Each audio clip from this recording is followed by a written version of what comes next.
18 years ago, a cataclysmic event shook the world. In an instant, a towering structure materialized from thin air, bringing with it a mysterious gate that unleashed monstrous beings into our realm. Chaos ensued, and humanity found itself in a desperate struggle for survival. But amid the turmoil, something extraordinary occurred. People began awakening to newfound powers, becoming what the world would come to know as players. These gifted individuals were humanity's glimmer of hope, rising to the challenge and becoming a powerful new force to reckon with. They became symbols of wealth and admiration, celebrated as heroes, yet, our main protagonist, whose name is yet to be revealed, was never granted the privilege of choice. Instead, we find him diligently working a part-time job as a food delivery person. Today, he enters the Grand Guild Company building, carrying trays of delicious meals to serve the customers. A man in a sharp suit greets him, directing him to place the food on the designated table. Sorry for being late, our protagonist apologizes as he serves the hungry patrons, urging them to enjoy their meals. As he makes his way back to the restaurant on his trusty scooter, his attention is drawn to a massive billboard displaying the newest hero, Yusikwu. This remarkable individual, aged 18, possesses the rare ability to freeze his adversaries, making defeating them a breeze. Yusikwu is what they call an innate ability user, a player with a cheat-like power, deemed vastly superior to regular players. His daydream is interrupted by an impatient honk from the car behind him. Apologizing once again, our protagonist resumes his journey, navigating through the bustling city streets. Nightfall arrives, and he finally returns to his humble abode. The sight of an overflowing mailbox fills him with anticipation, hoping to find a coveted player invitation letter. However, reality delivers a harsh blow, as he discovers letters demanding loan repayments and hospital bills, but no invitation letter in sight. Disappointed, he lets out a sigh, wondering when his chance will come. With a heavy heart, our protagonist enters the house, greeted warmly by his younger sister. Grateful for his hard work, she shares that she was up doing homework and that their mother is sleeping more peacefully than usual. This news brings a sense of relief to our protagonist's troubled mind.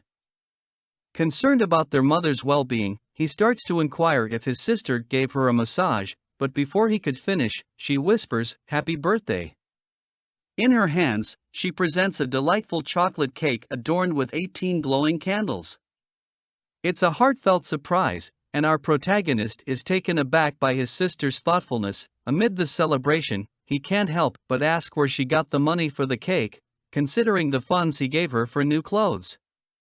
His sister denies using the money for the cake, but he can see through her fib as her clothes are tattered.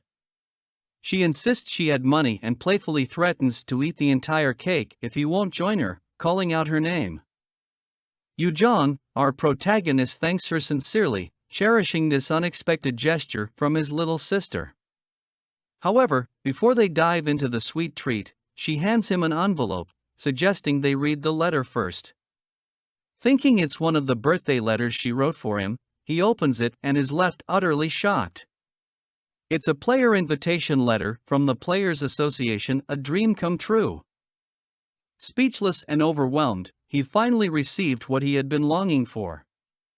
The letter confirmed that he was indeed a player, someone with extraordinary abilities. His sister confesses that she secretly retrieved the letter from the mailbox to surprise him. Overjoyed, she congratulates her older brother, wrapping him in a warm embrace. Filled with hope and determination, our protagonist believes this is his chance to change their lives for the better. However, as he quietly opens the door to his mother's bedroom, where her frail form lies in bed, he contemplates what lies ahead. The player life offers great promise, but what he desires most is to find a way to heal his mother's illness. Excitement and determination surged through Kim Giju as he stood outside the Grand Korea Players Association building, ready to embark on his journey. Suppressing his emotions, he knew this was just the beginning of something extraordinary. As he entered the building, a friendly receptionist greeted him with a warm good morning. Introducing himself as Kim Giju, he followed her instructions, uttering the words "status window." In an instant, a pop-up window materialized, displaying his name and level 1 status. However, next to his innate ability, there were question marks, indicating it hadn't been revealed yet. Curious, he inquired about this to the receptionist, with a smile. She congratulated him on being an innate ability user, but the specifics remained a mystery for now. Kim Giju was overjoyed. Not only was he now a player, but he also possessed an extraordinary, godlike innate ability. His hands trembled with excitement as he rechecked the status window, confirming the truth of his newfound powers. Unbeknownst to him, another player had overheard their conversation from afar. As the receptionist assured him that a trainer would be arriving shortly to provide detailed guidance, the stranger approached them. To everyone's surprise, the mysterious player turned out to be none other than Yusikwa, the esteemed hero with the freezing ability. Both Kim Giju and the receptionist were taken aback by Yusikwa's sudden appearance. Ever confident, Yusikwa asked the receptionist if he could be Kim Giju's guide, having overheard their discussion unintentionally. While it was against the norm, the receptionist couldn't refuse the request from the newest hero, recognizing him as Yusikwa. After all, she boasted 10 years of experience as a pro, and she was willing to make an exception for such an esteemed figure. Kim Giju couldn't believe his luck. Guided by none other than the renowned Yusikwa, he knew this was a chance to grow stronger, learn about his innate ability, and become a true force to be reckoned with. Following Yusikwa, Kim Giju ventured into the portal zone, ready to face the unknown. Despite his nerves, he affirmed his readiness to proceed. However, upon seeing the multitude of monsters at the entrance of the first floor, Kim Giju couldn't help but express his concern. Yusikwa, on the other hand, remained unfazed, assuring him that this was an unusual occurrence but a great opportunity for them. Explaining that the situation would allow for quicker explanations, Yusikwa introduced the 100 Goblin test. This test was designed to assess the potential of players below level 10. Participants had to defeat 100 goblins without using any skills, and the time taken for this challenge determined their future potential. As Yusikwa elaborated on the ranks based on clear times, Kim Giju learned that innate ability users were the most remarkable. A regular player might take years to reach a certain level, while an innate ability user could achieve the same in just a few months. Their growth potential was truly tremendous, making them stand out in the world of players. Eyes gleaming with ambition, Yusikwa shared his dream with Kim Giju. He aimed to create the best guild, surpassing all others, and to achieve that, he sought skilled players, especially those with innate abilities like Kim Giju. Encouragingly, Yusikwa expressed his anticipation of meeting Kim Giju again in the tower once he became stronger. With newfound determination, they commenced their training, engaging the goblins with tenacity and vigor. For Kim Giju, this was a turning point. He vowed to change his life, to grow stronger, and to unlock the full potential of his innate ability. 5 years had passed since Kim Giju embarked on his journey as a player. Now, in the heart of a dense forest, the sounds of intense combat filled the air. As the view clears, we witness Kim Giju locked in battle with a goblin. With a final strike, he triumphs over the creature, but exhaustion takes its toll, leaving him gasping for breath on the ground. Approaching the scene, two guys speculate that it must be part of the infamous 100 Goblin Challenge, a popular test among players. Despite his victory, Kim Giju's frustration is palpable as he calls out for his status window. Overwhelmed by disappointment, Kim Giju questions how someone like him, who was given the rare opportunity of being a player with a special innate ability, but for the past 5 years it still takes him an hour to kill a goblin. We see the status window, revealing his name, level 1, and innate ability still shrouded in question marks. He has remained stagnant for 5 long years. Amidst a group of players celebrating their swift goblin kills, one figure stands out, delivering a single sword swing that effortlessly obliterates a goblin. The group congratulates each other, reveling in the easy experience points earned.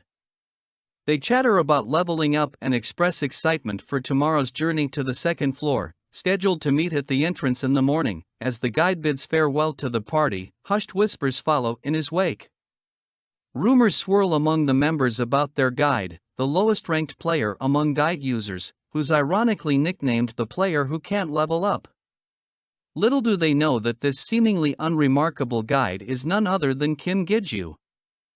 With his duties as a guide complete, Kim Giju retreats to a secluded area known only to him, a secret spot he's found after wandering on the lowest floor for the longest time. The watch on his wrist reminds him of the significance of this moment. As he gazes at the specific location where a lone goblin spawns daily, he prepares to ambush it. Moving cautiously, Kim Giju steps closer, trying not to alert the goblin to his presence. However, a slight misstep creates a noise that catches the goblin's attention. In an instant, the creature turns, locking eyes with Kim Giju, and launches a fierce attack with its spear aimed straight for his head. Reacting with lightning speed, Kim Giju barely manages to deflect the strike, using his sword as a last-second defense. The goblin's relentless assault pushes him to the limits of his skill, and he realizes that today's battle will be no easy feat. As Kim Giju makes his way to the guide team management office, he unexpectedly bumps into Teo, another fellow guide. Teo appears agitated, offering a quick apology before existing, leaving Kim Giju puzzled by his behavior. Inside the office, he seeks answers from the guide team manager Otashik about Teo's situation. With an embarrassed expression, Manager Otashik reveals that Teo will be taking over Kim Giju's group starting tomorrow. Due to the rumors surrounding Kim Giju, the group requested a change in their guide. This news stings, reminding Kim Giju of the nickname that had been circulating about him. Meanwhile, on the news, the Angela Guild's potential breakthrough on the 75th floor is making headlines, sparking celebration among players. In the world today, everything revolves around players, akin to idols.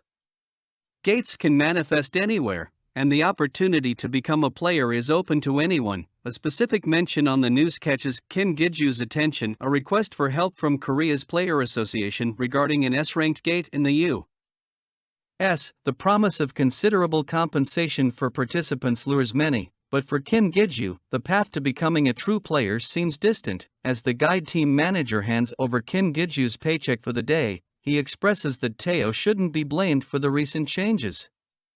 However, Kim Giju reassures the manager that Teo is not at fault and has nothing to apologize for. The manager then surprises Kim Giju with unexpected news: a commission has been given to him. The revelation leaves Kim Giju astonished, wondering what this commission entails and how it might affect his journey as a player. The next day, a new group member, Kim Seonpil, introduced himself to guide Kim Giju as Sequa's cousin. Surprised by this connection, Kim Giju welcomed him. The rest of the party consisted of Yoon Jae-won, Yoon Sung-woo, and Kim Hanul. They were all gathered for a tutorial lasting 5 days and 4 nights, starting that day. As they set out, they eventually reached a spot to set up camp as night approached. Working together, they pitched tents and prepared food for dinner. Gathering around the campfire, Yoon Jae-won asked a rather blunt question about Kim Giju's level not increasing. Kim Seonpil was visibly frustrated by his party members' impoliteness, but Kim Giju remained calm and admitted the truth.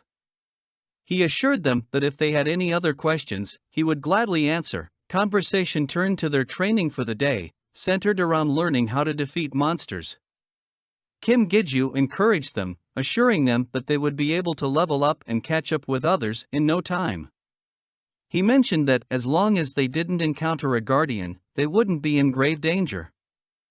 Guardians were elite monsters found on each floor, often targeted by guilds and large parties for their valuable experience and item drops. However, they were incredibly dangerous, especially for lower-ranking players. Kim Giju explained that guilds focused on hunting these guardians, particularly on lower floors, so they should be relatively safe from running into them. Meanwhile, on the 4th floor of the tower, an orc was desperately fleeing from something. Tripping over a rock, the orc fell to the ground, fear coursing through its body. As it turned around, its terror grew as it saw a much larger, more menacing monster approaching. with a chilling crunch of bones and splashing of blood. An even bigger monster with a ravenous glint in its eyes emerged, leaving a scene of horror in its wake. On day 2 of the tutorial, the party found themselves on the second floor of the tower, facing orcs in the forest. Despite being larger than goblins, the orcs were slower, making it easier for the group to clear them. Their combined efforts and newfound skills allowed them to overcome the challenges with relative ease. Day 3 took them to the third floor, where they encountered both goblins and orcs together. However, the lack of intelligence and leadership among the monsters worked in their favor, as the group efficiently handled them. Kim Gijju's clever tactic of using a single rock to create infighting among the monster party proved invaluable, allowing them to overcome the odds, with the guide's assistance. They swiftly leveled up and navigated through the safest paths. After setting up camp and enjoying a meal, excitement buzzed among the party members as they discussed the upcoming 5th floor test, which they would face after enduring the 4th floor the next day. Anticipation filled the air as they eagerly wondered what classes they would receive upon completing the test. However, amidst the lively chatter and dreams of their future classes, Kim Gijju found himself lost in thoughts, reminiscing about the 5th floor. There was a hint of nostalgia and perhaps some unresolved emotions tied to that particular level. On the 4th floor, the monsters appeared similar to those on the 3rd floor. But with a crucial difference, they were stronger and faster, requiring the party to adapt their strategy accordingly. Despite the challenge, each member remained in top shape, displaying their newfound skills and learning quickly. However, amidst their progress, a cloud of dust in the distance caught Kim Gijju's attention, raising alarm bells in his mind. Dust winds were not supposed to appear on the 4th floor today, and this unexpected occurrence filled him with a sense of foreboding. Urgently, he warned the party that they needed to leave the area immediately. Kim Gijju had long understood that tutorials were no mere game. The risks were real, and the slightest misstep could spell disaster. As the group attempted to escape, one member suffered a leg injury, and another froze in fear as an orc attacked, narrowly saved by a fellow party member. With a sinking feeling, Kim Gijju prayed that the approaching figure behind the charging orcs was not what he feared, a guardian. Yet, as the dust settled, the colossal monster revealed itself with a deafening scream, confirming Kim Gijju's worst fear. With time pressing against them, Kim Gijju swiftly took action. He threw a smoke bomb at the approaching horde of monsters, creating a diversion and buying them precious moments to escape. The healthy members of the party carried their wounded comrades as they followed Kim Gijju, seeking refuge in a cave nestled on the side of a rocky cliff. Inside the cave, they caught their breath and attempted to assess their situation. Kim Gijju informed them about the unexpected appearance of a guardian on the 4th floor, emphasizing the need to stay vigilant and understand their circumstances. However, their focus was interrupted when one of the party members remained unconscious due to a poison wound sustained during their escape. Kim Gijju assured them that she would recover once she took the antidote.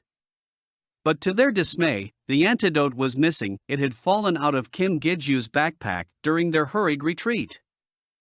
He berated himself for making such a rookie mistake in a critical moment. Despite the urgency of the situation, Kim Gijju maintained composure and devised a plan. He told the rest of the party to stay put while he went to summon a rescue team. Concerned for his safety, they advised him against venturing out alone, but Kim Gijju reassured them.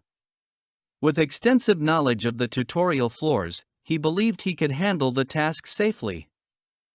Emerging from the cave, Kim Gijju faced a challenging reality. The Guardian's presence had disrupted the monster's usual patterns, making it harder to predict their locations.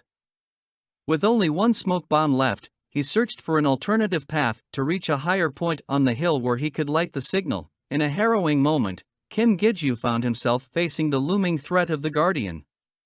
As he attempted to light the signal for the rescue team, the Guardian struck him from behind, sending him crashing into a rocky wall, injured and coughing up blood. The explosion from the fallen smoke bomb filled the area with a dense cloud of smoke, obscuring his vision and leaving him disoriented. Summoning his courage, Kim Giju reached for a nearby flare gun and shot it into the air, hoping to attract help. With determination in his heart, he started running, knowing that his only chance of survival lay in putting as much distance as possible between him and the Guardian.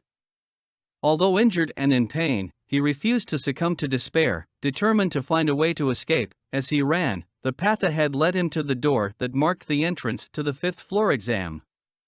But this was a treacherous place for a level 1 player like him, a realm of death and danger. The thought of leaving his family behind gnawed at him, making it impossible to simply jump through the door to evade the Guardian.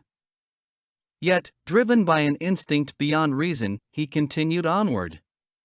The door beckoned with an aura of mystery, tempting him with the possibility of escape, even if it meant facing an uncertain fate on the other side. The Guardian's relentless pursuit left him with a choice: face almost certain death at the Guardian's hands or venture through the enigmatic door into the unknown. Summoning his resolve, Kim Giju made the daring decision to look beyond the door, hoping for a glimpse of what lay on the other side. To his astonishment, the announcement confirmed his status as a player, stating that he had entered the area of the first test, and the conditions had been met. In the midst of confusion and disbelief, Kim Giju found himself lying on a grassy field as the system announcements continued to flood in. The system notified that the unverified ability within him has been identified. Also unexpectedly, the difficulty of the first test has been reduced. To his astonishment, the test turned out to be hunting a goat. This bizarre situation left him dumbfounded, and he instinctively grabbed the sword that materialized next to him, slaying the goat standing just within arm's reach. As the system prompts filled his vision, indicating that he had passed the test and his class had been decided, Kim Giju was bombarded with unexpected rewards. The phrase "perfect clear" echoed in his mind. But he couldn't comprehend what was happening. He had entered the test expecting danger and death, yet it seemed to be anything but. However, his sense of bewilderment intensified as shadowy, black hair tentacles emerged from behind him, fully enveloping him. A voice from the darkness questioned him, asking if he was its master. Kim Giju's surroundings remained obscured, and he could not see the source of the voice, which sounded like a young boy. In the midst of this strange encounter, the voice expressed frustration at Kim Giju's inability to answer its questions. The voice claimed to have been waiting for a long time and requested a name from him to establish a link. Puzzled and bewildered, Kim Giju questioned the voice, unable to comprehend the situation. The voice, clearly exasperated with him, emphasized the importance of giving it a name for the link to take place. The system message added that an ego had requested to link with him, seeking permission to do so. Realizing that he had to choose a name for the ego, Kim Giju was overwhelmed by the sudden turn of events. As he pondered the significance of this moment, everything around him suddenly went black and he started to lose his consciousness. As Kim Giju lay on the hospital bed, slowly regaining consciousness, he was met with the familiar faces of his sister and Taeshik rushing to his side. It had been 2 weeks since he was discovered unconscious inside the 5th floor. Taeshik explained that some guild members had come across the smoke bomb and found the Guardian at the entrance to the 5th floor. Unfortunately, before they could defeat it, the Guardian managed to escape, leaving it at large. Relieved to know that the other party members he was guiding had made it out safely, they visited him in the hospital, bringing comfort to his heart. Kim Giju assured his family that everything would be taken care of by insurance, urging them to get some rest and not worry about him. He looked out the hospital window, pondering the events that had unfolded. Despite passing the test on the 5th floor, Kim Giju couldn't help but feel a sense of disappointment. He had expected to level up, but he was still stuck at level 1.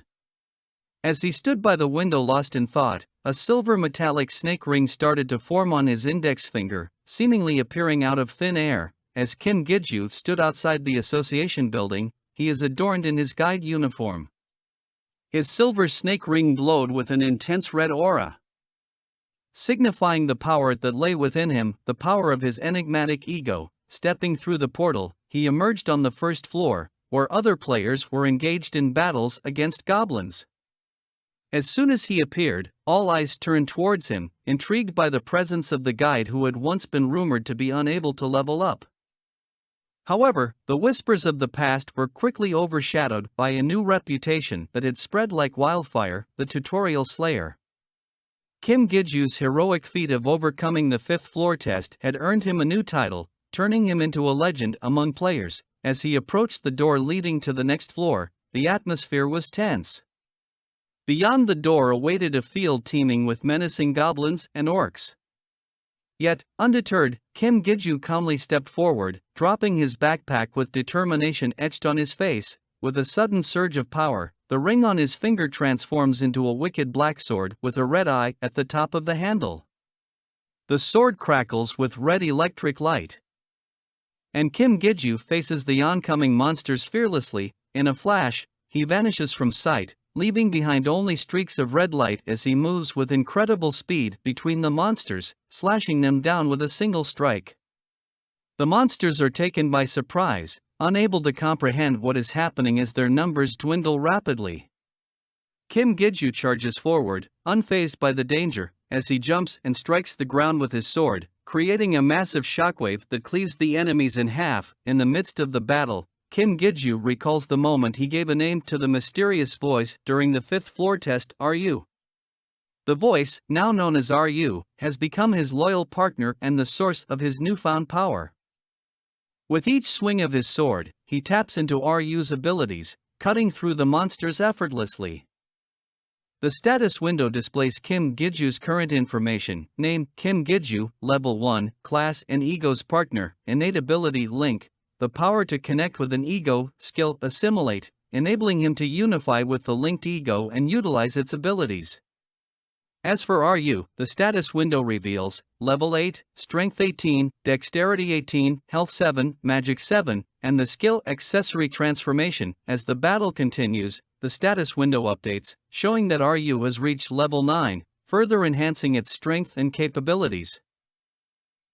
To Gijoo, it only felt like yesterday when he was still struggling to kill an orc or two. Now it feels like more work collecting mana crystals instead. As he looks at his shining red snake ring, he asks, "Right, Lu?" We are taken back to a 1 month ago, when Gijoo was first discharged from the hospital. He enters the tower to check on his status, and finds it changed.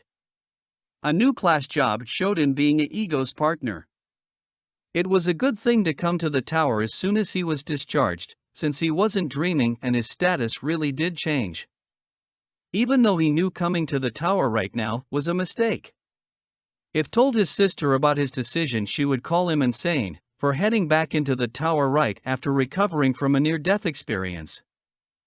Our hero couldn't just sit still, especially since his status has changed for the first time in 5 years. However, realization dawned on him: he had no clue how to use his abilities, much less how to link with this ego thing.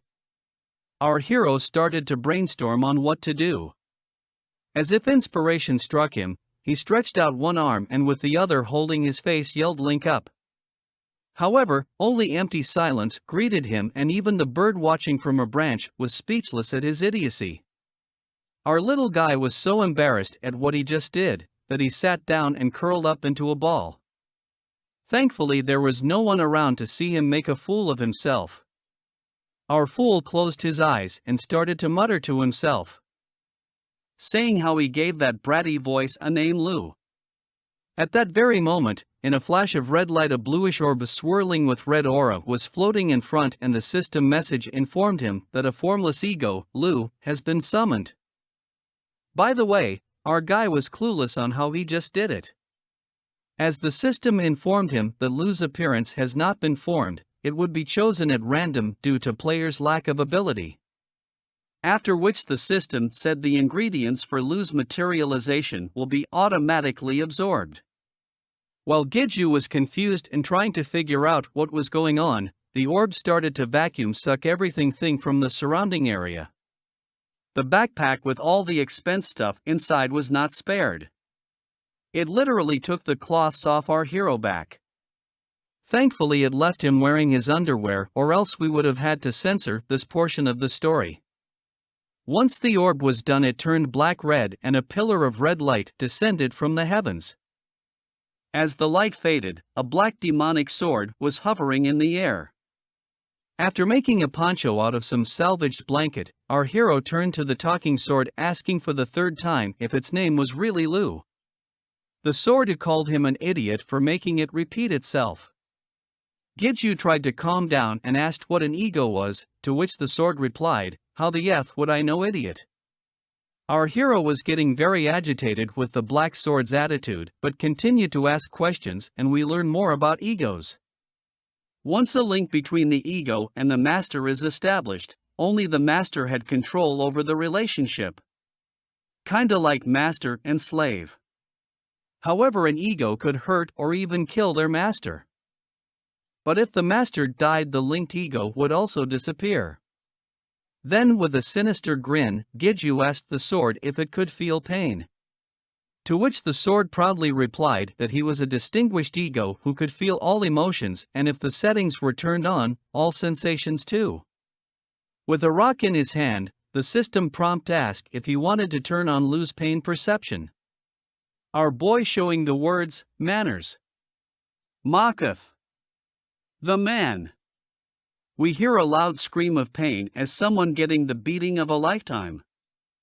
We now return to the present, where an orc is killed with a wicked red slash.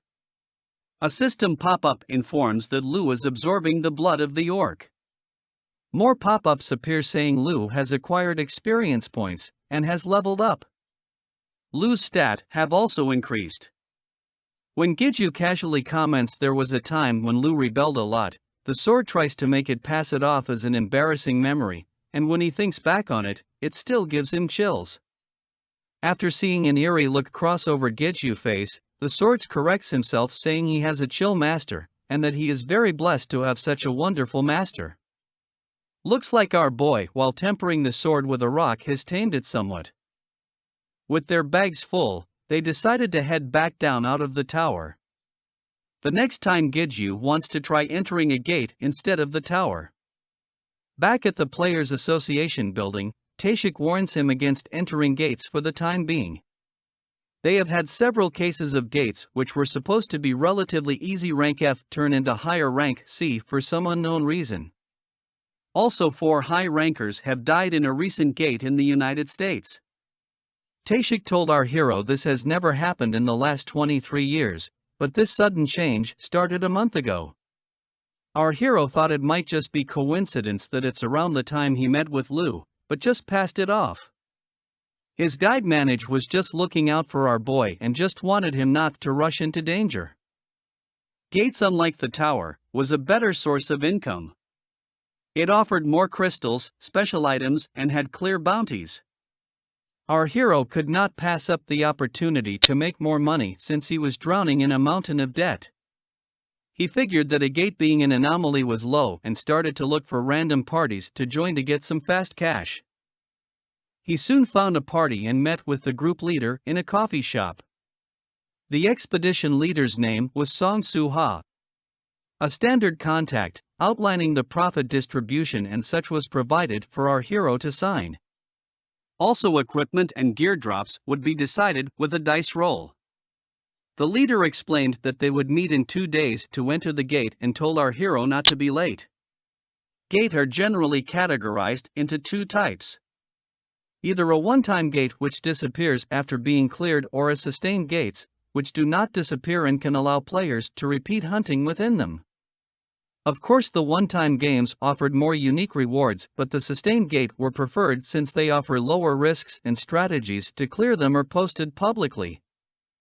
On the designated time and date, our hero starts the gate with his makeshift random party. The group consisted of 5 players, a tank, 2 damage dealers, one of which was our hero. A red-haired mage type, and the leader of the expedition was the archer. It looked like everyone was a stranger except the archer and the redhead.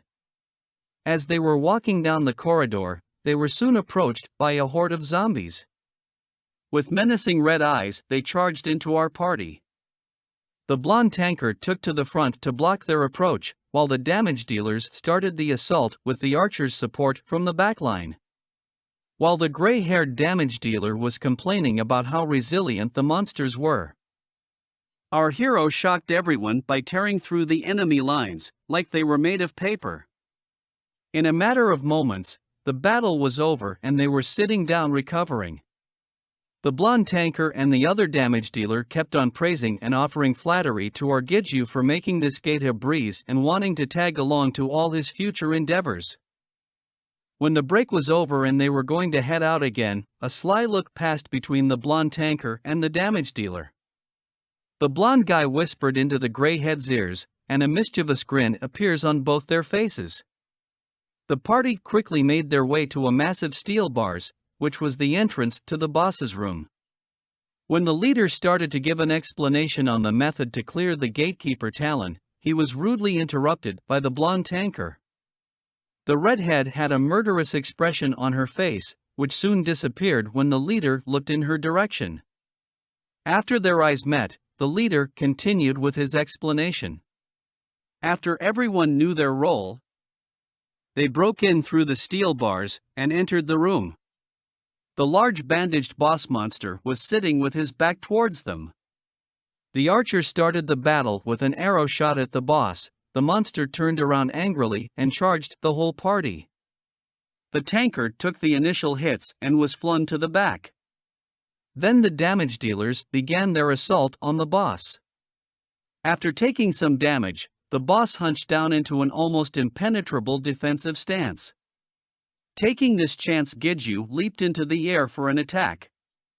Just as he was coming down to land his attack, the system message notifications popped up telling him that his synchronization rate with Lu had increased and now he was able to use Lu's abilities more effectively.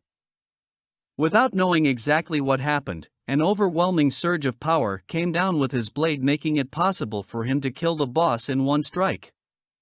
He stood there dumbfounded like the rest of his party members. The system notification pop-up told him the gatekeeper talon has been defeated, and he obtained a new skill called cannibalism. It was a skill used to recover health by devouring corpses. Doesn't this feel like another cheat skill? What the hell? The party members were all surprised at what just happened. Not only did they easily clear the boss, but it even dropped equipment called Dagger of Paralysis. As per the contract, they would roll the dice to determine the distribution. While this was going on, Blondie came over and put his arms around Giju's shoulder. In a sleazy manner he said that since Giju did most of the work, Dagger should be his by right and to leave everything to them. Having been a guide for more than 5 years, our hero had developed an eye for people. He had low expectations for the tank and the dealer, but this was downright shameful. As they sat down to start the distribution, the two scoundrels made eye contact and started to put their plans into motion. The tanker grabbed a dagger and made a sudden lunge at the leader. Just then our hero grabbed Blondie's arm and flipped him over his head and onto his back. The Blondie tried to get the gray head to help, but his partner in crime was scared stupid. Our hero was thinking he was lucky to be alive, not because of the Blondie but due to the red head. Since sometime during this confrontation the red head had pulled out a dagger and was shrouded in a black aura. Wasn't she a mage? This was dangerous. Even the leader acted strangely. When the dagger was flying at his throat, the leader didn't even flinch but instead kept his focus on the dagger. Our hero, still pinning Blondie down on the ground, asked the party leader what he wanted to do with these two dirtbags. To which the leader called out the redhead's name, Haron. Then without saying another word the redhead shrouded herself with a black aura and rushed to the gray head, knocking him senseless with a single hand strike to the back of his neck. As expected, this girl was dangerous. Our hero, taking this example, also knocked the Blondie out of commission.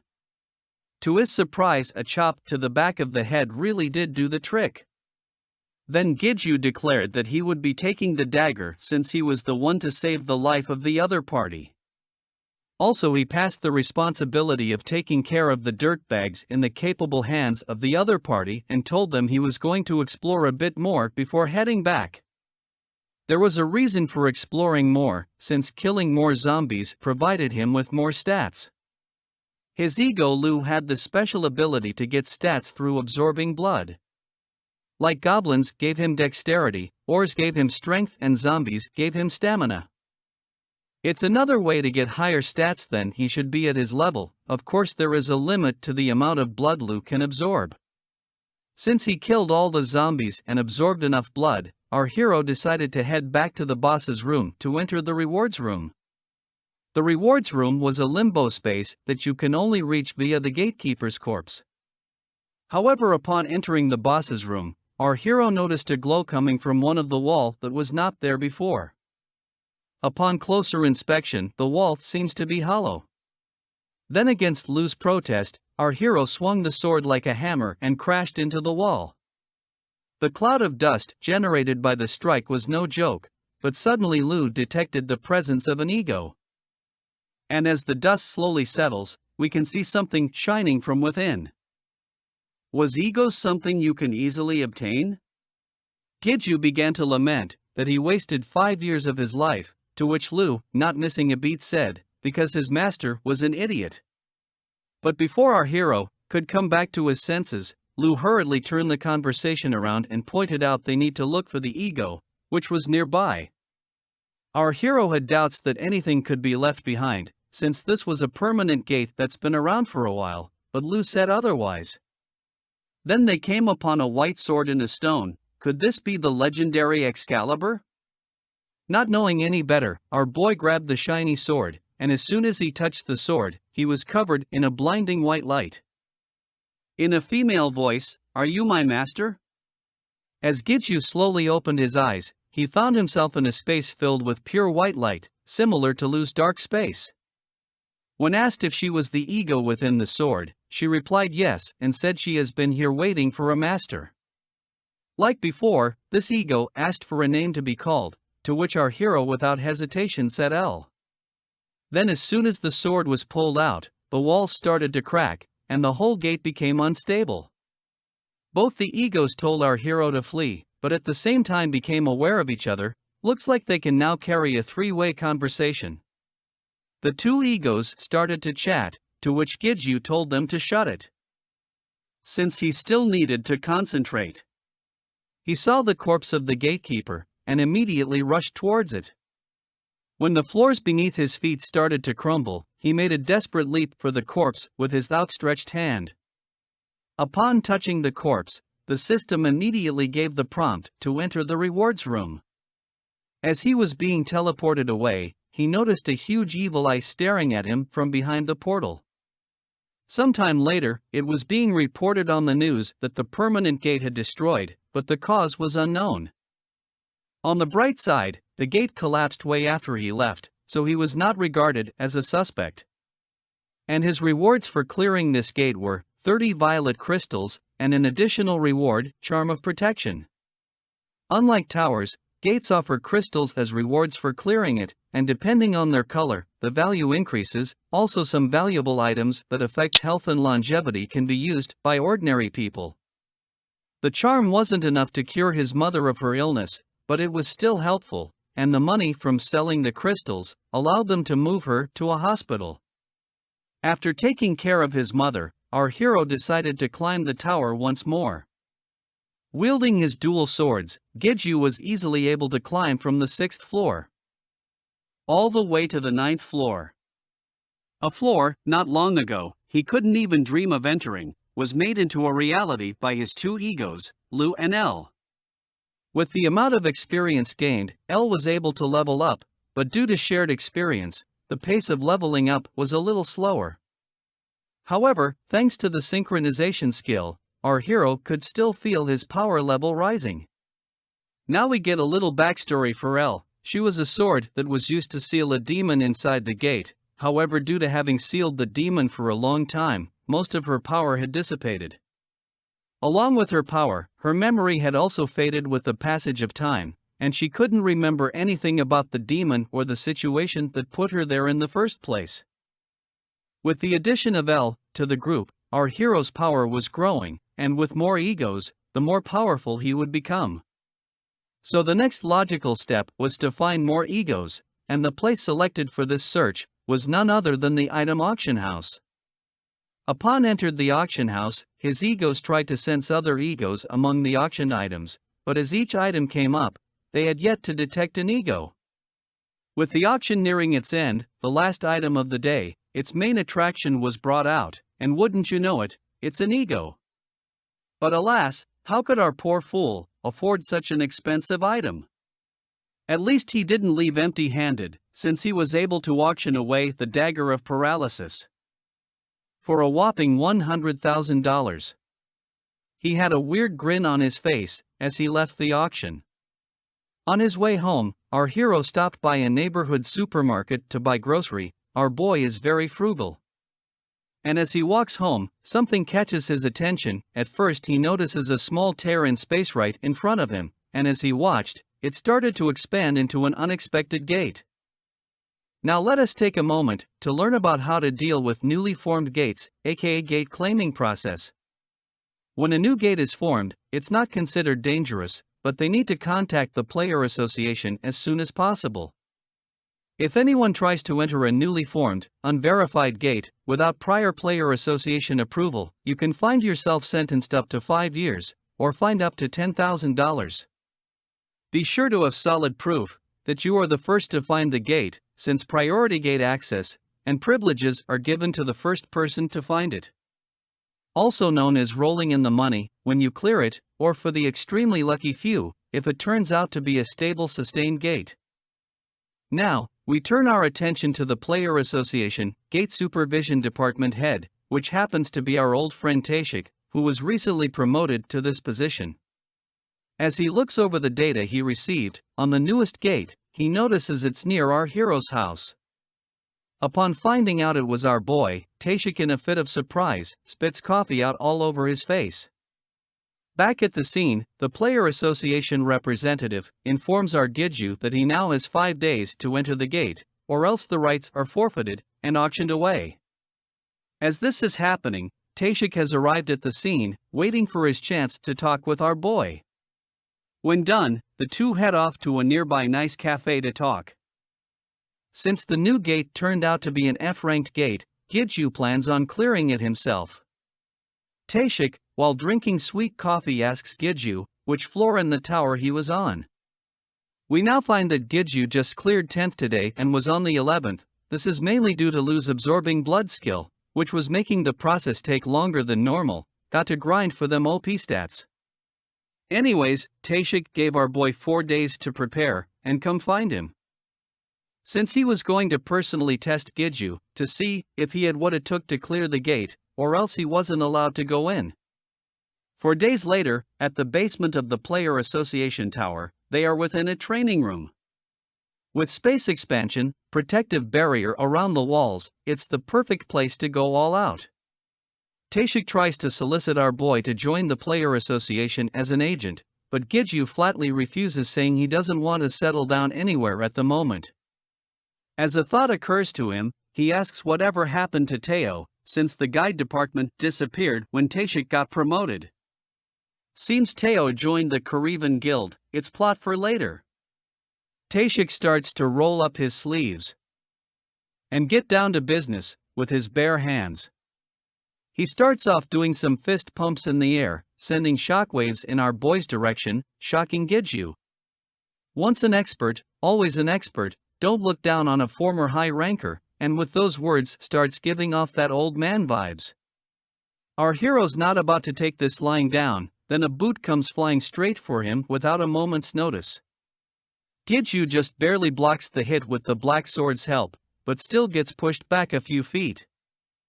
Don't let your guard down in a gate, since it's as good as dying, so stay focused. Flashback to 4 days ago, at the item auction market, Gidju is shopping for more equipment. Weapons are no problem, but his defense is severely lacking. Like shopping in a mall, stores had window displays showing armor. They even have status windows showing the stats. How cool is that? Unfortunately, reality bites, and our poor fool is sticker shocked at the prices. Cheap armor gives disgustingly shitty stats, while good armor is disgustingly expensive. player economy at its best. As he sits down to pity his misfortune, he sees a commotion nearby. A kid is arguing with players, telling them not to look down on his grandpa's skills. But others just mock him, saying what could be so amazing about equipment that doesn't even have the standard pop-up. Regardless, our hero takes an interest in the boy, and tells him to take him to see his grandpa, to which the boy happily agrees. As the kid takes him down a shady staircase, our hero starts to have second thoughts, but Lou and Elle tell him that without a doubt, the kid's clothings are all egos, artificially made by human, but partially wields the strength of an ego. Upon entering the shop, Min-soo informs his grandpa that he brought a customer, to which a grumpy old voice reminded him not to bring unwanted guests.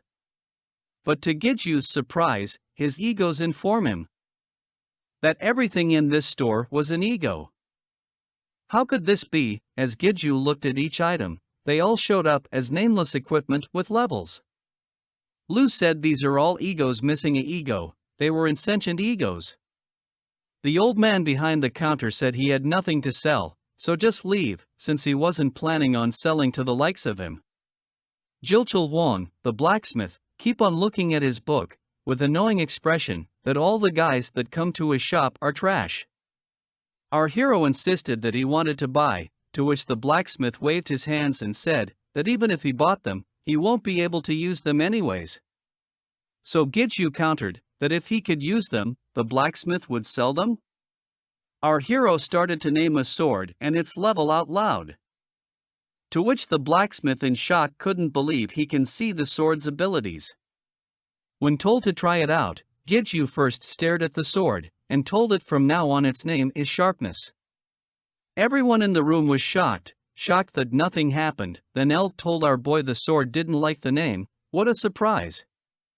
Now back at the present within the training room, Gijju stands a distance away from Taeshik with both his sword drawn out, with a red glint in his eyes. He quickly charges forward, closing the gap between the two, to land a blow on Taeshik. Without even flinching, Taeshik parries the blow with a single arm, like he's batting away an annoying bug. He angrily screamed that if you hesitate in your attack, our hero couldn't even put a scratch on him. Renewing his concentration, our boy takes one swing after another, without landing a solid hit with his swords, but gets easily countered with jabbing punches. Fist versus sword, the battle dragged on until Taeshik decided enough was enough and pulled his fists back for a decisive blow. Our hero noticed too late, as his arms were still behind him in a swing that would come little too late. Oh boy, another flashback to the blacksmith's shop. Gijju couldn't believe he couldn't link to any of them. He really needs to work on his naming skills. But as our hero takes some clothes from a shelf, Lou reminds him, while these are second-rate, egos are usually rather picky about their owners, unlike Elle and himself who couldn't help their situation, but they are not the norm. With a look of defeat, our hero decided to try one last time, touching a purple gold armor, naming it Brunhart.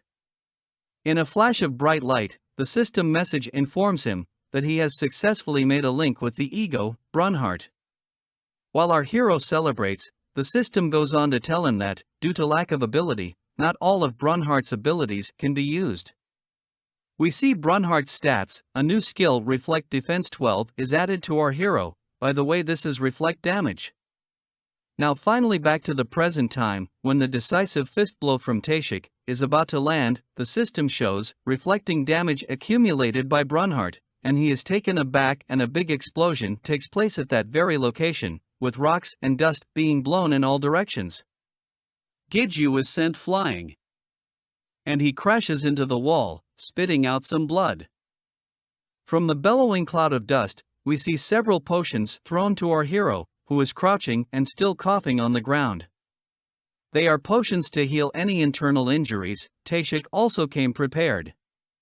He tells our boy, while he passed the test, if the gate isn't cleared within a week from today, the association will be sending their agents inside. However, Taeshik was only giving him 5 days. If he didn't come out, Taeshik was personally going to drag his sorry butt out. After making sure everything was in order, like a mother hen, it was time to enter the gate. Our brave hero entered the gate, transforming his egos into their sword form. He stabbed a wolf down its throat. Then he got down to business, as a large pack of wolves came into view. A single slash is all it took to kill these wolves. Lu kept on absorbing the blue wolf's blood. L leveled up.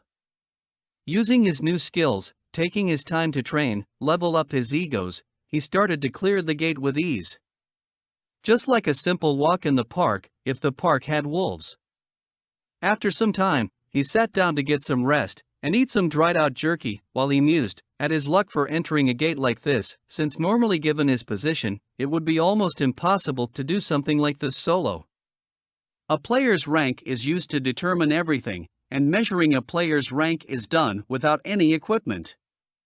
Unfortunately, when he is a certain distance away from his egos, he loses all their abilities and additional stat bonuses, goes back down to level 1, so he couldn't get a proper evaluation.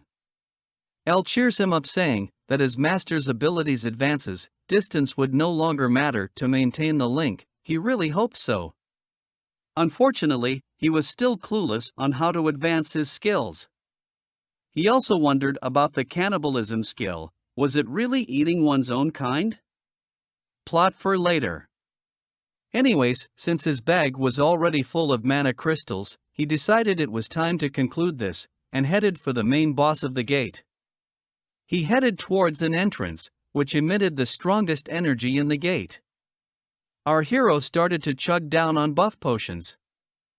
Better safe than dead, started to walk down the dark tunnel.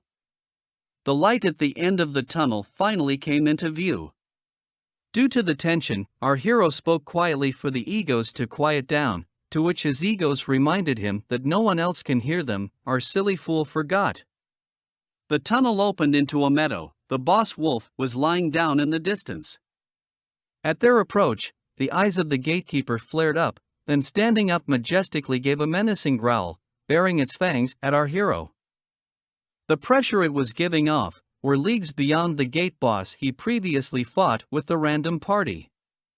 With a sudden leap, the boss charged towards our hero with blinding speed. In a matter of seconds it was within striking distance. Giju stood his ground, and met the charge head-on with his swords crossed, and blocked the first Fang attack. Then taking the momentum, like a badass, pulled L back, and swung it forward into the side of the boss's face. The attack was still shallow, and barely dug into the tough hide of the boss. The wolf was beside himself. How could a worthless human dare to scratch his face? His eyes started to glow red with rage.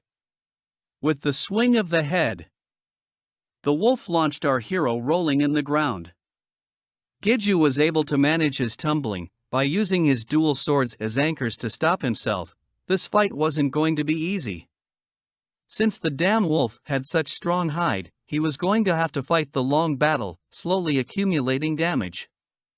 He smirked, thinking this wasn't so bad. The training for 5 years, battling a single goblin for over an hour, was finally going to pay off in spades.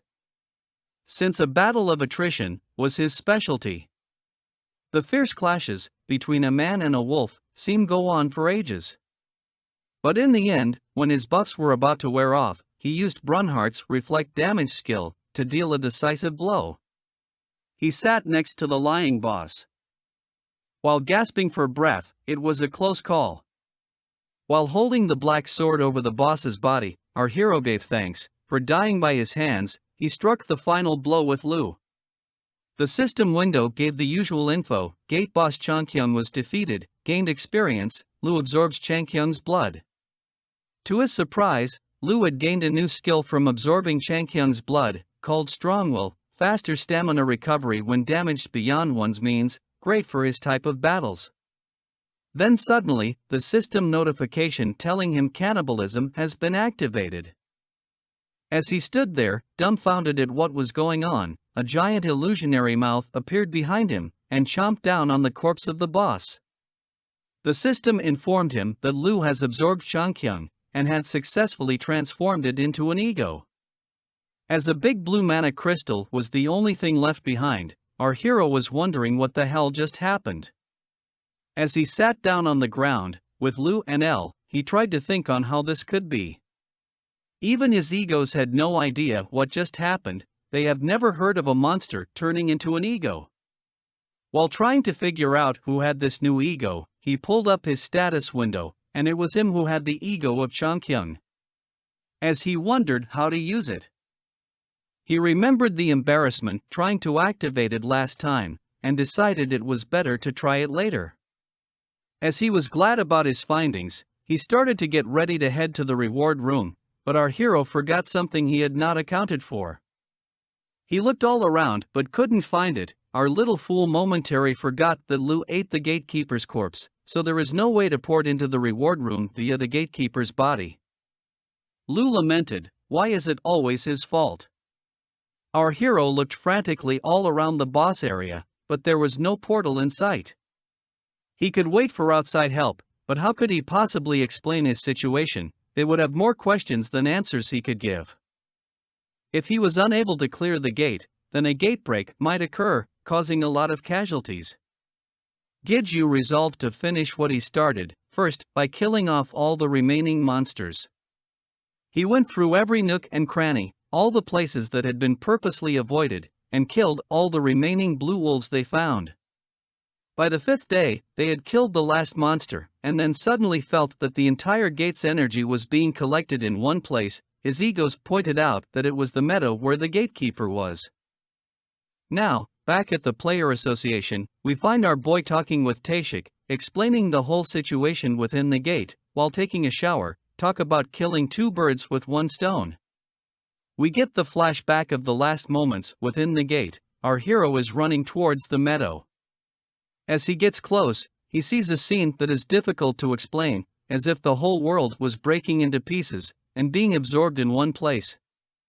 As he touched it, the system window appears and informs him that he had acquired an ego fragment. And will you enter the reward room? Flash forward to the present. Within the showers, Giju drops a bombshell that gates might be egos, to which Taeshik only had a dumbfounded expression. Payments for both the crystals and the gate clearing reward from the player association, amounting to around $50,000, were being deposited into Giju's bank account. Taeshik offered to take our hero to the hospital to go see his mother, but for some reason our boy was a little hesitant. We see why, since Taeshik's baby turns out to be a pink vehicle that wouldn't look out of place in a Barbie movie. When they got to the hospital room, seeing his sister napping, Giju took her outside for some fresh air, leaving Taeshik to look after their mom. Our hero told his sister to take care of herself as well, to which his sister replied she wanted a charm of protection too, which earned her a stern warning. As they walked the corridors, they ran into an elderly granny, who was outstretching her legs. She had a good impression of our hero via his sister, and told him he was very energetic, as she touches his hand with the 2 rings. Then, as they were parting ways, the granny turned around and gave a warning to our hero that he had conflicting energies within him, and to always be careful not to lose himself. Spoiler alert, plot foreshadowing. Like a wise soothsayer, she walks off with her back towards him, hoping that he can make it through the coming challenges. He is just standing there wondering at her words, thinking, did she know something? The next day, a doctor approaches our hero, asking if he had some time to talk. The next moment we see him heading towards the gate entrance within the tower. A guy notices him as the tutorial slayer, and wanted to say hi, but soon changed his mind. We now get a flashback of the conversation between our hero and the doctor. Due to complications and unknown illness, his mother had best 1 year, at worst 3 months left to live. We now come to the present. Our hero is facing a minotaur towering over him. In his rage and frustration, he rushes into the gang of monsters, blaming himself for everything, regretting not entering the 5th floor sooner, and saying if he only had the courage earlier. While tearing through a group of monsters, without a care for his own safety, he keeps blaming himself for his inability to get stronger. We now jump to the 19th floor of the tower. We see a disheveled Giju, walking with several packs full of crystals tied to his back, walking by a group of people. He cleared his way from the 11th floor, all the way to the 19th floor in just 2 weeks. When a group of shady guys approach him, they volunteered to take the backpacks off him. They were red players who belonged to the Spear Guild, but we'll call them Smurfs since they had the Smurfs logo on their shirts. Red players are players who have either broken the laws or killed other players. Smurf number 1 tries to get his grabby hands on the backpack, but got a sword to his neck instead. Trying to be a badass for a dumbass, he starts to say, "Do you know who I am?" To which our hero told him to fuck off and stop being greedy for other people's things. Giving off enough bloodlust, our Smurf almost pissed his pants.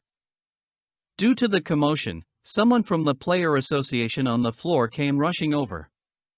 The Smurfs made a run for it, saying the famous last words, "We won't forget your face, future plot."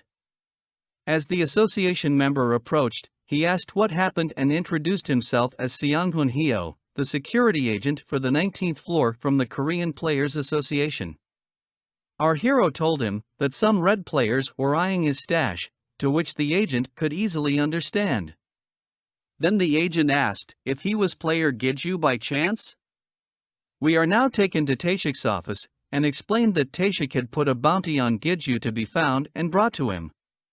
When asked why, he told him he was concerned about Giju, who had shut himself within the tower for 2 weeks without making any contact. And second was for a way to cure his mother's illness. The only way to treat an illness with an unknown cause was with a game item called elixir. An all-powerful potion that is known to cure any disease, but are very rare, with only 3 elixirs ever reported to have been found to date. You have a chance to obtain the elixir as a gate clear reward, but only for maze-type gates. Due to wide distribution of monsters of various ranks, as well as powerful keepers and frequent traps, the gate is classified as miscellaneous gate, which is separate from ranked gates, so anyone can challenge them with permission. Since 2 days ago, a third maze appeared in America. After Giju leaves to make preparations, we see Taeshik sitting alone in his office, feeling very tired, remembering his brother Kim and saying that he has done everything he could think of. Seems there is more history between these two than meets the eye. Once Giju cleans up and makes his preparation, he is greeted by Seonghun Hyo at the Player Association. Seems the security agent has been reassigned by his department head, Taeshik, to aid our hero and guide him to the gate. They were about to set off when Giju told his guide to give him a moment. In the next moment, our hero goes to the 20th floor and passes the test, which allowed his skill to evolve into an E grade.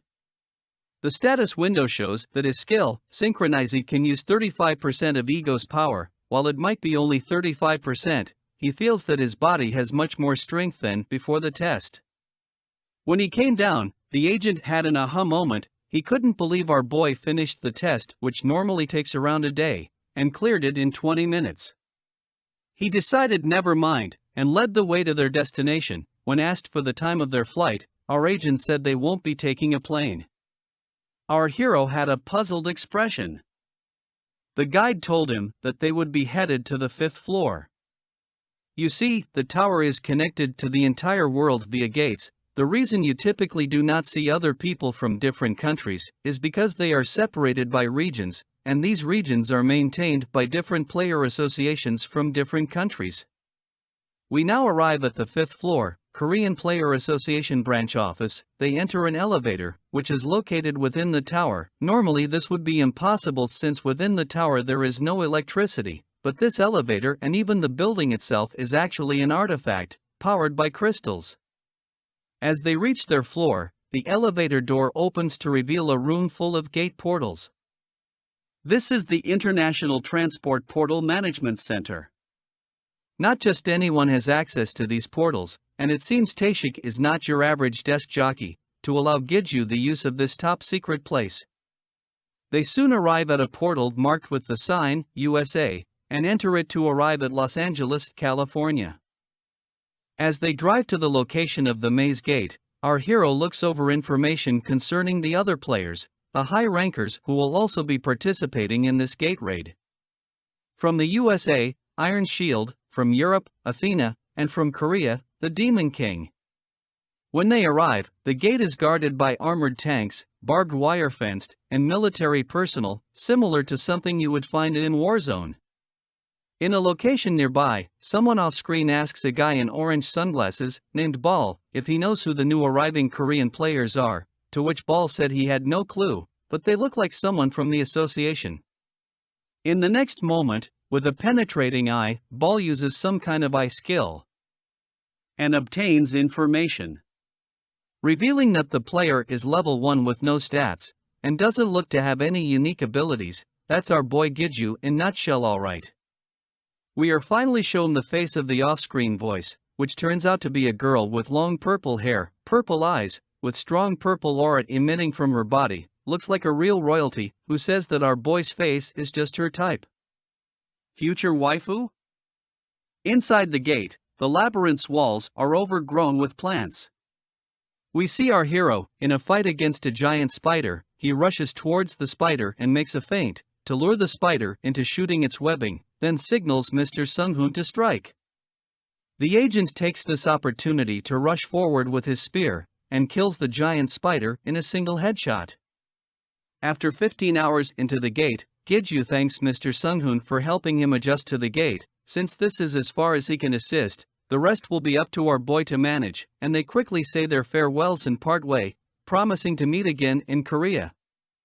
Using an item called Infinite Spray, glorified spray paint, our hero marks his path as he travels within the labyrinth, so he wouldn't get lost. After a week traveling along, he is now able to handle more of the monsters on his own. Even killing 3 giant spiders all at once isn't taking much effort, but knows that even stronger monsters awaits him as he advances closer to the boss's room. As Giju thinks back to the parting gift left by the agent, it looks like a ball of string, but it's an item called the thread roll of Arachne. It allows the user to return to the entrance of the gate once. It was a gift from director Taeshik, along with the words, "Run when you face a monster that's stronger than you, don't save it, there is nothing more precious than your life." Here is Mother Hen Taeshik, looking out for our boy. However, for Giju, he had no plans on using such an item, since for him getting the elixir meant more than his life. He is suddenly awakened from his thoughts by a loud girl scream nearby. He quickly transformed his swords and cautiously advanced towards the sound, while Lu told him not to go, since it looked suspicious.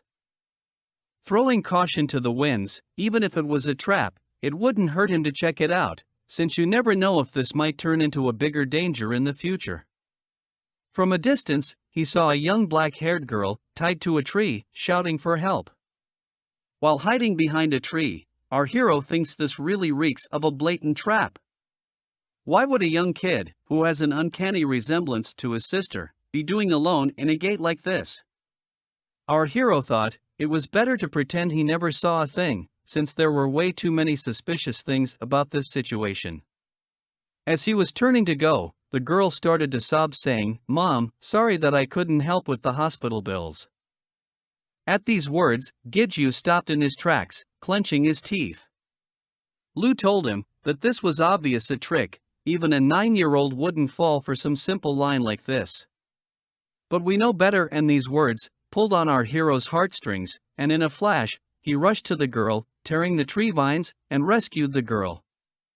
The girl explained that she was accidentally separated from her party while she was distracted. Her name was Soo Jung-young, and she had a buff skill as her original talent.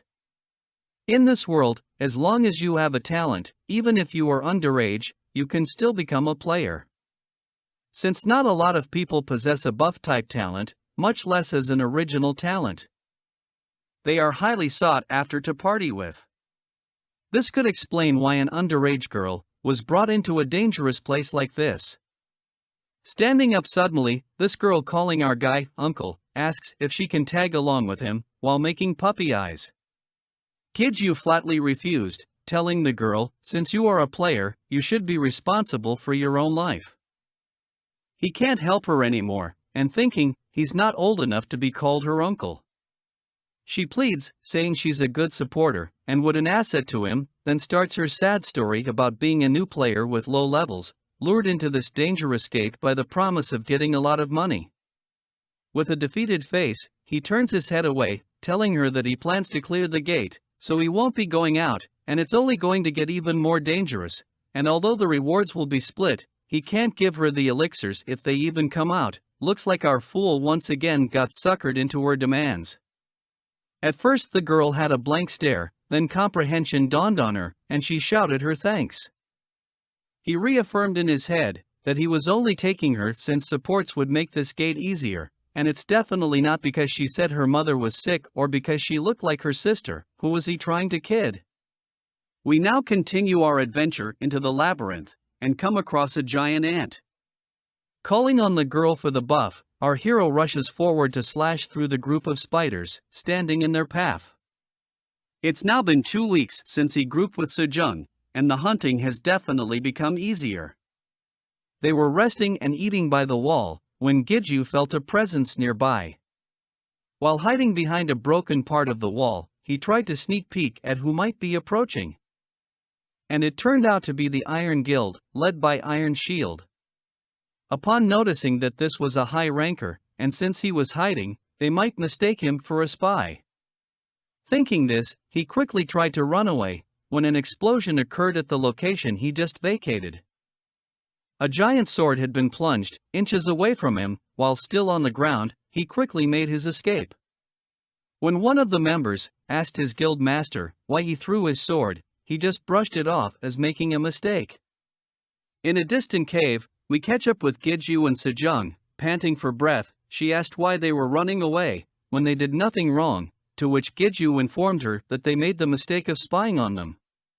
Since spying can lead to surprise attacks within a gate, so typically it's forbidden among players.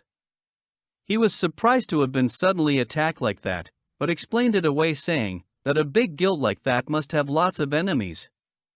So instead of avoiding them and taking the longer route, they would instead follow behind and reap some of the benefits, since a big guild like that would clear the way and likely be taking the right path. He was thinking how smart he was, following from a distance at the marking left by the Iron Guild. Just as he was saying, they just needed to find the boss's room first, he noticed that he was all alone. When he looked around for Sejong, his two egos warned him that something was approaching. The warning from his egos came too late, as Blondie was standing right behind him with a menacing glare, saying, "Found you, you little rat." As soon as he noticed what was going on, a hand he couldn't even dodge smashed his head into the ground. As the hand squeezed the head, he slowly lost consciousness, as the world around him turned black. As he was roughly slapped awake from his slumber, he found himself tied to a rock without his weapons, and the words spoken were in a language he couldn't fully understand. Just so you know, our boy's English vocabulary was very limited, so all he was hearing was gibberish. As Iron Shield grabbed his hair and kept interrogating in English, our boy couldn't fully understand the words spoken to him. But at the word kill, our boy spoke out in Korean not to kill him. Then it dawned on Iron Shield that the fool before him couldn't understand English. Iron Shield turned and called out for Rogers, to which a rat-faced member appeared in front of the guildmaster. His name is Rogers Han, a well-known individual with Korean-American ancestry, who publicly announced joining the Iron Guild. He approached our hero and, skipping the introductions, told him that he knew he was Korean by the contents of his bag. After which, he started to ask the same questions as before. Like why did he spy on them, what group he was associated with, and how he was able to fool the guildmaster's senses. To which Giju replied that it was all a misunderstanding, he was just hunting, and that he was a normal player without any affiliations. He told him that he wasn't foolish enough to try to fool anyone's senses, he just assumed they already knew, and was fine with what he was doing. To which Rogers at first agreed and said he understood, then in the next moment, the rat-face drew his dagger and plunged it into our boy's thigh. Giju couldn't understand what just happened, as he screams in pain. "Why so squishy?" comments Ratface, downgrades our hero, and tells him not to fool with him. Hunting? That's just BS, since he knows that he is also after the elixir. As our attention shifts to the background, where a member is holding our hero's two swords, and telling the guild master that he couldn't see a status window for the weapons. Also, the blades are so dull that it couldn't even be used to cut the skin of an orc. After which, Iron Shield said to just keep them, they could be used as raw material by their blacksmith when they got back. The member commented that compared to the holy sword Callion, these were just lumps of metal. We turn back to our hero being tortured by Ratface. He kept using Gidju's expensive healing potions to heal him, just to stab him back to the brink of death. Rogers tormented our hero saying that the healing potions were being left unused, so Ratface was just helping him use them, as he continued his abuse of our hero. As if his face couldn't possibly get any worse, he tried a menacing Ratface, and continued to grill our boy asking him who he works for.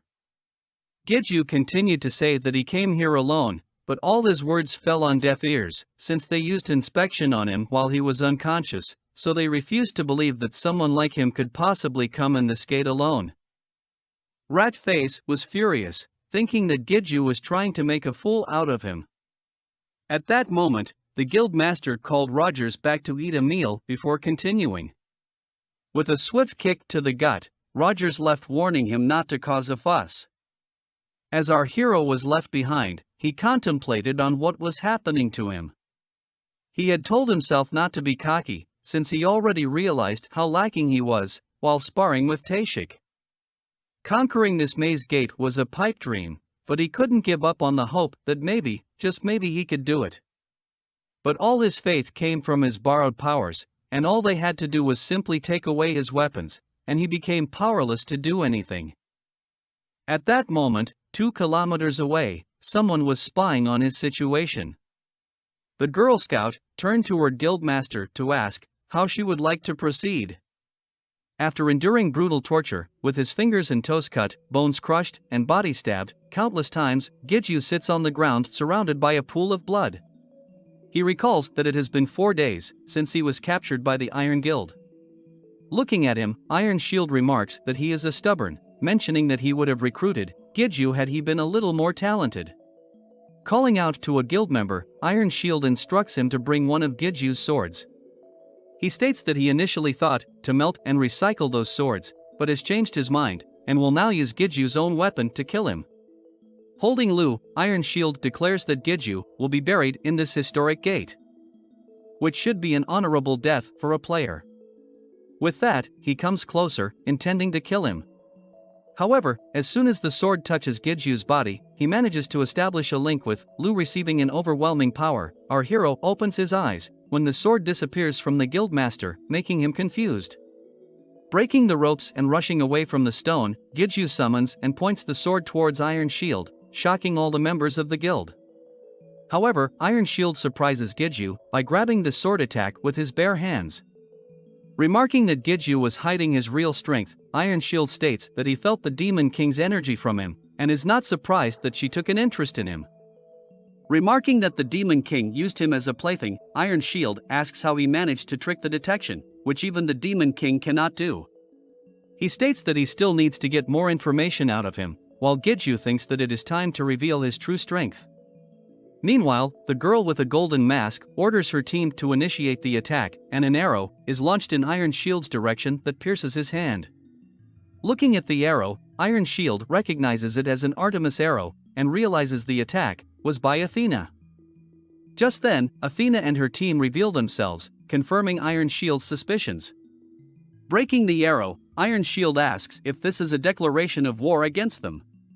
In response, Athena, standing at a distance, starts to laugh, remarking that his sense of humor has improved.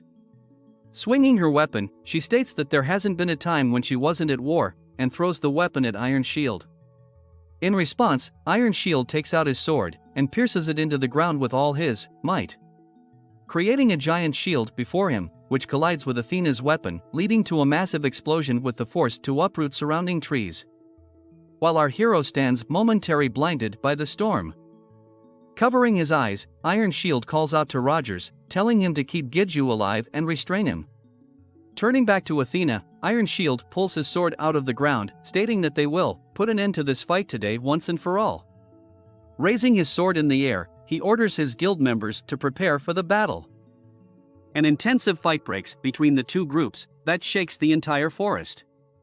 Hearing the sounds of the battle, Rogers remarks that he is getting chills listening to the battle, remarking that they really are monsters. Turning to Giju, who stands holding his sword, asking, "Don't you agree?" Looking at him barely standing, ready to fight, Rogers states that their guild master instructed him to keep Giju alive.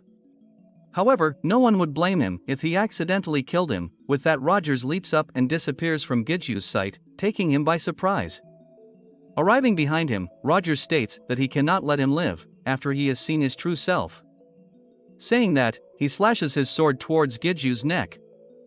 Who was waiting for this moment, shouts out, "Reflect," causing Rogers to be confused. Just then, a bright light begins to emanate from the hero's body, successfully using Bernhardt's skill to reflect the accumulated damage, shocking Rogers. Suddenly, a blast erupts from the area, covering everything with dust and smoke. After some time, Rogers lies on the ground with a coughing fit, while Giju sits in front of him. The system notifies him that Bernhardt has reached its maximum accumulation limit and has started to disintegrate. With Bernhardt falling apart, Giju starts to step towards Rogers. As he reaches for him, he raises his sword into the air while Rogers begs for his life. However, without listening, Giju pierces his sword into Rogers' body, causing him immense pain and knocks him unconscious. Afterwards, Giju lies on the ground, feeling pain due to the aftereffects of Reflect, and thinking that it won't stop bleeding. Just then, he hears the voice of a girl calling him brother and asking if he is alright. Turning to the voice, he sees a figure of a young girl standing near him and thinks of his sister Yujong. Asking what is he talking about, the girl states that she is Sujung and comes forward, which surprises him. Getting close, she asks if she saves him and gets him an elixir, what he would be willing to do for her. Would he give his life to her, or become her slave? Looking at her, Giju raises one finger, stating that he has one more request, to kill Iron Shield and destroy the Iron Guild. Remarking that these are two requests rather than one, Sejong asks if they have an agreement. In response, our hero continues with his requests, wanting his other sword. Hearing this, she becomes annoyed, asking how many more extra conditions he was going to add. Just then, Ball, who was observing all this, comes to them, remarking that Giju is certainly an interesting person. To which Sojung agrees. Turning to Ball, Sojung reveals that from the looks of it, he appears good-natured, but is actually evil-natured inside, and someone was suppressing his true nature. Looking at how Rogers was stabbed, this was not something one does out of anger. Stating that he aimed directly for the vitals, remarking that it was his first time killing a person, yet he did it cold-heartedly and without a hint of hesitation.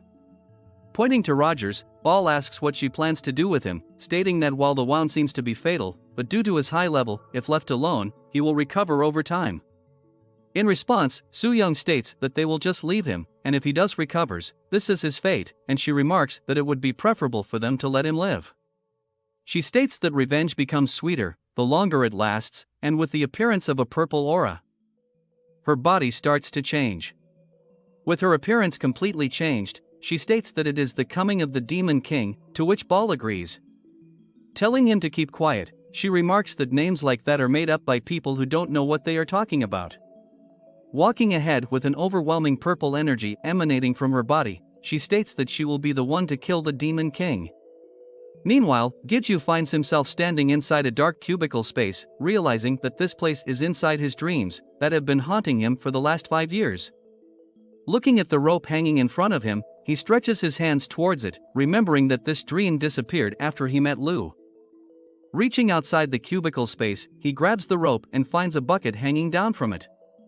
This makes him realize that even after getting over a wall, he is still stuck in the well he was originally in. He thinks that even his dreams have started to mock him, and he was simply lucky to grab the rope that drew him up, and his own strength wasn't involved. Just then, someone appears behind him, calling him a loser, and asks how long he will be complaining about the broken link and the powers he borrowed. With a demon-like appearance, the creature tells him it doesn't matter if it earned or by luck, as long as you have the power, it is his power.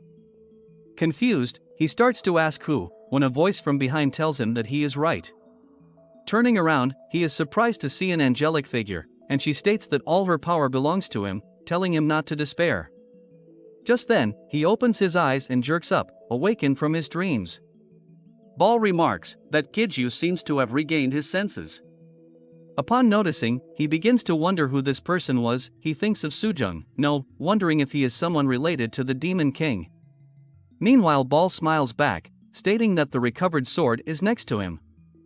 Upon looking down, he finds both El and Lu lying on the ground near him. Ball then tells him to rest for a little longer, stating that although they healed his wounds with potions, he should not move too much.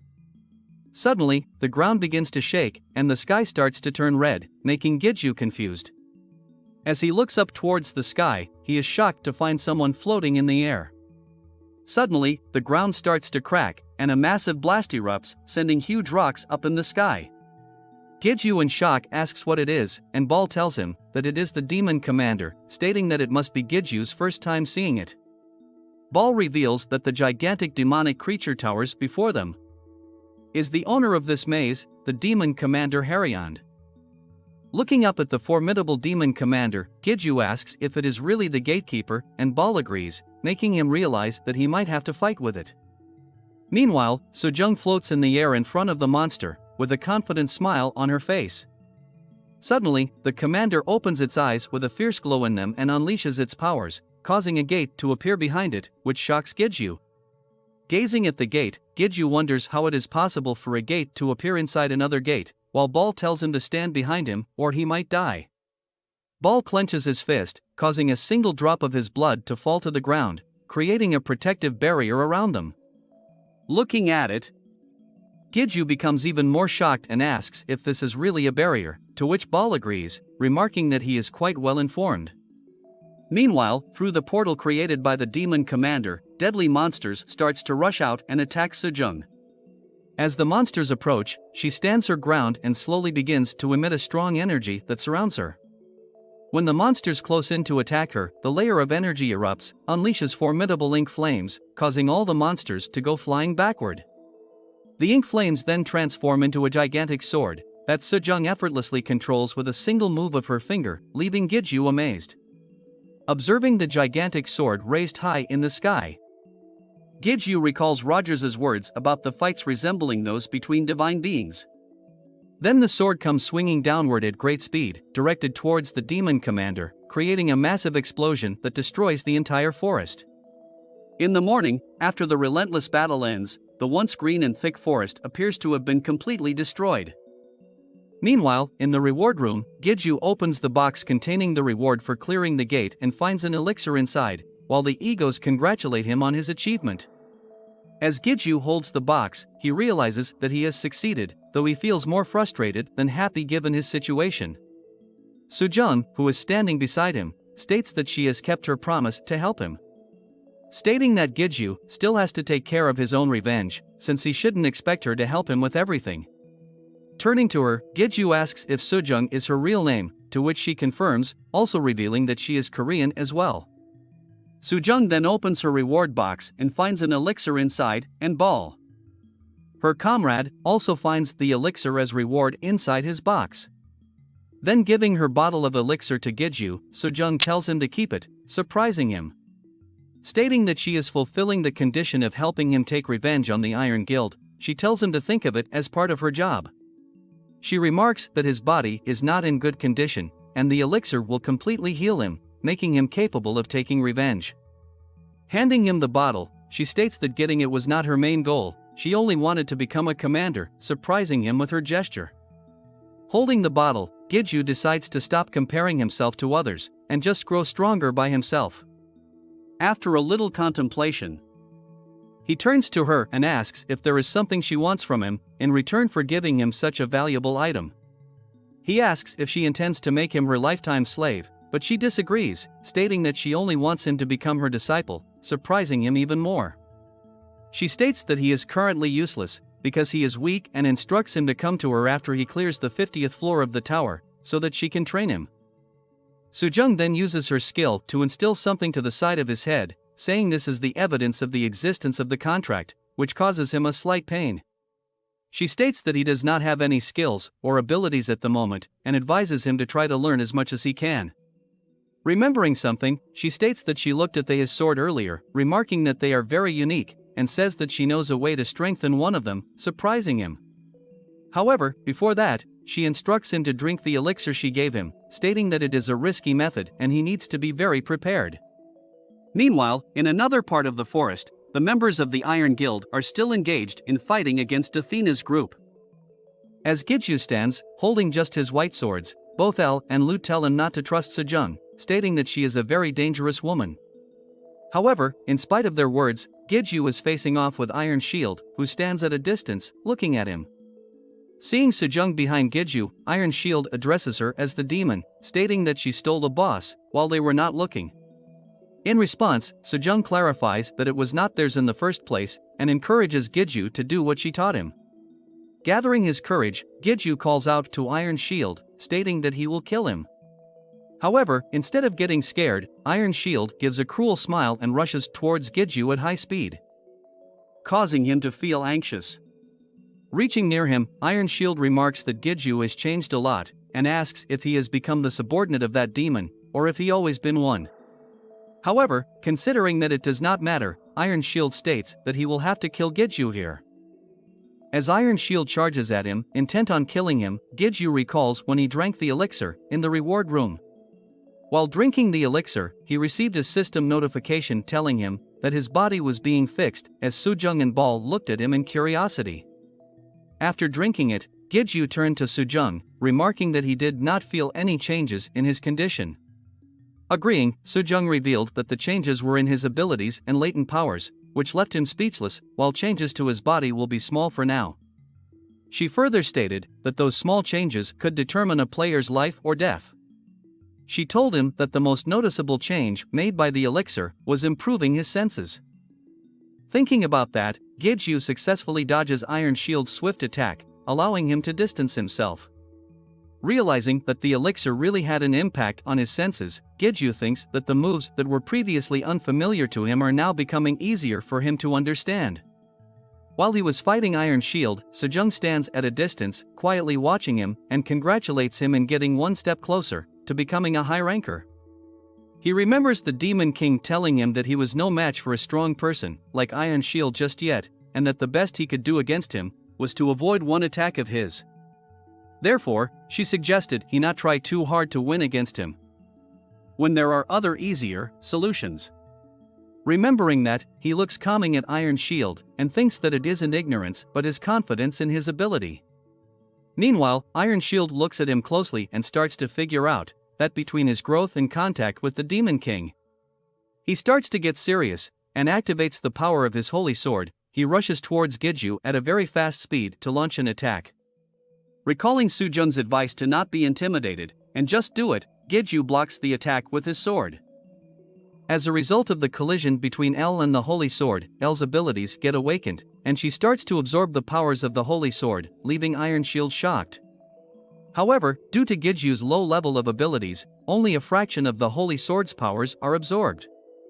After the absorption is complete, Giju smiles, knowing that his tactics of embarrassing and demotivating Iron Shield were to create distance between them. Then taking out the thread ball, he starts to activate Arachne's web, which slowly surrounds him, making Iron Shield realize what he is trying to do. Stating that he cannot let him go so easily, Iron Shield charges at him with his sword, but before he could reach him, Giju gives him the finger and ports away, leaving Iron Shield to miss with his swing. Realizing that he has disappeared, Iron Shield feels increasingly frustrated and enraged. While he is standing there, Sejong calls out to him from behind, asking if they could have a chat. As he turns around, he sees her surrounded by her ink flames ready to fight. Outside, a car arrives at the gate, and Seonghun comes out of it, happy to see Giju waiting for him at a distance.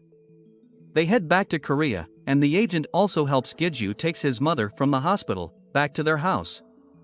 Talking to Taeshik on the phone, he informs him about the situation and states that he will be waiting for Taeshik's return to Korea. After hanging up the call, Giju turns to Seonghun, thanking him for all his help and telling him to take care. Waiting patiently, as his mother opens her eyes and finds him sitting beside her, he is happy to see her awake and asks if she is alright. In response, his mother states that she only wanted to see him one last time before she dies and starts to cry, thanking him for coming back. However, Giju assures her that everything is going to be alright. His mother states that there is something she always wanted to tell him, and is about to reveal it when her condition starts to deteriorate. Telling her to hold on for a moment, Giju quickly opens the bottle of elixir and makes her drink it. After drinking it, she starts to calm down, and a bright light emanates from her body, beginning the healing process that makes Giju relieved. Feeling relaxed after such a long time, Giju collapses down near her mother's bed, and also goes into a deep sleep. Watching him, Elle calls out to him while Lu states that he has gone through so much in a single day. Elle expresses concern about getting more involved with Sejong, but Lu says there's nothing they can do and suggests letting Giju rest for a while. Late at night, while Giju is still deep in sleep, light starts to emanate from his mother's body, which starts to get brighter by the second, and then she suddenly opens her eyes. Meanwhile, his sister Yujong is angry with him for not picking up the phone. Being gone for a month without a word, he just sends one FING text and doesn't bother to pick up the phone. How infuriating. Filled with anger, she decides to scold him and starts heading home instead of attending her supplementary classes. She arrives home and opens the door, calling out to Giju while expressing her frustration at his behavior and stating that they were worried about him. Just then, their mother calls out to her, surprising Yujong. She stands frozen by the doorway, while her mother lets her know that Giju is sleeping in his room, and asking if she is hungry. Seeing her, Yujong becomes overwhelmed with emotions. Feeling both happy and surprised at the same time, and calling Mom, "Who are you?" After a while, Giju slowly wakes up to the aroma of his mother's soybean soup and overhears them talking, and begins to get emotional. He thinks that behind this door is the scene he longed to see and even risked his life for. However, he has to get a hold of his emotions and greet her with a smile, so he gets up and opens the door, only to find a stranger preparing dinner. Shocked, he curses asking, "Who are you?" He stares at her, and Yujong remarks that his expression is even more intense than hers. Then realization dawns on him, while their mother invites him to have dinner. After finishing dinner, Yujong repeats what Giju told them while eating, that he entered the maze gate and got the elixir from there, which led to rejuvenating their mother's health. Looking at their mother, who does not even have a trace of her illness and looks even younger, his sister is overwhelmed by the situation and doesn't know how to react to such great news, while Giju just laughs nervously. Calling out to him, their mother states that he had a hard time just because of her, apologizing to him. However, Giju states that it was not really that hard for a capable person like him, and they all laugh. Next morning, Taeshik visits Giju's house and is warmly welcomed by his mother, who invites him to stay and have lunch with them. However, he politely declines while blushing, explaining that he needs to discuss something in private with Giju. He then hands her a gift basket, and she expresses gratitude for taking care of her son. After that, they head to a restaurant, where Taeshik orders an extravagant meal and drinks, stating they have the ultimate cause for celebration. Curious, Taeshik asks how Giju obtained the elixir, stating that he barely controlled himself from asking that on the phone. In response, Giju, who has been thinking about something for quite a while, asks if Taeshik has the hots for his mom, causing Taeshik to spill his drink and stumble over his words, turning bright red. Stating that he has felt it a lot of times, and he will be rooting for him, causing Taeshik to feel shy. Meanwhile, the meal they ordered is also served, and they get back to the discussion of the elixir. Before revealing the details, Giju asks Taeshik to set up the portable barrier generator. When asked why, Giju reveals that it is going to be a long and complicated story. He starts to tell all the events that happened inside the gate, causing Taeshik to feel enraged at the people who tortured him. Telling him to calm down, our hero says that there is no reason to get angry, stating that he will punish the members of the Iron Guild himself. He then inquires about the guardian of the fourth floor, and Taeshik informs him that a C-rank subjugation squad was developed yesterday. Revealing the details of the squad members, Taeshik confidently states that they are powerful enough to take down even the guardian of the 30th floor, and should be reporting their success soon, to which Giju replies it's a shame since he wanted to kill it. Meanwhile, on the 4th floor of the tower, a person runs for their life, realizing they need to inform the association that the C-rank squad has been completely wiped out. Suddenly, the boss monster appears behind them with fierce intent in its eyes, and a moment later, a loud scream echoes in the empty forest. The next morning, he sits in the car with Seonghun, who tells him that it's a priority to get him and his mother examined for any after effects of taking the elixir, since it can't be done at a normal hospital, not to worry since Taeshik will take care of it. He then tells him about the yellow crystal that he received as a reward along with the elixir, and reveals that he has given half of its selling amount to Taeshik, according to Gijju's wish. Going through the document, Seonghun reveals that he still has about $20 million left, and informs him about the selected location for his new house. After going through all the process, Seonghun asks if he has any questions, to which Gijju can only stare back at him blankly. Then states that he has none but asks why Seonghun is going through all this trouble on his behalf. Seonghun reveals that Taeshik has made him Gijju's personal assistant, and taking Gijju's phone saves his number in it, stating that he is looking forward to working with him. Looking at him, Gijju wonders if he was always like this. After arrived in Dongdaemun, Seonghun asks what Gijju was planning on doing with the briefcases filled with $8 million in cash. Gijju reveals that some armor that he bought on credit got destroyed, for which he has to pay and buy some new equipment as well, causing Seonghun to ask how much it cost. In response, Gijju reveals its price to be $3.5 million. Leaving Seonghun shocked. Remembering that the old blacksmith loaned him such a huge amount, Gijju thinks of him as crazy, just like himself, who accepted it without a second thought. Meanwhile, in the workshop where the old man is busy forging new weapons, his grandson comes to him, informing him about the arrival of a guest, making him confused. Meanwhile, in the room, after taking all the briefcases down, Seonghun goes upstairs, telling Gijju that he will be waiting for him upstairs. Just as he leaves, the old man arrives, recognizing Gijju and remarking that he has changed a lot in just a few months. He approaches the blacksmith asking about his well-being, to which the blacksmith replies that he is well and lets him know that he received the money Gijju sent through the association, which was a little lacking. Hearing this, Gijju apologizes, but the blacksmith said he understood, and the letter that came with it was basically a will. He states that he was not expecting Gijju to return alive, causing Gijju to laugh and state that he has finally come to pay back the rest of the money. Just then the old man notices Gijju's shirt and inquires if Bernhard is dead. To which our hero agrees, revealing that it disintegrated while saving his life. Hearing that, the old man feels sad and stays silent for a moment, but then states that this is what it was made for and asks Gijju to tell him about Bernhard's final moments. The next morning, Yujong wakes up to find Gijju and their mother ready to leave for their examination. She suddenly notices something, and asks her brother if he has gotten taller. At the examination, Seonghun also expressed his surprise at Gijju's improved appearance and remarks that he looks like a model or a celebrity. Having grown 3 centimeters taller overnight, and even gotten more muscular, Seonghun states that the elixir really has a wonderful impact. When asked if he could get him one, our hero recalled that his sister saying the same thing. Just then, Gijju's expressions changed, and he thinks that it might not seem like a big deal, but this is a big change.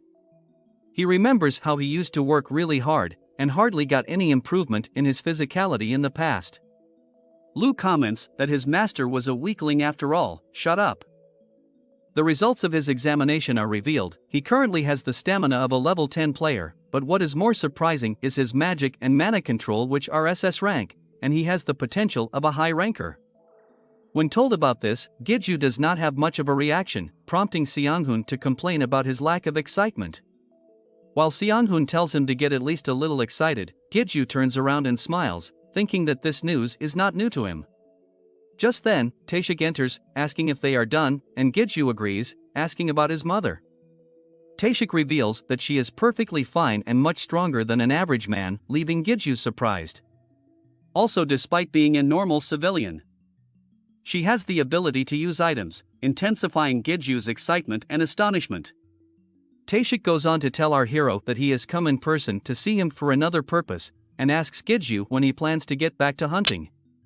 He was thinking to rest until El completely absorbs the powers of the Holy Sword, to which El apologizes for the delay. Taeshik goes on to reveal that they have lost communication with the C-rank subjugation squad, which shocked our hero. He goes on to state that they are currently in the process of preparing a B-rank squad to send on the mission, revealing that the boss monster has still not been defeated. While Gijju stays silent, Taeshik states that an even bigger problem is that the monster possesses the capability of hunting the players to grow more powerful. Meanwhile, Seonghun stands at a distance, looking at their serious expressions, and wonders what they are talking about. A B-rank subjugation team consists of 30 members, 60% of whom are B-rankers, while Giju thinks about himself having no rank. As he sits in Taeshik's office, Taeshik tells him to take the official rank assessment, stating that he does not have to worry about being able to equip items anymore. Taeshik assures him that his physical attributes might be D rank, but considering his potential, he will surely get a B rank. However, Giju states that you usually have to be level 100 to become a B rank, and since he is only level 1, asking if talking about potential is too ambiguous. In response, Taeshik explains that mana capacity and utilization directly translate to practical combat, and in short levels are not as important, compared to the potential of incremental stat increases upon leveling up. He says that he thought Giju would willingly get assessed, in order to get a rank that drastically changes the way a person is treated.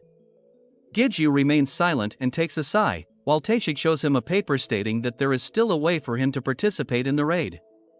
Confused, Giju asks him how, and Taeshik tells him that he can join one of those guilds temporarily. Just then he notices the guild named Morningstar, which is headed by Seonpil, and includes all 3 of his group members, which leaves him surprised. The next week, a player named Donghee Kim from the Child Guild, standing in front of a large group, lets them know that he has been appointed as the captain of the subjugation squad, saying that they will leave as soon as all the people arrive, and looking forward to working with them.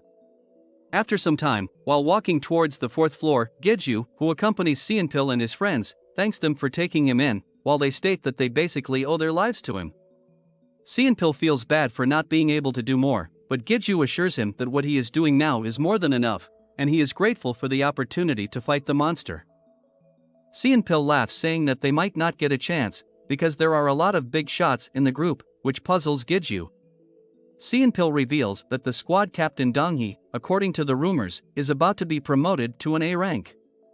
Looking at Donghee effortlessly killing the monsters coming in his way like insects, they state that even getting close to A rank is a huge deal while Donghee walks ahead of them. Looking at him, Giju wonders if this was something to be amazed at, since it wasn't much when compared to the likes of the Demon King or Iron Shield, while the egos remark that his standards have become uselessly high. Just then, the redhead approaches him, complimenting his changed appearance, which confuses him, while another member agrees, asking if he did something to his face. While looking at them, Giju wonders if he really changed that much, while Lu remarks that his vibe has certainly changed and they have started to get an impressionable feeling about him. Hearing that, Giju turns to them and clarifies that it is not related to plastic surgery, and that he only gained a job-specific skill on the 5th floor, resulting in him growing a bit taller. Upon hearing that, all of them express their astonishment and wish to have such a skill as they continue walking ahead. While they walk and talk to each other in a friendly manner, the members of another guild watch them with a cold expression on their faces. After some time, the group reaches the 4th floor of the tower, and Donghee instructs the search party to track the guardian while telling the others to rest for a bit. Complying, the search party leaves for the tracking mission while the rest settle down to rest. While sitting with his group under a tree, Giju looks at all of them. Considering that Seonpil is an archer, Hanul is a mage, Songwoo is a swordsman, and Jaewon is a tank, Giju asks about the logic behind naming their guild Morningstar. While Seonpil feels embarrassed by that question, the rest of the group starts laughing, which causes him to become annoyed. Just then, one of them reveals that Seonpil decided on that name because of Giju. He says that when Giju left the cave to call for help, Seonpil saw a light shining from him, just like a morning star, and gave this name to his guild. Meanwhile, Seonpil keeps expressing his frustration at his group members laughing at him. Stopping them from fighting, Giju tells them to speak more casually with him, stating that he is not their guide anymore, and they agree. In response, they also tell him to become more comfortable with them, and he agrees.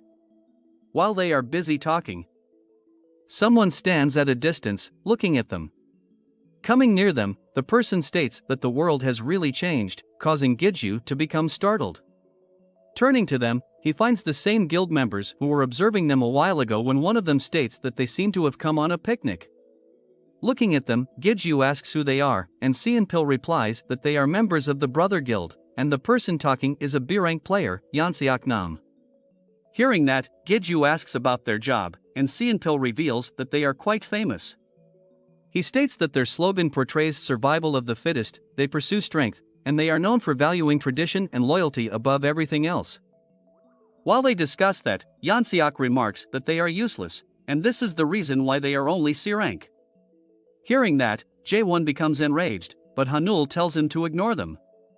Meanwhile, Yansiak keeps on mocking them, stating that they must think of themselves as useless individuals who are being let into a B-rank subjugation squad.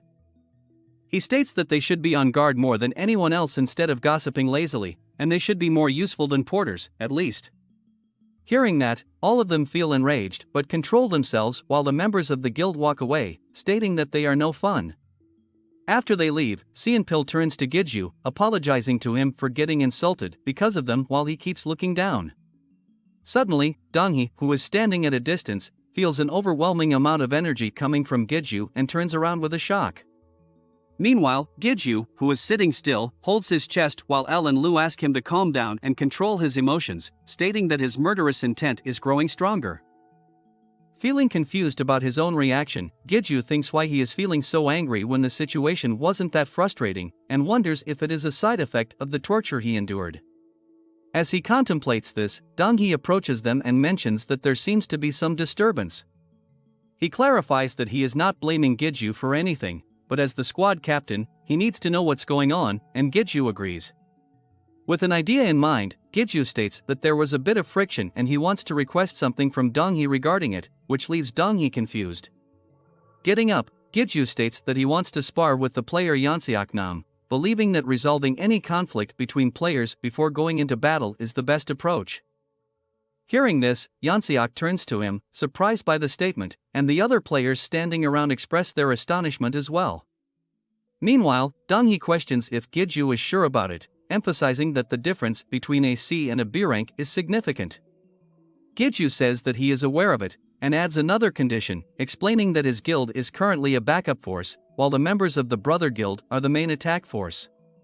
He believes that practical combat strength is more important than ranks, and proposes switching positions between the two guilds if he wins against Yansiak, which shocks Seinpil. Confused, the members of Giju's guild ask why he is suggesting such a thing. And he apologizes for not discussing it with them, asking them to trust him. Just then, Yansiak approaches him, stating that Giju cannot decide everything on his own and pointing out that they have nothing to gain from the fight. In response, Giju states that if Yansiak beats him, he will give him 500 million and says that it is a very good condition. Hearing that, the members of the Brother Guild become surprised and wonder if he is serious. One of them speculates that Giju might later deny his own words, but Yansiak argues that it's not possible when many people have heard him. Turning to Donghee, he states that this is a jackpot for them and there is no way they will lose it. Remembering the overwhelming energy he felt from Giju, Donghee thinks that if it was a coincidence, he should confirm it by this fight and allows them to spar. After a while, all the players circle around Giju and Yansiak while Donghee explains that the use of weapons is prohibited and the fight will end when one side forfeits. Looking at his swords held by Seinpil, Giju wonders if this much distance is fine, and Lu reassures him that the more he progresses, the greater the distance he can maintain with the links. Meanwhile, Yansiak, who appears very confident in his win, states that he will let Giju have the first blow, as ending the battle too quickly wouldn't be fun, and invites Giju to come at him. Observing the gaps in Yansiak's defense, Giju wonders if he is being baited, but he decides to trust his agility and close the gap to make the first move instead of simply gathering information. As he gets closer and prepares to launch a punch, Yansiak remains still and smiles, making Giju wonder if he possesses the skill of an immediate activation counterattack. However, considering that it is too late to pull back, Giju decides to draw back his body as quickly as possible and prepare to hit back when Yansiak launches a counterattack. With that in mind, he reaches for Yansiak and forcefully punches him, to which Yansiak does not respond and collapses to the ground, becoming unconscious. Seeing that, the other members of the Brother Guild and Donghee become shocked, and Giju is declared the winner, which makes his group members happy. Looking at Giju standing with his group and the members of the Brother Guild trying to wake their leader up, Donghee thinks that Giju's movements were hard to follow, even for himself. He believes Giju will be the biggest variable in this raid. Just then, the scouts sent for the tracking mission return, badly panting, surprising them. Meanwhile, in the association's president's office, Taishik reports to the president about the formation of a B-rank subjugation squad that departed on Friday morning. While reading the squad members' details, the president comes across Gidju's name. Remembering the association's basement training, the international portal, and Seonghun's assistant work, he remarks that Taishik has shown extravagant special care to an outside player. Turning to him, the president asks Taishik if he has an explanation for all that. Meanwhile, on the fourth floor, Gidju and his group reach the monster as part of the main attacking group. The monster, with its back turned towards them, keeps consuming the dead bodies of the players and other monsters it killed. Looking at it, they think that as players, they might get used to death, but seeing a creature treat its own kind as mere prey is not easy to accept. Seeing the monster, Donghi charges his sword with overwhelming energy and unleashes a water jet cutter directed towards the creature. Enraged by the attack, the monster turns to them, and Donghi calls out to the troops, telling them to start the attack. Meanwhile, Gidju and his group stand behind, holding their weapons ready for the command. He remembers the plan for the subjugation, recalling that the water jet cutter attack of Donghi was just a signal for them to begin their powerful spell. As the main troops attack the monster, it runs towards them and becomes blocked by the backline tankers who step up defensive barriers, like Earthwall and Stone Shield. Using their defensive skills simultaneously, they keep blocking the powerful attacks, allowing others to attack back. At this time, the D-rank and below porters start to throw the explosive items over the shields, while the ranged dealers also join in with their ultra-long-range attacks. All these simultaneous attacks directed at the monster bewilder it, and cause a massive explosion, proving it to be a simple yet effective strategy. However, our hero, who is thinking something is off, turns to Seonpil, stating that they should not rush to the front at this moment and should observe the situation instead. Confused by this suggestion, Seonpil argues that they finally got a chance to become part of the main attacking group, but suddenly stops speaking and looks ahead with surprise. In front of them, the monster shatters the stone wall into pieces, causing a massive explosion that makes Donghi confused. While Gidju thinks the biggest problem with this strategy is that if it fails, all hell breaks loose. Just as the monster comes out from the clouds of smoke, holding a giant blade, and lets out a loud scream. Reaching within the group of players, the monster starts to wreak havoc by injuring players and throwing them in different directions. Drinking the healing potions, the players wonder how long it has been since the battle started, only to realize that it has not been 5 minutes and the monster has already started to overpower them. However, looking at Donghi, they remark that it is amazing that he can stand confidently against such a dangerous monster. Meanwhile, Donghi charges his sword with powerful force and rushes towards the monster, launching a powerful strike. However, as he looks back towards the monster after the strike, he realizes that the monster's wounds are healing very quickly due to its incredible regeneration skill. Considering that, he orders the two main teams to start the attack while the backup team is instructed to prepare for the battle. Meanwhile, our hero remains still just watching, and Seonpil states that they also need to get ready because it will be their turn soon. Gidju replies, "He's got this," making them confused, while our hero starts to walk towards the monster, holding both his swords. While they shout at him, telling him it's dangerous, our hero pays no heed as he continues to approach the monster, while emanating strong energy from his body. While dodging a few of the blows, Gidju smiles and thinks that the players who graduated from the tutorial would never be able to understand what he knows.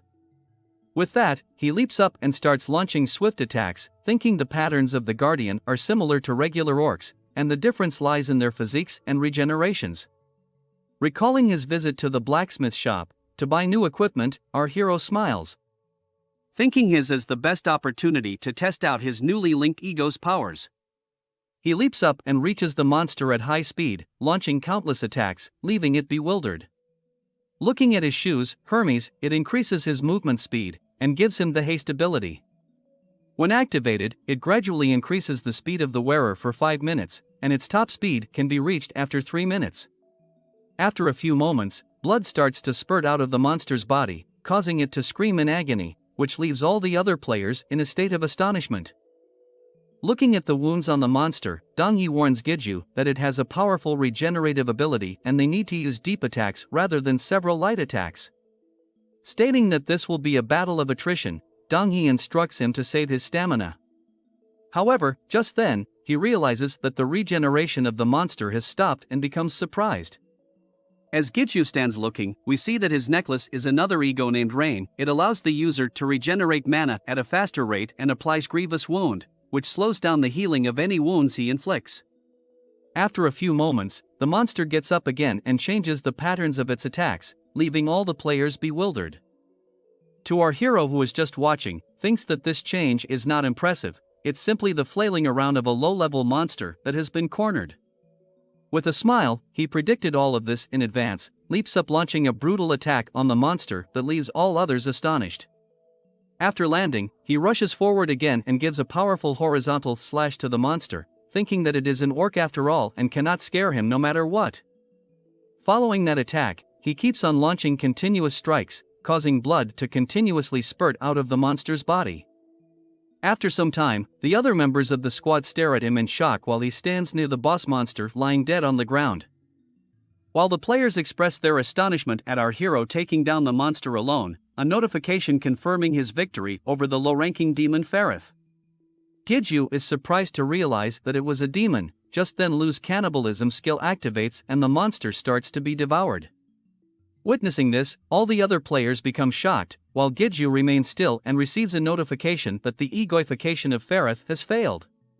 He looks at Lu with an accusing look, then another notification tells him that the fragments of Ferrith's egoification are being absorbed into Lu. With the monster's body having disappeared, Giju stands still, while Dong-hee keeps looking at him in astonishment. Turning to the other players, he instructs all the injured members to focus on their recovery, and tells the non-combatants to start organizing the front line's leftover belongings. He advises them to remain attentive and not let their guard down, then walks towards Giju, asking for a private conversation. As they walk, Giju wonders if Dong-hee was gonna interrogate him for the disappearance of the corpse, since he knows the Guardian's corpse holds significant value. Considering that all the spirit stones and reward items will now be inaccessible, Giju suspects that Dong-hee plans to blame him for that. However, he believes there is no concrete evidence that it's solely his fault, as it was an irregular fight, and Dong-hee cannot make hasty assumptions. While these suspicions fill our hero's mind, Dong-hee gets straight to the point and asks him if he has any interest in joining their guild, making him realize what his intentions were. He politely turns down the offer, stating that he's not interested in joining any group at the moment, and says that he temporarily joined the Morningstar Guild to participate in this raid.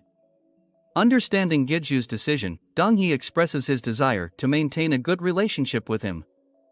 So, he gives Giju his business card, suggesting that Giju can contact him if he ever changes his mind or needs assistance. After leaving the tower, Giju stands with the members of the Morningstar Guild outside the association building, showing his appreciation for their efforts. Turning to Seonpil, Giju asks why he didn't join Sequa's kind guild.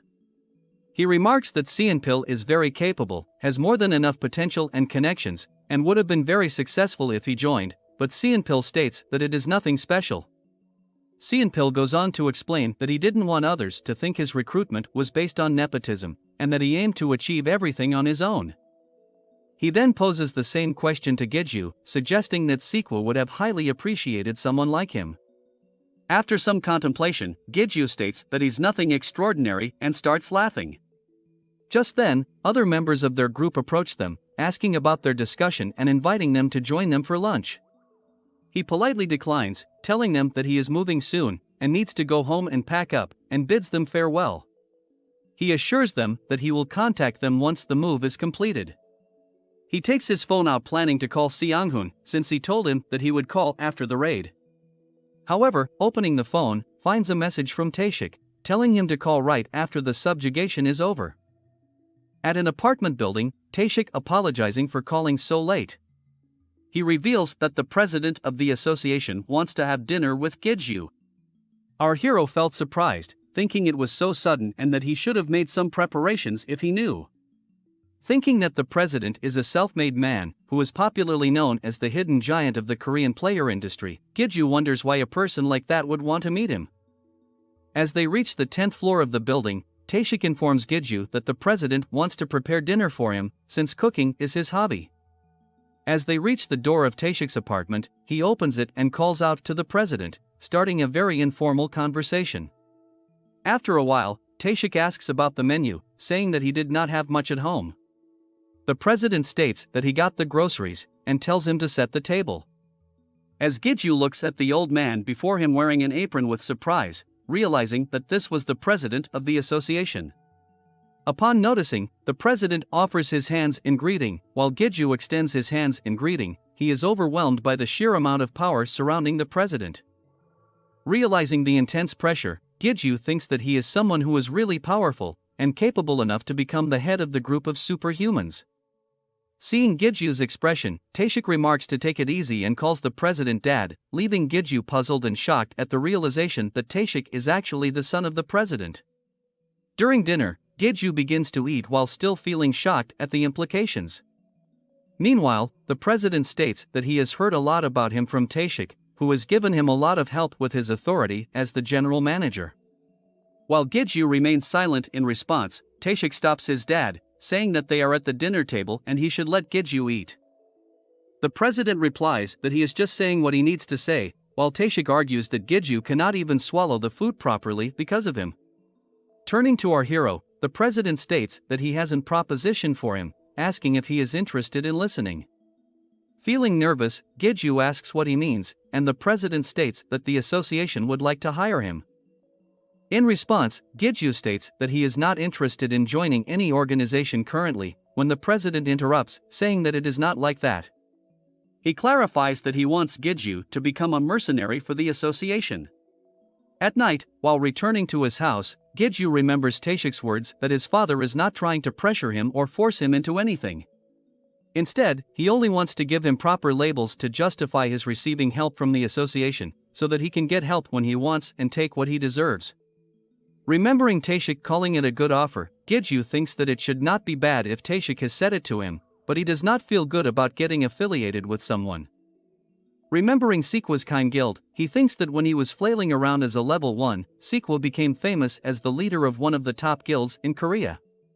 He remembers that he has only been in his debt since he met him, thinks that he cannot be in debt forever, and eventually wants to stand next to him as an equal. Meanwhile, inside the tower, a fight goes on between a monster and two players who keep on missing the target and try hard to finish it off. Just then, the monster emerges from the flames once again and charges at them when one of them gives it a fatal blow that leads to its death. After the monster dies, they take a sigh of relief and wonder if they should proceed. One of them states that it is already nighttime, and they should just hunt 2 more of them. Having decided that, they start to move ahead, feeling a little chilly but thinking that it is because of the night that they feel this way. However, considering that the 26th floor generally has a hot climate, they find it strange and unusual. After walking some distance, they reach the edge of the hill and think that the monsters might be at the bottom of the hill. However, as they look down, they are shocked to see all the monsters frozen, along with the entire forest. Meanwhile, down the hill, a person calls out to the guildmaster, who is sitting upon the frozen body of a monster, and tells him that they are unable to find the thing they were looking for. Hearing that, the person gets up and turns out to be Sequa, who tells his guild members to let's head up. A TV show called The Weekly Player is revealing what happened last weekend. The Angela Guild declared that they would clear the 80th floor, causing a commotion to the entire world. The host explains that the guildmaster Seonho Lee, who is a global rank 1 candidate, and another high ranker Yubin Shin, reinforced that Korea is the nation of the strongest players. She states that this is the reason why they have organized a high rankers special event, the purpose of which is to introduce them to the living legend, Azura. Taking the discussion forward, the other host states that even amongst the original 5 high rankers, there is very limited knowledge available about Azura. Remembering that show, Giju turns to Taeshik, asking if Azura, known as the strongest player alive, is really the president of the association and his father. In response, Taeshik agrees, leaving him astonished, but tells him not to spread this information, saying that it's a secret.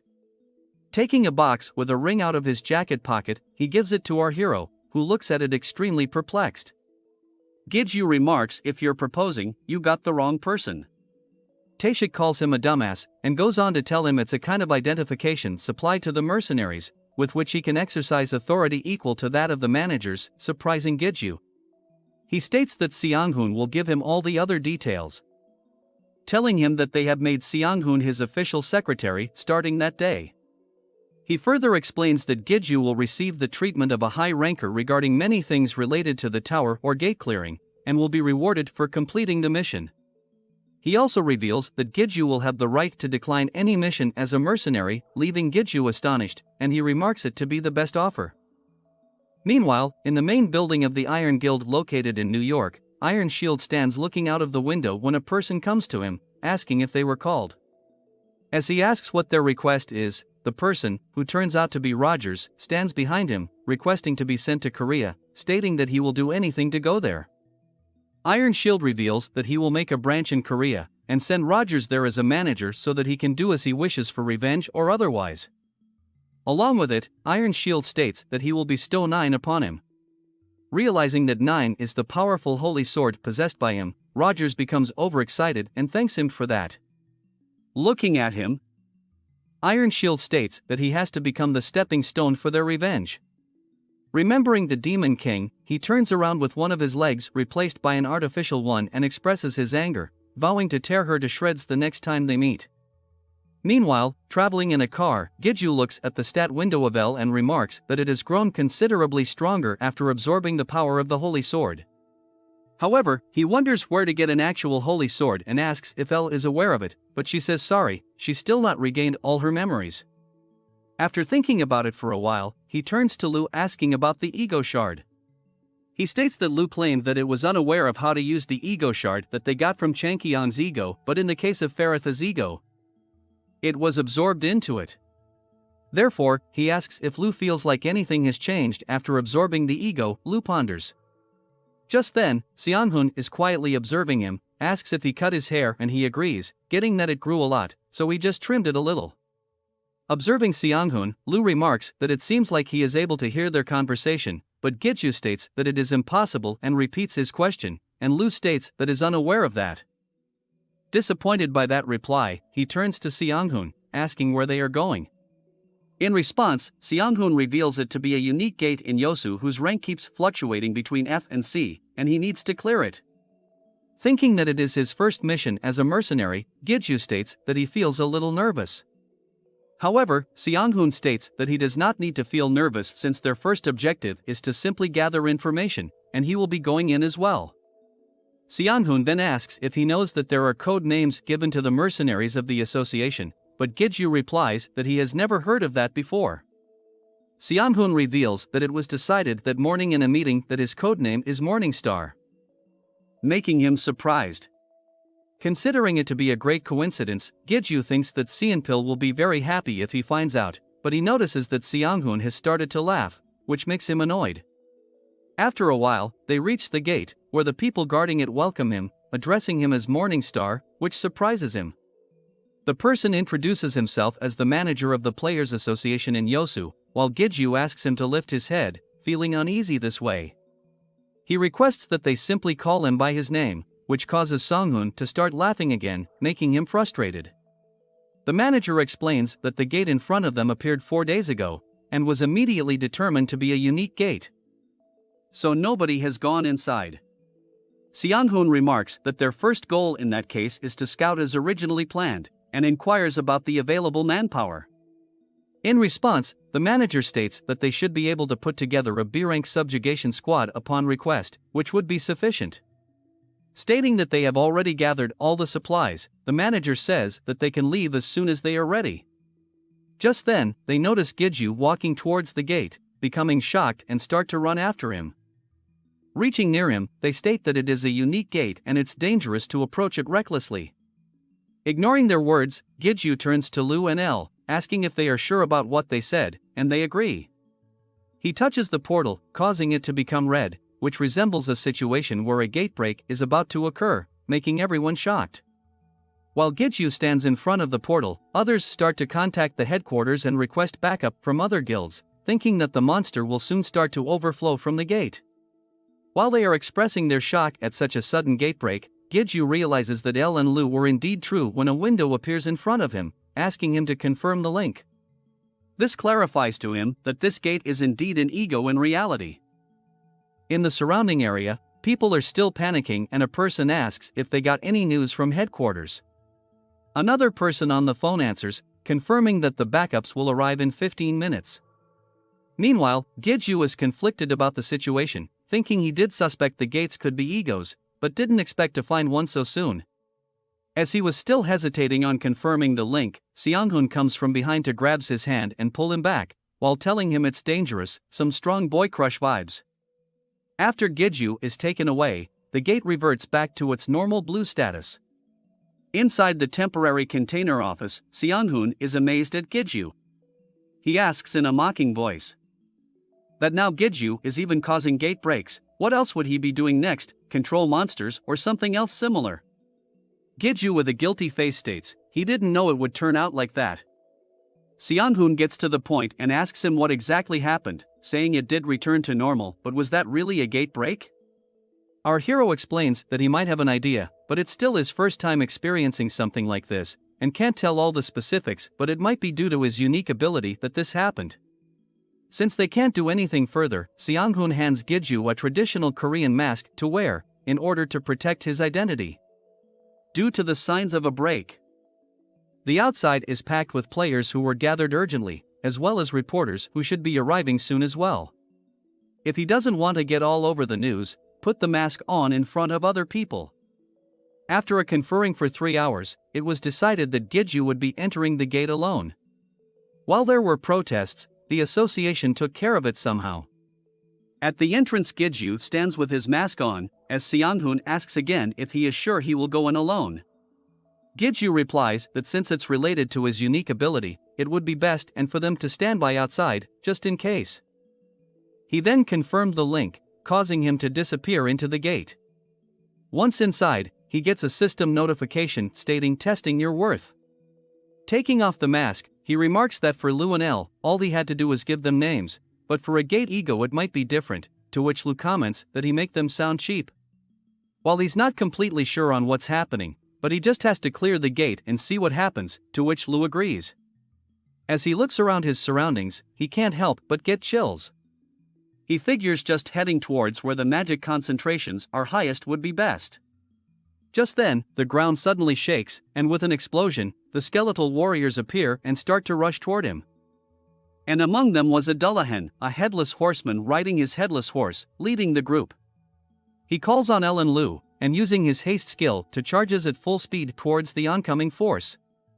As he slashes through the skeletal forces, killing them with single strikes, he heads towards the leader to finish this battle. In the next moment, our hero stands within a cemetery looking towards a tall monument at the end of the walkway. Lu remarks that something feels off, while remembering back to the battle with the Dullahan. Lu continues to remark that the mid-boss was very weak compared to the magic power the gate emitted. Giju agrees, and as he was about to ask more about it, something catches his eyes. The casket top slides open to reveal a green glow from within, as Lu gives a warning. Lu states that everything else is so weak, since all the magic is concentrated into the boss monster before them. What stands before him is a monster that is only found in high-level gates or on floor 60 and above, the undead king, Lich. The Lich asks, "Are you the one who wishes to become his master?" Giju is momentarily surprised and taken aback, and the Lich asks his questions one more time, "Are you the one who wishes to become his master?" Giju wonders, how come the gatekeeper has the system's voice? Giju hesitated a little but declared that's right, he was here to become the master of this gate. Then he asked the Lich if he was the gate, to which the Lich answered questioning gate. Then with an audible click, the Lich remarked right the gate, he was the master of this abandoned ruin. Our hero noticed that the Lich no longer spoke with the system's voice. Then the Lich materialized a staff in his hand, and upon noticing this, our hero informed his egos that he would be making the first move as he rushed forward. The Lich shouted, "Prove that you are worthy to become its master." Using the power of the staff, it casted a fireball towards the charging hero. Noticing it was too late to dodge, Giju collided with it, causing a massive blast in the area. When the dust settled, Lu gave a warning to pay attention, since another attack was incoming. As Giju looked towards the Lich, multiple magic arrows were headed his way. The Lich asked, "Is that all you've got? He hasn't even gotten started yet," taunting our hero. As the arrows were about to reach his location, he quickly used haste to evade them, however the Lich was not about to give him a chance. It simply sent more arrows at Gidju, and our hero was thinking that if he let his guard down, he might be done for. While still evading, he told Lu that he was counting on him, to which Lu replied, puzzled for what? As Gidju threw the black sword in front of him. Lu cried for help and cursed his shitty master. And as Gidju caught up to the sword, he said sorry while laughing, then used Lu as a stepping stone to launch himself towards the Lich while simultaneously using the trick of transforming Lu to a ring, then back again to a sword to confront the Lich. The attack of the black sword was easily blocked by the Lich's staff, and he commented that if you wish to become his master, this is not enough. But before he could finish, Gidju transitioned into a spin attack, using white sword this time to strike a blow to the chest of the Lich, causing it to scream in pain. Then our hero jumped out of the range of the counterattack. The Lich remarked that white sword was an annoying weapon, and he wanted to avoid dragging this battle any longer. As Gidju looked up, countless arrows were just above his position as far as the eye could see. Lu warned that they would not be able to dodge it, but El told him to use her since she could seal it.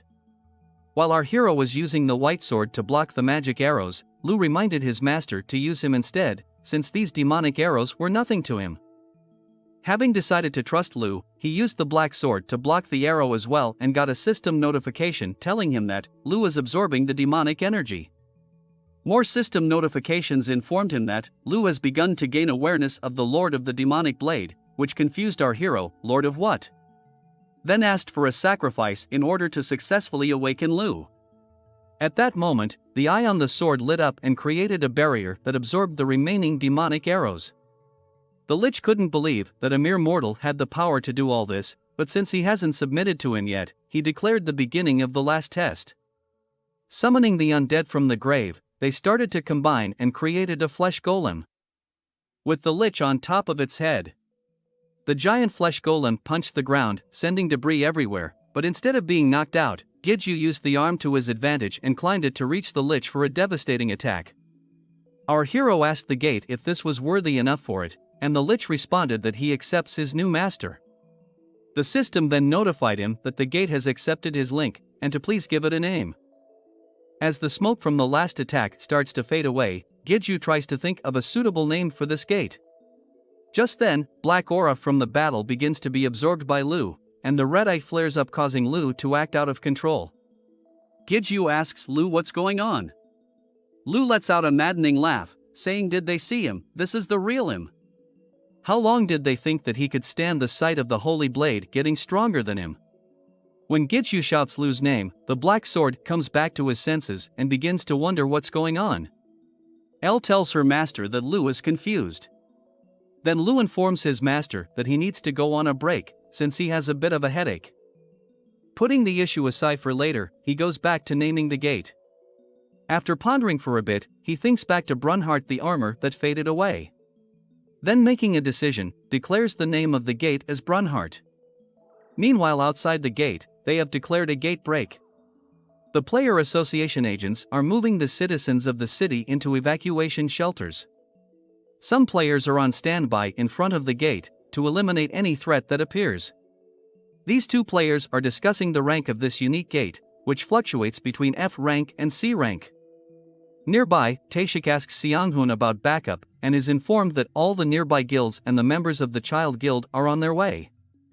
When asked about evacuation, it's going smoothly and they believe it'll be finished within 30 minutes. Taeshik tells them to do it within 10, and Seonghun replied he will tell them that. However, their biggest problems are the paparazzi that are not being cooperative, calling on the freedom of the press, and since some are retired players, they are being a real hassle to deal with. Taeshik with an angry expression remarks, let them be, if they want to die, then just let them. What worries Taeshik isn't the outbreak itself, since they have enough firepower to deal with it, but if a break does happen, then it means something bad has happened to Gidju. Just at that moment, the players outside became alarmed due to the gate turning red signaling a gate break. Everyone braces for combat, the frontline shields are lined up at the gate to meet the assault. Taeshik feeling guilty apologizes to Brother Kim for his lack of foresight, and begs forgiveness from Gidju for not being able to protect him. As he materializes his weapon, he charges towards the gate shouting, he will avenge Gidju with his own hands. With a mighty leap, he jumps over the heads of other players to reach the front of the gate. While he is still in the middle of his leap, Giju steps out of the gate and asks, "Did you call me?" Which catches Taishik off guard, causing him to lose his balance in mid-air. Just before falling he calls him a bitch, then tumbles onto the ground. Giju, wearing the hilarious mask, stands there puzzled, remarks, "What's all this?" Just as he turns to see the surrounding, he is momentarily blinded from the paparazzi try to take his picture. Giju is taken aback by the paparazzi, who want him to take off his mask and give interviews. At night, back at Taishik's apartment building, they are met with the Player Association president and discussing the day's events while eating dinner. As he intently stares at Giju, stating that due to the gate ego, our hero was able to quickly grow stronger. At these words, Seonghun nervously remarking that, is this something that he should be privy to since unique abilities are sensitive matters, but Taishik cuts him off saying that he is here because he could trust him, otherwise he wouldn't have made him his secretary in the first place. After saying this, he turns to Giju asking, if he linked with the gate, what happened to it? Our hero replies that since this is his first time, he is not really sure, but the gate said it's stabilizing right now and won't respond to him. Something might have happened to the gate when it closed. Lu isn't responding either, but currently it's transcending, but he can use Lu's abilities like normal, so there isn't anything wrong with it. The president is amazed that a player can possess a gate. If this gets out, the whole world will go crazy. As for the reporters, the association took good care of it, so it won't reach the press. As Giju thanks the president, his phone rings starts to ring. He excuses himself to get the call, and it turns out to be his sister asking, "Is that guy on the TV really him?" She tells him that she was able to identify him by his ring and necklace, but what's up with that weird mask? Just at that moment, everyone at the table gets notifications on their phone at the same time. While Giju's sister is explaining the exploits of the unknown hero who stopped a break, calling her brother a bit cool, and asking if she can brag about it to her friends, since she thinks a lot of people can tell it's him. While she is still talking, he turns to look at the people at the table. They stare back with blank faces. The news feed on their phones are reporting on the hero who single-handedly prevented a disaster. Is this the birth of a new high ranker? Oh, he's screwed. Meanwhile, somewhere else, the Demon King is looking at her phone and sees the news about our boy. Ball from behind her comments that she looks to be in a good mood, and she replies it's nothing. With a smile she remarks that she feels like she taught her student well. Player paparazzi are mostly retired players who report on things related to tower, gates, and players. According to Taishik, they are hard to control and he blames himself for not being able to keep Giju out of the limelight. Our hero consoles him, saying it's not like it was done on purpose. Taishik points out that a bothersome guy was mixed in among the mob of reports, a player who was pretty famous before he retired. Hyangchul Go, who ranked quite high even among other rankers, and warns Giju not to get involved with him, and be careful not to run into this guy in the future, plot for later. After some time, Giju goes to the workshop of Senior Huang. He greets his senior, who tells him that he read the news and compliments him on being famous. Since he could clearly identify him with all the egos he is wearing, jokingly asking if he should pay Giju advertising fee for displaying them all. Our hero, being bashful, tells the senior that his reason he is here today. He needs something that can help him from standing out, a means to hide his identity. The senior asks if he is looking for a mask, since the one he wore on the news was quite horrendous. But unfortunately, the workshop doesn't have anything of the sort that he is looking for. Giju firmly tells him that he isn't looking for a mask, plus he wasn't the one who bought the mask in the first place. He goes on to explain that egos and masks are easily exposed to the public.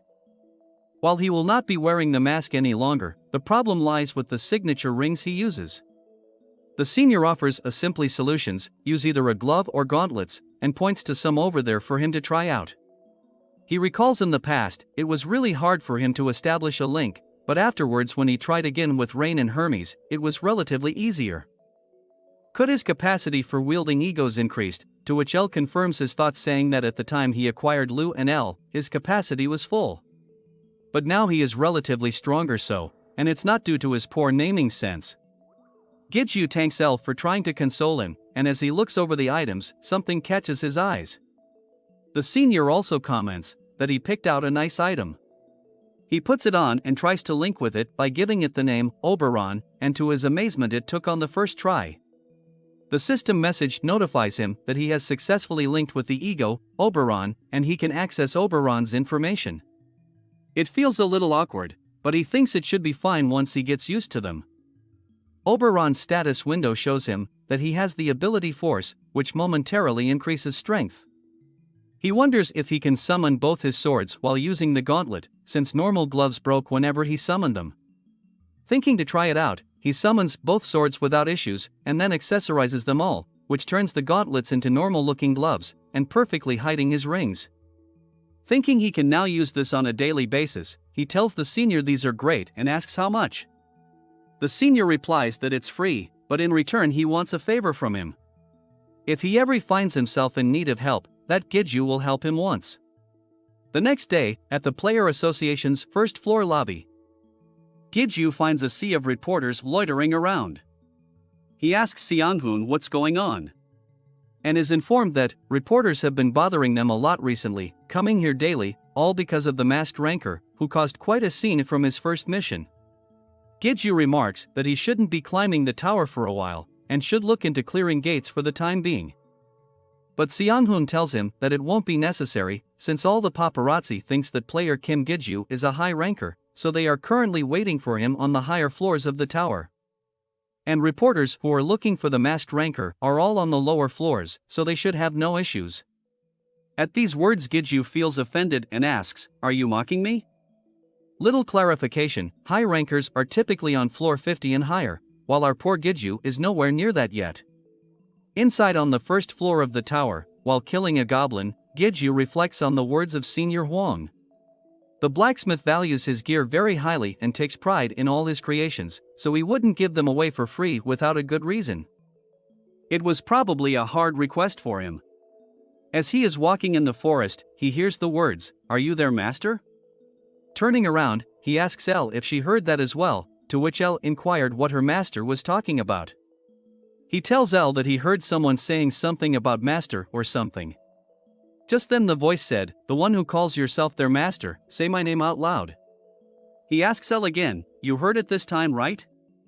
Elle remarks that maybe Lou's awake now? No, it's a different voice telling him to say its name out loud. Then as if a light bulb turned on, he said, "Could it be Brunhart?" As the words are spoken, an orb appears in front of him hovering in the air. He remarks, "This feels familiar to me for some reason," and starts to wonder, when an image of him almost getting butt naked comes to mind. With shocked realization, he hugs his clothes like a little girl and screams no. Nothing happens, and he slowly opens his eyes to look. Yup, the sphere is still there and it's not doing anything. Just then the system notification pipes up telling him, "Brunhart's form has not been determined yet, please determine Brunhart's form." He just stares at it without saying a word for a while, remarking that it's a bit different from what happened with Lou back then. He asks Elle if she knows anything about how to do this, and she tells him to put his hand over the marble and visualize the form that he wants. With a bit of skepticism, he slowly approaches and put his hands on it. He starts to recall the past when they were together, thinking about how it continued to save his life until the moment he perished. Thinking only if Brunhart could continue to protect him, like he has always done in the past. He wants him to stay by his side and protect him.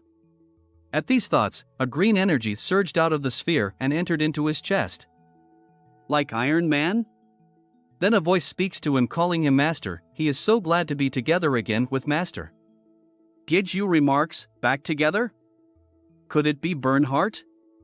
System pop-up shows Brunhart, the ego that had inherited memories. He looks at his new armor and says he is happy to be with Brunhart too. It's a little different than what he imagined, also the voice is very childish too. Using the new skill unification, the egos are able to talk with each other, and they make their greetings. Looking at the status window, it looks to have inherited its memories from the name, even able to retain the skill reflect which belonged to the original. Along with new skills that might be abilities it has as a gate. Praising Brunhart for having very impressive abilities, he began to test them out. While climbing the tower for a week, he focused on understanding the conditions of each ego, including Brunhart. First, his new skills, open and close, are used to open and close a gate at his location. Even though this is his ability, he can't enter the gate himself just yet, and also the monsters that spawn out don't listen to his commands either. But it's still very useful, since he can now intentionally create gate breaks. Once he is fully able to control this ability, it should exceed the powers a single person should have.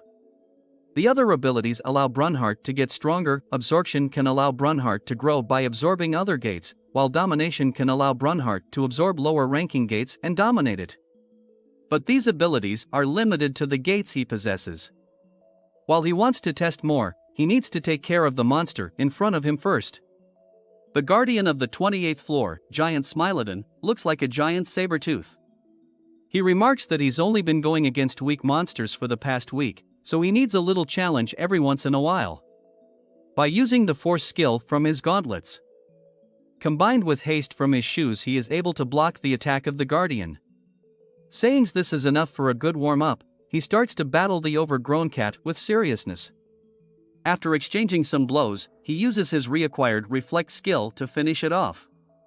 Since all the guardians are huge, it's getting easier for him to fight against them once he got used to the size difference, and with the stronger reflect skill makes it even easier. The guardian this time only dropped a single green crystal, but at least he can sell the corpse at the association for money. As he throws the crystal into the gate, he learned one thing about Brunhart's ability over this past week, and that is the gate can gain experience from the crystal and the monsters inside the gate can be strengthened. Now that he has grasped Brunhart's abilities and gotten used to using combination skills, he thinks about going directly to challenge the 30th floor of the tower. But he'll make the final decision once he gets to the 29th floor.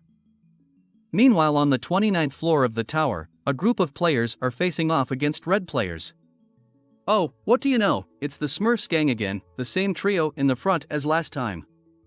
It's time for some guild battle. As our unsuspecting hero is walking by, he hears the noise of the battle nearby between players. Brunhart suggests to his master to go check it out, while our hero thinks he shouldn't be doing things like that. The group that is being ambushed is part of the Cain Guild, and Smurf number 1 is telling the injured guy that they are just using them as hostages to lure their guild master Sequo here. Just at that moment, a shadowy figure of Giju appears from behind him and grabs his head and lets him taste the dirt. While emitting a fearsome aura, he asks Smurf number 1, what was it that he was going to do? His heart was beating out of control, pumping blood faster than normal, and his rage was getting out of control. Even the pupil in his left eye had changed to purple and was exuding a powerful aura. He recalled a time before when he almost lost control and started to calm himself down. While looking at the beat-up face of the guy he was holding by his hair, he recalled where he saw him last. So why would the Smurfs Guild be messing with the Cain Guild? While he was trying to regain control over his raging emotions, the other members of the Smurfs Guild noticed him.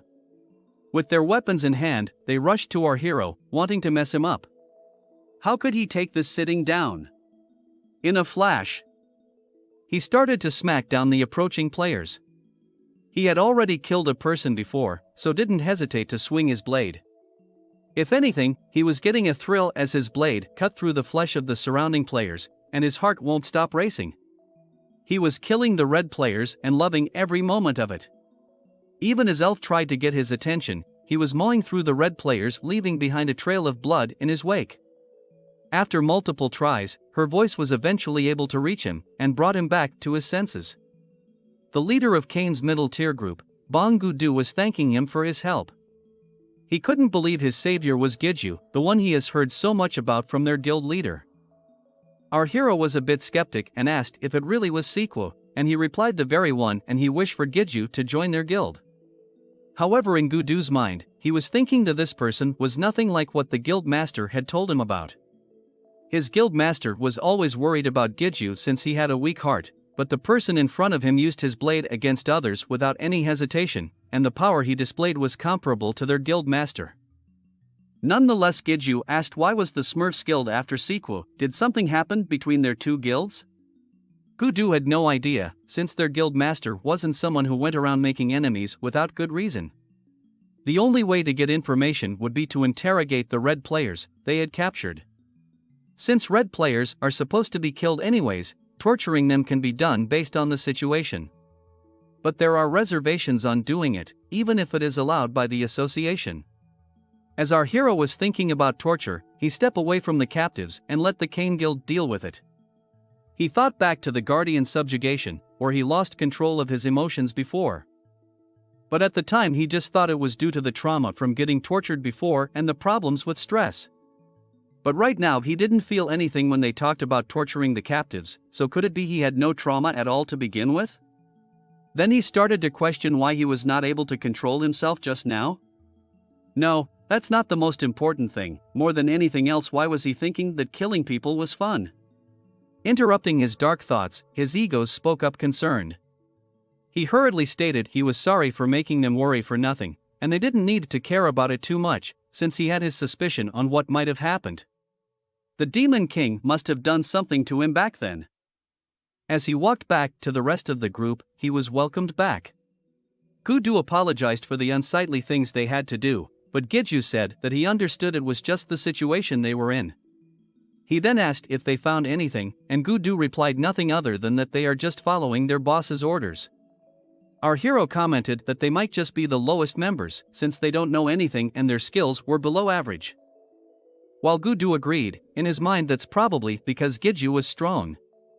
Gudu said he would be headed down from here, and while it would have been great if they were able to contact their leader, but alas they had things they needed to take care of first. However, at that moment, our hero sensed something and told him to hold a second. Soon they all heard footsteps in the surrounding area, and soon members of Smurf's Guild arrived and surrounded them from all sides. There were over 100 players. It looked like their entire guild had come here. Giju asked Gudu if he sent anyone out to contact the association or their guild. He replied affirmative but did not expect any backup. He then told Gudu to get another messenger ready as well as a flare, since he was planning to clear a path. All this time, instead of being scared of this dangerous situation, our hero was getting more excited at the prospect of fighting. With his evil eye flaring up again, he rushes towards the unexpected Smurfs members and charges past them up into a tree. Then using the tree to catapult himself, crashed down within the group and started to cause havoc from among them. The members of the Cain Guild were mesmerized for a moment by what they saw before them, then charged forward to support Giju. Meanwhile in his head, he was thinking killing these players were no different from slaying monsters. And he didn't even feel an ounce of guilt for doing it either. In fact, but at these thoughts he was interrupted by a blast of flames that seemed to encompass him.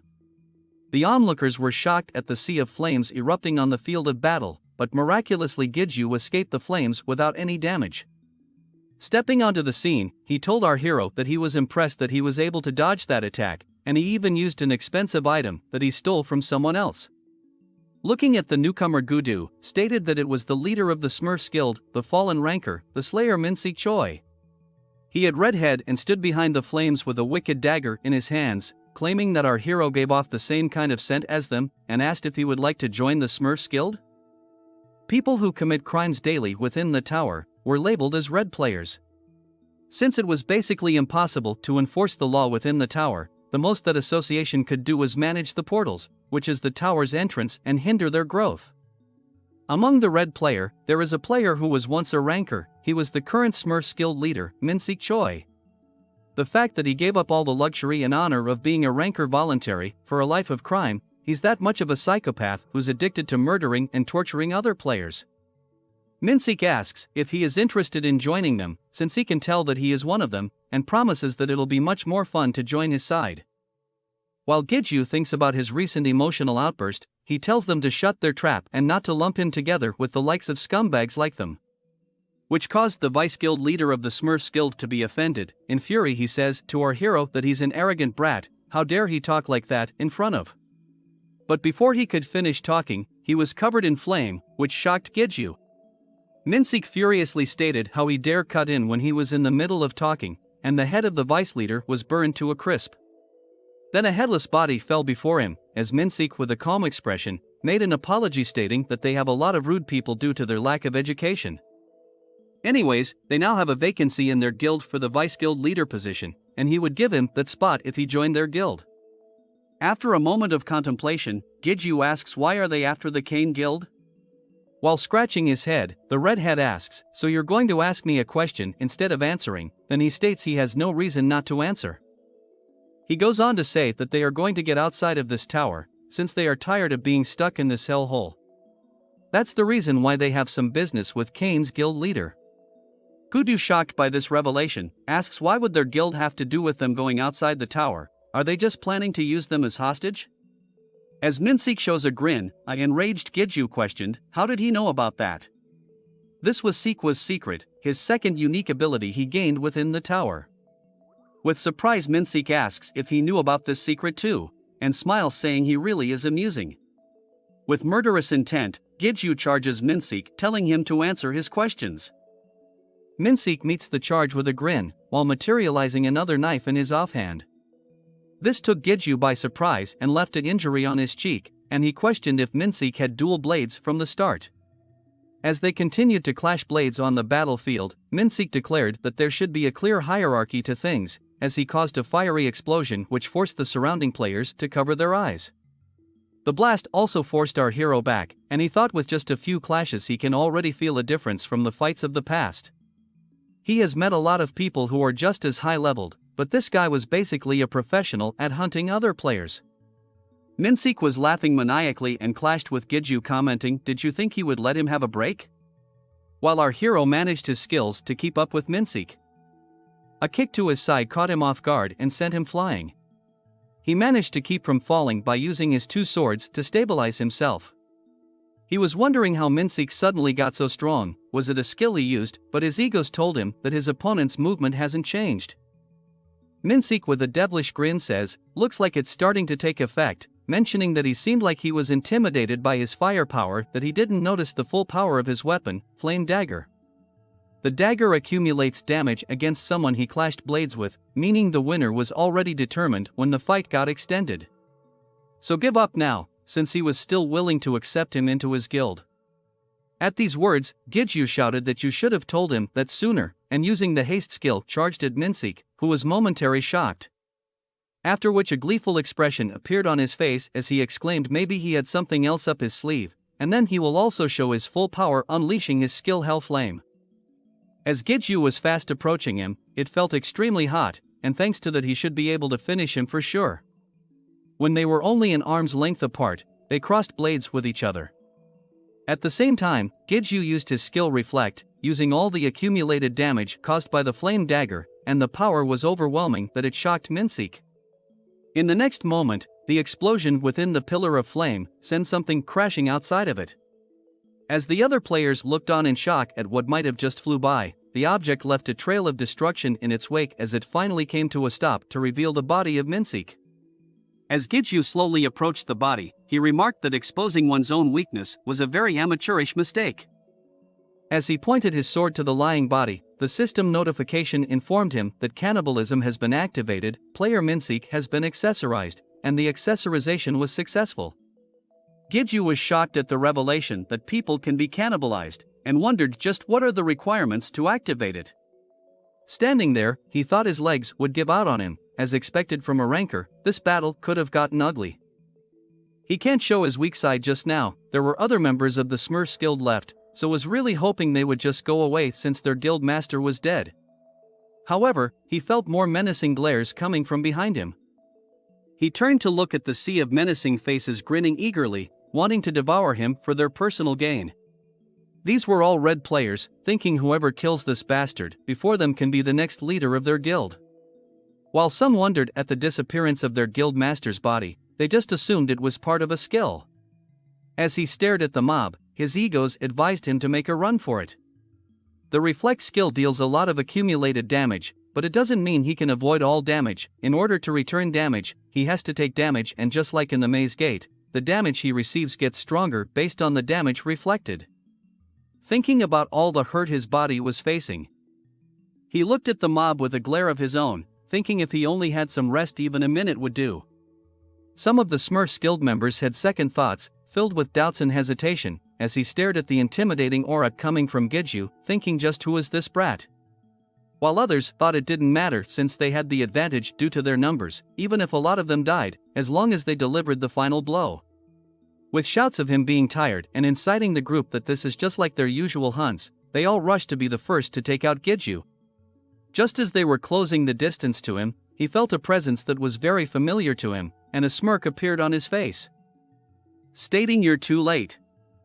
As Arctic cold air came blasting in and froze the players that were closing in on Giju. He let out a sigh of relief as the figure of Sequo appeared, greeting him saying it's been a while. As others became aware of Sequo's appearance, saying that while he would love to chat longer, he needs to take care of some business first. Using his skill Blizzard to cover the area, he started to count the number of red players. Afterwards he declared it will take him 3 minutes, then they can catch up. After materializing his twin ice blades, he jetted into the crowd and started to take them out as quickly. Every slash left frozen ice surrounding the wound.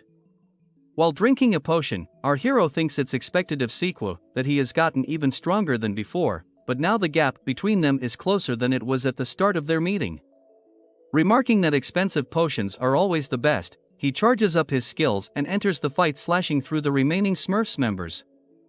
From afar, Sequo notices Giju's return to the battle with surprise, then a grin appears on his face. As they both declare a challenge, as if against each other, that it will only take 1 minute to clear the field of this trash. In a short period of time, the battle comes to an end and things are being tidied up by the remaining members of the Cane Guild. Sequo walks over to Giju's resting place. He comments that Giju has changed so much, he almost didn't recognize him, and asks about his eye. To which our hero didn't know what he meant, and was told that his left eye is now purple. Thinking must have something to do with what the Demon King did to him in the past, he tried to pass it off as part of a skill. While a little skeptic, Sequo continues and remarks not only did Giju's appearance change, but he had gotten way stronger than expected. They sat making small talk about recent events and how Sequo found out that Giju was the masked ranker from Cianpil. Thinking about all that, Giju couldn't let out a bit sigh, saying it's really a nuisance to him, and it amazed him how Sequo can deal with all that fame. So are there still reporters at the association? Sequo responds that it's been a while since they have already moved on to another topic, which piqued Giju's curiosity. Sequo remarked how long has it been since he was out of the tower, and he should at least check the latest news at checkpoints. It appears that the president of the association showed his face on the news for the first time, and due to the timing of such an event, Giju guessed it must have been done for his benefit. Sequo while getting up saying it was great meeting him again, and would love to buy him a drink, but looks like that will have to wait a while. But at least he has time for coffee at least, and he doesn't want to say goodbye like this, while materializing a ring on his hand. While flashing his ring, stating we do have a lot of catching up to do. Giju is surprised to learn that Sequo is also a mercenary like him, and Sequo mentions that there are many others like them, and warns not all mercenaries tend to protect each other, so be careful in the future. Each mercenary in their own way tries to hide their identities, whether through skills or items. He then gets to the main point and tells Sequo the reason why the Smurfs Guild was attacking his guild, and asks how did it get leaked out. This was about Sequo's second unique ability, portal generation. This ability generates a portal, whether it's within or outside the tower, and it's a unique ability with the power to shake the entire world. It's an ability that he probably tried his best to hide, but how did the Smurfs Guild find out about it, since even members of his own guild were unaware of it? Sequo says it's a long story, and since they're finishing up here, they can head down and talk. When Giju mentions since he is a guild leader, doesn't he have more pressing matters he needs to deal with first, Sequo replies what's more important than talking to someone who was personally involved, and anyways the other members were handling it well. If that's how it works, then Giju had a place, he had a cafe in mind for their chat. Later inside the manager's office, Tashik was furious and asked does his place look like a cafe to them? However, Giju pleaded that due to the nature of their discussion, this was the only private place he could get for free that he knew of. Tashik asked what did he mean by free, he was going to start charging in the future, so keep that in mind. Then he noticed Giju's eye color was different and asked him about it, and Outboy answered it must be due to the skill, at the same time wondering how long will it be before it changed back to normal. Dismissing the issue, Tashik went directly to the point of saying that since they came here right after the massacre of the Smurfs Guild, they have something to ask of him, right? To which Giju said not really, which astonishes Tashik, thinking they really came for the free noise cancellation he has. After some time, Sequo discusses what happened a few months ago, when he was forced to use the skill in front of a few guild members. Unfortunately, one of them got caught by the Smurfs Guild, and since they wanted any information about getting to the outside world, would have used any means at their disposal to get them to talk. Taishik remarks that it's an annoying coincidence, and asks what happened to that member. Since none of the Smurfs members they captured alive knew about them, he assumed that they must already be dead. Taishik, sipping his drink, silently contemplates on what he was told. Sequo asks when a team will be formed to wipe out the rest of them, and Taishik informs him as soon as they found any more information. The Kane Guild volunteers to join the group, since they have to know if the captured member is alive or not and make sure more information does not get leaked. After which Sequo states he will be headed out first, since he still has a lot of work to do. Seeing him off, Taishik comments that Sequo is acting brave but probably going crazy on the inside, since he treats his guild members like family. Taishik then asks about his condition, but Giju tells him he is fine since he used a lot of potions and got healed by a healer. But Taishik clarified not that, he was asking about his mental condition since this was his first time killing a person. While looking slyly, he said it was complicated to say it's his first time, since he was determined to kill Rogers Han back then, stating all his enemies deserved death, and he had no reason to feel guilty about it, so he feels fine right now. But the problem now is while killing people, he felt a thrill from it. Taishik remains silent for a minute, then rubs Giju's head, telling him not to overthink things. This job has a lot of people who are dark inside, what's really important is if you are able to control that or not. Pondering on those words, can he really control it? The next day, back on the 29th floor, he was looking around the battle area and there are still signs of frost left over, and he wondered what Sequo's level is now. To think that he killed a few dozen people here yesterday, he still can't believe it. Also, his eye color hasn't come back to normal yet, so did he really completely change or was he always like this? Anyways, he decided today was the day he was going to challenge the 30th floor test of this tower. He already completed 3 floor tests. First was to hunt a goat, second was to hunt a orc, and third was to hunt a minotaur. Each test was a simple mission with the difficulty decreased drastically. But as he was trying to open the door, his hands started to shake. Was his body trying to warn him, he wondered. A player should never ignore their own senses, and especially for him since his senses has been enhanced beyond normal after drinking the elixir. He recalled the memory of his first test, and taking a deep breath told himself what's the point in hesitating now, just got to do this. His egos encouraged him onwards.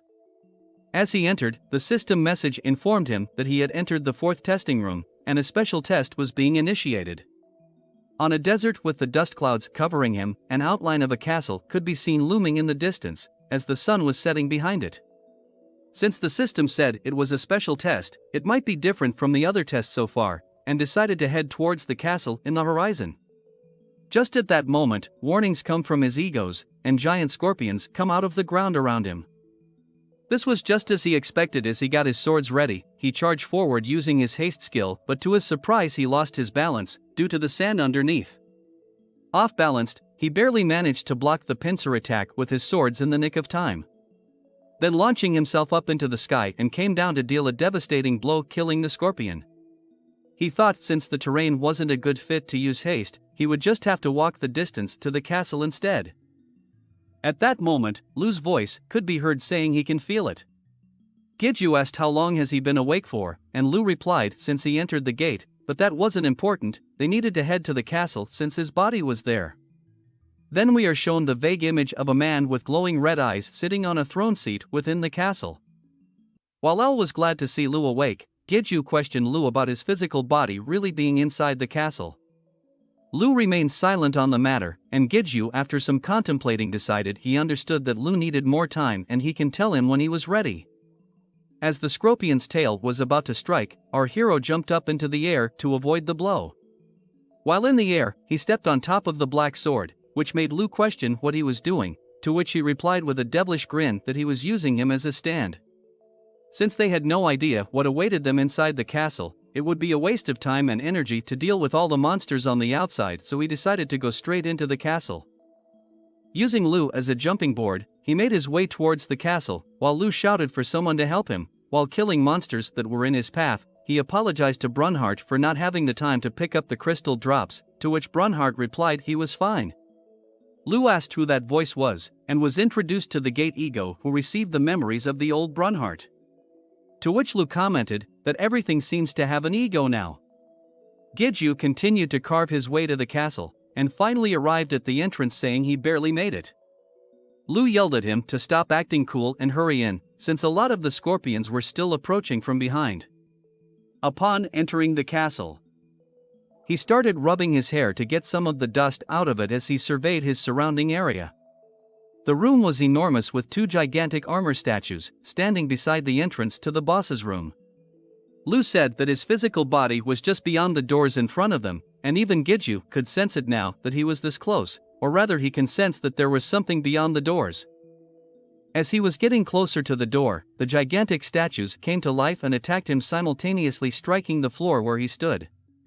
The debris of the attack scattered all over the place, but luckily our hero was able to dodge out of way in the nick of time, remarking they used some impression golems as guards. He dashed in and attacked the legs, but they were sturdy and hardly took any damage. Impressed at this, he decided to take care of them before heading inside, since he couldn't afford to leave something as dangerous as this behind. Even if they are strong, they must also have a weakness. He first dashed up and attacked the head of a golem, which turned out to be ineffective as well. Just then the second golem struck him while he was still in midair, unable to dodge. It sent him crashing down. That was some power. He took some serious damage despite the fact that he even turned his body to reduce the impact. Upon Lu's urging to use their strength against them, he got between the two golems and used force skill to withstand the blows, then skillfully deflected their attacks. The battle ended with both the golems destroying each other, while he was thrown to the side by the force of the blows. Lu complimented, saying that's impressive, while Giju, slowly getting up, remarks, why does he have a feeling that he tumbles a lot more nowadays? Then asks Lu, what did he mean that his physical body was inside? Lu replied that inside was his physical body he had when he was still alive. Which puzzled Giju, asking when you were still alive, to which Lu confirmed. Lu goes on to warn that he was very strong when he was still alive, and originally it would have been impossible for him to defeat him even in his dreams. To which Giju replied that he will just ignore that cocky attitude of Lu's for now, and asks, so that's not the case anymore? Lu tells him it's now just his physical body, and his soul is right here beside him, and what's inside is just a hollow shell of what he used to be. A creature that's only able to move by muscle memory, and just a sorry excuse of what used to be his body. After using healing potions and taking all the buffs he had on him, he enters the door to the boss's room, thinking with this much prep he should be fine. But just then, a voice spoke from the end of the room asking if he was the one that had awakened him.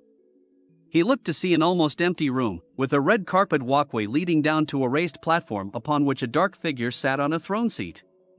To think there was this much pressure while they are so far apart. And this is what Lu called a sorry excuse of a body. Then what was Lu in his past life? The dark figure stood up and slowly walked towards our hero, and Giju asked if he was really Lu, to which the dark figure stated that his name was nothing of the sort. He was the master of demonic arts, and the master of the demonic sword. The king of all demons, and he should call him by the name, however something interfered so that we are unable to know the name. When he first met a demon was the owner of that gigantic eyeball. But can the real identity of Lu be the Demon King? It seems Lu has countless secrets yet to be fully revealed. With a mischievous grin, he asks Lu if it's okay if he slashed up his physical body. Frustrated, Lu told him that this was merely just a shell and he didn't know who was doing this, but destroy it so that they can never play games with his body again. Getting ready for combat, our boy just told Lu not to regret it. With that he hasted forward and using force to strengthen his slash on the enemy. However, the attack was stopped inches away by a strong energy field. Taking a step back, he launched a barrage of attacks in front of him. But they were all deflected by red energy swords. Lu warned to be careful, while multiple energy swords were pointed in his direction from above. While they came crashing down on his location, he deftly dodged out of the way. Meanwhile, another group of energy swords formed around him, as he remarked that his visitor was not bad, but with just those skills it would be impossible to even scratch his body. Giju thought that he wasn't wrong, with these endless walls of swords it would be impossible to get close enough to attack. Acting smugly, the enemy asked if this was it for his attacks. If that's the case, he will now be the one to do the attacking, and sent the wall of swords flying towards our hero with a snap of his fingers. This caused a huge explosion at the spot our boy was at, but once the dust cleared, Giju was already behind the demon lord and going in for a jump attack. However, the demon lord had already anticipated this move, and called our hero stupid, as another batch of swords came flying in his directions and sliced him up. Taking some damage and being pushed back, he came to a stop using both the sword to get his balance. All his egos were worried about him, and Lu warned him that the demon lord is coming again, so get ready. Without a moment to breathe, swords came flying his directions, and the only thing he could do was block them away while dodging all over the place. These attacks were more annoying than one powerful strike. It's as if he's fighting multiple swordsmen at once. Just now recalling this being saying he was the master of demonic sword and king of all demons, he asks Lu if these are demonic swords, to which Lu confirms. Then Giju asks him if he can absorb the demonic swords, to which Lu shouts if he could he would have done so by now. Lu can't do much at the moment, since this place controls more power with that body than it does with him. While the battle with the wall of swords still wages on, Lu tells him that since this is a special place, he thinks he might be able to lend him some of his power, just give him some time. Giju complains, saying, "Do you think having some time would be that easy?" while he blasts another wave of swords, then quickly shifts to dodging around to avoid more attacks. While trying to avoid the deadly hits, he shouts to Lu asking how much longer does he need? Unfortunately, Lu tells him to hold out a bit longer, to which Giju tells him to hurry it up. With a last-ditch effort, he dives for the enemy, getting as close as possible, and then used the reflex skill, which also sends him flying to the wall, while hanging onto the wall with a sword. He wonders if that last attack worked. However, looking over at the enemy, he saw a wall of swords pointed in his direction and the body was not even damaged, and he cursed his shitty luck. He states to Lu that he doesn't think he can hold off much longer, and asks if he is almost done. Lu congratulates Giju for doing a good job, and as the swords are just about to make a deadly strike, the system notification tells him that sensitivity to magic is rising, and synchronization has reached level C. Just as the wall of swords was about to hit him, he remarks, "Come on, we almost died." Then in the next moment, system notification tells him that you may now use the ego's abilities more effectively, and a red explosion occurs in front of our hero. Lu's body shocking questions, how can this mere human have that power?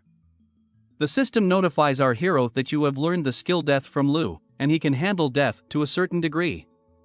As the smoke from the explosion clears, we see our hero's eye glowing red. As the power of death slowly eroded the demonic swords, Giju landed on the ground covered in a dark aura and had glowing red eyes. The demon looked at our hero, he couldn't believe what was happening.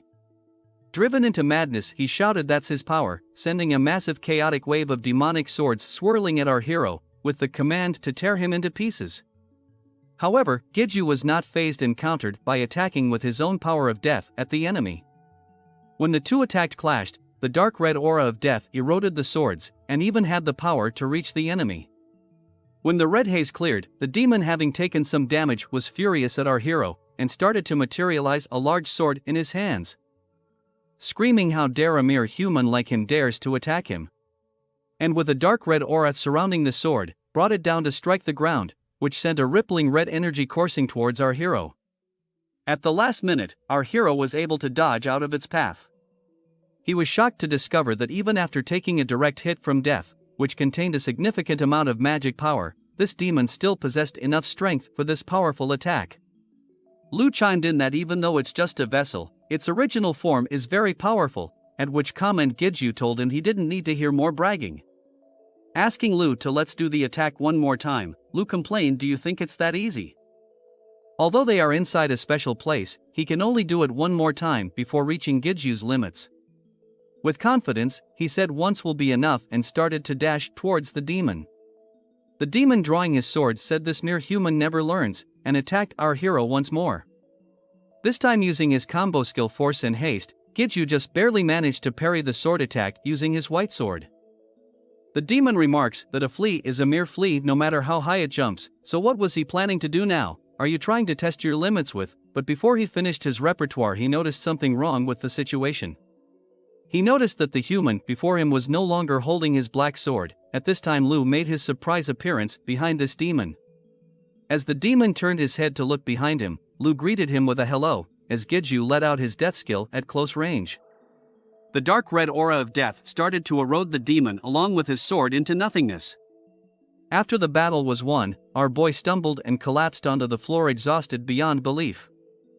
At the worried shouts from Brunhart that he mustn't die, Giju told him not to worry and he was simply exhausted. Lu warned that since he handled that much power without holding himself back, the aftermath will be very costly. While he drank his health potion, the system notification window popped up to inform him that he had passed the special test and he will be rewarded. Groaning to get up, more notification of his perfect clear with additional rewards, and he was ported to a room which had a table with 2 reward boxes on them. System notification told him that he had obtained a new skill, the synthesis skill, and also obtained the embodiment skill. He was amazed to hear that he got new skills. And also his synchronization skills level has also increased. Checking his status window, he was of course still level 1, his synchronization skill was B, which gave him the ability to wield 60% of the power of an ego, death skill gave him the ability to wield death, his new skill synthesis gave him the ability to synthesize egos, and finally his embodiment skill gave him the ability to embody egos. While looking at his screen, he commented that he gained a lot of new skills. Since he now has the power to synthesize and embody egos, he mused if he synthesized Lu and L, would he get a Elu or Lul? Is that how the skill would work? Lu asked if he was dumb or just got hit in the head once too often in this fight just now, and L apologized to her master but had to agree with Lu on this one. Giju just brushed it off as if he was kidding, saying he would need to actually use the skill to know what they did. While walking over to the rewards, commented that since he can't test the skills out right now, he might as well open the rewards boxes first. A golden and a diamond box awaited him on the table. While the golden box is great, the diamond box is special since it's the same type of box that contained the elixir last time. Saving the best for last, he opened the golden box to reveal 3 yellow glowing orbs within. It felt like he has seen these before, when the system notification informs him that he has obtained 3 pieces of egos, a golden light shooting up from the box. He remarked, "Are these not the same as the one he got when he cleared the Blue Wolf's gate? Why are these inside the tower as rewards?" Putting off the thoughts for later, he probably will find good uses for them sooner or later. Next he opened the diamond box with lots of anticipation, wondering if he would be lucky enough to find another elixir. But to his dismay, he only found 3 bone fragments within the box. But an angry reaction came from Lu. As Giju questioned what's wrong, Lu replied that those were a portion of his real body. Sometime later, we arrive at the 30th floor checkpoint within the tower, which looks like a modern city. Inside a cafe under the direct control of the association, which offers soundproof barrier rooms, Giju was sitting inside a room asking Lu to tell him the whole story. Lu remained silent, while Giju went on to say that up till now, why did you, but decided that wasn't important and asked the real question, just who are you? Lu said that like his body told him, he was the king of all demons. Giju was thinking about demons he knew and recalled that the guardian from the 4th floor was only a lowest grade demon, and it's even difficult to even estimate the strength of the demon that L was sealing. So the next question was, why is the king of all demons now a sword? Lu in turn asked the question, did he know why an existence with an ego needs to do to bear perpetual time? Giju like a smartass almost said smartphone, just when Lu answered himself saying to forget. When questioned, Lu stated to forget, to bear existing for such a long time, he needed to forget even the time that he spent. If he didn't do that, his existence itself would have become dull along with that time. He was the king of all demons, however he was incarcerated by rebels and lost his body, and was left spending a long time in perpetuity. And in order to protect his own existence, he had to forget his emotions, objectives, then his name and lastly even what he was in order to bear it. However, when he awakened as the ruler of demonic swords, the memories that he sealed away awakened momentarily as well. It was only a small portion, but it confused him enough to make him unable to decide on what he needed to do.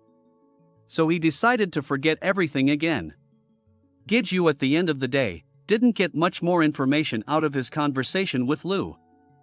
Since Lu decided to forget once again, most of the questions could not be answered, and since he didn't want to see Lu suffer anymore, he didn't ask any more from him. So for now he decided to put off his decision on what to do with Lu's body pieces. Since no matter what past Lu had, he was still his first ego and the one to give him hope, so from here on they can just make new memories for him. He decided to head home and rest, since tomorrow will be a busy day. Meanwhile, at the director's office, Taeshik was busy typing away at his desk. As the door to the office slowly opened, the face of Sunghoon came peeking in asking for the director. Taeshik peered from above his computer to check that it was Sunghoon, and told him thanks for his hard work and he can leave for the day. Sunghoon commented with concern that he was aware that the director was busy with the Smurfs incident, but wasn't he going to leave work anytime soon since he stayed here all night yesterday as well as. But Taeshik cut him off saying he needed to finish it by tonight, since tomorrow he gets to meet Sujin SSI, no he has to go to Gidju's housewarming party. The next day the Morning Star Guild members came as housewarming quests and stared in wonder at the new house. Gidju welcomed them inside. Brunhard said his greeting and his name, but El told him that only Master can hear their voices. The house looked very similar to the one found in the movie Parasite, as one guest remarked he wouldn't be surprised to find someone living in the basement.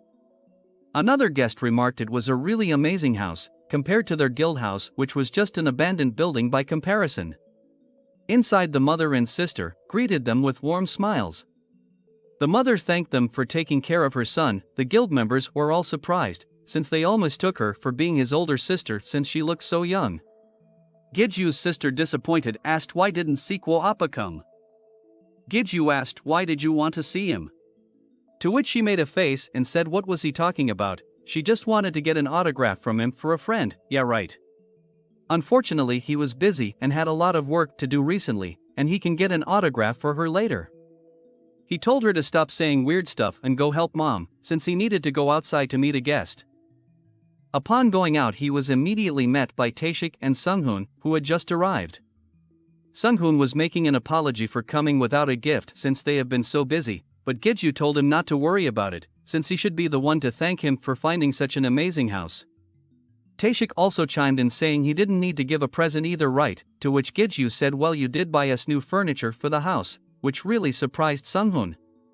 As they were walking up, Gidju slyly asked, did he buy the new furniture thinking he would be living here in the future, which made Taeshik blush and stuttered his words saying what are you talking about, he has no idea what he was talking about. As they entered, Taeshik was offering a gift to Gidju's mom, and they had pink lovey-dovey feeling around them. As night came, they gave thanks for the wonderful meal, and they started to clean up. At this time Taeshik asked Gidju to step outside for a moment to talk with him. Once outside, Gidju asked what was so important that they needed to stop outside, and Taeshik told him that it will be officially announced soon, but he thought it best to tell him now that the Iron Guild has established a Korean branch. This news shocked our guy, and Taeshik continues to tell him that the association was against it, but the Ainzella Guild intervened. They seem to have some sort of a deal, and since the association can't just ignore the Ainzella Guild, them being the #1 guild of their nation, but as Taeshik blabbered on, Gidju was lost in thought, remembering the torture and treatment he had at the hands of the Iron Guild. Taeshik said that due to this situation event the association president showed himself to the media because of his, and as he turned to look at Gidju, he told him he will take care of the cleaning, so head inside when he cooled himself off. As he walked off, he told Gidju not to release such bloodlust in front of his family. As we see a really pissed off Gidju releasing a menacing dark aura around himself. As he clenched his fist, blood can be seen dripping down from his hand. Meanwhile, inside the training room of the Iron Guild Tower in the US, Rogers Han can be heard obsessed with going back to Korean in 3 months. We see a picture of the masked ranker hanging on the wall, but suddenly gets stabbed by a dagger. As Rogers stares at a case with sleep-deprived eyes, he declares it doesn't matter how much stronger Gidju gets, since he has the holy sword that was bestowed upon him. Staring with obsessed eyes, he shouts, "Wait for him, Kim Gidju." At the end of the night, everyone said their goodbyes and left. Gidju went down to his basement thinking about the Iron Guild opening a branch in Korea. It will open in 3 months, and the branch manager will be Rogers Han, and he will be able to get an opportunity for revenge much faster than expected. He entered the underground basement. It was completely empty except for a chair in the middle, and he designed the room to be his training room. Lu asked, since the entrance was right outside his house, wouldn't this place be inconvenient, to which Gidju said it's fine since he was going to test the opening of the gate, so we just need to make sure that no monsters go up to his house. He never thought that Sung-hoon would be able to find such a perfect house for him. His opponent was the Iron Guild's branch, and even if it was just the branch of a top 10 guild in the country, it will have substantial powers at its disposal. Since 3 months isn't exactly a long time, he must first strengthen himself. To increase his powers, he first needed to know more about his new powers. He got the new ability synthesis and embodiment skill, so how should he use them? He called up synthesis and a pop-up menu asked him to choose his main ego, remarking that means the main ego will be the core of the synthesis. But it's still an ability that he wasn't sure of, so he couldn't use it so recklessly. It would be too dangerous to synthesize Lu, El, and Brunhart since they already have their own consciousness, also since Oberon, Rain, and Hermes were part of the main egos he depended on during battle, he shouldn't use them either. He guessed he will have to use some of the remaining egos he had in storage as materials, but just then Brunhart volunteered to be the test subject. Since he wanted to become as strong as Lu and El, he wanted to do more to help out his master. Giju still hesitantly asked if Brunhart was really okay with it, since he wasn't sure how it will turn out. However, Brunhart convinced his master that even if he died, he will come back again like last time. Taking everything into consideration, he smiled and thanked Brunhart. Calling up the menu for synthesis, he used Brunhart as the main ego and a piece of ego as the sub-ego, and then proceeded with the synthesis. As soon as it started, he was covered in golden light, like that of the piece of ego. Then the voice of Brunhart slowly faded away, alarming Giju, who shouted out to Brunhart but did not get a response. While he was trying to stop the synthesis, the system notification told him that he will be moved into a gate. In a flash of light, he disappeared from his basement. He reappeared within the cemetery of the gate, where he had once fought the Lich. El confirmed that it was the gate they were in before, and Lu told him they were inside the kiddo Brunhart. The system notification told him that the synthesis between Brunhart and the piece of ego has been completed successfully, and due to the piece of ego, Brunhart's gate can be influenced. He remarked, "How can the gate be influenced?" To which Lu stated, "We can probably find the answer over there," directing our hero to the coffin before him. It was the coffin that the Lich came out of previously, and it was glowing with a golden light. As Giju touched the coffin, the system notification informed him that the gate's administrator does not exist, and that he can create the administrator using the synthesized piece of ego, so please choose the gate's administrator. He was thinking of a few monsters that came to his thoughts, like zombie goblin, skeleton knight, ghoul, and most of them were of the undead kind, which is probably a reflection of this gate's theme. Thinking that a higher-ranked monster would be best, he decided to go with the Lich. The system informed him that he chose a Lich to be the gate's administrator, and the body of the Lich slowly materialized from the coffin. The synthesized piece of ego was all used up, and the Lich created will be given the rights to manage this gate in the future. When it fully materialized, the Lich bowed down before Giju and greeted his master. Our hero was a little weirded out by the fact that an opponent he recently fought was now being so polite to him. He asked the Lich if he was now the administrator of this gate, to which the Lich confirmed. He asked if the Lich could control all the monsters that are within the gate, and will they follow his orders? The Lich said that was not true, since the gate's domination rate is too low for him to summon any monsters. A pop-up status showed the gate's current domination rate at 1%. He told Giju if he or his master killed the monsters in the future, the domination rate will increase and they will be able to summon monsters. At that moment, a surge of monsters were fast approaching their location.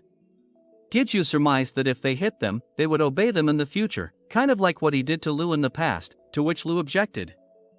Gearing up for battle, he declared that since he had cleared the gate before, it should not be a problem to clear it again.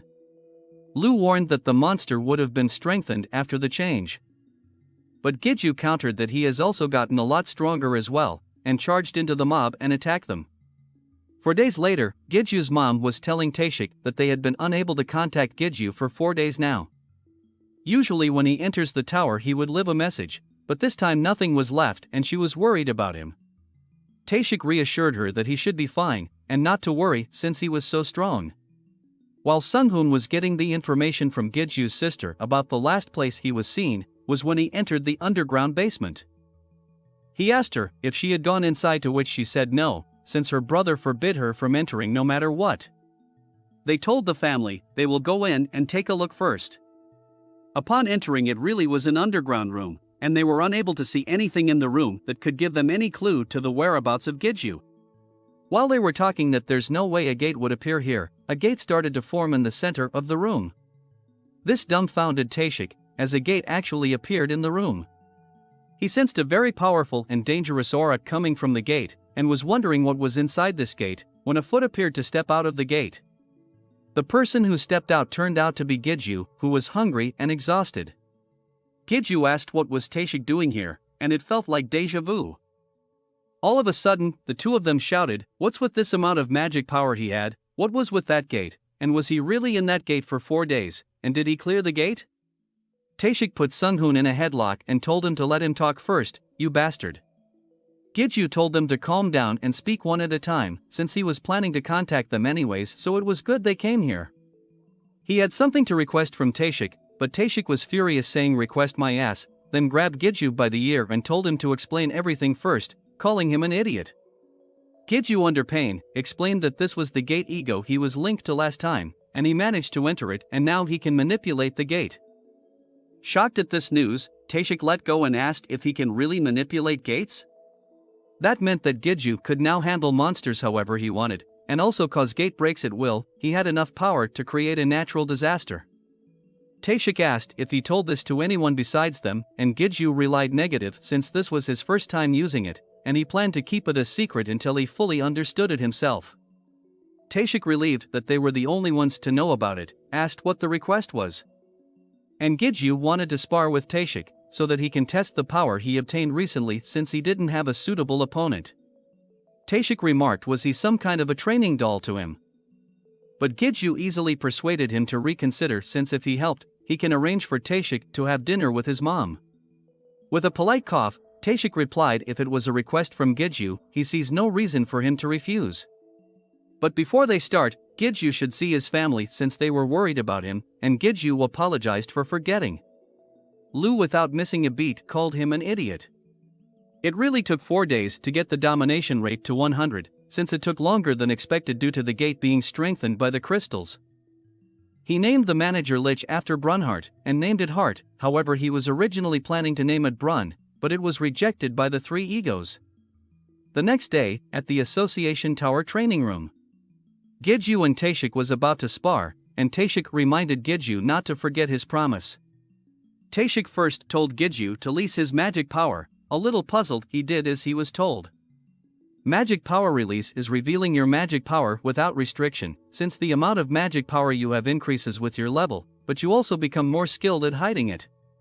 Therefore, when a strong player releases their magic power, the suppressed magic power bursts out like a flood. Just as he didn't sense it wrong yesterday. With this, it looks like he couldn't hold back when fighting. Tashik materialized his weapon from the get-go, and said he will face him for real this time, releasing his own magic power from the start. Meanwhile, outside the training room, vibrations could be felt by the other staffers. They wondered what could be the cause of these vibrations, while one co-worker mentioned he saw the director heading to the training room earlier, wondering if that could be the cause. A peek inside the training room, the two combatants clashed against each other, neither having the advantage.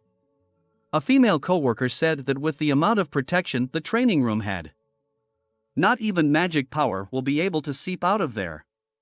Her co-worker agreed, unless the director was careless and went all out, but he was too smart for that. Also, there are not many people he can go all out against in the first place. Back within the training room, the battle was getting heated up. With a surprising attack, Tashik was able to hit Giju with an elbow to the back of his head, sending him to the ground.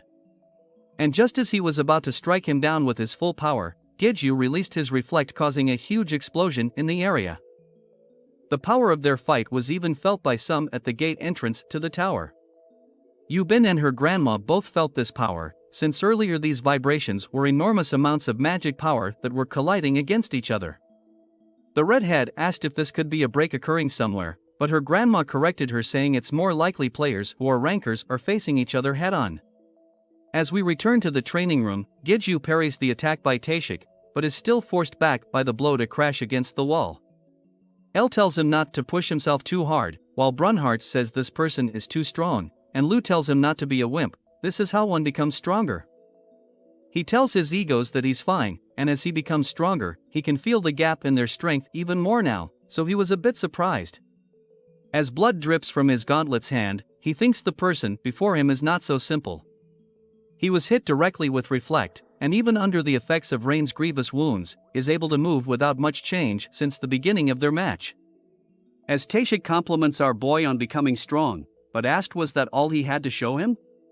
Lu agreed with his master, saying that a normal person would have dead from his blows. Gidju, shouting he will attack as hard as he can since he knows there's no way he'll die, charges towards him using haste and take a mighty swing but hits only empty air. Saying as he thought, he can even see through a surprise attack from him.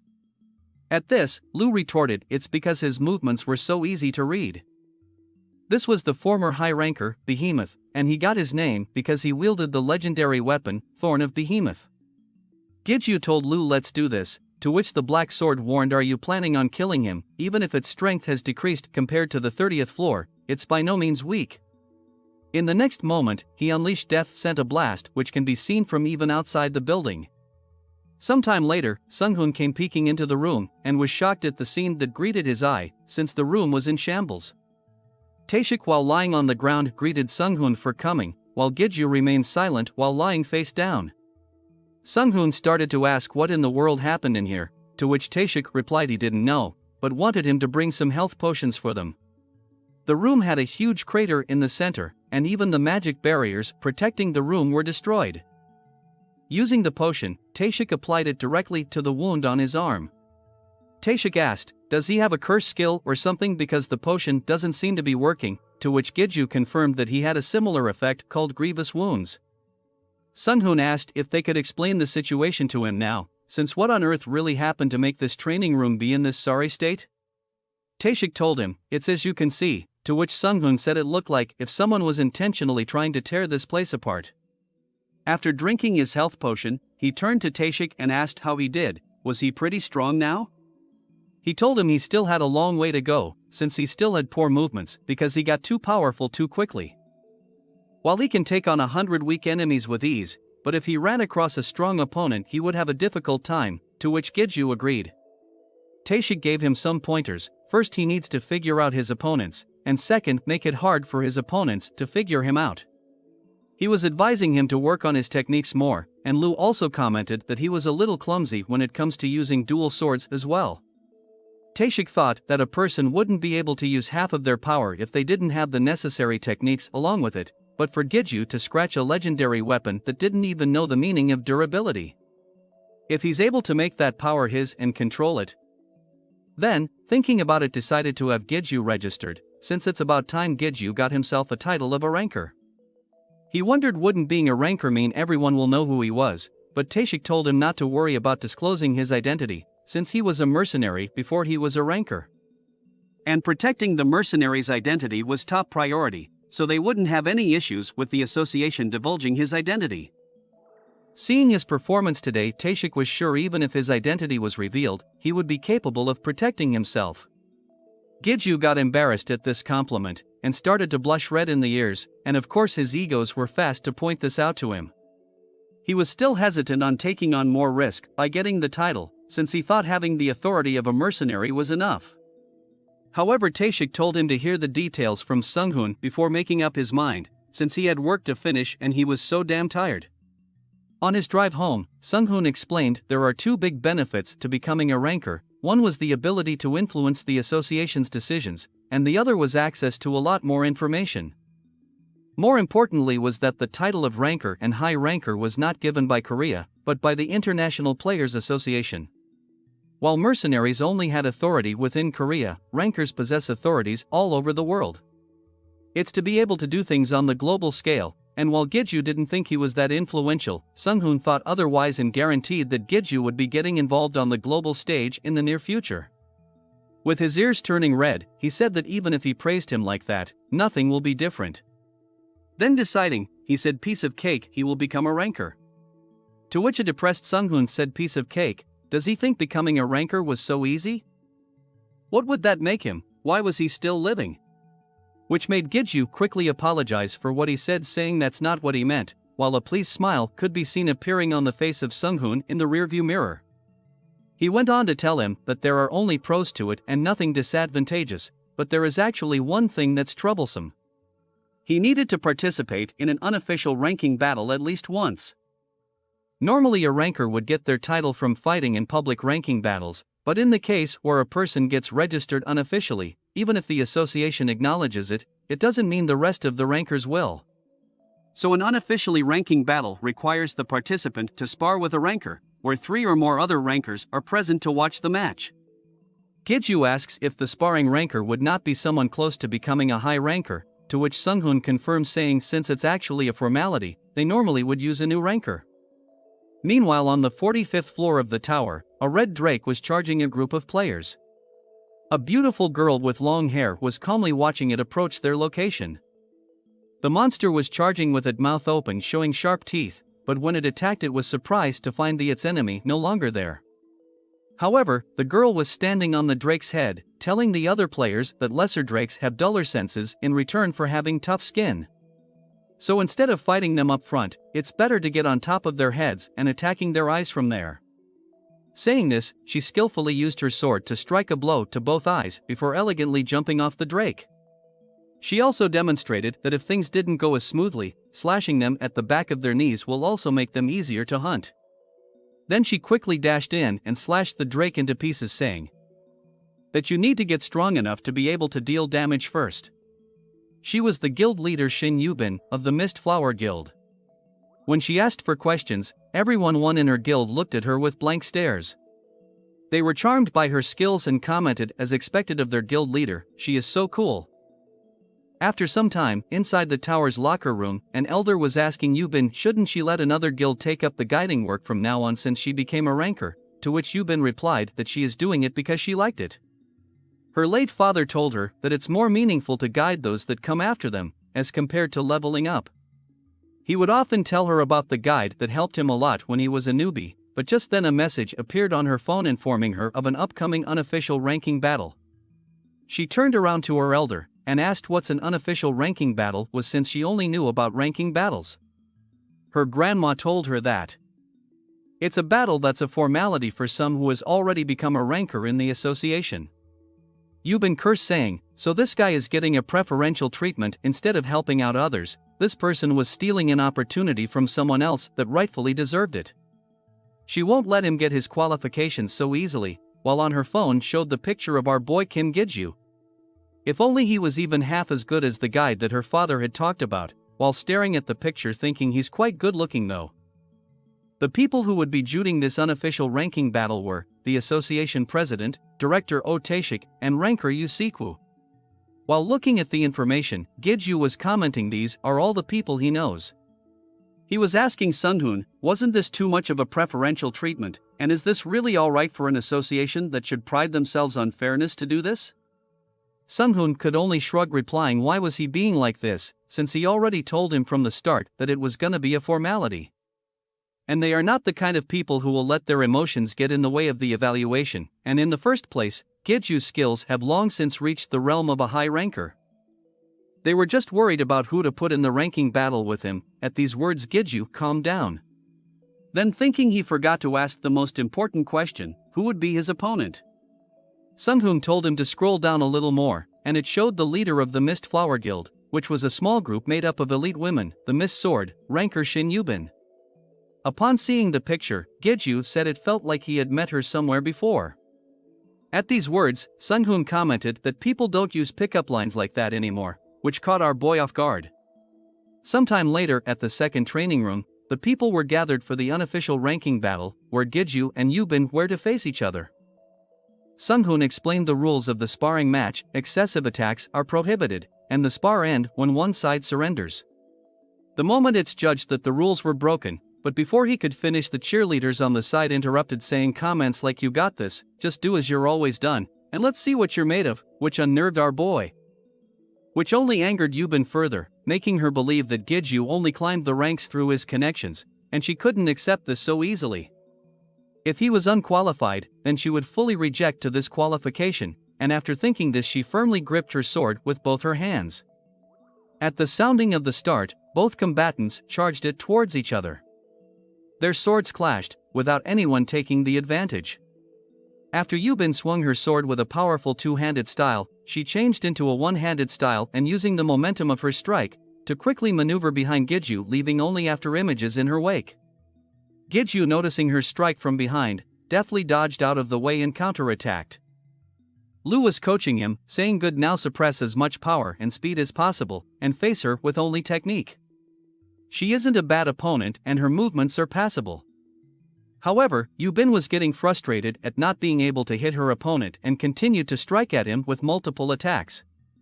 Lu continued to coach, saying to block in the most ideal way and follow the most ideal path to evade, and if he can redirect the blow instead of blocking it head-on, then do so. Meanwhile, Taishik remarked, this was supposed to be a sparring match, but he's training instead, while Sequo asked if ranking battles were always this carefree. While clashing swords, Yubin was thinking she's made a hasty judgment of this guy. He wasn't someone who was pretentious, but someone who actually strong. No matter how she attacked him, she couldn't reach him. Where did such a strong person come from? She wasn't planning on using skills, if possible, but she powered up her sword and unleashed a powerful slash that hit her blade from the naked eye. Giju was taken back since he couldn't see her sword, and El told him it was an illusion-type skill. Lu chimed in saying it looks like he can't hold back any longer, to which Giju replied affirmative, and he should finish this up soon. He used haste to quickly appear before her, and then using force to deliver a blow to her sword, knocking it away from her. The guys on the side were impressed with the move, while Yubin declared that it was her loss. Sunghoon loudly declared player Kim Giju the winner, and for winning he will be approved to be promoted to ranker without being given a grade. With her head held down, she thought she misjudged him unfairly and even lost so disgracefully, she couldn't even lift her head. Just then, Giju extended his hand out to her, saying thank you ranker Shin Yubin. It's been a while. Surprised, she asked him did he know her? He asked her isn't her father's name Shin Junchul, to which Yubin was shocked and asked how did he know. As he thought, he told her that he was a tutorial guide previously and he heard a lot about her from her father when he was alive, and he even saw her once during his funeral. He wasn't sure at first, but seeing her face he remembered her being a high schooler, but she has grown up a lot. Yubin recalled the memory of her late father, telling her that he met a guide who can't level up, but even so, he helped other people grow, calling him cool. But at the same time thoughts of her misjudging him came into her mind as well. She was silent for a moment, then all of a sudden blushed red with embarrassment. She met his hand in a handshake, saying it's been a while, and using her other hand to cover her face. The others just congratulated our boy, and left the room saying they had things to do. While Giju was signing some documents, Yubin shyly came up to him with her phone asking if she can have his phone number.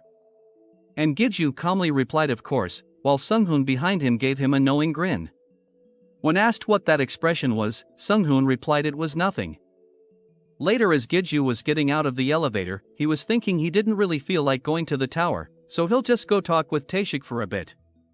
Upon reaching the director's office, he was going to knock and ask for permission, when he noticed the door was already open.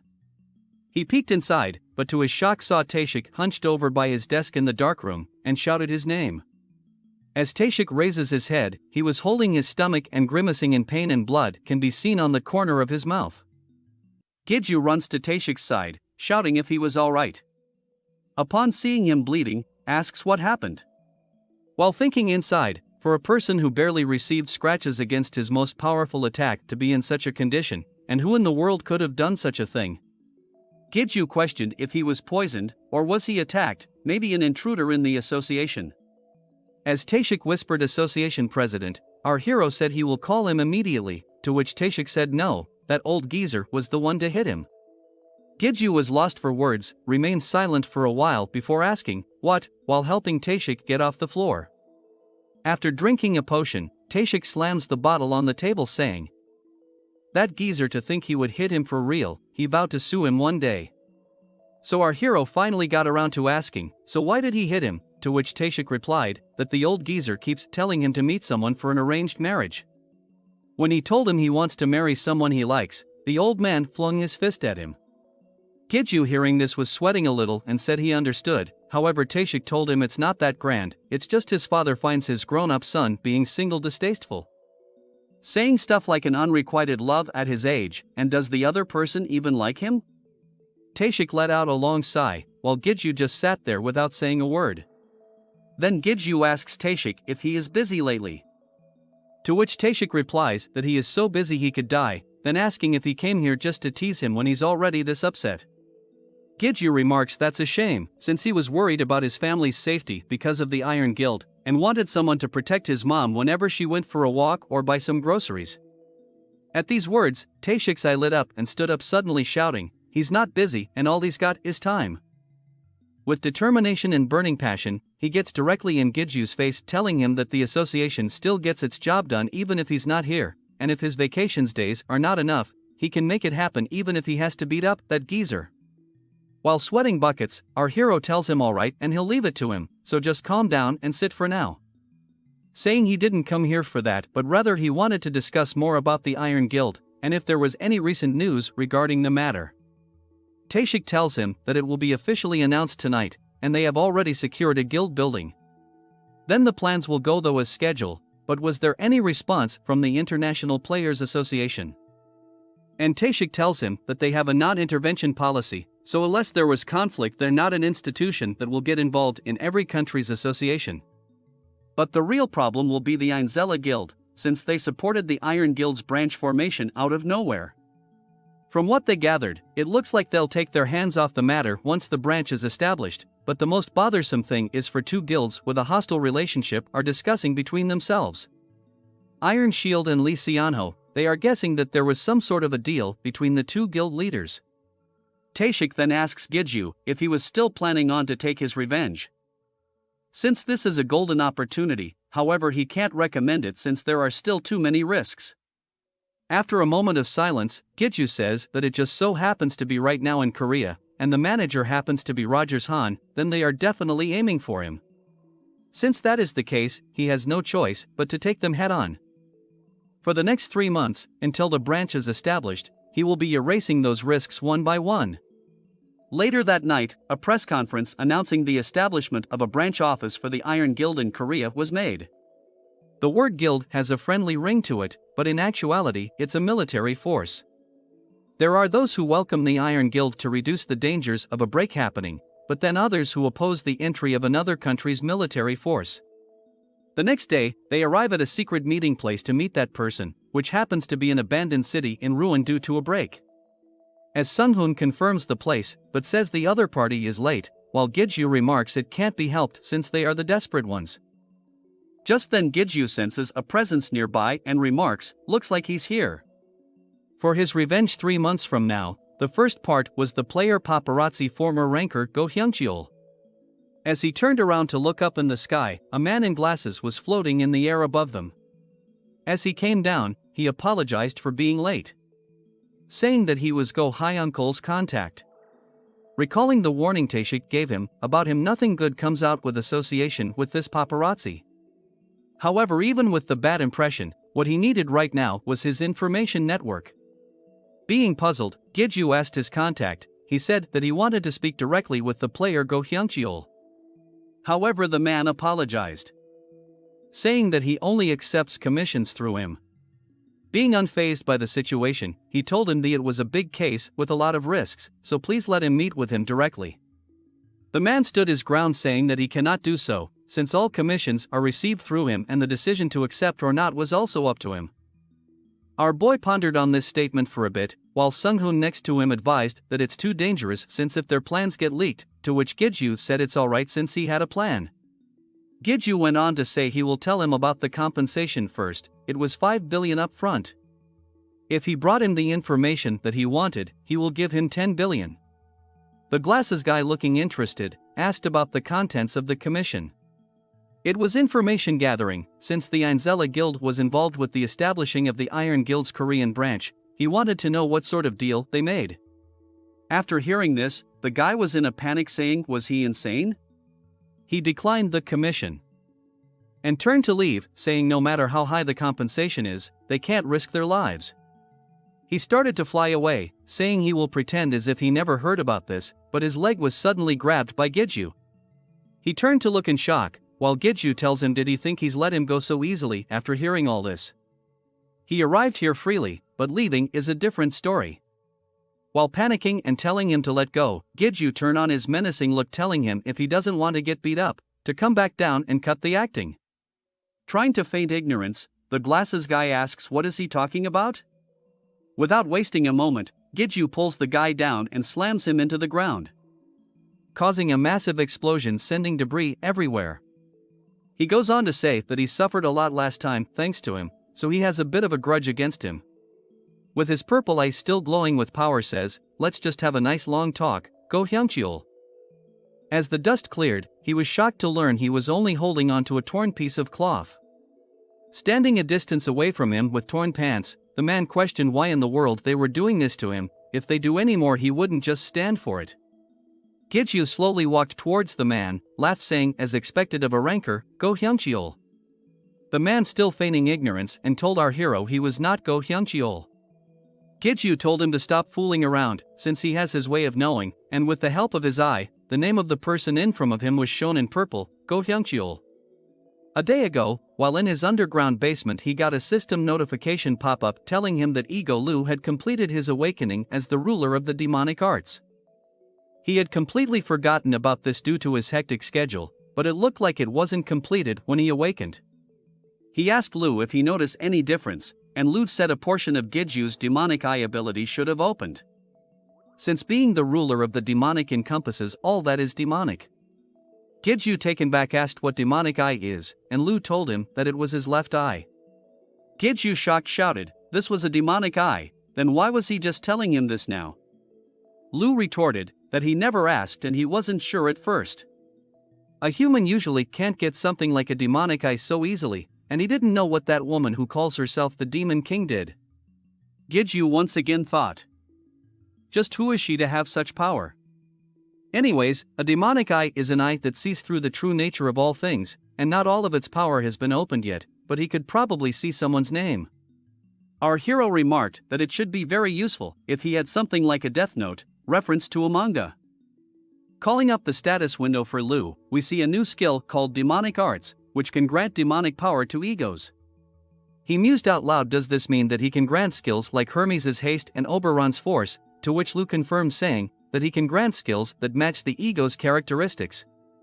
Back to the present day, he uses the demonic arts on his glove to obtain the skill binding, which restrains the opponent with a black magic power, as lines of dark magic extends out from his gloves to grab the guy shocking him.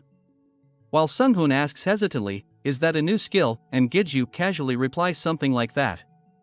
Turning his attention back to the guy, he tells him to stop acting, and this will be his last warning.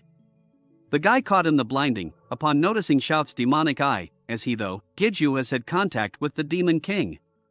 Upon making a decision, white smoke starts to come over his body, and he was able to break away from the binding. Once the smoke clears, we see a man in a suit with red glowing eyes standing before them, saying if that's the case he's interested and will listen to what they have to say. Giju goes on to say that a contract is 5 billion up front and 10 billion upon success, but the man said it's not enough since he has to put his life on the line. Giju asked what did he want, and the man replied information about his relationship with the Demon King, and about the power of his demonic eye. After a short pause, our hero asked is that really all he wanted, and the man replied that it's plenty and stated that he must not understand the value of such information. Then Giju gives him the 411, saying he is the Demon King's disciple and the demonic eye has the ability to see through the true nature of a subject.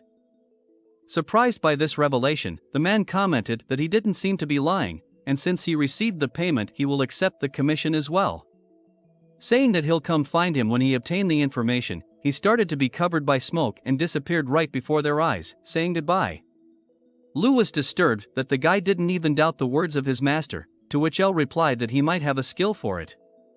Standing dumbfounded, Sunghun comments, what a hectic meeting, at least it went a lot smoother than he expected, to which Giju agreed, saying they should move to the next location. Sometime later at the Player Association's president's room, the president was telling our guy that he heard about his situation from Taeshik. Revenge, even if he was a mercenary, is something that they cannot help with, but he can at least close his eyes to what he'll do. Only since the situation also coincide with the association because the branch office case is a huge pain for them as well. Giju said rather than revenge, he was just preemptively attacking first, since those bastards will definitely be aiming for him. And while he is thankful enough for them to overlook it, he had to shamelessly request one more thing from him. His request was the complete regulation of information, by changing the regular schedule of the normal civilians working in the Iron Guild branch office, as well as making it impossible for other guilds to approach. He asked the president if this was possible, to which the president asked in turn, was he planning to take on the entire branch office in the middle of Seoul? The branch office still contains the forces of one of the top 10 guilds of the world, and should not be taken lightly. The president commented that the association isn't all-powerful, so information regulation to that extent isn't easy, as long as a break doesn't happen somewhere. Giju, taking the hint, asked then if a break did occur, then it's possible to do this. The president, taken aback with a moment, stated that he was saying this as if he can cause a break.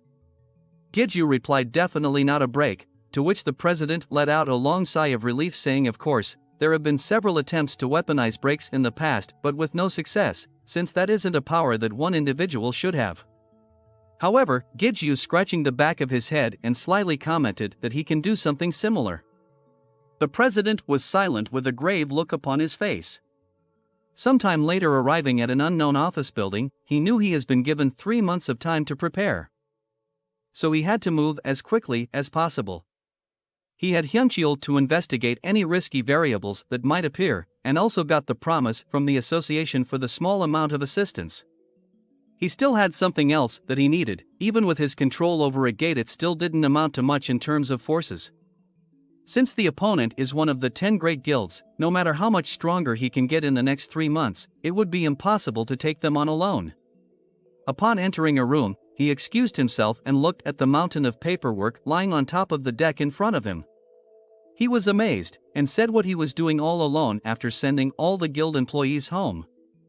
To which he got a reply from behind the pile of paperwork that he's finally arrived. Since the association cannot assist him directly in battle, he needed allies to fight with him. The man behind the mountain of paperwork was none other than Sequo, the guild master of Kane Guild. So Giju told him about the detail of his story dealing with the Iron Guild, and Sequo said he heard something like that happened, but it was his first time actually hearing all the details. Then Sequo asked what Giju planned to do next. Since his guild owes a large debt towards him, he would like to do any kind of favor, he asked. Giju said this was gonna be dangerous, so he didn't come here as a friend but to suggest a proposal. Sequo, curious, asked a proposal, to which our hero tells him that various interests that will arise once the Iron Guild's branch office disappears, and majority of them will be transferred to the Kane Guild through the association. Since the outcome is obvious, he would attach another condition for their heir, and that would be if the Kane Guild ever needs his help in the future, no matter what it is, he would do it without question. Lu told his master he was becoming very arrogant to use himself as a condition for a proposal, and Giju rebuked him, saying not as much as him. While Sequo thought it felt like yesterday when our hero was trembling from just one goblin, and said out loud that it's a charming proposal, so what exactly did they need to do? They just needed to fight the guild members of the Iron Guild branch office, to which Giju confirmed that's plenty. Sequo got up and said he can't decide on such a large matter alone, but he should be able to persuade the executives with this much. They shook hands to seal the deal. Day 53 before the establishment of the Iron Guild branch office, at the Suwon city before a portal entrance.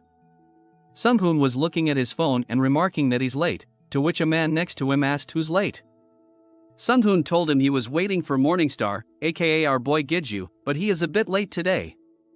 The man next to him was puzzled and said it hasn't even been an hour since he went inside the gate, and as he was saying that this is a B-rank gate, Giju stepped out of the gate all bloodied. The man was beside himself, saying he went inside by himself, and finished a gate that normally takes a guild several days to clear. Sunghoon proudly said, was this his first time seeing a mercenary, to the man. Then told Giju good work, and asked was he not planning to sell the crystal this time either, to which our hero replied of course, and he also plans to buy more crystals with the clear reward money as well, which made Brunhard very happy to be eating them all. While stretching his arms, Giju asked where to next, and Sunghoon told him there wasn't one, since he's cleared all the gates that the association provided to him. Now there wasn't any single intractable gate along the entire Korean peninsula. At this, Giju was a little surprised. If nothing else, he was planning to go home and take a shower, then thought a bit and asked Sunghun if he cared to go out and grab a beer. Near the Han River at Seoul, they sat on a bench and drank their beer. With only 2 more months left, Sunghun asked what Giju was planning to do for the remaining 2 months. He didn't plan on going out of his way to buy gates or go overseas to get crystals, so he thought he would try getting them in the tower. Since he still hasn't completely absorbed all the power he obtained either, so the 2 months should just fly while he took care of a bunch of things. Sunghun also agreed, and mentioned didn't that person say he was going to meet with him? And Giju said that he probably appeared behind them while they were talking, since he has done it that way the past 3 times that he made contact. Then pointing his thumb to his back and said like that, and looking in that direction saw smoke condensing in a spot behind them. Appearing with red eyes within the smoke said, to think he saw through his stealth again, he surprises him every single time. Giju handed him a beer and he mentioned that even high rankers can no sense his presence, but Giju can do so easily, remarking on his magic power sensitivity was abnormal. Changing the subject, Giju asked if he found out anything this time, since the last 3 times were a bust. Hyungcheol complained, saying, "What do you mean?" He told him about Iron Shield's leg being severed, and since this job to uncover the relationship between 2 of the top guilds in the world, it's not as easy as taking a candy from a baby. Then went on to say he had some intel, and after giving this information he was going to take himself off this case. Giju asked was he that certain about this information. And Hyungcheol told him positive. First he asked if he heard the rumor about Lee Seonho going around society these days, and Giju said didn't he injure himself while clearing the tower. That was correct, but he wasn't certain about the exactly what kind of injury, but here it's quite a crisis and he needed an elixir. Later that night in his underground basement, Giju was thinking that the last known place that an elixir came out was the maze gate he and the Demon King came out of. If information about himself and the Demon King wasn't been leaked, then it's natural to deduce that the Iron Guild who participated in the subjugation would have obtained an elixir. Then could he have used a non-existent elixir as bait to make a deal? But Iron Shield wasn't a fool to go against Lee Seonho, so more likely this deal involves the Demon King. But as our hero was pondering what kind of injury would require an elixir, El told him he must have damaged his vessel. Since the elixir can reconstitute a vessel, then damage to his vessel is the most likely. His egos advised him to meet with the Demon King lady, but it wasn't so easy to find her lest meet her when she only told him to come see her once he cleared the 50th floor. Just at that moment Brunhart notified him that he's so full he can't eat any more crystals, as we see 2 skeleton warriors shoveling crystals into a gate. Giju, getting a mischievous look in his eyes, said, "Let's put aside the things that they can't even answer, and shall they go do something else?" Pulling out his necklace Rain, he called the synthesis menu and assigned the main ego as Rain, and when asked to choose a sub-ego, we are not shown that info just yet. The synthesis begins and crystal on the necklace starts to shine brightly, covering the whole room in a blinding light. After 2 months on the D-Day of the establishment of the Iron Guild branch office, we are at the Incheon International Airport. We see the arrival of the Iron Guild, as one in the iron suit says this is the country of Lee Seonho, while another in red hair replied who cares, he is just wanting to fight already, as a blonde just watches silently. The full detachment of the Iron Guild is led by Rogers Hans as they exit the airport and are met with the reporters asking them various questions. As a little girl walks up to Rogers with a wreath in her arms, and tries to hand it to him. Instead of accepting, he angrily sneers at her, but just then the associate president arrives and picks her up on his shoulder. He stated that the branch manager lacks showmanship, and asks what is wrong with accepting a wreath like this. Rogers knows he is not someone he can just kick around, then says why is the association so sloppy as to have civilians in an official area? The president just laughs and says that the branch manager of the Iron Guild doesn't know how to judge someone's competence either, asking what kind of problems could a child like this possibly cause, while the reporters kept taking pictures of them. Clearing, showing that he is pissed off, he angrily snatches the wreath out of the girl's hands and says he gratefully accepts it. The president shows the way and tells them a welcome ceremony has been prepared at the association, so he would appreciate it if they could attend. After getting into a car, Rogers curses and throws the wreath on the ground, scattering the flowers.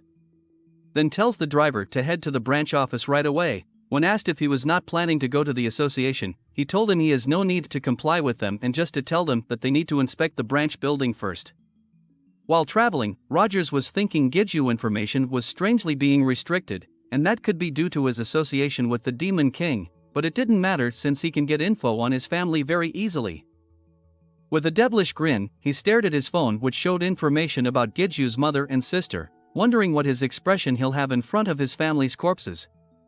Upon arriving at the branch office, he remarked it was strangely quiet considering that they should be near a main street. Just then, the alarm sounded warning that a gate break has occurred, telling ordinary citizens to evacuate immediately, and this is not a drill, while the Iron Guild members looked baffled at the situation. Meanwhile, Sung-hoon on the phone said that the evacuation and blockage are almost complete, so he can begin soon. Warning the person that this is the last time he will contact him, then activated the jamming field to the surrounding area. As Giju ended his call with Sung-hoon, he remarked, with this there's no need to worry about witnesses, as he stood on the streets with Sequo and his guild in the back. He then opened his gate, upon which an army of undead stepped out of it, followed by the Lich and the Headless Horseman. They knelt down on their knees and greeted their great master. Giju told them the plan, and said that the players with the red armbands are their allies and the rest are enemies. The moment they meet with an enemy, exterminate them. As Sequo watched, thinking he really did cause a break, but how can each of these mere skeletons look so strong, especially the energies from the Lich and the Dullahan gave off a rancor grade. Upon seeing all this, a member of the Child Guild was commenting that, as expected of player Giju, he always exceeds expectations, while Seonpil next to him asked, are they really going to face off against the Iron Guild branch? Flashbacks to 1 month ago, in a coffee shop run by the association. Guildmaster of the Child Guild and the Morningstar Guild meet with Giju and told him that they would like to form an alliance. Much to his surprise about the alliance, but asked why did they both appear before him together. They have been in contact with each other since the Guardian subjugation, and since the Guildmaster of the Child Guild retired, Dong-hee Kim has taken over as the new Guildmaster. Anyways, after talking with Seonpil as fellow guild leaders, they talked about Giju a lot naturally. They thought an alliance involving everyone would be mutually beneficial, so they decided to all meet here. While hesitant, Giju said that he appreciated the high evaluation of him, but he is an individual and not a guild. But Dong-hee said that since he saw the report about the masked rancor, he knew that this person is going to become big, so there was no harm in him forming a good relationship with player Giju. Putting his cup down, he stated in that case, as a member of the alliance, he had a request from them first. In a month from now, at the time and place he designate, please bring all of their available forces there, and he can't give them any details for security reasons, but it's a job where you will face an enormous enemy. He knows this request is too much, but if they come he will form an unshakable alliance relationship with them both. Back to the present, Dong-hee was thinking they are in a dangerous situation that even a slightest misstep can destroy them, but he became certain after seeing our hero controlling that gate, Giju will lead them to a much higher stage. Meanwhile, at another location, Giju called on Lu, who said he was tired of waiting, then El, who answered her master. Then he called Rain, and upon activating his skill it summoned a Fenrir with lightning coursing all over his body. Then with strong conviction, he declared the start of his revenge. Meanwhile, on top of a building, with the rain falling down, 2 men stood looking down at the scene. It was Taeshik and his father, the president of the association, who declared that it's begun. Below, an army of undead was marching into the battlefield in orderly fashion, lead by the Dullahan and followed by the Lich. As the 2 men stared down at the undead, they were skeptical at first, but couldn't help remark that the force below them was actually an army or something close to that. The president asked Taeshik if he was confident that the child wouldn't turn into a monster, and Taeshik replied he wouldn't know something like that since all he wants is for him to be happy. The president declared with a grave face that if that child ever becomes a monster and interferes with their plans, he will have to step in. Just at that moment, a person informed them that the preparations have been completed. Taeshik told him that from now on, keep anyone from entering this place, whoever it is, don't let even a single rat inside. At another location, Sequo and his guild was running to their destination, when he felt energy from a distance that was different from ordinary players. He was thinking how they were going to restrict such a wide area, but it looks like they used Grigori. it was an organization that looked like they were affiliated with the association, but in reality are purely private soldiers under the association president and Taishik direct command. They have mysterious organization with unknown origins and history. But rumors of them suggest they exist to protect Korea and save humanity. Sikwo is roused from his thinking by his guild member, telling him the enemy is in front of them, and upon looking sees a group of Iron Guild members led by the maniac with red hair. Sikwo was thinking since they are unaware of their plan, he could use a surprise attack instead of attacking them directly. He approached the group offering his greeting and his name, and then stating they are reinforcements for the gate break, when suddenly he is attacked by the maniac swinging his sword. Without hesitation, Sikwo let out his ice attack in retaliation while dodging backwards to avoid the blow. The maniac was surprised that he was able to dodge the attack, saying players here aren't half bad, and with a swing of his sword shattered the ice barrier in front of him. The maniac with red head remarked he didn't care for breaks or reinforcements, since Rogers told him to eliminate anyone who blocks their way. Acting like some kind of a lunatic, he shouts for them to have a fight, because they look so much more fun than a break. This man is the Iron Guild Military Force second team leader, the Man Rhodes. Meanwhile, on top of a building, Giju was riding his wolf looking at the scene before him. The teams for the Iron Guild was as follows: the branch manager Rogers Hand as the head, first team leader was Charlemont in his armor, second team leader was Rhodes with his red hair, and third team leader was Carlin the Blondie. And Giju's job was to make sure the Iron Guild teams remain separated, so they can't regroup. Since it was raining heavily, he used Rain's ability Elemental Water, which allows the user to turn the body into water, to partially turn the wolf into water to travel faster among the builds. In terms of the number of troops, they were superior, but they can't let their guards down, since they were only an improvised alliance. If they allow the Iron Guild members to group up, it will be to their disadvantage. At another location, the first team leader of the Iron Guild was being assaulted by members of the Child and Morningstar Guild. An archer shot his arrows at the Clarlement, which caused a large explosion upon contact. When the smoke cleared, an unharmed Clarlement came out asking, "Is this how they hold their welcoming ceremonies?"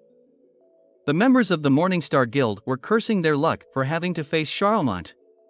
While Donghi from the Child's Guild was having his hands full just fighting the ordinary Iron Guild members, so had no leeway to help the other party, and was wondering when Giju would be showing up. Charlemont wielding his sword was easily able to break up the defenses that were blocking his path, commenting that they were so weak to think that he would be ambushed by such low level of strength, it was hurting his pride. He declared that they should at least have brought a ranker to take him down, and just as he spoke Giju appeared above him saying, "Here's a ranker, you son of a bitch." As Charlemont looked upwards, Giju's swords came slashed down on him and killed him on the spot with a single strike. System notification informed him that cannibalism has been activated, and was attempting egoification of player Charlemont, but unfortunately the egoification has failed and only a fragment was absorbed. The other players seeing the situation were shocked, while Giju was surprised at the cannibalism. Remarking on the egoification failed and the fragment, however else call, brought his attention back to what was important at the moment. He asked if Jae-won was okay, but Jae-won just replied that he was late. Saying his apology, he pulled out a potion from his gate and handed it to him to drink. Jae-won asked, where did he pull that out from just now, while Brunhart was shouting he wasn't a storage. Looking at the scene, one member of the Iron Guild remarked that the team leader was killed in one strike. As he noticed, it got dark all of a sudden, and upon looking up saw the jaws of the wolf closing in on him. It killed him on the spot, shocking those surrounding him, while Donghi was wondering if this monster was an enemy or, then upon looking at Giju's directions saw the wink from him. He then shouted that the wolf was their ally, so don't attack it, and told them to fall back to the rear. However, the Iron Guild members started to gang up and attack the wolf with a coordinated attack. Upon seeing the wolf disappear into a puddle of water, they started to wonder if it was dead. Just then, the water started to rise up from behind them, forming into the wolf, and with a mighty roar attacked them. As one of the Child Guild member asked Donghi if they should attack the rear now, Donghi warned him to calm down since they didn't want to get caught in the splash damage if they joined recklessly. While Donghi was thinking about the attack on Charlemont just now with the corpse disappearing, as if it was chewed apart by something, and this situation was same as the time with the Guardian subjugation. Upon thinking about it really hard, he saw the situation in front of him, which had Gidju and his wolf running rampant and killing remnants of the Iron Guild members mercilessly, then concluded what the hell he saw nothing. On another battlefield, the undead army was fighting against Rogers and the third team of the Iron Guild. The Lich was in the air surveying the situation below, thinking he just had to tie this group up according to the orders of his great master. However, the weapon that Rogers Han was using was the worst match against them, since it was a holy weapon being used against the undead. The Lich create demonic arrows to send down from above, but it was easily blocked by Rogers with a sword blow, which also reached the Lich and sent him flying backwards. Rogers stated that he was a moron for underestimating the power of 9, and told Carlin that he can handle things here himself, so regroup with the other teams. She replies that she doesn't think that's necessary, but is cut off by Rogers telling her that he can tell from this fight that their movements are different from the usual monsters. Looking around, he states that he has a bad feeling. On another battlefield, members of the fallen Iron Guild members litter the ground. As members of the Morningstar Guild and others look towards a certain direction, wondering if the green light they just saw now was the Iron Guild.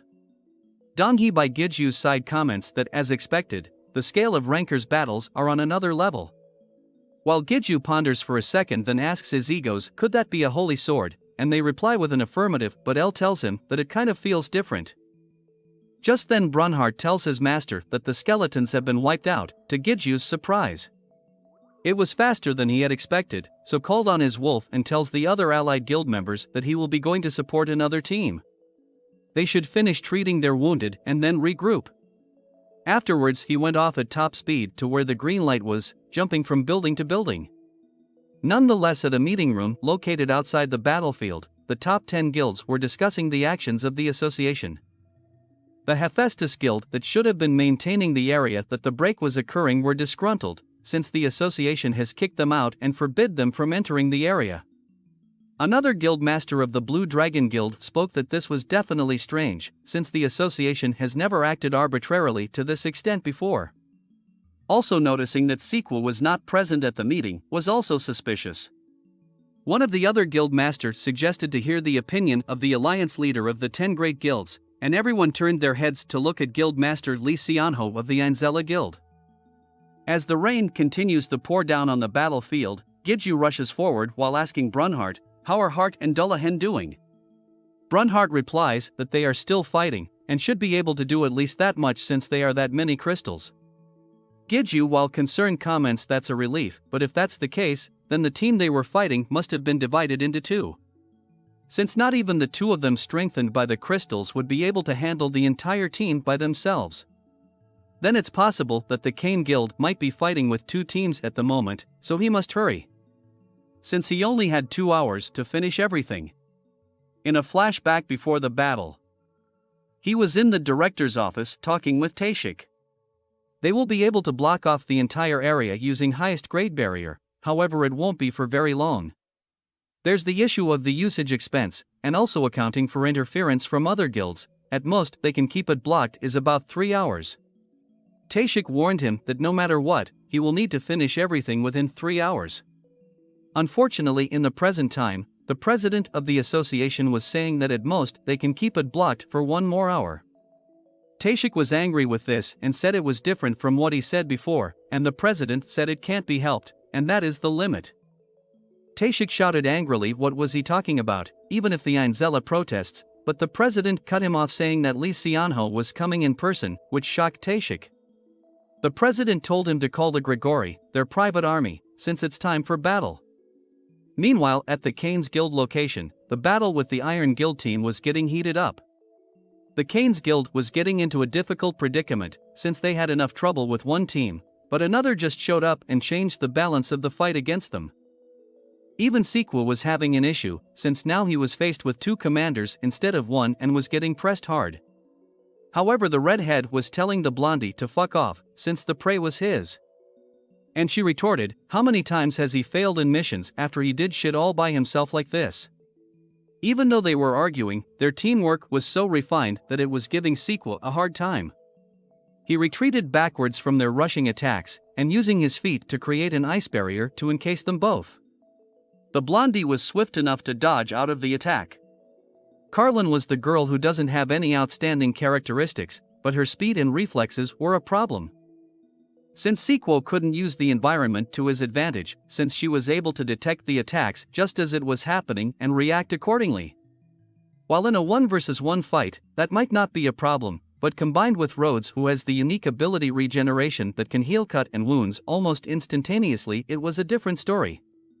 Sequel was regretting not using a fatal attack at the start, since Rhodes' combat ability is lower, but since Carlin arrived, Rhodes is playing the role of a tanker so that Carlin can display her true skills. He needed to separate them, even if it's just for a moment, to have a chance at winning this fight. Just then Carlin sensed something and warned Rhodes about it. As Giju jumped past Sequo, crashing through the ice wall, then proceeded to go between the two and came to a stop behind them. Carlin was caught off guard, wonder what just went by them. Giju was using his new skill acceleration that was acquired using Lu's demonic arts on Hermes. It gave the ability to accelerate beyond physical limits for an instant. Carlin turns around and wonders just who the hell was that, since she couldn't follow his movements at all. And Rhodes beside her just notices cuts appearing on his body and looks at it in puzzlement, remarking, "What is this?" Then in the next moment, shouts in pain as blood gushes out in all directions from the multiple cuts on his body. He turns to Giju and calls him a fucking bastard, telling him that scratches like these won't work on him, no matter how many times he does them. However, to his shock, Giju calls out his name and tell him about his unique ability regeneration will not work anymore, due to a child of his with a skill. As we get a status window for the updated Rain, which has wound aggravation, which blunts wound recovery and even aggravates them. As blood continues to drip down around Rhodes, Carlin is stunned at finding that this person was able to stop Rhodes' regeneration ability, since something like that isn't possible with just ordinary items or skills. Rhodes remarks that he must be a unique ability user, as we get a classic pose of Giju standing with his two swords while a lightning strike flashes in the background. With a maniacal laugh, Rhodes asks how long has it been since he was injured this much, then admits that their compatibility is bad and his unique ability far surpasses his. However, did he think he wouldn't have a countermeasures against his only weakness? After saying these words, his eye glow red and he grips his fist as he grows bigger using his berserker skill, which shocks Giju. With his bulging muscles and his wounds no longer bleeding, he stomps the ground and instantly covers the distance between them. Saying with this, "We're even," and then swings his sword down on our boy, causing a mighty explosion. People in the surround area are shocked at the amount of dust floating in the air, especially on a raining day like this. Carlin thinks that the fight must be over on that side, since he used the berserker skill that substitutes the overflowing regeneration ability to other stats, to temporarily increase combat ability explosively. To think he used the skill he left unused due to the long after effects. But her thoughts are interrupted by a voice that asks her where she was looking. As the ice breaks to reveal Sequo standing there facing her. He tells her that he's not down yet and she shouldn't have the leeway to take her eye off him, as he sends multiple ice shards in her direction. She deftly dodges the attacks, saying, "Don't you already know that your attacks won't reach me?" Confidently stating that she can handle someone like him without Rhodes, as she maneuvers around him to strike him from behind. However, he laughs, saying it looks like he was being severely underestimated, and unleashes his unique ability Absolute Zero, which started to freeze everything around him including Carlin.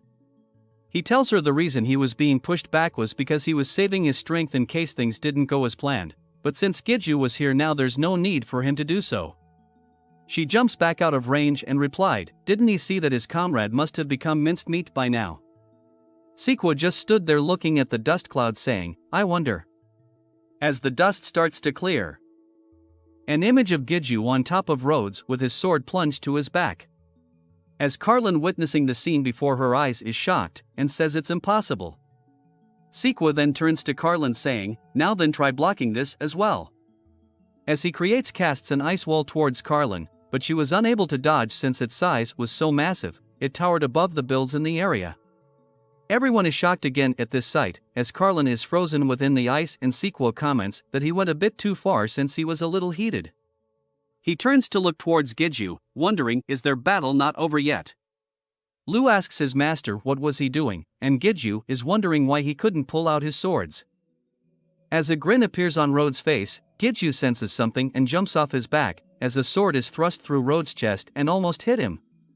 Rhodes pulling his sword back out, remarking how fun, and shouting, "Let's start fighting for real now." Just at that moment, they are interrupted by Sung-hoon calling out Gidju's name and shouting they have to finish this as soon as possible, since ranker Lee Seonho is coming. Meanwhile, at the outskirts of the barrier, a confrontation between the guild masters and the association president is starting to brew. As Lee Seonho with the other guild leaders are asking the association president and Taeshik, isn't it time for them to tell them what is going on inside? Meanwhile on the battlefield, Gidju's battle was interrupted by Sung-hoon's sudden appearance. Rhodes gets annoyed at his battle being interrupted, since he was just starting to have so much fun. While shouting "Don't interfere," he strikes out at Sung-hoon, who gets shocked at this sudden attack directed at him. Our hero uses the binding skill to keep Rhodes in place temporary, and regains his aggro on him. Gidju shouts a warning at Sung-hoon to use this chance to get out of here, and tells him he will finish up soon. While the association decided not to participate in the battle as much as possible, seeing the situation he decides to go help the Kane guild members since the situation has changed. Rhodes remarks a mere skill like this is nothing, and uses sheer force to break the dark binding. The charges directly for Gidju, saying now then the disruption is gone, and resumes his assault. While shouting the battle has only just begun, he slams his sword at Gidju, causing a massive explosion in its wake. As the dust settles, he looks in bewilderment as his opponent has disappeared. While sitting upon a traffic light behind him, Gidju says he hates to interrupt him while he's so fired up, but he has no more time left. He turns to look in the direction of the voice. Gidju remarks he should end this as soon as possible. He uses his elemental dark skill, as dark energy flows into his ego rain. Meanwhile, at the outskirts of the barrier, Lee Seonho is asking the association president to tell them what is going on inside. Lee Seonho asks why the Grigories are blocking their way with such menacing looks. Could they be thinking of fighting them? The president tries to defuse the situation, saying of course no, there must be a misunderstanding since the association already requested their cooperation, and as far as he knew, all of them here have accepted that request. Lee Seonho comments that the request was a bit too obstinate to call it cooperation, and the master of the Hephaestus Guild, who has their headquarters here, was pretty much evicted with the notice. He goes on to say that they are only trying to help block the break, so what reason does the association have to refuse their help? Then with intimidating eyes says, or could it be that something that they shouldn't know about was happening inside? Dark foreboding eye of the president stares back at him, as he starts to grin, saying don't jump to conclusions, Guild Master Lee Seonho. They are only there to maintain the barrier, to prevent any additional harm. Also they can't give the people that are risking their lives inside needless reinforcements. Suddenly Lee Seonho looks offended, shoutingly questioning if was he a needless reinforcement, while emitting a terrifying aura. As tensions begin to mount, both of them remain silent for a moment. Then Lee Seonho asks if they were going to push inside by force, were they thinking of fighting them? The president declares that he was, which shocks the other guild masters. As the other guild masters shout their disbelief, Taeshik opens his hands out and materializes his weapon in his hand and looks towards them with conviction in his eyes, then slams his weapon onto the ground with a loud thud. As one guild master says alright, let's go, but before he can finish, Lee Seonho interrupts him and offers a suggestion of letting him go in alone, without anyone else accompanying him. He talks with telepathy, saying, please do not worry President Azura, he will not say a word about what he sees inside, and that he is on their side. Meanwhile on the battlefield, Gidju uses his skill Elemental Dark, which can turn the body into darkness, which surrounds his body with a dark black aura. As Rhodes stares up at him, Gidju says out loud, binding his dark tentacles from his body heads towards him. Laughing as the dark energy wraps around him, Rhodes shouts he has already saw this skill and it doesn't work on him, but suddenly finds himself unable to break out of this binding. Elemental Dark skill only looks like his appearance has changed, but what's more important is its secondary effect, which makes the power of a demonic art with the same attribute stronger. It made his binding skill strong enough to withstand Rhodes' might, and using it to drag his victim towards himself. Rhodes could only think that shit, he can't break out and he's being dragged towards the sky. Gidju, who has his sword ready for a powerful strike, and using the force of the pull plunges his black sword into Rhodes' head. The system notification tells him that cannibalism has been activated, egoification of player roads has begun, and egoification of player roads has succeeded. As the elemental dark skill fades from his body, he sits down, remarking he was trying to save this as much as possible since it places a large burden on his body. Even tired, his egos reminded him he didn't have much time to waste, and looking around the area, they seemed to have more or less finished things as well. Calling upon rain, he got on his wolf to move to the next location using elemental water. As he was moving across the building, he asked Brunhart how Dullahan and Hart was doing. To which Brunhart replied that they were still holding on. After getting their location, he wasted no time to get to that location. Meanwhile, the Dullahan swung his axe at Rogers, who parried the attack, while the Lich attacked him with his flesh golem. However, Rogers was beside himself, thinking this was unbelievable since his opponents were a mere Dullahan and a Lich, and even with his holy sword he couldn't easily dispatch this pair of monsters. Normally he shouldn't have a problem dealing with a bunch of these bastards, and getting angry shouted, "Goddamn small fries, don't look down on him." He used his holy sword 9 and shot a burst of energy wave at the Lich. The Lich was shocked at the power of the attached and immediately commanded his flesh golem to block the incoming blow. The attack was enough to completely eradicate the flesh golem. And even the Lich took some damage. Rogers was thinking these are not ordinary monsters, since they had some level of intelligence. They should have attacked him through the opening caused by this huge attack. However, the Dullahan wasn't attacking him, but rather waited for the Lich to recover, as if they were just stalling for time. Considering the timing, something was strange, and this couldn't be a normal break. Just at that moment, Gidju descended upon the battlefield, telling Rogers it's been a while. Rogers looked up with a bit of surprise, and with recognition called out, "Kim Gidju." Putting more power into his holy sword than before, he was about to unleash the attack at the descending Gidju. However, at that moment, Rogers recalls Iron Shield warning him to beware of Gidju's sword since it had the ability to absorb the power of holy swords. At the last moment before crossing blades, Rogers dodged back to avoid the attack instead. Gidju was a little upset that Rogers figured out his ability, and El told him that Iron Shield would have informed him about it. Looking sideways at his subordinates, he told them good job for enduring this long. They both knelt down and told him it was nothing, and it was an honor to follow his command. He opened a small portal and told them to rest inside. In a flash, they disappeared into the gate and it disappeared. Rogers was wondering what just happened, and was he the one that caused the break, but more importantly, how could he become so strong in such a short time? Finished caring for his subordinates, Gidju turned towards Rogers saying, "Let's start our game of tag for real." Rogers only angrily glared back at him. As the thunderstorm still rages around them, Sequo and Sunghoon arrived on the scene of the battle to witness both the combatants going at it. Sequo told Sunghoon he rushed over since he was worried, but before he knew it, Gidju has become so strong, and Sunghoon could only agree. As they battled, Gidju was taunting Rogers, asking what's wrong, and what happened to make him so squishy, as he stabs Rogers' legs, sending which gushed out blood. Rogers cursed, thinking that his guy is using his own words against him. Lu told him that he's played long enough and told him to hurry and finish it, to which Gidju agreed. As Gidju prepared to launch an attack with his white sword, Rogers was thinking, shit, this bastard who was nothing but an insect a while ago, and since it was too late to dodge, brought up his sword to block the attack. Meanwhile, at the Iron Guild Tower, Iron Shield was telling his subordinate that Rogers must have arrived in Korea by now. His subordinate asked if it was alright to send a holy sword against someone who can absorb holy swords? Iron Shield replied that since he gave him a warning, Rogers should be alright. With a menacing expression, he said that holy sword isn't an ordinary holy sword, and by the time he realizes it, it'll be too late. Back at the battlefield, just as Rogers was able to fend off the attack of the white sword, everyone was shocked at the outcome. Gidju asked El what happened. Something did get absorbed, but it's different from Kallian's case, wasn't it? El replied that's no longer a holy sword, but to be exact, it's a corrupted holy sword. Lu interjected, saying that it's closer to a demonic sword. Rogers shouts, "What the hell, you're nothing special, were you?"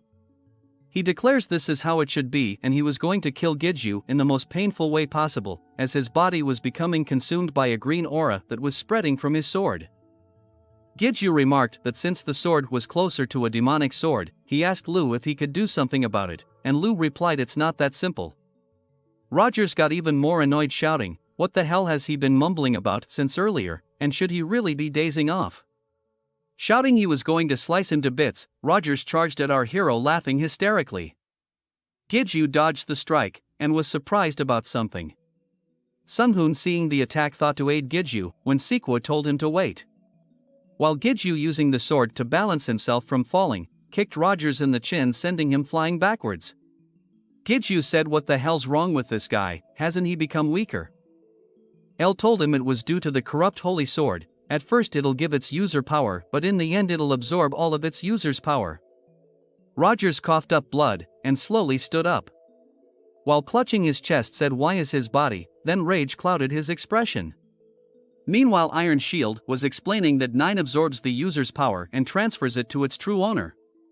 His subordinate commented, "That's a frightening sword, but if that's the case, wouldn't your objective of planting roots in Korea become more difficult? Since it could cause a major setback if Rogers becomes too weak too quickly," but Iron Shield reassured him that he didn't need to worry about that. Since 9 was a very delicate sword, and it takes its time to encroach on its victim before they realizes it. And that's how he'll become the stepping stone for Iron Shield's revenge. Since the whole process takes around half a year to occur, there's no need for concern, although it'll be a different story if he tries to forcibly squeeze out 9's power in a short period of time, but he doubted there would be a need for him to do that in Korea. Back on the battlefield, Rogers charged at Gidju, shouting, "You bastard, what the hell have you done to him?" While Gidju was easily able to fend off the attack by cutting off the arm with the sword, which caused Rogers to become bewildered. As the cut of arm and sword landed behind him, Rogers let out a loud scream of pain. As Rogers crawled on the ground towards his arm and sword, Gidju could only comment to think that his revenge that he planned for months would end up like this. Opening a healing potion, he called Rogers to give him his hand, then pour the potion onto the cut-off arm.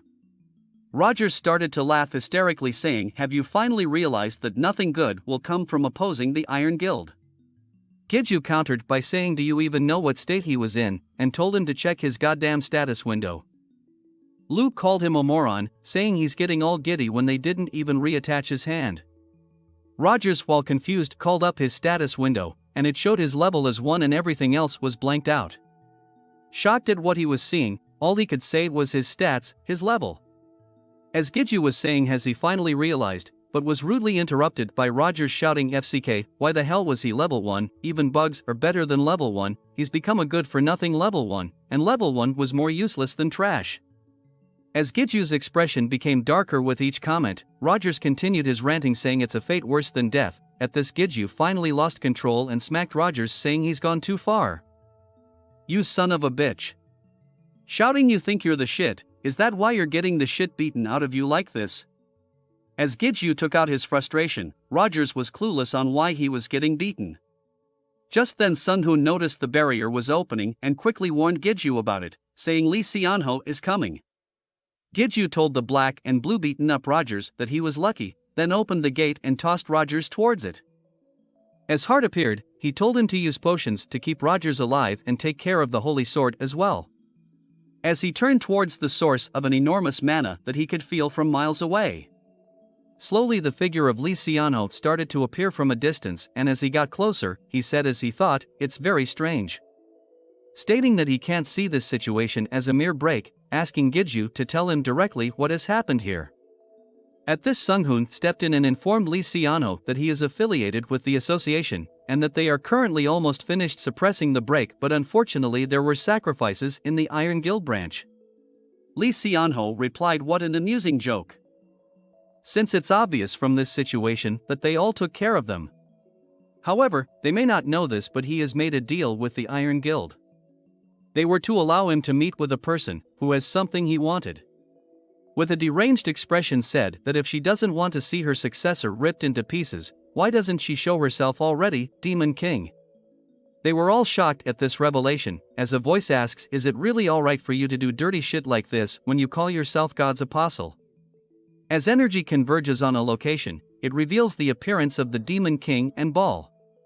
The Demon King remarks that her long-awaited reunion with her disciple was ruined.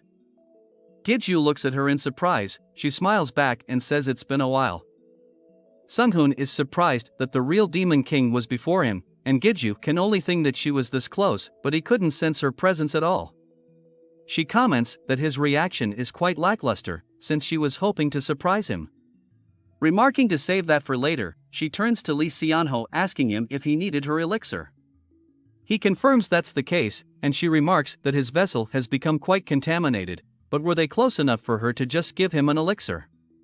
Lee Xianho wants to make a deal, but the Demon King countered by saying what if she doesn't want to, saying that even an elixir won't be able to block his vessel's contamination, at most it will only slow its progress.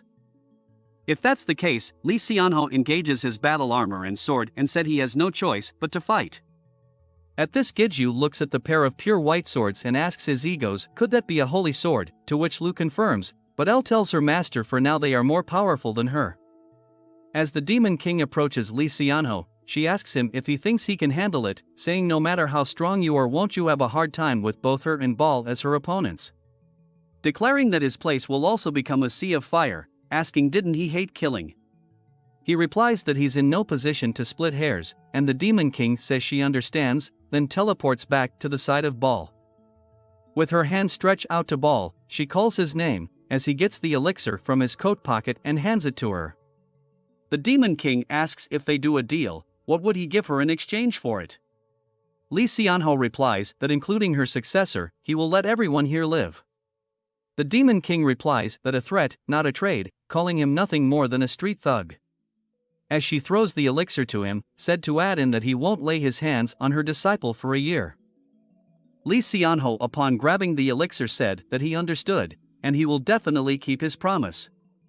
As he turned to leave, the Demon King told him to wait and swear it on the name of his god. As they stared at each other, Lee Xianho whispered something under his breath then disappeared from view. Sunghoon let out a sigh as he fell to the ground, saying that he couldn't even breathe properly because of the pressure. As the Demon King addresses them both saying they were friends of her disciple, they could handle the rest right, since she was going on ahead with her disciple. Before they had time to react, the Demon King with Giju disappeared in a flash of purple energy, leaving them stunned. Sometime later, Giju slowly opened his eyes and heard conversation between the Demon King and Ball talking about his demonic eye. As the Demon King noticed him awakening, Giju slowly sat up and looked around his surroundings, to find himself in his own basement. He was thinking the fact that she just suddenly appeared earlier, and even knows where he lives. He asked her if she was using the demonic eye to keep watch over him, and she confirmed that she can see everything that's seen through the demonic eye. Giju was outraged at this and shouted, "That's a crime, you should stay out of my personal life." The Demon King just smiled slyly and asked if he was getting embarrassed, "Aren't he cute?" And Giju outright denied it. Giju, while changing the topic, asked why did they all come to his house, and the Demon King replied, can't a master visit her disciple's house, since she wasn't here for the housewarming party, she was here now. Standing back up, Giju thought that he owed her a great debt, since she used 3 of those precious elixirs for his sake. He asked her, considering even the demonic eye, just who in the world are you, and moreover Lee Xianho, but he was stopped by her. She said he must have many things he wanted to ask, but don't think about them right now, and she would explain everything to him in due time. Besides, she had something more important to discuss. He was wondering what could be more important than elixirs, demonic eye, and even Lee Xianho. Putting her cup down, she made a cute expression as she asked him to let her live here. This request went way over his head, and he asked pardon? Over at his house, she is complimenting his mother for having a fair skin, and saying she would even believe her to be a teenager. His mother starts blushing and tells her to stop flattering her, while covering her laughter. The Demon King goes on to compliment his sister, telling her she is pretty and much of take after their mother. Giju couldn't believe it turned out like this. His sister asked him where did he meet such a beautiful girl, and his mother also joined in and asked him to tell them. He was starting to panic, thinking he needed a way to get out of this situation. What should he say? They were looking at him with anticipation in their eye, wanting something out of a drama. He tried to focus the energy of the universe for an answer to his dilemma, and the answer came, and he quickly stood up shouting, "Pee puppy!" Kim Giju's secret art. Changing the subject, he ran out of the house shouting he adopted a puppy. Once outside, he asked Rain if he could transform into a smaller form. His egos knew he was desperate, and luckily for him Rain was able to transform into a puppy-sized wolf.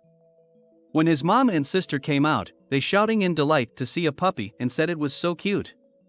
The sister ran up to it and hugged the puppy and asked about his name, and could she name it, but Giju told her his name was Rain. Thinking it was a gift for her, she was delighted and called him the best brother, telling him he was cool for once. The Demon King came from behind and complimented him for using his head, but Giju retorted, "Who do you think's the reason for that?" She stretched and told him instead of resting like she planned, considering his effort, she was willing to talk and told him that Ball should have secured a suitable location for them. At a nearby cafe, Giju asks if a neighborhood cafe like this really alright to talk in, since he knows of cafes with soundproofing barriers in the tower. She tell him that he doesn't need to worry about that, since the barrier made by Ball is much better than that kind of cheap barrier. Not only will they be unable to hear them, they won't even be able to sense their presence. Elle tells him that this kind of barrier can't be constructed by just anyone. The Demon King says, now the long-awaited QA session is upon us, so what would he like to ask? Giju thinks that he has though of a lot of things to ask, especially the sense of difference that he felt since they met, and how he couldn't sense it properly due to the situations. He asks, is Ball a player? No, he corrects himself and asks, are you human? They stare at each other silently for a moment. The Demon King remarks, is that the first thing you ask? Your senses are impressive. She goes on to tell him why not ask your sword instead of them, which surprises Giju.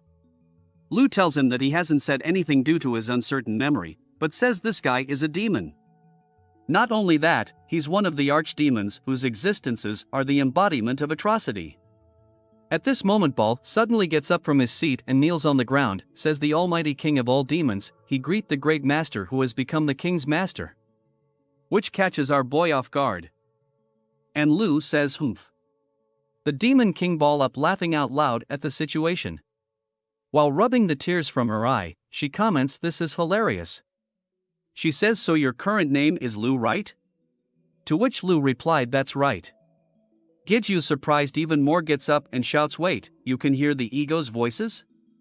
To which she replies that she can, as well as the holy sword named El and that little kid embedded in his chest. Lu mentions that's nothing strange since Giju also shares his visions with her. Giju thinks, is that so? And she replies, yeah it is. In a panic Giju asks, can you actually read his mind too? She told him she can't, but since that thought was made with the will to deliver it to her, she was able to hear it. She goes on to tell him that it's impossible to read his mind when he's just standing still, even for her, and Lu confirms. Giju, trying to calm down, says to take things one step at a time since it's hard for him to digest all this information flying at him all at once. The Demon King remarks that her disciple seems to be on the stupid side of things, and Lu agrees while the other egos defend their master. She goes on to tell him she will explain it slowly. First of all, she is saying this since there seems to be a misunderstanding, but that one Ball is showing respect to is not Lu, but to you. Lu tells him that the bastard named Ball is one of the ones who betrayed him in the past.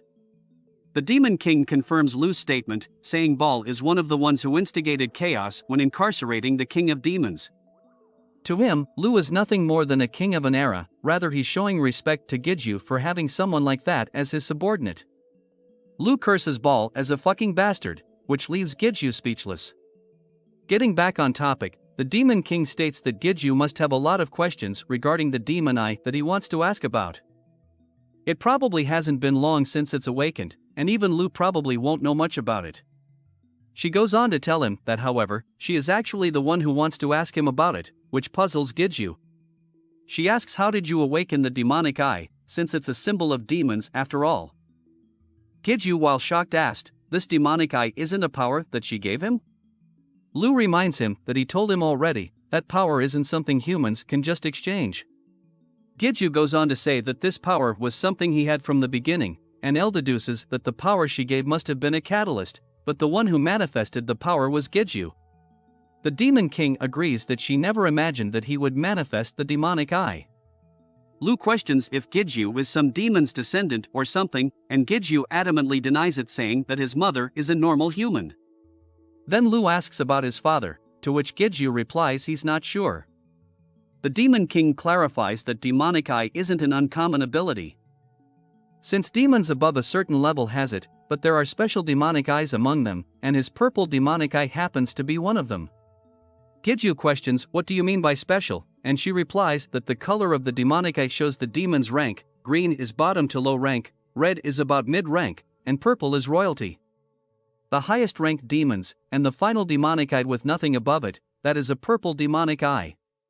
She goes on to say that she can use all the demonic eyes, and Lu calls it ridiculous since even he doesn't recall using all the demonic eyes. She goes on to explain that demons have a single demonic eye, but she is different. Gidju asks her if she is really human. Since demonic eye is a symbol of demons, does that mean she is a demon as well? She says she is a special case, and tells him he might be one of those special cases as well. Without another word, she slowly lifts up her shirt, which puts Gidju in a stupor. While blushing, he turns his head and shouts, "Wait, what are you doing?" Lu comments, "So it's like that." He tells Gidju to stop making a fuss and take a look. He slowly peeks between his fingers and sees her midriff, on which a jewel in the shape of a cat is shown. She goes on to say that she received a demon transplant, the other side of Baal. In other words, she is half human and half demon, someone hanging on the boundary. Baal's cat side also has a predation power like Lu, which has clear limits and has many side effects compared to Lu's, but it can devour other demons and absorb them. She didn't expect him to awaken a demonic eye, but from what she can see, he is special. And he is someone who could possibly grant her wish. Gidju asks her what her wish was. And she, while smiling, replies that didn't she tell him before, it's why she put up that disgraceful name of Demon King, to kill the real Demon King. Meanwhile, the Iron Guild's South Korean branch, which was annihilated on the day of establishment. No information was leaked thanks to the association's thorough cleanup, while caused a lot of controversy, but it was laid to rest by the testimony of Lee Siano. The words of the nation's top player had that much weight to them, and even the Iron Shield's response was unexpectedly calm. He must have had his suspicions, but all he did was give his condolences to the fallen in a press conference. Since the parties involved didn't make much of an issue, the incident was concluded with slight suspicions and sporadic controversy. While the people mourned the loss of life, and Gidju felt his heart feels heavy that casualties couldn't be avoided. As he returned home from the funeral and entered his house, his egos told him that it was not his fault. While he was the one who made the proposal, they all made their own choices. As he was saying he was back, he happened to see the Demon King sitting on the couch watching TV and eating, and he sighed heavily. While stuffing her face, she greeted him saying, "Welcome back, disciple."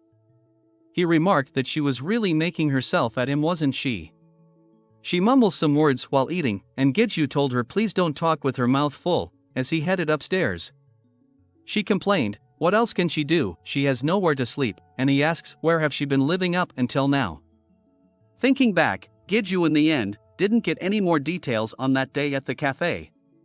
She told him that he didn't have the qualifications to hear this, since he has yet to pass the test on the 50th floor of the tower. He keeps thinking, what qualifications? He asks her where is his sister and mother, and she replies they are eating out with Behemoth, and Yu Yong also took Rain with her. As he stood in front of the mirror while dressing, he comments Tashik is quite, then suddenly he has an aha moment.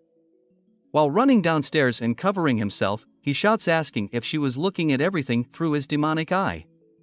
With a sheepish grin she replies that yeah, he has a nice body. He sighs and asks her to please do something about this since he can't even go to the washroom in peace, but she replies that she obviously wouldn't be looking in those situations. She tells him since she doesn't want him to misunderstand, but she's not doing this because she wants to, it was the only way for her to understand the situation while avoiding as much contact with him as possible.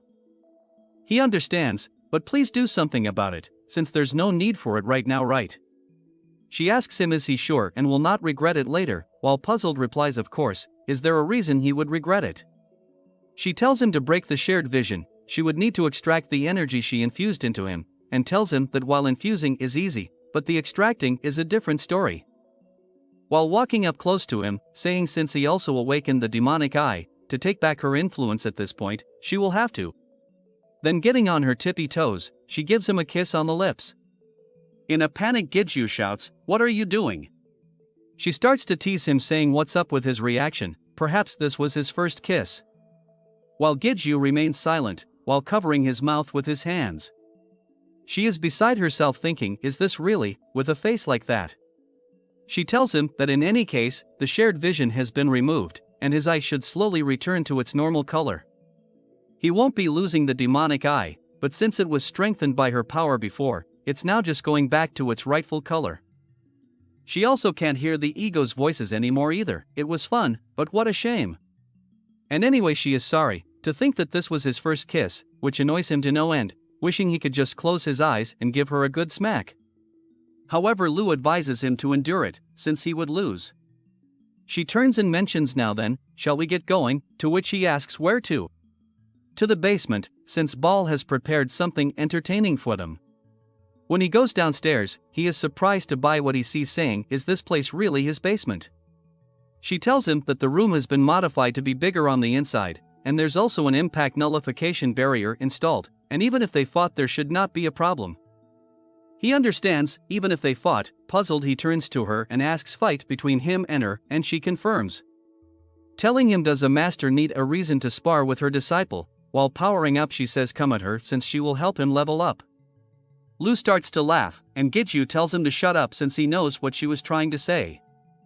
She tells him to be honest, there isn't much she can teach him right now, but it'd be a different story if he passed the 50th floor's test. The 50th floor is the secondary advancement, and it's an especially special floor for unique ability holders. Not only does it strengthen the unique ability itself, there is also a chance to earn a second unique ability, just like his friend. But it's not like there's absolutely nothing she can teach him. While creating her sword, she tells him to bring it on, since she doesn't like explaining with words. Then Giju powers up and charges at her, heading at her in his fastest speed and swings his swords, only to swing at her after image. With her sword pressed against his neck. She remarks something like this while standing behind him, asking, what do you think, can you understand? He thinks she's so fast, but Lu tells him she is not as fast as he thinks, since she's matching herself to his physical capabilities. Giju does a back swing, but she is easily able to dodge out of its range without much effort. El advises Giju that he only feels like that because she got into his blind spot, while El is vexed, but she does have extraordinary combat abilities. While materializing a second sword, the Demon King tells Giju that she will drill her combat skills and experience into him. He concentrates and focuses on her, but in a moment she appears right beside him. And asks where was he looking at since she was over here. As he turns to look, she strikes at him with her sword which he barely dodged. She reminds him that Li Xianho and her are like cats and dogs who can't coexist. Her afterimage is all over the field, while Giju is just barely able to block and dodge in his confined little space. She further tells him that since neither of them will walk away fine if they faced each other, they have been barely keeping the balance, but the existence of him, her successor, and the interference of Iron Shield broke the balance. Giju asks why was she telling him all this now, and she replies that she is just tell it to him straight, since he needs to become stronger than he is now. Since in that promised 1 year, if he doesn't become stronger than Iron Shield, he'll die. As she tells him all this, she starts to power up, unleashing her unique ability Ink Flame. And he meets her by unleashing his death power gained through Lu to confront her onslaught. While Ball on the side uses his barrier skill to avoid the residual damage from their clash.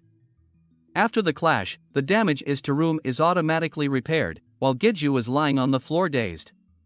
The Demon King stands over him and remarks that his last attack is a lot fiercer in person. As expected of her disciple. Then she tells him that she forgot to mention this earlier, but they are about the same age, so he can speak with her comfortably. He asks her why was she telling him that at a time like this. Meanwhile, inside the gate, a stone block is being pulled along the ground by Rogers. Above him the Lich observes, and then land behind him calling his name. The Lich throws a moldy bread in his directions and tells him that it was his meal. When it lands on his side, he looks at it, then rushes over and starts to devour it like a hungry beggar. The Lich looks down on him and says someone like him still wants to live, despite deserving to die by having his limbs ripped off.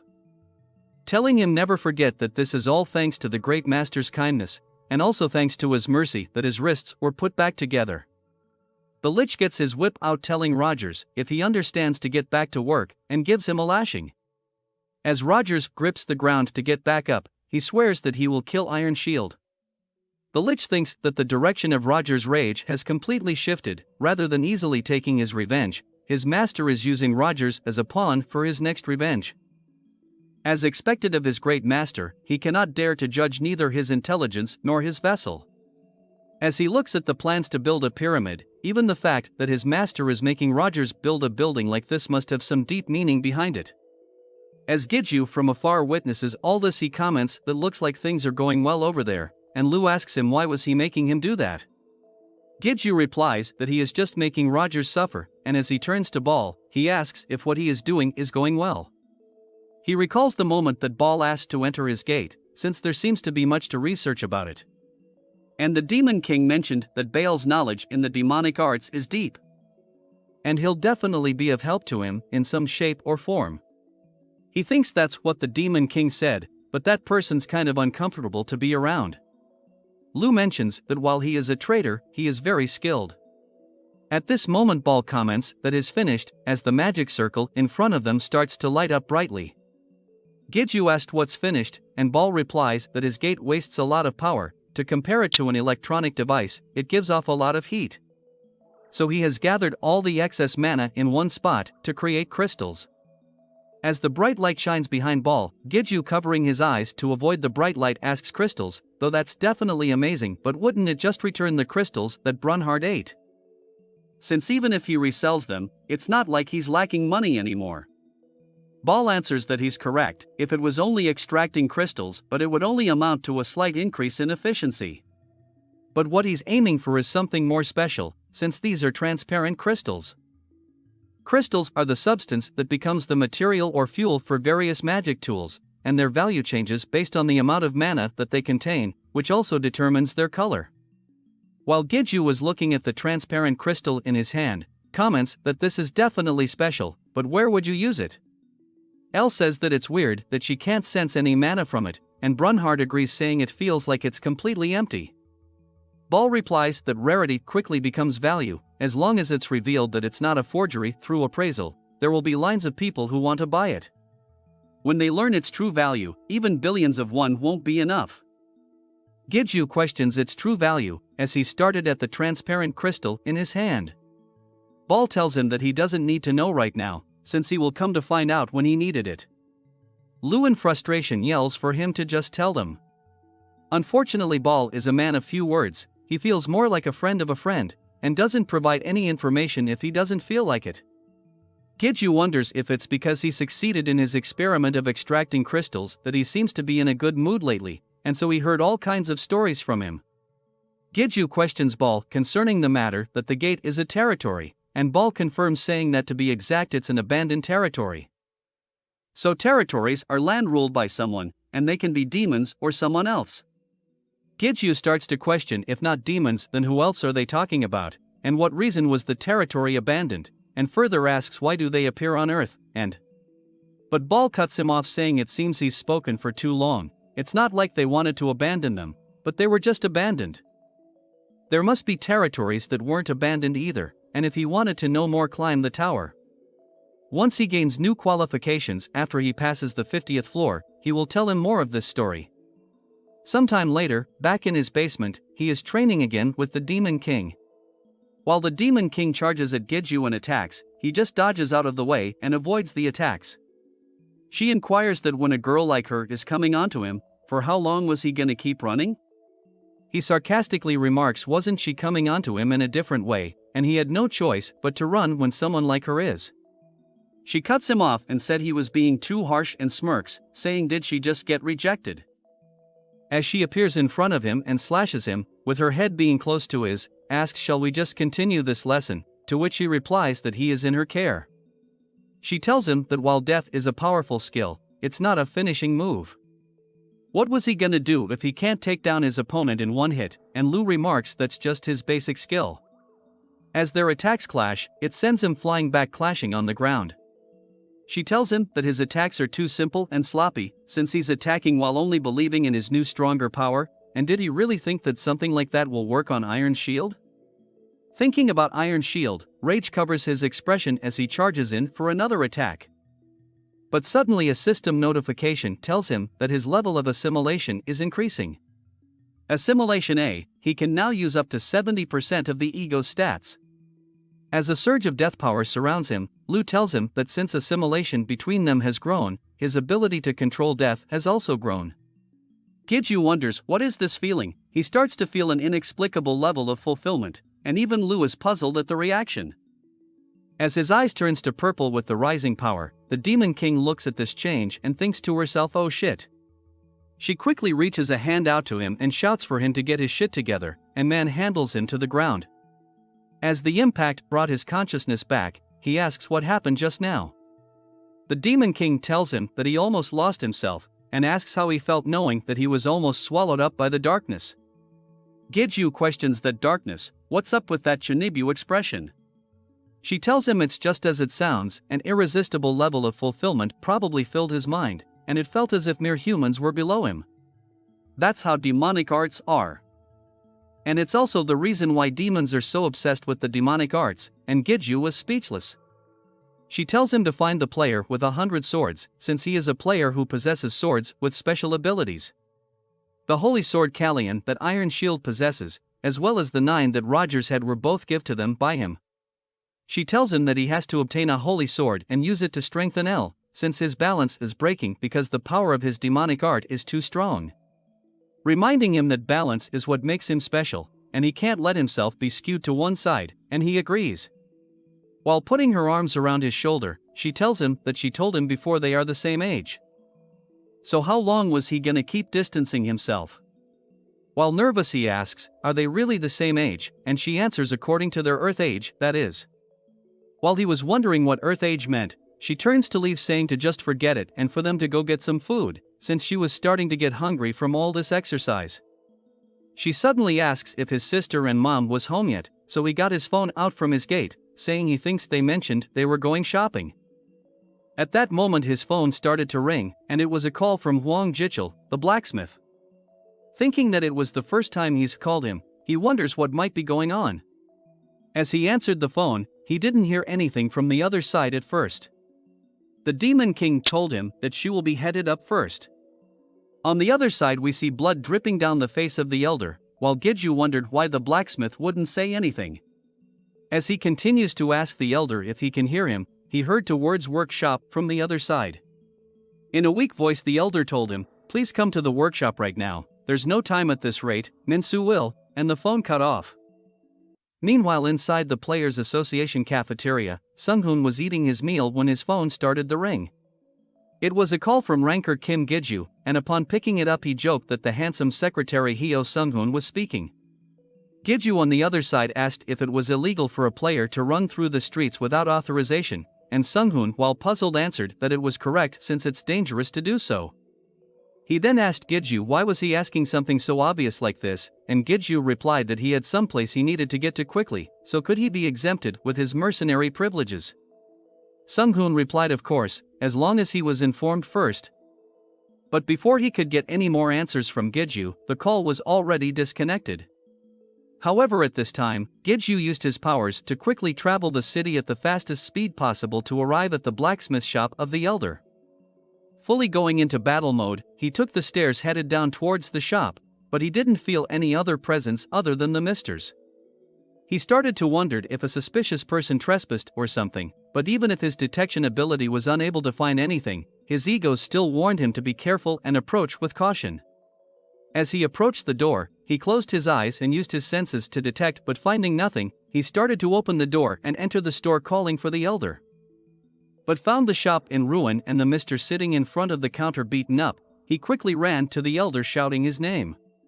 While asking about his condition, he noticed that the elder's hands were both completely crushed. He also noticed that the equipment is all gone, just who in the world could have done this? At that moment the beaten up elder started to regain his consciousness, and Giju tried to get a healing potion to him and told him that they need to get to a hospital, but the elder said forget it. Since he can tell more or less that his life is at its end, and El told him that the elder's vitality has been depleted, and Lu said at this point a potion won't do anything at this point. Giju couldn't believe the situation, but the elder told him there isn't much time, so could he listen to his story. It's the request that he spoke to him about last time, about one day when he needed his help, he would help him just one time. The elder said he was one of the pioneers. They are the people who became players on the same day that the tower first appeared. In the beginning, the tower was a completely unknown area. They knew nothing, to the point that even hunting goblins was difficult. A lot of them died, but his comrades fought with the resolve to save humanity. Back in the day, he had no desire to climb the tower and get stronger, but he was a tank at the time, which was unrelated to blacksmithing. He walked the path of a forger before he became a player, and so he was able to make equipment to a certain level with his abilities as a player and with his blacksmithing skills. Of course, he couldn't make special equipment like he does now. That ability came later due to a certain event. Gidju asked what sort of event. The elder replied that it was when he was on the verge of the 50th floor. He had re-entered the tower for the second advancement, and during this time he was searching for a clue on how to advance his forging skills since he had hit a wall. At that time, a question came to mind, about why they must only climb the tower. Gidju listened speechless, as the elder continued to ponder that does the tower only stretch upwards, what's in the tower's basement? Is the first floor of the tower truly the tower's first floor? And questions like that filled his mind at that time. He spent years trying to find the tower's basement. He first searched all over the first floor, going to places he had already been to as well as places that no one had ever gone to before. There's probably no one who knows the first floor better than he did, and then he finally discovered it. The door leading to the basement, and where he ended up after passing through that door, was a completely different world. At this time, Gidju received a system notification telling him he had obtained information that he wasn't qualified to know, and a penalty will be given. He was in a world of pain, and his vision started to blur from it, and he screamed, and even the dying elder was concerned, asking if he was alright. His egos were concerned as well, and Lu shouted at him to get a hold of himself. He started to recall all those people who told him he didn't have the qualifications to hear, and all the talks of needing to pass the test on the 50th floor. And once he gained the new qualifications after passing the 50th floor, they can tell him more of the story. So the penalty for knowledge before the qualification from the 50th floor of the tower was something like this. The elder asked if he was alright, and Gidju replied for him to please keep going. For Gidju, it felt like someone was tearing his brain apart, but he knew he would never get a chance like this again, and he needed to listen to this. The elder told him not to push himself too hard and continued the story. The tower's basement wasn't as fantastic a place as he's expected. It was a place of blazing earth and desolate desert, and it definitely wasn't a good place to live. At this moment Lu had a reaction, and Gidju asked what is it, and Lu replied that places probably, but stopped and told him just to listen for now. The elder continued to tell the story that he wandered around to investigate the place for a long time, but he couldn't find anything special. It was like he'd entered an endless gate. So after some time, he tried to return the way he came. However, at that moment he ran into a monster. The monster was much stronger than any of the monsters he'd faced in the tower before, and even for him who was considered one of the strongest of the pioneers, was made a helpless fool. Just as he felt he was about to die, a red-haired girl appeared. Gidju asked a girl, and the elder replied his wife. It was quite an intense first meeting. Gidju asked if his wife was also a player, but the elder told him no, but before he could continue, he collapsed to the floor. Gidju rushed over concerned, but the elder told him to take what's in his pocket. In it, he found a folded paper and a little golden hammer. Getting himself up from the ground, the elder told him that it's a rough map of the tower's first floor and the location of the trapdoor that leads to the basement. If you go there, Minsu will and couldn't continue due to a coughing fit that came over him. At this moment, Brunhart asked Gidju, couldn't he make a person into an ego, then can't you bring the elder back to life? This suggestion shocked and surprised Gidju, while El told him that it might be dangerous. El continued to say that even if the egoification was to succeed, it might not completely bring him back to life. Lu on the other hand thought the idea wasn't bad, considering he is about to die anyways, so would it hurt to try? After a moment's thought, Gidju tells the elder that he has something to say, that though there's not enough time to give him the details, he may have a way to save him. But to do so, he would have to kill him first, and the probability is 0.1% or even lower that it might work. So if he was fine with that, but the elder cuts him off, saying then it's not even worth thinking about. If there is any chance at all, he would rather be that one to request it from him instead. The elder told him that he wouldn't have called him if he didn't trust him. After the initial shock, Giju smiled and told the elder to please endure it even if it hurts. As Giju stabbed him with the black sword, the elder told him thank you, and please save Minsu, since he will be a blacksmith who will surpass him. After Cannibalish was activated, the pop-up window showed that the egoification has failed, only a fragment of Huang Jichels had been absorbed. Lu tried to cheer him up that it wasn't a complete failure, and El said they will definitely be able to find a way. Even Brunhart told him it'll be okay. Giju guessed it's better than nothing happening, and asked Lu if he know anything about what they just heard, since from his earlier reaction it seems like Lu knew something about all this. Lu before continuing warned that Giju might receive a penalty, just like the pain from hearing information like before. Lu confirmed that it's obvious, since he wasn't sure if it's because of his demonic eye or mentality, but it wouldn't have been strange to him if he died.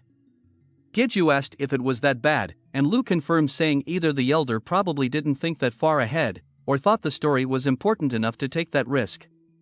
Well, he'll try to give Giju enough information within the lines of safety. And as the elder said, there exists another world.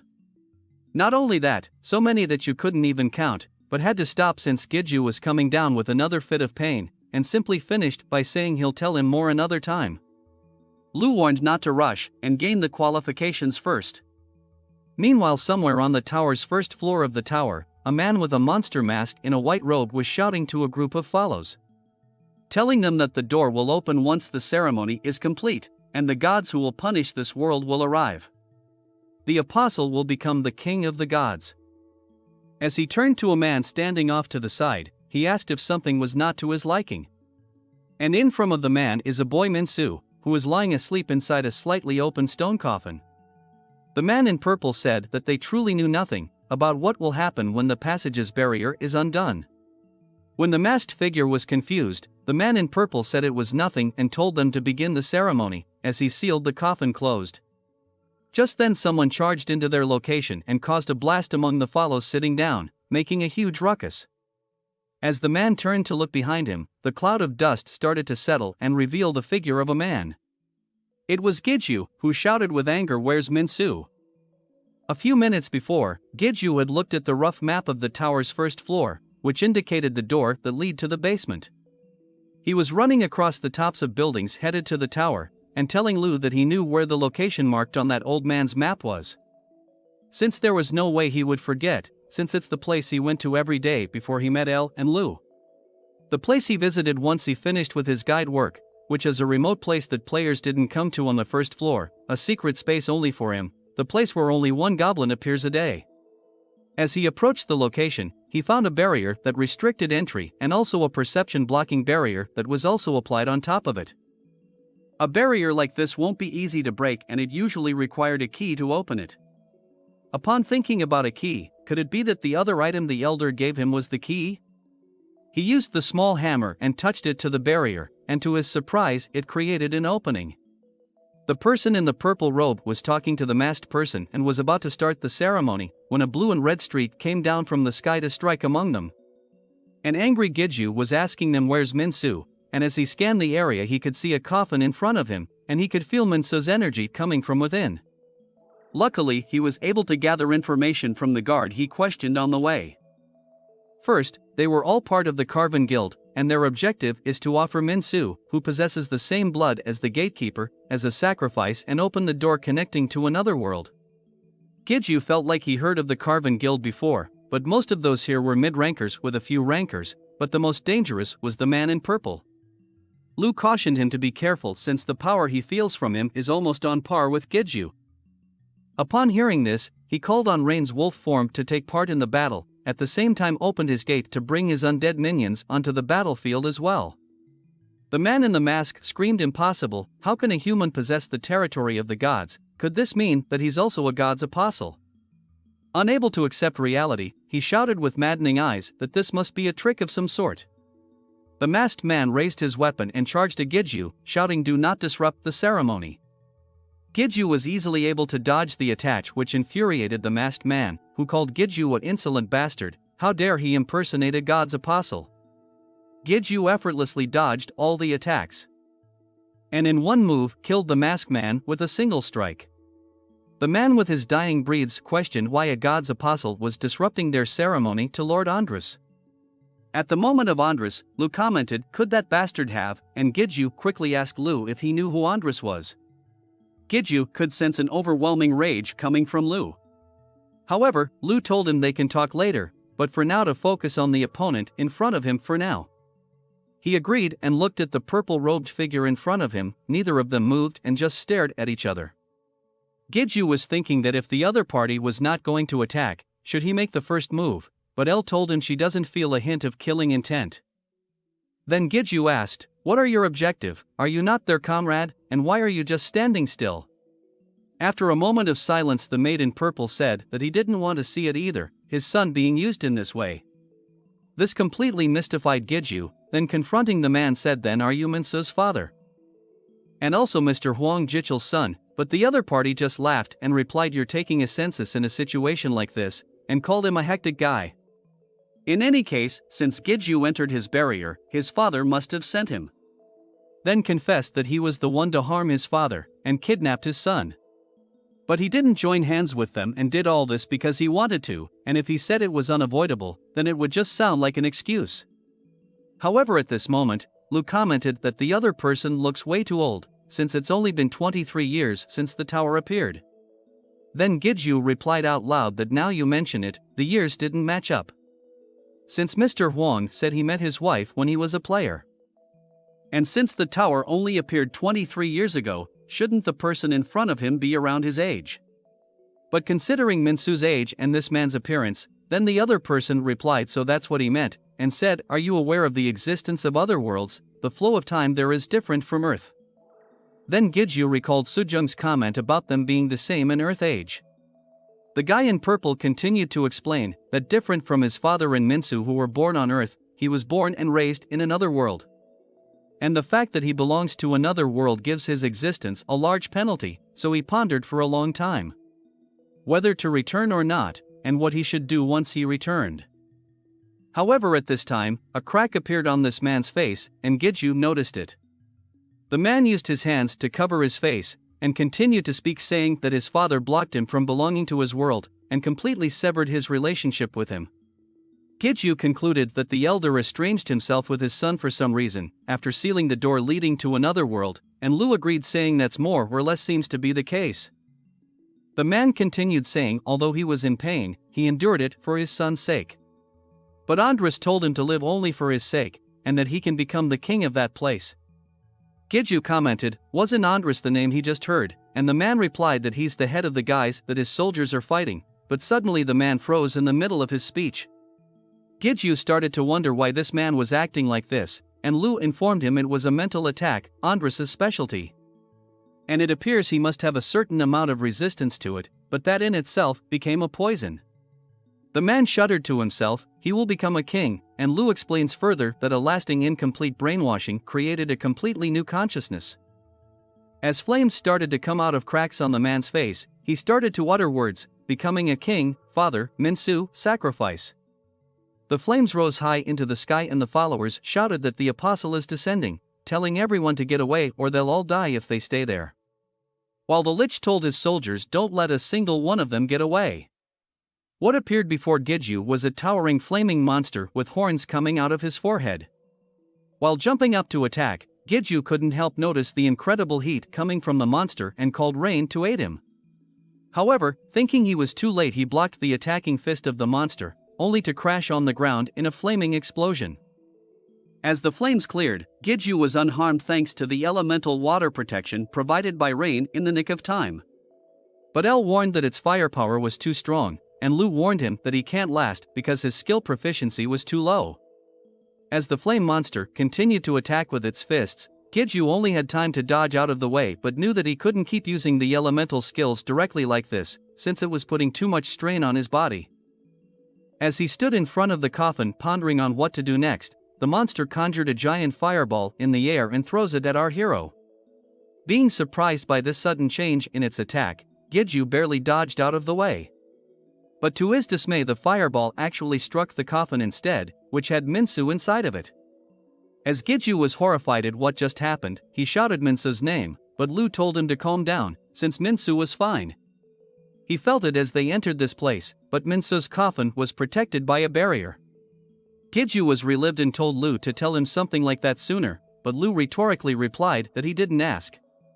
As Giju turned to face the monster, he commented that now all that's left is to face that thing without a care. Lu asked if he had a way, and Giju replied with confidence, of course, if elemental water won't work. He called on elemental fire, and was soon covered in burning red flames. As the heat started to rise, Giju said, "Let's see if it can burn." After encasing himself with the power of elemental fire, he charged up the monster's arms while slashing with his swords. While he ran up the monster and passed by its head, he used a double slash to strike at its neck in passing. In the air, Giju commented that thing's still hot as hell, while Lu told him that his elemental fire damage seems to have some effect on it. Using the skill of binding from his gauntlets, Giju wrapped it around the monster's neck and pulled on the binding to rebound back towards the monster. Using the momentum of the pull, Giju raised his sword and stabbed the monster on the back of its neck. The monster let out a scream of pain, but Lu considered the attack too shallow, and told his master to stop half-assing it and end it as fast as he can, since his opponent was still stronger than him. But Giju thought that no matter what, this was still Minsu's father. El told him that he is no longer human, he's a demon controlled by evil. Just then, the monster struck Giju with a raised hand, sending him flying off its back and onto the ground hard. Giju was thinking he was accumulated a lot of damage, and it would be dangerous if he delayed any longer. The demonic eye, that disappeared after the demon king, but corrected himself, thinking no, it was Su Yong who collected back her power. This power was slowly returning back to him. Now that he can use the demonic eye once more, he can tell that the fire giant is simultaneously is and isn't that man. He didn't fully understand himself, but he knew what he had to do now. As Su Yong once told him, death isn't only the concept of destroying something, but by expanding his imagination, he should be able to use the ability in more diverse manner than before. Looking up at the giant monster, he thought to himself that this was no longer Minsu's father, but just a fire giant. He explosively charged up into the air, then calling upon his power of death, came down, making a single strike down the middle of the giant monster. After the huge explosion cleared up, the charred, cracked body of Minsu's father remained on the ground. Giju came up beside the body and asked, "Are you awake?" The guy on the ground started to speak, saying his name is Huang Chiil, and his other name is the descendant of Paimon, and as he spoke his head was covered with an illusionary ruby crown. Lu commented that he knew it. Giju asked Lu if he knew him, and Lu replied that Paimon is, but thought better of it and said that wasn't important, but he should ask him about Andres for now. While kneeling down, Giju asked the guy on the ground if he can tell him about Andres. The guy told him to find the Carven Guild and Andres will be, but couldn't continue since his life force was disappearing. With his last words, he spoke to Giju, telling him to please take care of Minsu. Giju on the other hand took up the black sword, and said for him to care of it himself, while stabbing him with the sword. The system notification informed him that activating cannibalism, egoification of fire giant in progress, and egoification of fire giant has succeeded. As the body disappeared in a black smoke, Giju commented that he ended up killing both the father and son with his own hands. His egos told him he did the best he could and it couldn't be helped. Lu told him now he should think about a way to get the kid out of there, as Giju stared at the coffin. Giju asked couldn't he open the barrier with the hammer just like before, and Lu told him that unfortunately no, since the operation method is different. Just at the moment his minions called his attention, saying they had disposed of them all. While looking back, he saw his undead army kneeing in towards him. He told them that they can go back after cleaning up, and they did just that, carrying the corpses of the dead with them back into the gate portal. He got a squad of them to move the coffin carefully into the portal as well. Suddenly Giju found himself confronted by a lone goblin. Then he recalled it's that time already, and with a bit of nostalgia greeted the goblin, saying it's been a while. The goblin started to sweat, and then ran away as fast as it could. Giju questioned why was it acting like that, to to which Lu replied that it must have felt it instinctively, that it could never defeat you.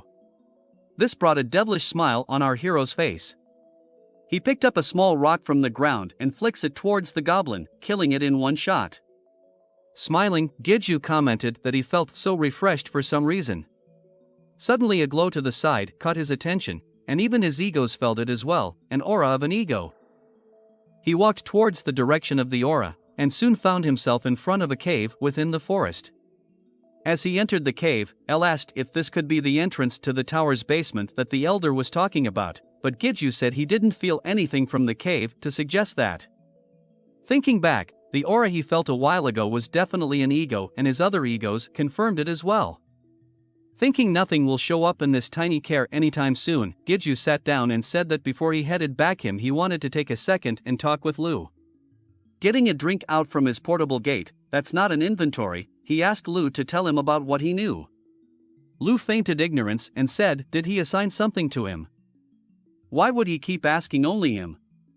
Giju said that because he keep acting like he knew something, like stuff about oblivion or whatever before, but could it be that he remembered it all? Lu complained that's not it, he just recalled little bits of related memories when something specific occurs. Giju lamented that it's no wonder that he's of no help in crucial times when all he did was act like he knew something, to which Lu protested. Then Giju asked directly what is all this stuff about Andras or Paimon's descendant. Lu answered that Andras and Paimon are demons, and they both hold a seat within the 72 seats of power. Those are the archdemons seated right below the true demon king. And not the fake demon king that young Su Young or whatever claims to be. They're ranked from the first seat to the 72nd seat, and for his information Ball was the first seat. Andras used to be called the worst demon, even when he held a low-ranking seat, not the strongest but just the worst, due to his personality being just garbage. Giju thought to himself, didn't all demons have a bad personality? Lu continued saying that Paimon holds a high seat, and is one of the 2 gatekeepers of hell. He's also the great blacksmith of hell. Giju thinking that the elder's son, Huang Chiil, is a descendant of Paimon, no wonder why elder's equipment was special. After a moment of silence, Giju prodded for Lu to continue with his explanation, but Lu was indignant saying he just did. Giju asked that's it, he didn't know anything else, to which Lu replied as usual that he didn't remember. Giju thought again that Lu really was no help at all, and Lu stated that he can hear him. Sometime later after getting back home, he was faced with Sujong telling him that he had some guts, since she couldn't believe that he rejected a date with her. She kept calling him arrogant, and he just silently stood there in front of her. He walked past her and asked what date was she talking about. They just decided to have a meal, but she told him he was so dense. As he walked up the stairs, he said that he mentioned before going out that something urgent came up. Then she asked so, what happened, and he replied nothing. Then thought better of it and decided to tell her everything, but reminded that it'll be a long story. After the long discussion, she asked him if this was all true, to which he nodded that it was. She asked about that Minsu child, and Giju told her that he went down to leave the coffin to Ball earlier, and he's removing the barrier inside the gate. Upon thinking about it, she said she understood and told him to come with her to meet with someone. Sometime later, they found themselves in the Player Association building. Giju was a little anxious sitting on the couch with the Demon King Young Su Young next to him, and across from them was the Player Association president and the equally anxious Taishik. Giju was thinking, what is with this situation, when Su Young noticed him looking at her and she asked why was he looking at her like that, is it unexpected that she knew them? The president commented that they are not on bad terms with the Demon King, though it might be a different story of what she thinks of him. Su Young, while revealing her ring, said that she was also a mercenary and said he should have one of these as well. She goes on to say that he should know this, while pointing to the president, but he's desperately searching for people to strengthen his forces. They just help each other when either of them needs help, that's all, and it's similar to his relationship with the association. Giju was thinking that even if they are partners, the way she spoke to him and pointing fingers is rather disrespectful. Elle told it to him straight, saying she lacks manners. Then it dawned on him and he spoke out loud, his thinking that in the other world, time flows differently to Earth, and since Su Young said they were the same age in Earth ages, then it's possible that she could be the same age as the association president, but at that moment Su Young was shocked and shouted her protest, telling him to wait. She said he seems to be massively misunderstanding something, and that's not it. She started to yell at Giju, saying she was just acting like this because she did like that old man that much. And it's not because she was that old, it's because she was being a rude bitch. She got angry at the situation, yelling, "Why was he making her say stuff like this?" and hit him on the forehead. Regaining her composure after hitting Giju, she sat back down and said, "Let's stop with the chit-chat here." They more or less heard the story from the call earlier, right? The Carven Guild has started to move. The association president remained silent, while Taeshik was puzzled, asking Carven Guild. Su-young pointed out that his son doesn't know much about them. She thought he'd know for sure since they're both pioneers. While patting Taeshik's head, the association president said that this guy doesn't know much about the other world, but it looked like he was trying to get more into it. Taeshik, removing his dad's hand, said that he couldn't stay doing office job forever, while thinking Giju is growing more and more every single day, and he couldn't stay at the bottom forever either. Then a thought came to Taeshik, and he said that he feels like he has heard of the Carven Guild somewhere before. Giju also commented that he also thought they sounded familiar. Then they both remembered a conversation they had before of a co-worker going to join the Carven Guild, and he became a completely different person. At the same time, they stood up and shouted, "The guild that Theo joined." While the other two looked at their actions questioningly, they guys stared at each other speechlessly. Lu asked who was Theo, and Giju told him that it was before his time, someone who he worked with during his days as a guide. Giju started to recall all the memories of the other person, and told Lu that he was a close comrade. Su-young concluded and asked that someone they knew was now in the Carven Guild. Giju asked, "That sort of group is the Carven Guild?" Pondering, the association president said he wondered where he should start, then asked Giju how much did he know about the tower. Giju was shocked, and the president explained that there are countless number of other worlds, and the tower is the wedge that intersects and connects each world, as well as the chains, and slowly eats away at the worlds it is connected to. The gates started to appear along with the tower is proof of that. At this moment, a system notification informed Giju that he had obtained information that he wasn't qualified to know, and an intense pain was given to him as penalty. He gritted his teeth and grabbed his head in pain, while the other was in a panic at his reaction. They shouted what's wrong with him, and Su-young, face palming her forehead, said she forgot about the penalty. The president asked, could it be he hasn't passed the 50th floor yet, and he still didn't have the qualifications? Giju could not reply and just silently grabbed the sides of his head in extreme pain. The association president said that growth speed like his was unprecedented. And he thought that he had already passed the 50th floor since he was this strong. As the pain subsided a bit, Su-young looked at him ponderingly, then said, "Excuse me for a second, disciple," while her outstretched hand came close to the temple of his head. Then purple shock came from her fingertips and he grimaced in pain. Then pop-ups informed him that stigma was activating. The player Kim Giju will temporarily be subordinated by player young Su-young. He looked at the screens, then shouted, "Wait, what does this mean?" But Su-young told him to wait, not to misunderstand, and listen carefully. This was her second unique ability. The subordination is name only, and that it's a way to share the penalty that he received with her.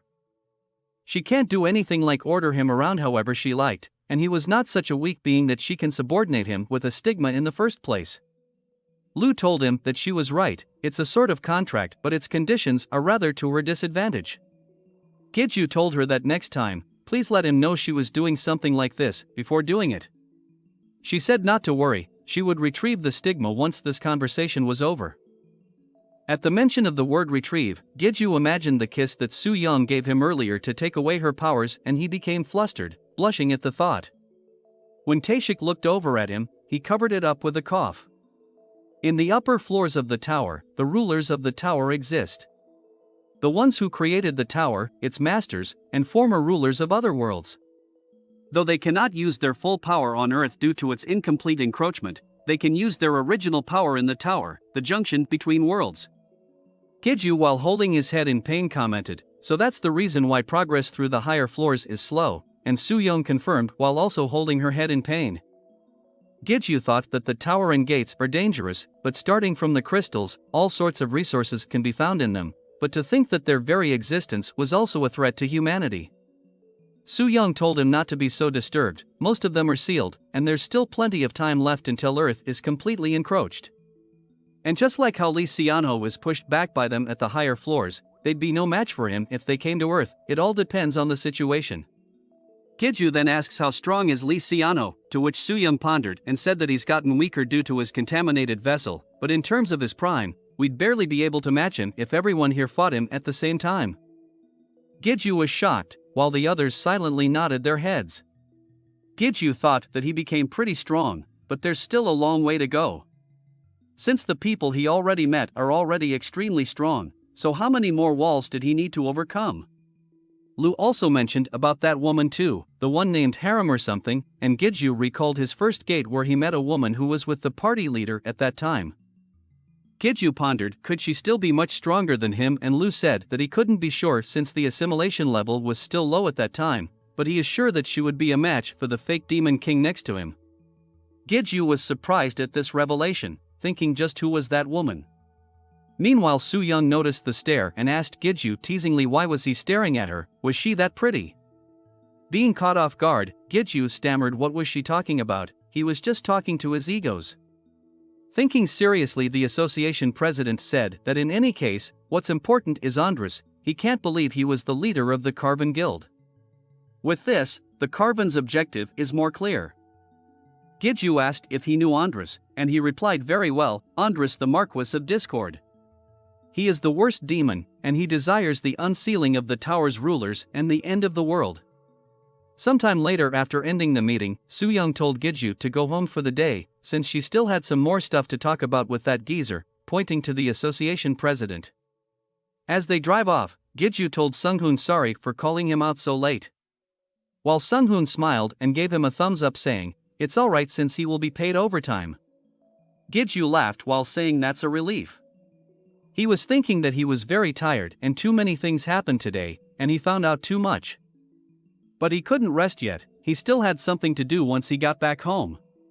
Within the gate, Ball was dripping blood from his fist to activate a seal.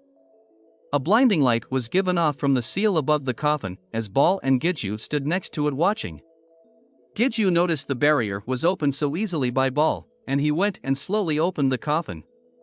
Inside they found the sleeping body of Minsu, unharmed.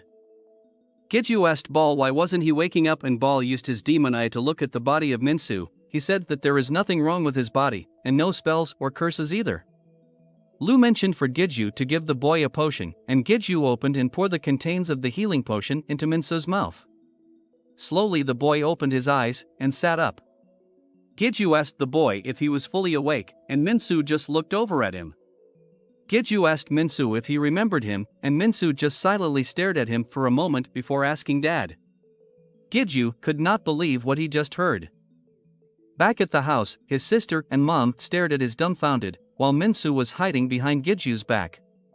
All Giju could do was laugh nervously at the situation he found himself in. His sister, jumping the gun, said, how could his brother bring home a child, while his mother took another leap forward saying she had a grandson, just when, where? Giju was scratching his chin saying that's not it, it was a long story, but is cut off by his sister excitingly shouting that it's only been a few days since he brought home Su Young, isn't this way too soon? She can't believe she already has a nephew, but it's stopped by Giju forcefully grabbing her ears telling her to stop it, that's enough. His mother, having calmed down, asks so what's really going on, then Giju lets out a long sigh and starts to explain that he's the grandson of someone he's indebted to. Quietly, so Minsu might not overhear, he tells his mother that this child lost his family to an accident, and it looks like he lost his memory from the shock. While Minsu continued to hide behind Giju, squeezing his shirt. Then Giju continues to tell his mother that the kid thinks that he is his dad, and his mother replies, poor child. Crouching down, the mother asks the child what's his name, and the kid replies Minsu. The mother smiles happily and tells the child that he can just call her grandma, to which a shocked Giju asks, were you even listening to what he just said? Sometime later, we find Giju back in his gate letting out a long sigh. Lu asks, why'd he even go back home if he was just gonna run away like this anyways, but Giju replies that he needed to eat food, didn't he? Thinking back his mother's eyes, those were the eyes of someone who really wants a grandson. Giju asks Minsu if the food was good, and the kid replied yes while eating chips. Giju was thinking that it feels like the kid's mental age might have regressed a little as well. Lu says no wonder, he probably saw his real father trying to kill his grandfather, and was even kidnapped by him. Thinking about the trauma, Giju was trying to think of what to do. Then El spoke up saying won't his memory return if he sees a place or item related to his grandfather. Giju though about the workshop, then Lu reminded him that it was the very site of the trauma.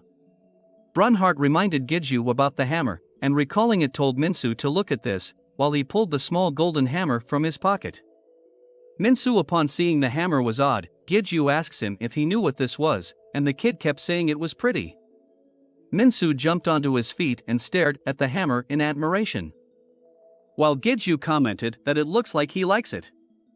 Just then, the hammer started to glow in Minsu's hands and then suddenly increase in size. Giju was shocked that the small hammer got a lot bigger. Lu commented, as expected of Paimon's descendant, he's blessed by all armaments, while Minsu was swinging the hammer easily. With eyes that looked like if the body was possessed, Minsu approached the coffin and raising the hammer, he struck a blow to the center, cracking the coffin in half down the middle. Then he started to swing the hammer on the remains, using only the hammer in sculpting. Giju commented, is it really possible to sculpt something with just a hammer and without a chisel? And Lu told him not to think about it in human standards, since Paimon is on another level compared to ordinary blacksmiths. When Giju mentioned it's unlike Lu to praise someone so much, to which Lu replied that it's because he's one of the few demons who didn't betray him. The hammering went on till the wee hours of the night. On the next day, Giju was cradling Minsu in his arms, saying that he must be tired from using a hammer larger than himself and focused solely on sculpting for 9 hours straight. Lu remarked that his stamina is impressive, as expected of Paimon's descendant. Just the fact that potions work on him, and he is able to enter the tower proves that he's no ordinary person. He can now understand why that geezer said he's a more talented blacksmith than him. Lu continued saying that for someone with no memories, he sure sculpted his grandfather accurately, while we see the gray stone statue of the elder crouching down in front of Giju. Then Lu told Giju that it looks like all the preparations are complete, to which Giju asked what preparations. Lu said, are you just gonna do nothing with that sculpture, since that is not just some exhibition piece but a vessel? Shocked by this revelation, Giju asks was he suggesting, and Lu confirmed that it can be used to resurrect the geezer with that. Giju got up with a sleeping Minsu still in his arms and said a vessel to hold an ego, but the Mister's ego was, and Lu replied that's right, only a fragment remains. El spoke up saying that Brunhart was able to inherit its old memory even though it was destroyed, so as long as he wasn't completely gone, there must be a way. Giju silently pondered for a while, and then reached out with his hand to touch the scripture while activating Link. Then a glow of energy started to emit from the scripture, and the system notified him that the link has been established. Giju had thought correctly, this was a egoless ego, same as the other gears from Mr.'s shop. He should be able to resurrect him if he put an ego into this, but a way to restore an ego fragment, is there really such a way, he wondered. As if by magic, Bal appeared beside him and said there is, shocking Giju. After taking Minsu back home and putting on his bed to sleep, he returned to the gate. Inside, Bal marveled at the statue and said it was a marvelous vessel, as expected of Paimon's descendant. Lu questioned as he was listening this whole time, the sly demon. Giju asked Bal if he was sure that there was a way, and he replied around 50%, since he can't be certain. Since Giju's existence itself is unprecedented, and since there is no precedent, it's impossible to be certain. While Giju just stood silently, Lu said that he says that. But he brought it up because he's almost certain, what an egotistical bastard. Bal goes on to say that first they need to restore the elder's ego, and actually to do this, they already have all the materials. The ego fragment, and the piece of ego that he possesses, can be used to restore the defected ego by synthesizing those two. Giju, surprised by this revelation, asked how did he know about the piece of ego and synthese, and Bal replied that he heard it from Su Young, which made Giju curse that damn demonic eye. El just called her a big mouth. Bal continued in any case, he can restore the ego to its original form with that, but that doesn't mean he can fully restore its essence. An ego isn't something that can be restored so easily. And snapping his fingers, he said that's way you'll need this, producing the Holy Sword 9 and a transparent crystal. Then started to go into a long-winded explanation explaining the process, but Giju told him to wait, since even if he explained it like that, he had no idea what he but was cut off by Ball saying that he might have went on for too long. Giju questioned was he always like this, and Lu replied that this is the problem with researchers, but he more or less get it after hearing his explanation, so he will try to explain it to him as simple as possible, so just do as he commands. First pick up the Holy Sword 9 and the transparent crystal. Looks like 9 has been completely corrupted into a demonic sword, it was probably Baal's doing. Lu continued to instruct saying, now synthesize the ego fragment with the piece of ego and let 9 absorb them, it's a sword that already has an absorption ability, so it'll occur naturally. Giju did as he was told. Holding the Holy Sword 9 in his hand and started the synthesis of Huang Jichel's fragment and a piece of ego. The system notified him that synthesizing the main ego Huang Jichel's fragment and sub-ego the piece of ego. As the glow on the sword started to shine brightly, Lu explained that all 3 parts has been mixed, and now bring the transparent crystal near 9. As Giju brought the crystal near the sword, the blended materials within the holy sword was being sucked into the crystal. As the process removed the remaining power of life within the sword 9, it started to rapidly break down. At this, Giju was wondering if he was doing it correctly, since the sword started to disappear. Grinning in the back like a mad scientist, Ball thought without a doubt, this was a sign of undeniable success. As the crystal fully absorbed the powers, it shined so brightly that it could be seen miles away. As the less parts of the Sword of 9 fell to the ground, a shining ball remained, and the system notification informed him that synthesis has succeeded, and Huang Jichel's fragment has changed into Huang Jichel's ego. Holding the glowing ball in his hands, Giju remarked that it worked. Waving towards the statue, Ball said now for the finishing touch. While taking a big gulp to calm his nerves, Giju approached the statue, thinking that if the granting succeeds as well, then this won't simply be creating an ego, but restoring a dead person's ego. It will be no different from resurrection. As Giju touched the ball to the statue, blue swirling energy started to cover the statue. A few moments later, the statue started to crack off, while Ball, with anticipation in his eyes, thought finally. As more cracks appeared, some of the pieces of the stone started to fall off. Then a brightly shining light started to encase the status and shoot up into the sky, and Giju had to use his arms to cover his eyes. Giju thought that his life, with no sliver of hope whatsoever, started to change after his meeting with egos. First was Lu. Then came El. Followed by Brunhart, Rain, and Hermes and Oberon. He was able to cure his mother's disease, became the Demon King's disciple, and even became the master of a gate. The egos were always at the center of the changes in his life. The completely new ego, different from the others, which is now in front of him. A completely unprecedented being, ego human. As soon as the light dissipated, an elder was revealed inside that suddenly opened his eyes. He looked incredulously at his hands in disbelief. Giju continued thinking that even he didn't know what result this change would bring in the future. Then the gaze of the elders shifted over to him, and the system notified him that the Guardian has been completed.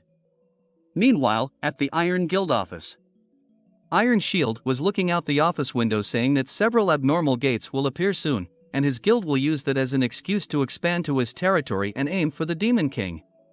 He understands that if things go as he suggested, then it's certainly a fine scenario. And what did he say his name was? At this, a foot stepped out from the shadows, and he said that he was the leader of the Carven Guild, Ras. We see a man with half his face shown in the light to be normal, while the other half within the shadow has demonic features, such as a red demonic eye with horn and wings. Please call me Ras. 23 years ago, the tower suddenly appeared, along with the gates. Monsters started to pour out from there, and the small portion of people who awakened superhuman powers came to be known as players.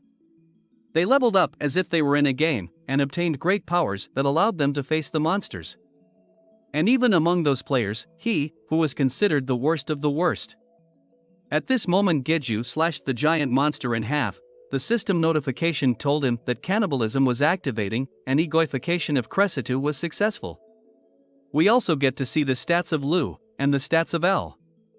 People waited outside a gate. As Giju stepped out, an association agent was suddenly shocked.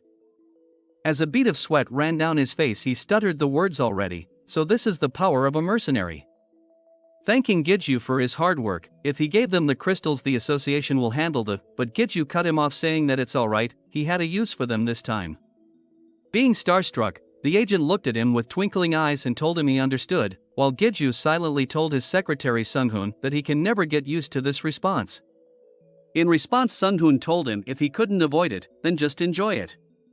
After handing him the bag of crystals, he was reminded by Sunghun that he missed a call from his sister Yuyong a while ago. Telling Giju to hand him the other bag as well. Told him to give his sister a call since she was searching for something. When Giju called, his sister shouted at him asking where Rain was. He told her to quiet down, but she replied how could she stay quiet when he kept taking Rain with him, did he want to die? Giju made an excuse that he was just taking Rain to a vet for some vaccines, but his sister pointed out were these the same vaccines that he took him to get last week, and did he take her for an idiot? Panicking about being caught in a lie, he was thinking he was out of excuses and he really shouldn't have introduced him as a puppy. Lu commented smugly that it's a little something called karma, while Brunhart asks him just to be honest, and El pointed out if he did they won't be able to take him with us anymore. While getting into the car, Giju told Yu Yong that he's busy at the moment, so let's talk later, then quickly hung up the phone. Sunghun asked where he should take Giju, and he replied with a haggard face not his house, but the house next door. Sunghun questioned next door, did he buy all the houses around his and leave them all vacant since he wouldn't be able to handle it if the gate started to spill as he was experimenting? Or could it be that he was trying to start a new life with the Demon King, but Giju cut him off telling him to stop that if he knew what was good for him? Giju explained that there's just a neighbor who moved in next door. As they got to the house, Giju rang the doorbell and entered the main gates of the house. A voice from within the house commented, "Oh look who's here, we have quite the valuable guest, or should he be calling him master now?" It was the blacksmith elder who was greeting Giju. Back then in the gate, as the light cleared, the elder's ego was inside the vessel, and he was the spitting image of his past appearance. But he still couldn't be sure if he's the same exact being as the one in the past. The system notification informed him that the Guardian has been completed, and the system prompted him to please set the Guardian's guarding region. Then a virtual map of the area appeared before Giju, shocking him. Lu informed him that this was a mana map, and El remarked that this is a map of the area around his residence. The system notified him that if the set area is small, the defense will become very tight in the region selected for guarding, while if it's set large, the defense will be weak. Thinking he should set it to about 500-meter radius from his house, the system notification told him that the Guardian's guarding region had been set. At that moment, the elder was beside himself, not believing that he was alive again. He questioned Giju, did he actually come back to life? Giju ran to the elder asking how did he feel, and the elder simply laughed, replying that he did ask him for this, but to actually think this was possible. Then grabbing Giju, he asked about Minsu, what happened to Minsu? Giju told him not to worry, the kid is sleeping at his house. The elder sighed with relief and shaking with emotion, simply said thank you so much. At present, both of them are sitting inside the house and the elder is telling Giju that it's all thanks to him. Coming back to life like this, and everything with Minsu, he even gave them a place to live. How should he be able to repay for all of this? And Giju simply replied that he's received plenty of his gratitude and it was part of the deal for getting Oberon after all. Besides that, how's Minsu doing since he doesn't see him around? The elder replied that Minsu is sleeping right now, lately he's become like an owl. Giju tried to explain that it might be due to him sculpting for the whole night on that day, he had no idea where he got the strength in that tiny body of his, but he couldn't stop him at all. The elder continues to tell Giju that most of his memories seem to have returned. Except for the ones concerning his father, but it's not like remembering those will do any good. Giju tries to explain that the elder's son was being brainwashed, but the elder cuts him off and says of course he knows that, but the fact that he did something like that doesn't go away. Him getting done in by something like that in the end, he was enticed by the ambition that was buried at the bottom of his heart. Giju sits silently, while Lu tells him that the old man is right, as he said before, Andras is in the bottom tier of the 72 seats of power, there's no way Paimon's descendant would be easily enticed, even if he had some human blood mixed in him. The elder confirms what Lu said is correct, which surprises Gidju, and he asks if the elder can hear Lu's voice. Lu tells him why is he so surprised, that old man is one of his egos now. Then Brunhard speaks up saying really, then he can hear my voice as well. Then Brunhard starts to call the elder dad. He is Brunhard that he created and he had always wanted to talk with him. The elder just chuckles and says he can't believe that he can speak with the equipment he made. He's having all kinds of experiences thanks to Gidju. The elder tells Brunhard to wait for a moment since he still has something important to talk about, to which Brunhard happily agrees saying he can wait. Telling Brunhard that he's a good child, the elder closes his eyes for a second before continuing to tell Gidju that he has something he needs to tell him. Putting on a serious face, he tells Gidju that he can no longer make special equipment. Gidju is shocked by this revelation. The elder tells him that those Carven bastards were aiming for something else in his workshop. It was Paimon's legacy, and it was what he was guarding as a guardian. Lu comments that's what he thought. His guardian ability was something he had from the start. Gidju asks what is Paimon's legacy, and the elder explains that it's everything he has, and even Paimon himself. Lu remarks Paimon himself, how absurd, such an important thing fell into Carven's hands. The elder said that he's sure it won't be an immediate problem, but most of the legacy can only be used by the heirs, him and his grandson, but there's nothing he can do for him anymore. Gidju quickly told the elder that everything is alright, since he was only repaying his debt, and the elder will be guarding his house as a guardian from now on. The elder held up his finger saying that he just thought of one thing he can give him, the greatest treasures that even he would covet. When he returned home, Su Young was telling him that they would be taking their leave now, which caught Gidju off guard and he asked why so suddenly. El was glad they were finally leaving, while Lu remarked that she sounded happy that her competition was leaving, to which El replied that she had no idea what he was talking about. Su Young was telling Gidju that they were planning on staying a little longer, but the situation has changed. Now that Andres is acting out in the open, they can't afford to just stand around either. Gidju was beside himself, and said that he understood, but it was a shame, after all they had been through in the few days they lived together. It's a bit saddening that they are leaving so out of the blue like this. Su Young glared at him silently, then asked if that really was a sad face. Unfortunately, Gidju couldn't quite hide the fact that he was very happy at that moment. Sometime later, he was thinking about the treasure that the elder mentioned, giving him a key to a warehouse and telling him the treasures that even he would covet. When he arrived at the location of the warehouse, it was a bit shabby. His egos told him that they do not sense anything special about the place. Gidju was wondering just what could it be, that the elder would tell him something like that. Brunhard thought it might be a pretty gem, while Lu said it must be an amazing item. Gidju used the key on the lock, then slowly opened the doors. As he looked inside, he was amazed at what was in front of his eyes. The warehouse was lined with rolls of sports cars and sparkling treasures in the back. There were crystals of different colors and stacks of gold bars lying inside, even flashy sports cars of various colors and designs. After a bit of time, Gidju was back on the 34th floor of the tower. Slashing a monster in half, he easily kills the evil eye. The system notification tells him that Lu is absorbing the blood of the evil eye, and psychological attack resistance is rising. Gidju started to grin and laughs like a maniac. Brunhard was getting a little scared, while Lu told him to stop it, asking if he was really that happy, to which Gidju replied of course, who won't be to find themselves with foreign cars, and not only that but 20 of them were limited editions, also heaps of rare materials that they can't obtain easily. Lu was skeptical and said, materials aside, were these transportation really that good? Gidju answered that didn't he hear him when he said they were limited editions, can't you understand this is a man's dream? In his defense, Lu said he was male, but at the very least he didn't understand why someone as filthy rich as him would be happy over something like that. While putting a crystal into his gate, Gidju told him to listen carefully. There are some things in this world that money can't buy, like love and limited editions. Brunhard thinks his master is so cool, while Lu questioned if these two things should be put in the same category. Suddenly gasping, Gidju asked what if a thief gets in. The only security measure is that lock. Lu assures him not to fret, since that warehouse is a place that the old man was managing, your average thief wouldn't even be able to unhinge the door. Gidju agreed, but thinks it would be better to move them all into the gate soon. Brunhard complained that he was not a storage, but Lu said forget it for now and let's continue hunting. Turning around, Giju noticed that many evil eyes were hovering nearby and agreed to get on it. Lu reminded that Andrus's abilities are focused around flames, swordsmanship, summoning, and especially psychological attacks, so to prepare for him.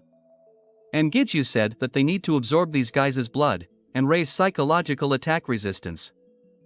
Moving at top speed, Giju moved between the monsters, leaving a trail of blood and bodies in his wake. More pop-ups appeared telling him that Lu was absorbing the blood of the evil eye, and his psychological attack resistance was rising. Giju felt that this didn't feel like a battle at all, and was questioning if it was worth attacking these weak monsters, but Lu told him not to be impatient, and their priority now was in raising their stats. However, Giju was still worried about Andrus, and that aside he still had to consider the one-year agreement with Lee Xianho, so wouldn't it be better to just quickly climb the tower? At that moment, Rain came up to him with an evil-eyed clutch in his jaws. As he dropped the corpse on the ground, it turned into a crystal, which he quickly swallowed. Giju commented that he didn't think that Rain would also be able to get stronger by consuming crystals. But Lu reminded him that this wasn't very effective, it's a waste of crystals, and Brunhard agreed, saying that all the crystals should be his. But seeing the happy expression of Rain, Giju said he seems to like it very much, so they should just consider them treats for him. Then Giju asked Rain to lure the monsters to him again without eating them this time, to which Rain happily agreed with a woof. Then Rain ran into the forest to do as he was commanded. Giju told himself not to be anxious, since he is different from other players. Imbuing the black sword with energy, for Giju this was the best way to get stronger. Then an astonished look appeared on his face, as he saw the sheer number of evil eyes that Rain was able to pull to him. He asked Rain that didn't he think this was a bit much, while facing an overwhelming number of evil eyes before him. Then thinking about it, it didn't matter to him since he had no choice in the matter, then started to use his death skill and slashed at the monsters in quick succession. He tore through the multitude of evil eyes before him, escalating to a giant whirlwind of death that killed them all. The magical crystals started to shower down onto the ground, while Rain was playfully killing an evil eye. Brunhard praised Lu as being amazing, calling him the strongest of all the egos, while Lu simply asked him to compliment him more. Brunhard went on to say his level is high, he absorbs blood, makes egos, and knows so much. Lu also complimented Brunhard by saying that the kid knew his stuff, and he wasn't half bad himself. Giju was dumbfounded by this and asked them, "What are you guys even doing?" However, Elle was self-conscious about her contribution and just remained silent for a moment, before asking Giju if she was being of help to him, but before she could finish, Giju was suddenly attacked by a gigantic evil eye. He started at it incredulously, saying it's a guardian. He quickly told Elle he was sorry, let's talk later, then got ready to battle the guardian. He leaped into the air and headed directly towards the guardian, while the guardian opened its huge mouth to swallow Giju whole. After a few seconds of being swallowed, Giju's attack could be seen coming out of the back of the monster. Then the attack did a circular motion and cut the monster in half. The system notification told him that the egoification of the Evil Eye King has failed, and the Evil Eye King's fragment has been absorbed. As Giju perfectly landed on the ground, he let out a sigh of relief. He told Lu, "Come on, we can't even get any drops if the egoification fails," and Lu incredulously asked if that's his fault. But Giju instead asked Elle what was she gonna say earlier. After a short pause, Elle was saying again was she, but was interrupted again when the system notified Giju that Lu has reached level 100. Then suddenly Lu started to act up, the red crystal on the black sword lit up and red electricity shot out, while the system pop-up informed Giju that Lu's evolution conditions has been fulfilled. Giju was shocked at the evolution, while Lu told him that his body feels strange, like he was feeling hot. Then a sudden pop-up appeared before him showing all the conditions for evolution. It indicated Lu's first evolution, saying the conditions was Lu's body part 1 of 1, ego pieces 10 of 10, egoified souls 3 of 3, demon fragment 1 of 1, and monster blood of question marks. Then Giju spoke his thoughts, saying so these are the evolution conditions, and all of them seems to have been fulfilled. The first condition was Lu's body part, so that must have been why he got that as reward for clearing the 30th floor of the tower. Then thinking asked Elle if her body parts will appear on the 40th floor. To which Elle answered with uncertainty that she didn't know, but it might be possible. As for ego pieces, he collected them from the dungeons here and there before his clash against the Iron Guild branch. The egoified souls are from the Smurf Guildmaster Choi Minsik, the Madman Rhodes, and Minso's father Huang Chai-il, and the gatekeeper Cressitu that he killed not so long ago.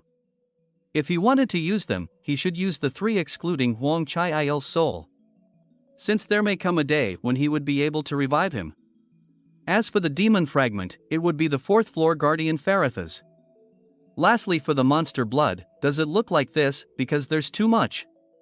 Up to now, 5 egos have been successfully egoified, but he still doesn't know the exact conditions. In that case, he wonders if he should be using all his egos in this evolution. He should be a bit more careful, but Giju asked Lu if he wanted to evolve, to which Lu hesitantly replied while he guessed.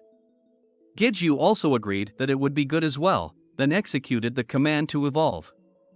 In the next moment, the black sword started to brightly glow red, and the light could be seen from miles away. A reformed black sword was floating in the air before Giju, then Lu's eyes suddenly opened. A pop-up with all the updated information about Lu was shown. His title was the Master of all demonic swords and demonic arts. Giju couldn't help comment that the information tab for Lu has become extremely long. He even got a lot of stuff with a new appearance. Giju asked him how did he feel, but Lu replied that he didn't feel any different, and thinks that it'll take some time to digest all of this new power. Giju understood and said let's head back for today. Then he recalled and asked Elle again what was it she wanted to say earlier. After a moment of silence she answered it was nothing, and simply said she was alright. Sometime later on the road inside one of the limited edition sports car, an excited Sunghoon was telling Giju that he couldn't have ever dreamed that he would be driving a car like this. He was so glad he decided to become his assistant, and Giju told him that it was his first time riding a car like this as well. Then Sunghoon asked Giju why he doesn't drive himself. He's fine with it since he gets paid more, but Giju explains that while he does have a driver's license, he has never used it. Besides, he has more fun going around with Sunghoon than going by himself. Suddenly Sunghoon is horrified and tells Giju that he wants to let him know in advance, but he likes women. To which a shocked Giju hurriedly shouts that he does too. Lu takes this time to tell his master he could be honest with them, while Brunhard comments so is that how it is, while Giju tells Lu that he's crossing the line again. Sunghoon at this moment comments that's right, Giju got Shin Yuban's number last time, and asks if he has contacted her yet.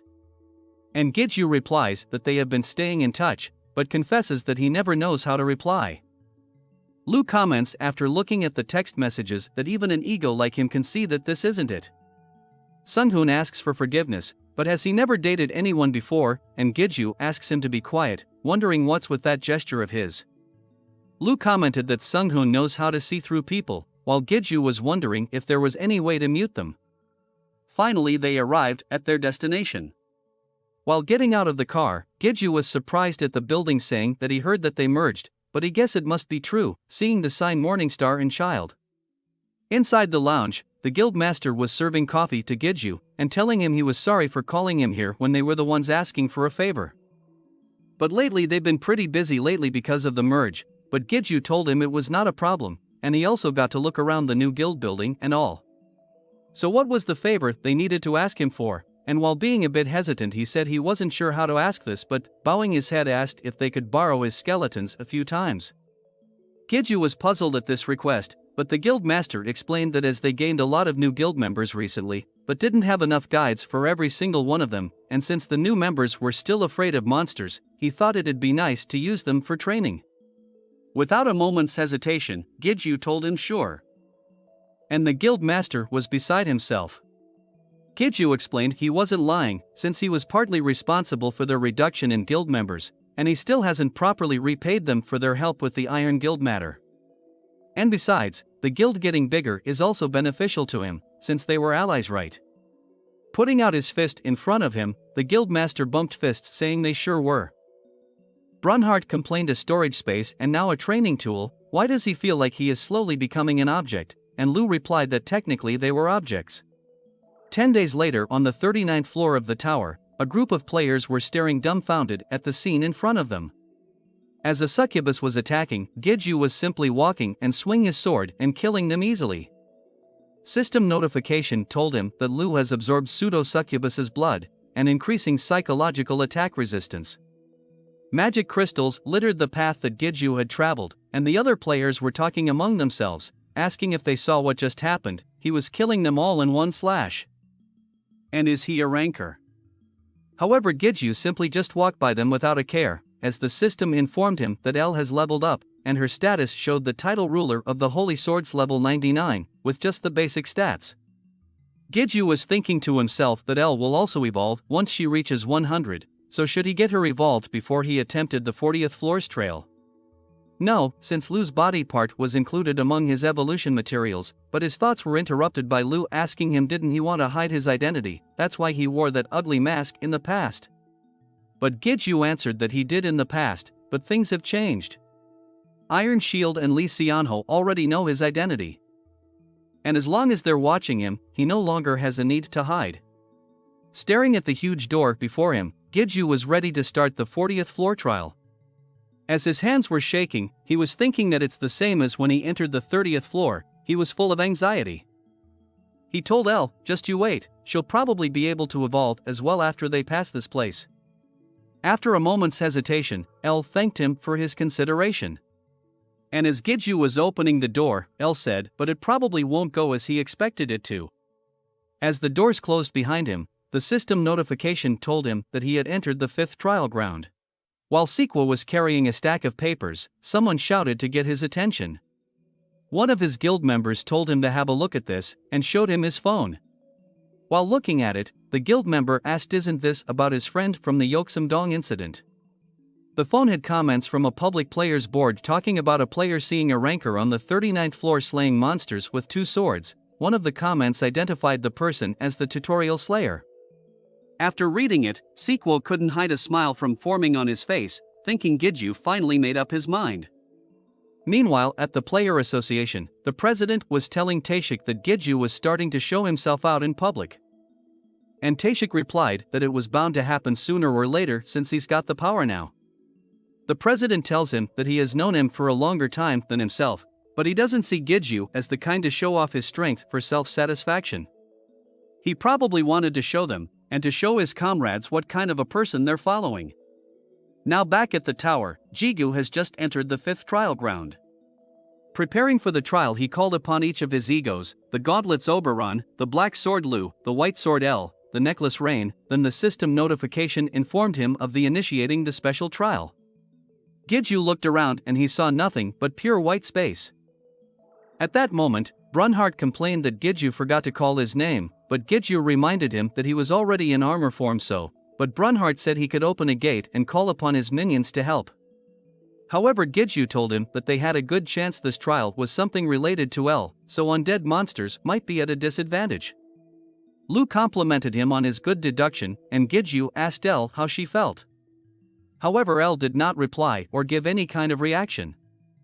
While still trying to get a reply from El, Giju noticed shadows on the ground. When he looked up, he was shocked at the sight before him, since a huge numbers of light swords were hovering directly above him.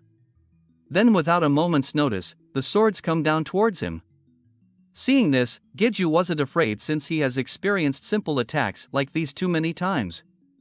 As he prepared to defend himself, the swords come down, but none of them were close to hitting him. As the smoke cleared, the swords were simply stuck in the ground all around him. It appeared to look more like a sword graveyard.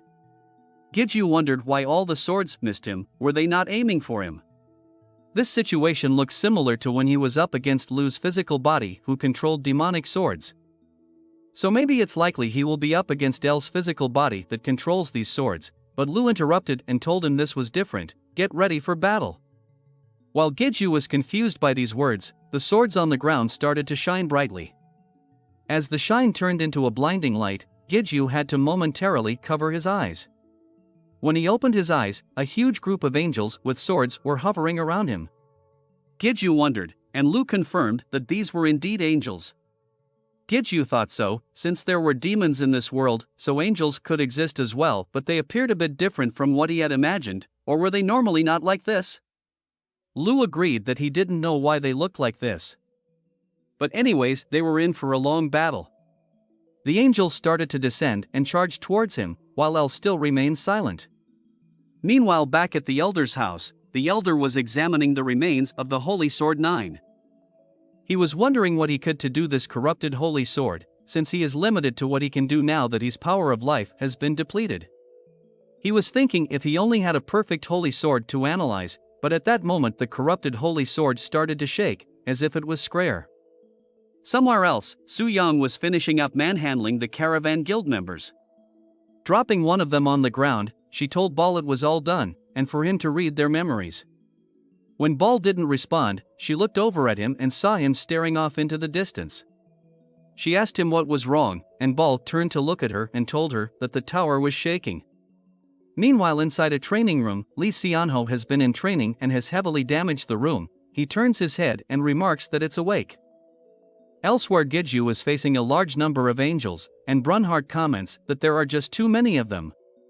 Giju asked if these angels are strong, and Lu replied that based on their appearance, they won't be able to fully display their strength, but they'll at least be much harder to deal with than the mobs that he has been slicing up until now. After hearing this, he asked El what she thought, and El told him that she felt the same way. Giju thought to himself that El's not usually one for words, but she's been quieter than usual since entering this place. No, maybe it's been since that time. However, before he could ponder more on the matter, the angels quickly approached him. Seeing as he couldn't avoid the tough battle, he charged into the group of approaching angels and attacked them head-on. However, to his surprise, the angel was able to block his attack. Giju called upon Rain, and the wolf was able to do a surprise attack from behind her and brought her down by biting in her neck. But to Rain's surprise, the angel turned into a sword in his mouth. But before they can rejoice, the other angels came swooping down to attack. Giju was having a hard time fighting against these flying opponents. It was becoming so annoying to him. Brunhart remarked it would be nice if they had wings too. Then Lu told Giju that it might be time for them to use his new powers. Giju commented that he told him earlier that he needed time to digest them, but can he really use them now? Lu said with confidence that he could, even though he evolved. This isn't even a quarter of his strength in his prime, but Giju cut him off saying okay, so the new skills were absorption, spirit, fusion, amplification, and summoning, so which should he be using first? But before that, let me get away from these guys first. He shouted for Rain to return, and the wolf went back into the necklace. Then he activated Brunhart's reflect damage ability to blast the nearest angels away from him. Then, with some room to breathe, he asked Lu what to do first.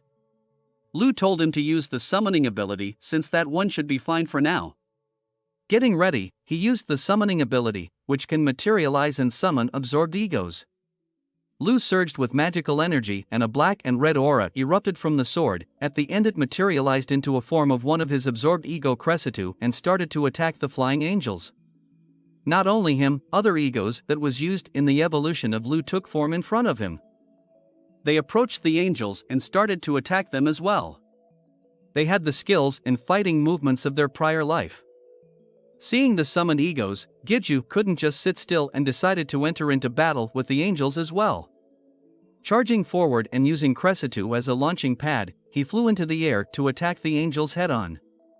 After an unknown amount of time, the angels were defeated and only their sword forms came clashing down on the ground.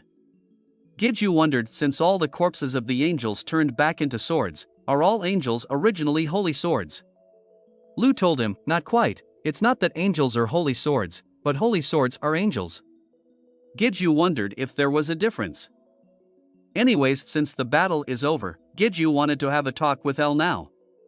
Since she is the ruler of holy swords, shouldn't she know more than Lu about holy swords and angels? After a moment's silence, El said that they are angels of Prince Dom. They're low-ranking angels who were abandoned because they no longer had a use by the principalities, who are the guardians of the land of angels, Prince Dom. Then Giju asked if this place is a Prince Dom that she was talking about, and El replied that it was not. This place is merely a cemetery, and she thanked him for giving them rest. She is finally starting to remember about them and her duty. When questioned about duty by Giju, the white sword started to glow brightly, almost blinding Giju. When the light disappeared, Giju noticed that El was no longer in his hands. He started to shout for her, asking her where she was. Meanwhile, an angel floated high above him. As his other egos got his attention by shouting "Master," he turned his head and looked up.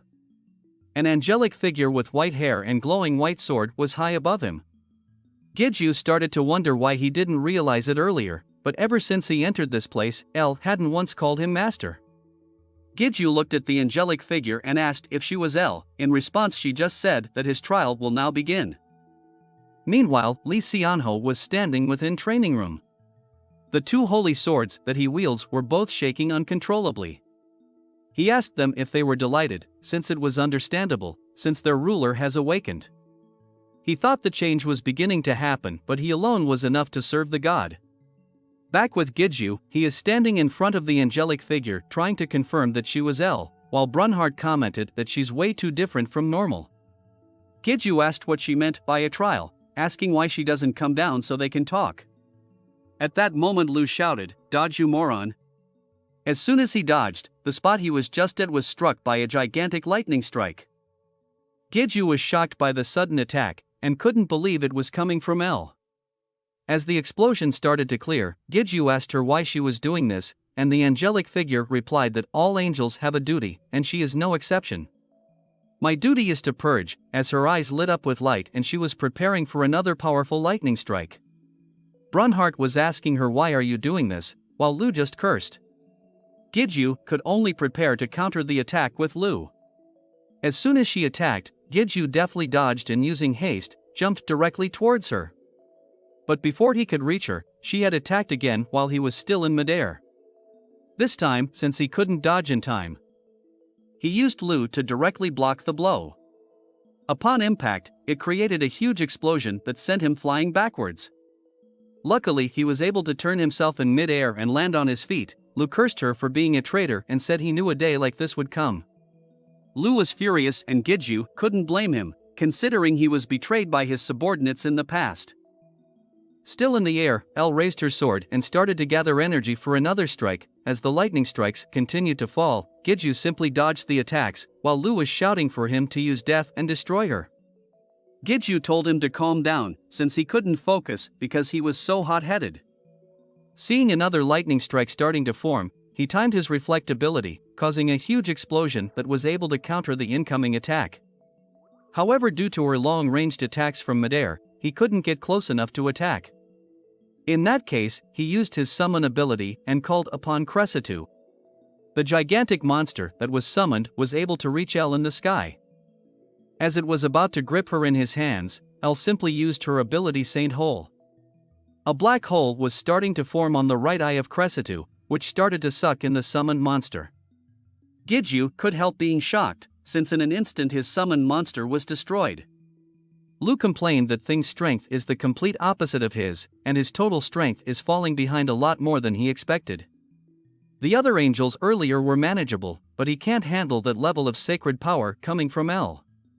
Brunhard asked if the death skill was also useless, to which Lu replied that death was a fundamentally different kind of power and it should work on that traitor as well. Ignoring that advice, Gidju shouted at El to snap out of it. Didn't she recognize him? However, another lightning attack was starting to form behind him, but Gidju continued shout her name, trying to get her to come to her senses. As the lightning came down, it caught Gidju by shock, literally electrocuted him on the spot. His other egos shouted at him in worry, as a burnt and completely shocked Gidju could be seen after the blast. Lu called him an idiot and told him to get his head out of clouds and get his head back in the game.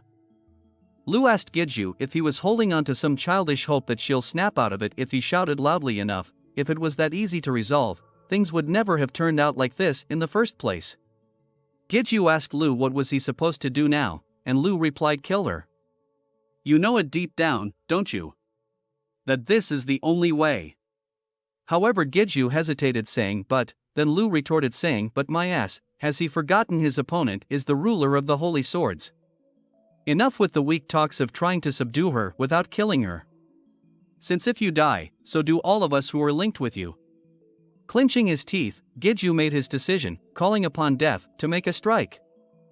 He combined his powers, haste, acceleration, elemental dark, and binding, to get closer to the angelic figure.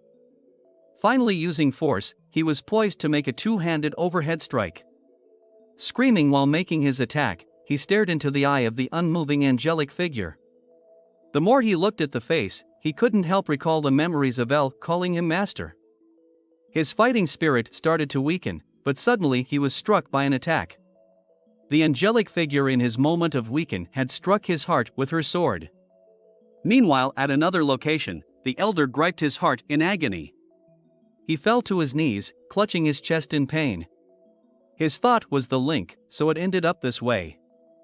Then bent over and collapsed onto the floor.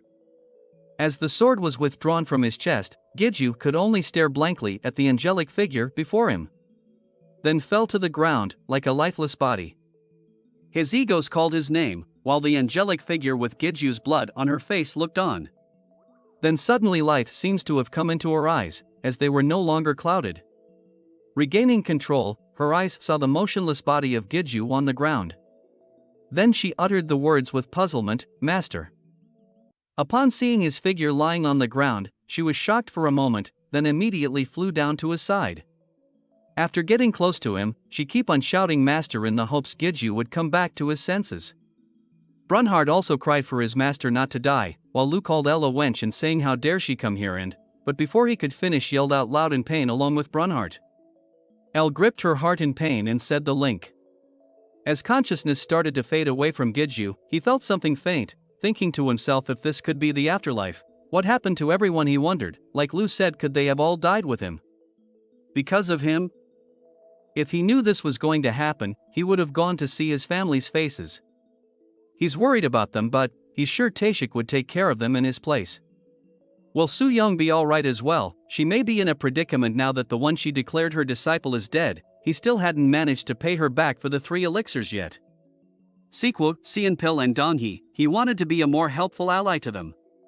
He still had unfinished business with Iron Shield, and Lee Seonho, who may become his enemy, and of course the Marquis of Discord Andras, as well as the demon El was sealing. There were still too many threats that might harm his family. He thought he wouldn't want anything else after curing his mother's illness. He didn't think he had this many attachments left. If someone like him disappears, then suddenly he opened his eyes. He found himself seated on a huge stone throne. Suddenly overhead something flew by, and before him an army of monsters was walking forwards towards a horizon with a setting sun. He got up from his seat and shouted out loud, "What in the world?" Dragons filled the sky and monsters he had never seen before was in front of him. Countless enormous soldiers were walking towards the angels who were standing against them.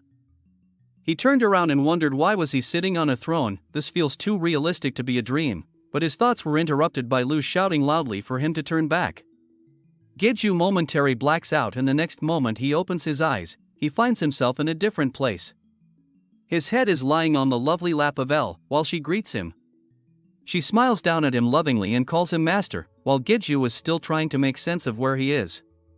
He sits up and asks where is this place. Looking around at the serene scenery before him, he asks her is this heaven? Elle tells him not yet, it's still the floor of the trial. Giju grabbing his head remarks, he thought so, there's no way he could go to heaven. But hell's a different story. But how was he not dead? Then thinking about it thought maybe it was the ability Elle absorbed from Kallian. As the ruler of holy swords, the Kallian ability allowed it to block an attack leading to instant death once. He turns back towards Elle, and tells her that he managed to survive thanks to her. He thought he almost died while fighting against her, but he froze. Elle could only look at him with expression of regret, and asked him to walk for a bit. While walking, Elle asked Giju why he didn't cut her down when he had the chance. Since she was a traitor who dared to brandish a sword against her master. And Giju replied that he knew she didn't mean to. He could tell things like that. Elle was beside herself trying to tell Giju even if she didn't, but Giju cut her off saying that he knew, she must have foreseen that this might happen. But he would have preferred that she told him beforehand, but for her defense she wanted to actually persuade him against entering the 40th floor's trial, and settled for his present situation. But in the end, she couldn't dare stop her master, since he must climb the tower after all. Giju told her not to feel guilty, since everything worked out alright in the end, so it's all good. He asked her where are the other egos, and Elle replied that because this is a separate space, the other egos are somewhere else at the moment. Giju asked her if her memories have come back, to which she replied that somewhat, but they're still hazy at best. She was originally a being created to follow the will of the One. She was in much confusion due to the matter of serving a new master. Giju wondered to himself who this the One could be. Her memories of the One must have become hazy after her mind was clear of its confusion, since she fully decided to serve Giju after this event. She did, however, remember one thing, and it's that holy swords are angels who have downgraded themselves of their own accord by dedicating their mind and body. And that she was the very first holy sword, the ruler of holy swords. All holy swords have been made with her permission and will. Then she suddenly apologized and told him it was almost time, which made Giju very puzzled. She thanked him for everything, granting her a second life, and treasuring her and always staying by her side. She continued to say that she wanted to talk about so much more with him, but she was afraid this is as far as she can go. Giju asked if this was a joke, was she kidding him? But as L's body started to break apart, she said that he was greater being than even he himself knew. Even Lu and herself, who have lived for a very long time, could not define him. Giju asked her to wait. Why was she being like this? She told him to cut down everyone who stands in the way of him climbing the tower, whether they be angels, demons, humans, or lords of the tower, cut them all down. Giju in a panic shouted loudly for L. She gave him a very gentle smile as she started to fade away and said, "Become the master of the tower." She was sure he could do it. In the next moment, he sat up suddenly back in reality, and gripped his aching heart. Brunhart was glad his master was up, while Giju was having a coughing fit, and Lu told him that he was so damn slow. Giju started to calm himself, and said he was sorry for worrying them. Then his eyes caught sight of something nearby. It was L's rustic sword form that was stabbing the ground nearby. Meanwhile, inside the Player Association Tower, Yubin was waving goodbye to her guild members after their training session. A guild member noticed Yubin stopping to stare at her phone, so she asked her if she was not going home as well, since Yubin was headed towards the portal zone. She answered that she was gonna be waiting for someone, to which the guild members in chorus asked if it was a man, which made Yubin blush red like an apple, and she stuttered that it's nothing like that. Thinking to herself, no, not completely, but, as she stared at the text messages shared between herself and Giju. Since he said it wouldn't take that long to clear the 40th floor trial, but he probably won't be coming out by today, right? Still, she decided to wait a little bit longer just in case. As her guild members were leaving the building, they noticed a figure walking in. They couldn't believe they were able to see him in person for the first time, Lee Xianho. Meanwhile, back at the 40th floor trail, Giju was kneeling before L, calling her name, but got no response. The system notification informed him that he had passed the trial, and was distributing rewards. Inside the chest was a white feather called L's token. He looked at this with shock, and felt that his link to L was broken. He clenched his teeth in anger, and grabbing his head screamed in rage. Overtaken by emotions, he smashed at the ground with his fists. Brunhart and Lu were both asking him what he was doing, but ignoring their cries, he kept on smashing his fists. He slammed his fist so hard into the ground that it started to shatter. From the force of the blow, even the bones on his fingers started to fracture. Lu desperately shouted for his master to stop. After one more blow, Giju came to a stop and blood started to drop down his fist. He put his head down and started to cry in grief. Brunhart told his master not to cry, while Lu told him to get a hold of himself. He shouldn't be crying like this over a traitoress, but before he could finish, Giju cut him off and told him to shut up. While Lu remained silent, Giju came back to his senses and quickly apologized, and said he shouldn't be getting mad at him, and asked just to stay quiet for a little bit. After some time had passed, he started to exit the floor through the portal to the tower's 40th floor checkpoint. As soon as he stepped out, Lu warned his master to be careful, telling him there is a barrier. Giju looked around and he couldn't find anyone near the checkpoint. Lee Xianho appeared before him, and said that he came here just in case, but it looks like it was a wasted trip. From the state that Giju was in, the ruler of holy swords must be, but at that moment, recognizing who was before him, Giju drew his weapon and got in a pose ready to fight. Lee Xianho told him to relax, since he made a promise not to harm him. Turning around, started to leave, saying he only came here merely to confirm something, but all he managed to confirm was his unsightly state. Commenting he couldn't believe that Giju was incapable of even treasuring a single sword. This statement completely enraged Giju. He started to imbue the black sword with death, while his egos tried to calm him down.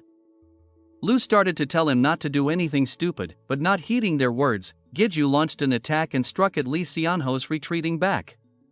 However, to Giju's surprise, he was able to spot his most powerful attack with just his fingers. Then flicking his fingers, Li Xianho was able to force Giju back away from him. After Giju fell on his butt, Li Xianho reminded him that he made a promise not to lay a hand on him for 1 year, but he didn't make that condition reciprocal because he didn't consider Giju a threat to him. But to think that the one who calls himself her master is in such a state, what an eyesore.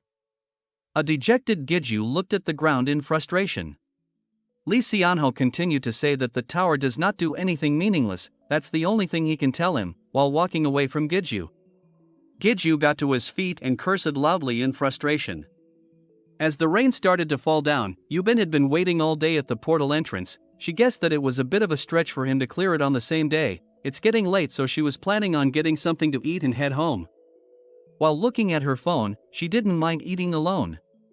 Just then some commotion caught her attention. She decided to go see what it was all about. Then noticed Giju standing with blood stain on his chest, and people around were wondering if he was injured or if they needed to call the authorities. Yubin started to rush towards him calling his name, and as she got close to him, she asked what happened, and a dazed and barely conscious Giju recognized her and said her name, before falling unconscious in front of her. Yubin was shocked as Giju fell into her arms. After blacking out, he felt his head feel heavy, and he wondered what happened to him after he left the tower.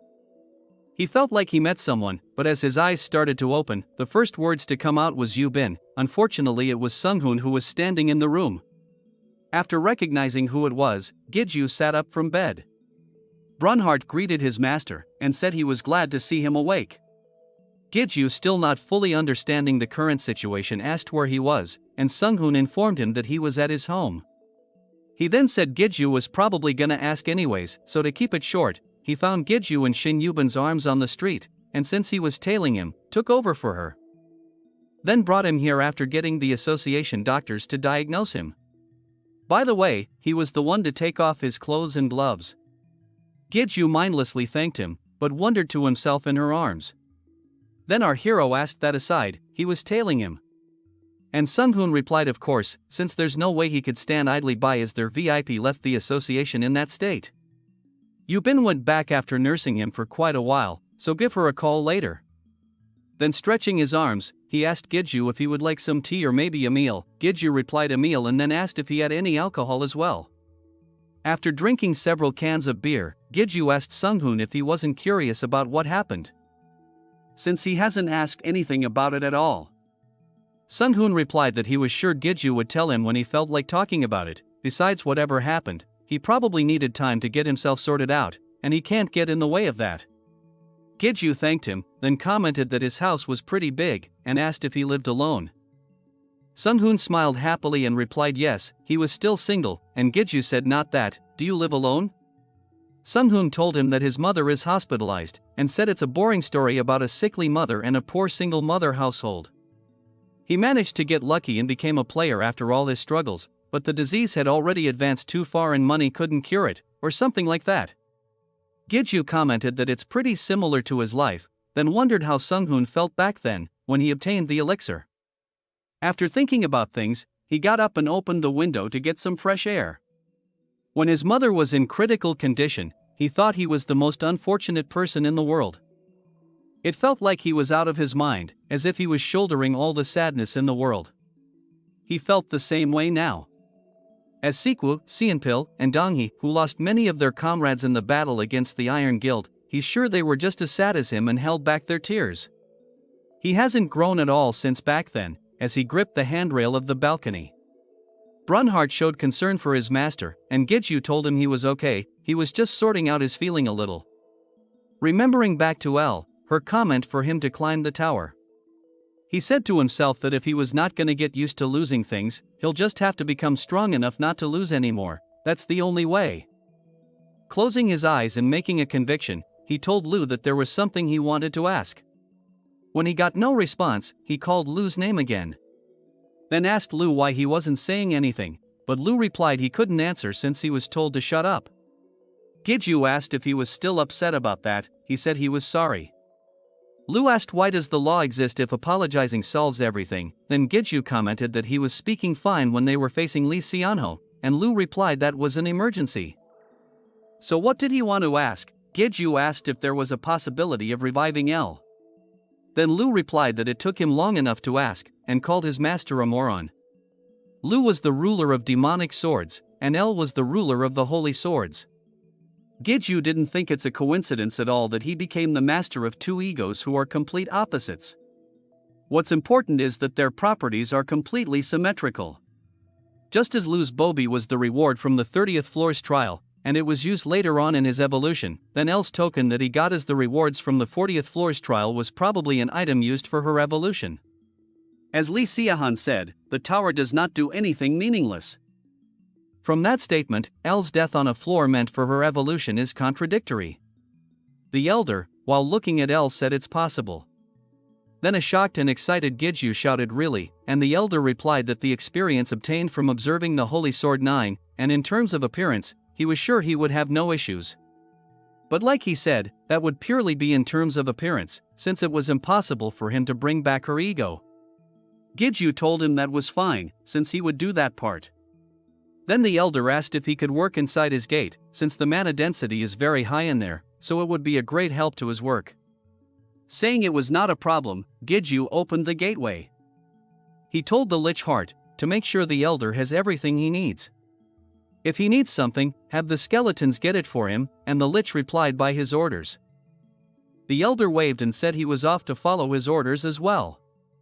Giju told him that he was entrusting the care of El in his capable hands.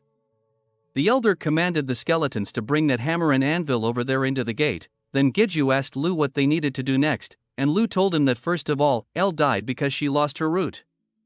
She sacrificed her life to save him, her master, as he was still in critical condition even with Kalian's ability. Then he should restore that root. The root of a holy sword is life, it is the complete opposite to his root, which is death. Lu continued and said that Giju needed to wield the power of life to revive El, and he needs to wield both life and death simultaneously. And of course this won't be easy, since theoretically speaking wielding both life and death is possible. No, even theoretically speaking it's next to impossible. So in other words, he would have to do something close to godly from now. So was he ready to work like a dog? Lu was starting to train Giju on what to do. First he needed to take a look at his own vessel. Giju was sitting in a meditative position and with his eyes closed started to focus and meditate, blocking all external information and feeling everything happening inside himself. Feel your heartbeat, blood flow, contraction and relaxation. Feel the mana flowing from his heart to his head and limbs. His connection to his egos, in other words, feel the link. He kept contemplating himself, and as he did so, he almost had an out-of-body experience and his body started to shift in place. Then suddenly opened his eyes, then barfed out everything in his stomach since he gave himself vertigo. Brunhard concerned asked his master if he was okay, while Lu asked him what did he see. Wiping the sweat from his face, he replied he saw an enormous void.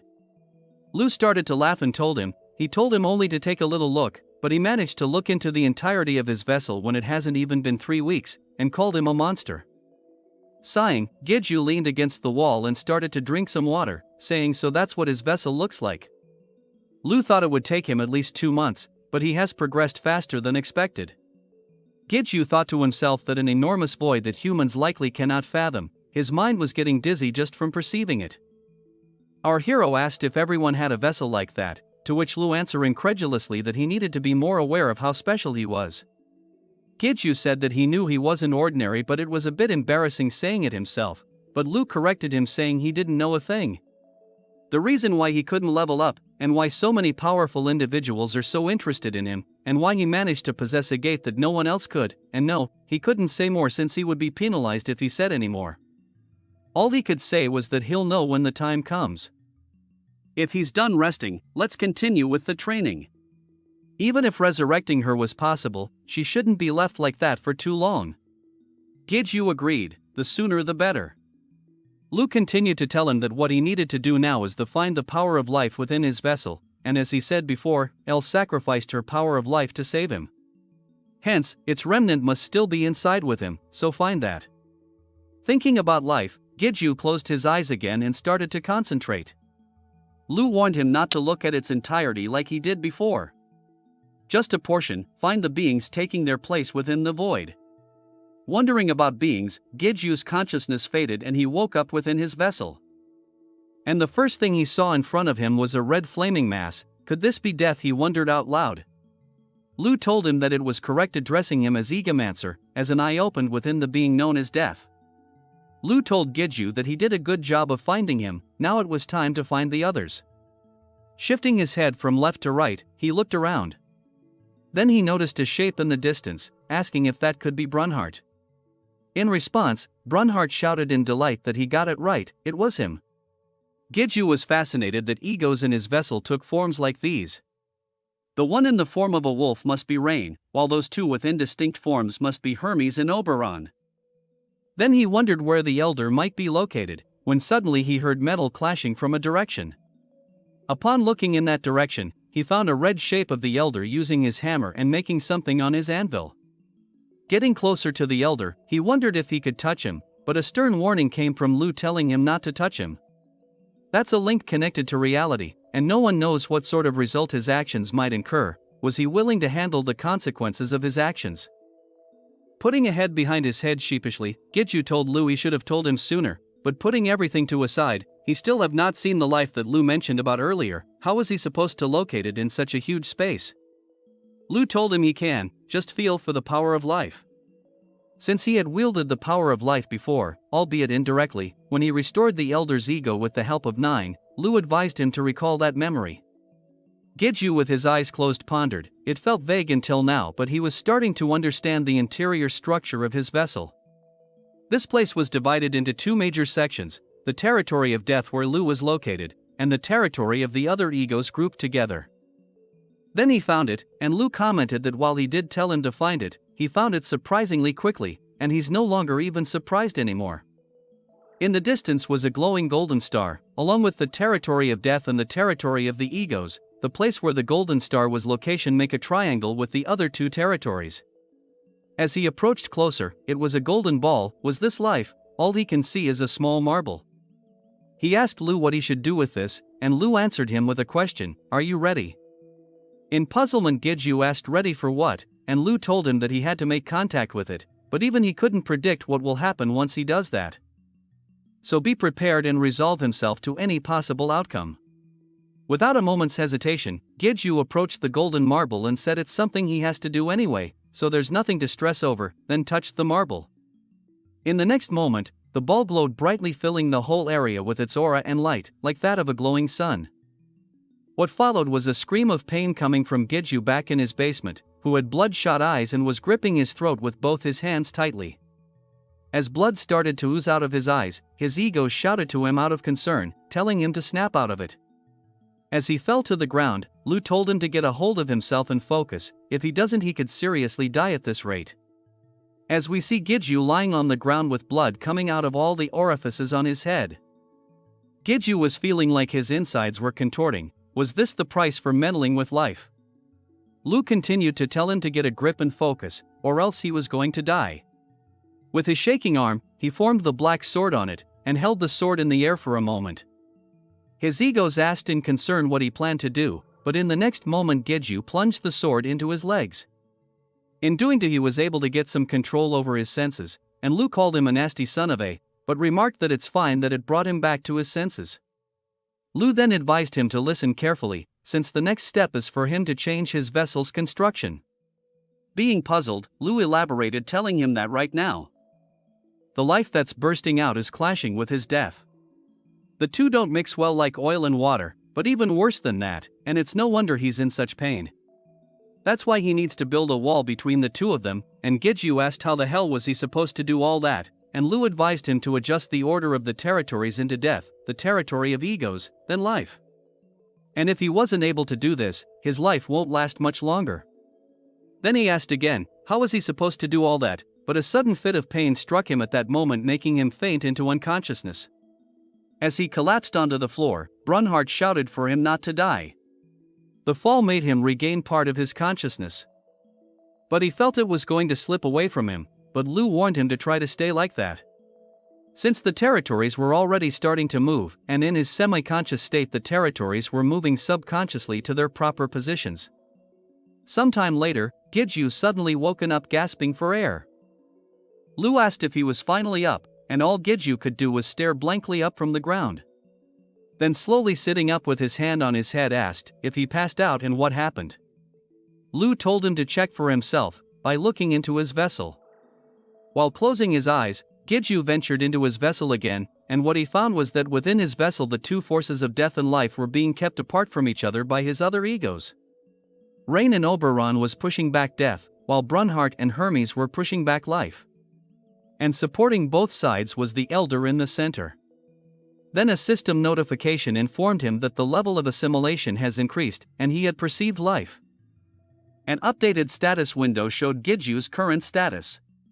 His assimilation was now S-ranked, and he can use up to 80% of a ego's stats, and he can now wield life. While Giju is thrilled at learning the life skill, Lu tells him that he was very lucky, that the egos came forward on their own, and the remaining energy of the elixir he couldn't fully absorb helped prevent his vessel from being destroyed. Rather, his vessel has expanded compared to before, so he guessed it was a blessing in disguise.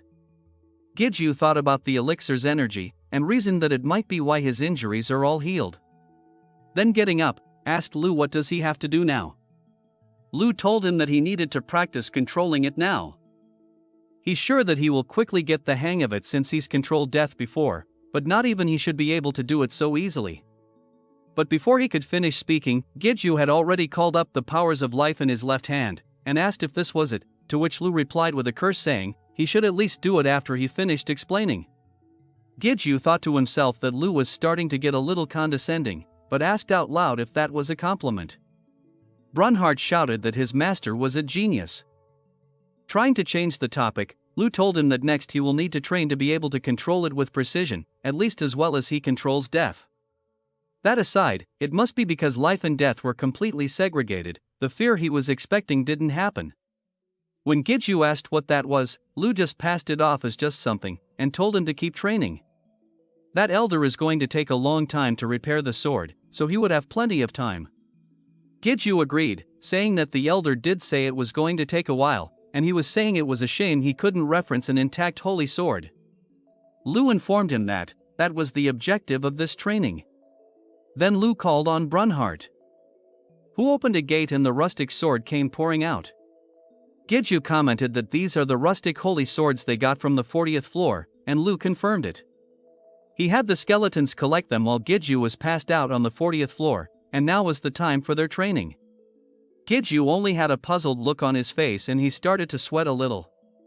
Then Lu told him to start resurrecting all these holy sword corpses with the power of life. Meanwhile outside, Giju's mother was asking if she really didn't need to be helping out, and Tashik replied that it was okay. He's simply paying back what he received from her until now, while putting on an apron in the kitchen, telling her to just sit there and relax. He said with confidence that while he may look like this, he is very confident in his cooking ability and he should be able to whip up some delicious lunch in a flash. Then asked if Giju was still not coming up from the basement, since he hasn't seen his face in a while. The mother replied that he's right, it's been over a month, she hoped he was at least eating well. While laughing, Tashik said he was sure he's doing well on his own, he's not someone who can't take care of himself. Then to himself, he thought not to lose focus, since he'll never get another chance like this, the perfect opportunity to show his appeal to Giju's mother. He's lobbied Giju all this time for a day like this, and he even learned how to cook from a famous chef through his connections with the association. It's time for those efforts to shine. As he skillfully cut all the ingredients and put them into a pot, then the moment he took a sample of his dish to taste.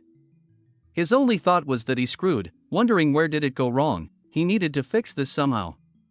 Suddenly vibrations shook the house. And strange noises came from the basement. Tashik told her to stay here, he will go take a look. Upon entering the basement, smoke coming from inside made him cough. Cursing Giju, he asked what was he doing to his house. As a voice told him not to come any closer, Tashik was shocked at the sight before him, as three angels had their swords pointed at him. In unison, they asked to be allowed to purge the being in front of them from their father, as Giju can be seen standing behind them. Resurrecting holy swords, it wasn't as easy as it sounded. Most of the time, infusing life into the rustic swords ended with the swords shattering into dust. Lu sarcastically asks if he thought it'd be so easy. Death and life are similar in application, but he's already been skewed to one side too much. Even a self-proclaimed genius like him couldn't be able to do it so easily. Being annoyed, told Lu to remain silent if he wasn't gonna help. Tossing the held aside, he reached for the next rustic sword on the ground. As always, Brunhard encouraged his master with his cheerful disposition. Closing his eye and focusing, he returned to infusing life into the rustic sword again.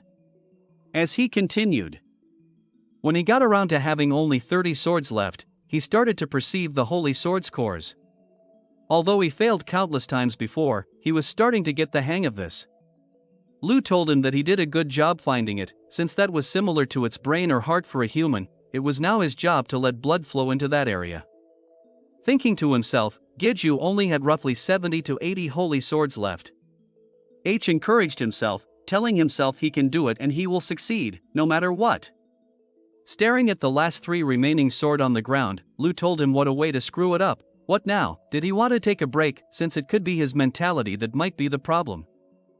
Giju replied no, he wanted to try it just one more time, since he can feel something tingling, and didn't want to lose the feeling if he rested. As Lu was telling him to do as he liked, Giju had already started to infuse life into the sword. Sensing that the effect was working, Lu told him to keep it up, but suddenly told him to wait and stop, since he was cramming too much inside. Giju told him that it wasn't him, it was doing that on its own. The power of life was being rapidly absorbed by the sword, and at the rate it was going, it could fail again. Lu told him that it couldn't be helped, since he's gotten the hang of it, just give up on this one and move on to the next. However, without heeding this advice, Giju reached for the remaining 2 swords lying on the ground. If one can't hold in all this power, he was going to spread it between all 3. As all 3 swords touched, the glow of light expanded brightly. The reaction from this shook the house. He was explaining the situation to Tashik, that after he passed out like that, and when he woke, there were 3 angels by his side. Tashik still couldn't believe that 3 angels were kneeling in front of him. Giju sheepishly agreed that it was hard to believe at first. Lu was laughing and commented that he was very astonished. He only told him to resurrect holy swords, but never in his wildest dreams did he believe he would end up creating angels instead. Giju again apologized to Tashik that the angels threatened him, since he had no time to stop them. But Tashik told him there was no need, he didn't mind stuff like that, since they weren't even much of a threat to him anyways. The 3 angels were very offended by the comments, and one of them shouted that he was a dangerous man, and another shouted that he must be put down. While the last requested that he give them permission to do so. Giju quickly told them to be quiet, and they bowed their heads in unison and agreed. Tashik commented that seriously life, holy swords, angels, he managed to do the absurd things almost every day. It would have been hard to believe if he hadn't seen it with his own eyes. Giju asked him to keep it a secret, even from the association president if possible. Tashik told him that he won't tell anyone, and he wasn't even close enough with him that he would gossip with him. Giju reminded him that they were father and son, so they should at least fix that and try to be at least nicer to each other, all the while laughing nervously. Putting everything to the side, Tashik said he had something he wanted to tell him. So Giju opened the gate and told the angels to stay in there, since it'd be a bit uncomfortable for them if they just sat there like statues. When one of the angels addressed him as father, Giju was still unnerved by it, while Tashik just laughed in the background. They asked if they could be given names, and while Giju was pondering on what names to give, Lu remarked that it's here, his master's naming time. While Brunhard wondered what kind of names they will get. Giju pointed to each angel and called them by their respective names, saying, "You are Hamiel to one of the male angel. You are Camel to the other male angel, and lastly to the female angel he named Anael." Then asking them if they were fine with their given names, while Lu commented that was fast. With tears flowing from their eyes and glowing brightly, all 3 angels in unison told him thank you so much father. Nervous by their reaction, he told them he was glad they liked them. As the angels entered the gate, Lu laughed, saying that a human granting names to angels was very interesting. Then turning to Tashik, Giju asked what did he want to talk about. Taishik told him it wasn't much. He just wanted to share some information about the Carven Guild. Asking if he wasn't curious about their progress, right, but to be fair, there hasn't been much progress. Despite them roaming about, there are barely any traces of them, and it's not like their activities are restricted to just within their country, so they can only find small portion of them even if they do find them. That's why they needed to cooperate with associations from across the world, and the Demon King is taking care of that. Compared to a has-been like him, her influence stretches pretty far. Gidju laughed, asked who would dare to call Behemoth a has-been, but Taishik cuts him off saying it was the Demon King, and Gidju simply replied with an "oh." Then Gidju commented that, wasn't Taishik climbing the towers again recently, and Taishik replied that since Gidju was getting caught up in things that even he didn't even know about, so how could he just stay still? Thinking to himself, besides the reason he settled on a desk job in the first place was to take care of Gidju who couldn't level up. So there's no need for him to keep doing that anymore. Taishik continued to tell him that one more thing, that doesn't directly impact him. But gates have been highly active recently, and even few unique gates have appeared. Gidju was surprised by this bit of news, since the last time he entered a unique gate, he was able to link up with it. Then getting excited, he asked if any guilds have gone into the unique gates, and if not, he wanted to take care of them. Taishik told him sure, he probably can, since most people usually stay away from unique gates. Then Taishik told him he will be leaving now, and a sly Gidju replied to Taishik telling him to have a good time with his mom. Gidju thought about the unique gates, and Brunhard having the skill that can absorb gates. Brunhard was excited, thinking his gate might get bigger. As Gidju pondered on absorbing gates and the impact it will have on the existing gate's internal structure and monsters, he entered his gate. Thinking his gate currently is a bit gloomy, so it'd be great if the atmosphere could change. But as soon as he entered the gate, one of the angel was shouting that Father must have sent them here to purge this world of the undead, he will personally purify those filthy fake bodies of theirs. The Lich with the armies of the undead, was shouting how dare flies like them set foot unto his great master's territory. He'll break those ugly wings and rip out their pretentious faces. An all-out war was breaking out between the three angels and the armies of the undead in front of Gidju. He stared at this scene in front of him dumbstruck. The three angels were being disciplined, by doing a headstand without the use of their arms. Along with the Lich. Gidju had a grave expression on his face, while he was looking at the four before him. While sitting on the horse of the headless horseman, he called Hamiel's name, who replied yes father. He then called the Lich by his name Heart, to which the Lich replied yes great master. He then asked them to explain the situation, then Hamiel replies that he was trying to clean his father's territory of filth, since the unnerving mana within this gate must also be from that group. While the Lich countered, that he was trying to annihilate the hypocrites that trespassed on his master's territory. Having flies in the territory was filthy. Grabbing his face, Gidju let out a big sigh, while Lu laughed calling him an idiot. Undeads with the power of death would obviously be hostile to angels, it's his fault for not expecting as much. Gidju could only lament in his thoughts that Lu knew 100% this was going to happen, but didn't bother to tell him. Regaining some composure, he asked everyone to rise. With a finger raised, Gidju told them his first order was not to fight, since both the undeads and angels are under his command. But Hamiel protested, saying why would he protect these wicked undead, but Gidju cut him short saying that he won't ask him to get along with them.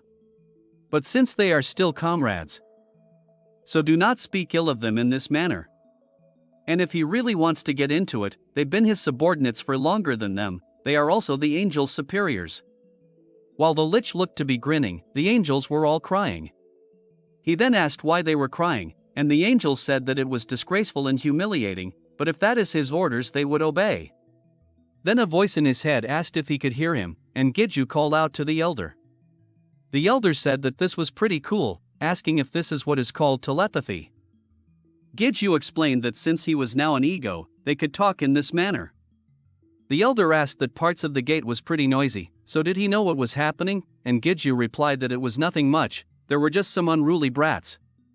Then the elder asked if he could come over and visit him, since he had something to show him.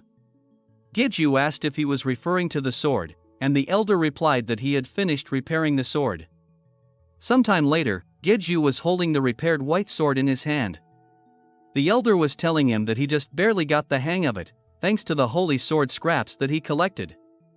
Giju thanked the elder, saying he didn't know how he can repay him for this. But the elder told him there was no need, rather he owed him his life, so he was finally able to pay back at least the interest. Anyways, he's done everything he can with this, and the rest will depend on him. While Giju was thinking on starting the resurrection processes right away, Lu told him that it was good, but he should at least finish his preparations first. Since it's not ideal to wield life in a gate permeating with dark mana, it'll simply mess up what he had the hang of. And since he needed to play it safe, it would be better to do it at a place he was more familiar with, so he advised him to return back to his basement. Agreeing to this, Giju asked if the elder would like to come along and see the process. To which the elder agreed, saying he would love to see the moment the power of life is imbued in a sword he repaired. Lu told him that it was a good decision, since if any issues arise with El during the resurrection, then the elder could take care of it, and he should also take the angels with him just in case. They might be helpful if any problems come up with him wielding life. Back at the basement, he told his angels to stand by and take action if anything happens to him, and when that happens, follow Lu's instructions. While he might be an absolute scumbag, he's still rather trustworthy, to which Lu protested with annoy. However, one of the angels complained that they can sense evil energy from him, and didn't want to follow orders from someone like him. While holding his arching forehead, Giju told her that they are doing it again. He told them to just do it for his sake and endure it this once, to which they agreed reluctantly. Sounds of laughter could be heard from the back, and Giju turned around to see the elder covering his mouth while trying to hold in his laughter. He said it was nothing, and he was absolutely not laughing because they keep calling him father, so don't worry about it. But it was so obvious, and Giju's face started to get red from the embarrassment he felt. Brunhart said that it was cool, and asked if he could call him father as well. In the next moment, Giju declared a quick name meeting and said that the name father was being banned, which called all three of the angels to protest. They shouted that he was their creator, then how could they possibly call him anything else? Not being able to call their father was being too cruel. Giju pinched the bridge of his nose in annoyance, while Lu just laughed and said they were not wrong. These angels are being born anew with no memories of their past, so they are literally his creations. Giju then told them to call him Great Master. Since the others call him that as well, then in union they shouted yes, Great Master. Sighing loudly, he nervously looked at the white sword and started the resurrection process. Sometime later Giju entered a unique gate. Their ranks fluctuate and are considered structures that are outside the norm. They're gates that defy logic. All players avoid them due to that uncertainty and danger, but to him, they're just food for Brunhart. As Giju's forces fight with griffin-type monsters inside a unique gate, he comments that they all fight so well. While most players would avoid aerial battles, that didn't really bother him all that much. While imbuing himself with the powers of elemental dark, which can turn his body into darkness, then combine it with spirit fusion, which allows him to fuse with spirits of the same attribute, he can soar into the sky using wings made with elemental darkness. Lu remarked that he was becoming much more proficient at using his skills, but don't ever forget that's all thanks to his spirit fusion skill he earned through his evolution. While floating in air, Giju mindlessly told Lu that he was a genius when it came to praising himself. He will give him that much. While being surrounded by griffins, Giju called an end to all the chit-chat, since he as the master shouldn't be slacking off while his subordinates were fighting. Then proceeded into battle, slashing all the griffins in the sky before him like a madman. The bodies of griffins started to rain down towards the ground, everywhere that Giju passed by.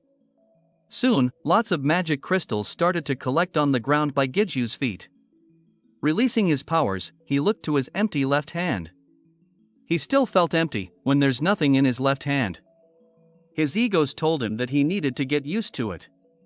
As Lu was saying that L is no longer, but a sudden sound of a beast dropping behind them interrupted his speech. Turning to look, he heard a voice telling him that she had brought the materials from the gatekeeper. As he looked, a figure of an angel was standing on top of a gigantic griffin head, and she called him master. It was the younger version of El, standing before him in her angelic form. Seeing this, a pleasant smile appeared on Giju's face, and he thanked her. 2 months ago, El's revival succeeded well beyond his expectations. As El come back into existence, she had gone beyond merely reviving as a sword. As life energy flooded the sword, it created a blinding light shocking everyone. The system notified him that he was activating the incarnation skill. Elle had somehow obtained a physical body, and her status changed to show that she now possessed the incarnation skill as well as life skill. As Elle beamed with a bright smile, Giju thanked her for her hard work, which annoyed Lu to no end. She can still transform into a sword, but he wanted to let her be as free as possible now that she's obtained a body. He asked her how her incarnation form was, and was she getting used to using it, to which Elle replied that she still can't maintain it for very long, so she apologized for showing a lacking side of her.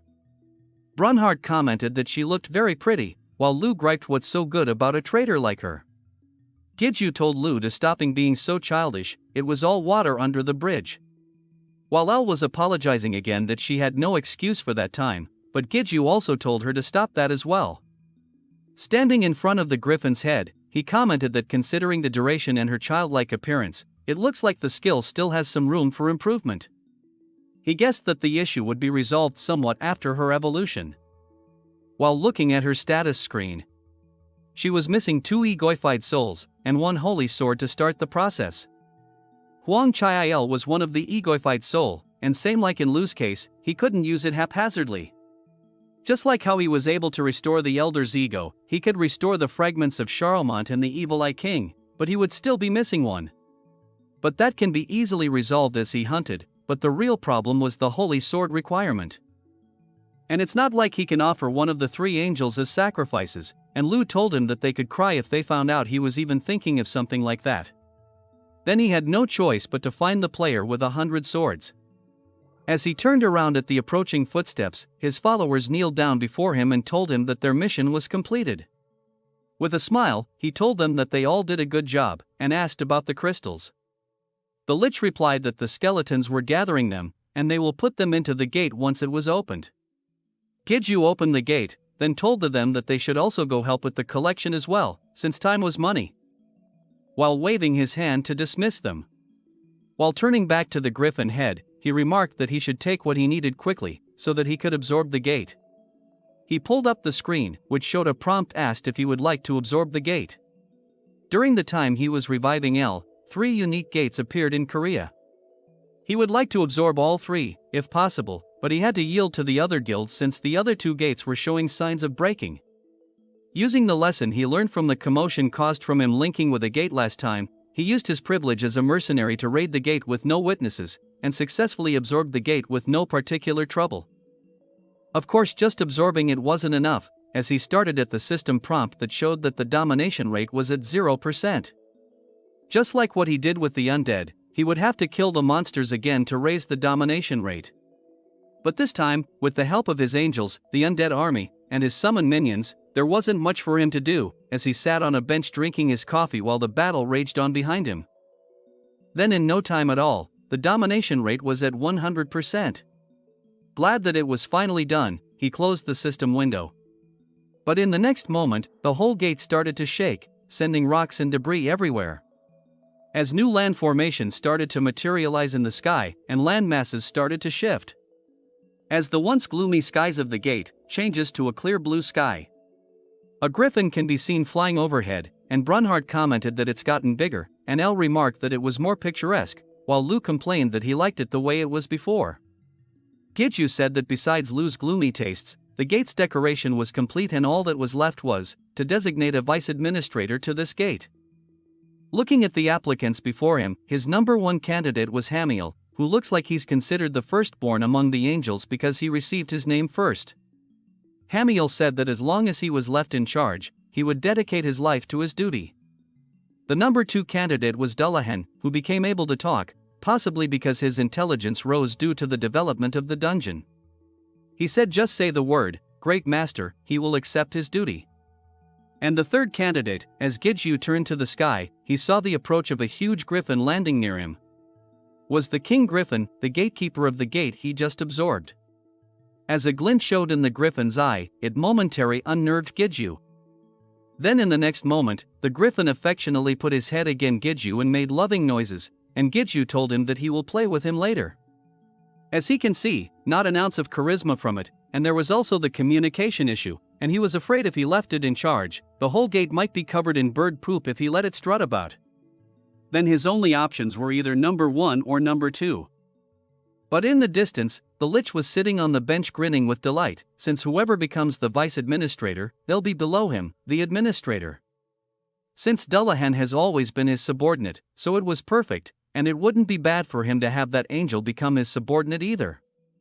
With his fingers locked before him, whatever happens, he would benefit from it, or so the Lich thought. Sometime later, we find the Lich sitting on the cliff edge hugging his legs with the angel behind him. As the Lich sat disappointed, the angel next to him told him not to be disheartened, since it's the great master's decision.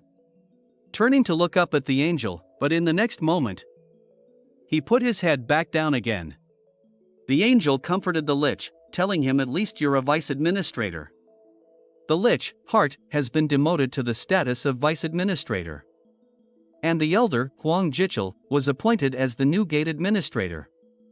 The elder wielding his hammer said that to leave everything to him, he has always been interested in architecture and administration. Lu remarked that, wasn't it cheating to choose someone who wasn't even a candidate, and Gidju replied that he didn't think that the elder was an option before. El told him that he's perfect for the job, and Brunhart congratulated his dad calling him the best. Meanwhile in the Iron Shield Guild Tower, Iron Shield was saying that unique gates appearing in Korea was unbelievable. Asking someone if they can really create gates wherever he wanted, just what in the world was he, Ras? As the demon was sitting across from Iron Shield, he smiled and said that was a boring question. Isn't a concordance of understanding all that matters? And Iron Shield apologized, begging to be pardoned. While lighting his smoke, he thought that it didn't matter who this man was, the fact that he'll be helpful to him was all that mattered, since he's even prepared to make a deal with a demon for his revenge. Ras told him that it's still too early to be surprised, since everything until now was little more than an appetizer. With glowing red eyes and a wicked smile, he said that the real fun is about to begin. Meanwhile inside the gate, Gidju and his new admin was talking within a newly set up provisional tent. The elder brought out the gate map for them to look at. Gidju was surprised that the elder could do something like this, and the elder replied that it just naturally came to his mind when he became an administrator. Since you already know about the gate's basic environmental changes, which is the combination of the old and new gates. The elder pointing to a location said that this place had 3 mines that formed near the gate's border. A mine of crystals and rare materials, however Gidju doesn't need money, but to him this is pretty much a gold mine. Since he can now create items of great value at no cost. But not only that, he had free labor. But the elder noted that above all, the gate makes terrible use of space. As he can see, there's nothing being done with that space other than the pyramid being built. It's not like he's gonna sell it or anything, but was he just planning to just keep it lying around? The elder angrily expressed that it might look like a pyramid but the inside was a complete mess, and he was gonna have to fix it up soon, to which Gidju replied that Rogers will be the one to do that. While looking around the tent, the elder said they will also need to build an actual base instead of a provisional tent, but other than those things, he'll also have to make a prison and hunting ground. Gidju asked why, and the elder replied how else was he planning on handling his enemies. He didn't intend to nag him about legalism or vigilantism in a world filled with a-holes, but he couldn't kill them every single time. Since he could at least give them a chance to reform, but since it's not like they can all be controlled like Rogers, who's lost his powers, they'll need a facility to accommodate them. Gidju pondered on making a prison inside a gate. Since there is a rumor among those floating around in society about a prison that imprisons heinous red players, called Gehenna. Apparently, that jail considered the worst prison is located somewhere in a sustained gate. Thinking that it might not be just a rumor, he said he understand the need for the prison, but what about the hunting ground? The elder explained that this gate's greatest strength is that monsters are created for free, and of course he can just use them as part of his forces like he is already, but he's not getting everything he can out of them. He would be killing 2 birds with 1 stone if he provided a hunting ground for players close to him, while getting something out of it in the process. Then thinking back to the meeting with the guild Morningstar Child, Gidju recalled their need to train new members. The elder continued to say that he's not suggesting they tackle everything at once, but just to take care of these things one at a time. Nearby the Lich was hugging his legs in depression, but complimented the elder on being so capable. As the gate grew stronger, so did the monsters, and as a result, the classes of the skeletons have diversified. And he also had more Dullahans than before, so standing before them, he addressed them and asked which one of them was the original Dullahan he knew. Brunhart remarked that they all looked the same, while Lu complained that they had no individuality whatsoever. One of the horsemen spoke up saying that he was the original, and seeing this Giju said that at this rate, he was gonna have to name him as well. Upon pondering on the name, Lu told him to stop pretending, since it doesn't even take him a minute to name anyone. Then pointing to the original Dullahan, Giju said his name will be Hal. Upon hearing his name, his eyes started to glow red and he thanked his great master for giving him a name. Then to Giju's surprise, the head of the Dullahan floated into the air and attached to its body, and transformed into a Death Knight. The system notified him that he had successfully linked with a demon, Death Knight Hal, and a chivalric order has been formed.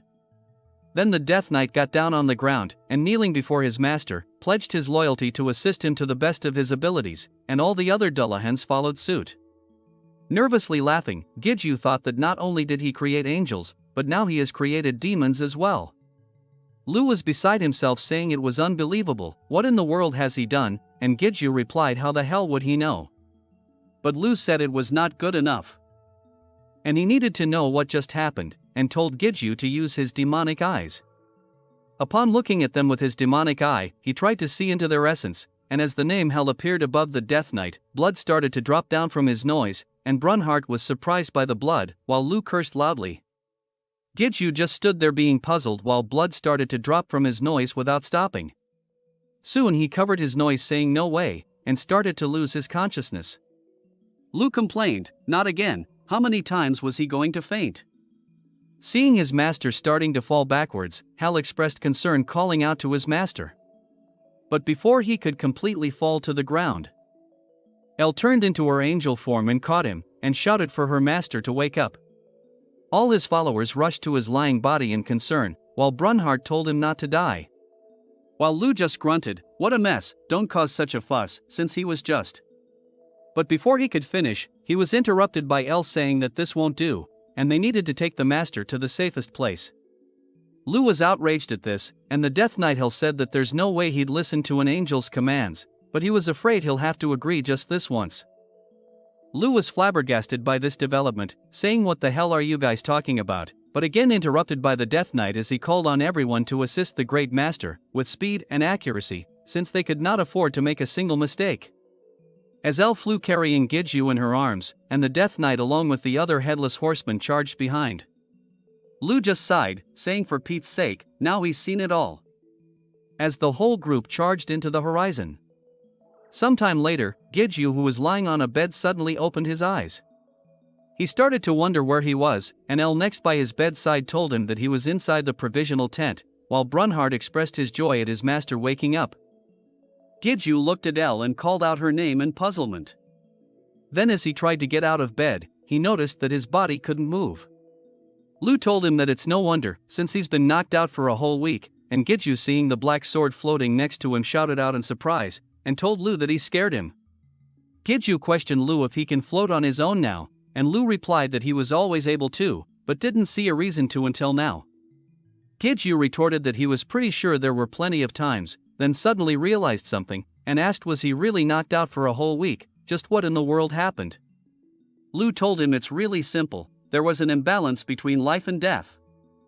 There was still a piece of the origin of life that burst forth inside him, and it clashed with the power of death the moment he activated his demonic eyes. While slowly getting up from bed, he grabbed his head, thinking he can finally move again, then he complained that again, it was like a bomb was set off inside of him. Lu told him that it's very similar to that, but for now the balance is being. Giju interrupted him saying wait, while his eyes started to look at his surroundings.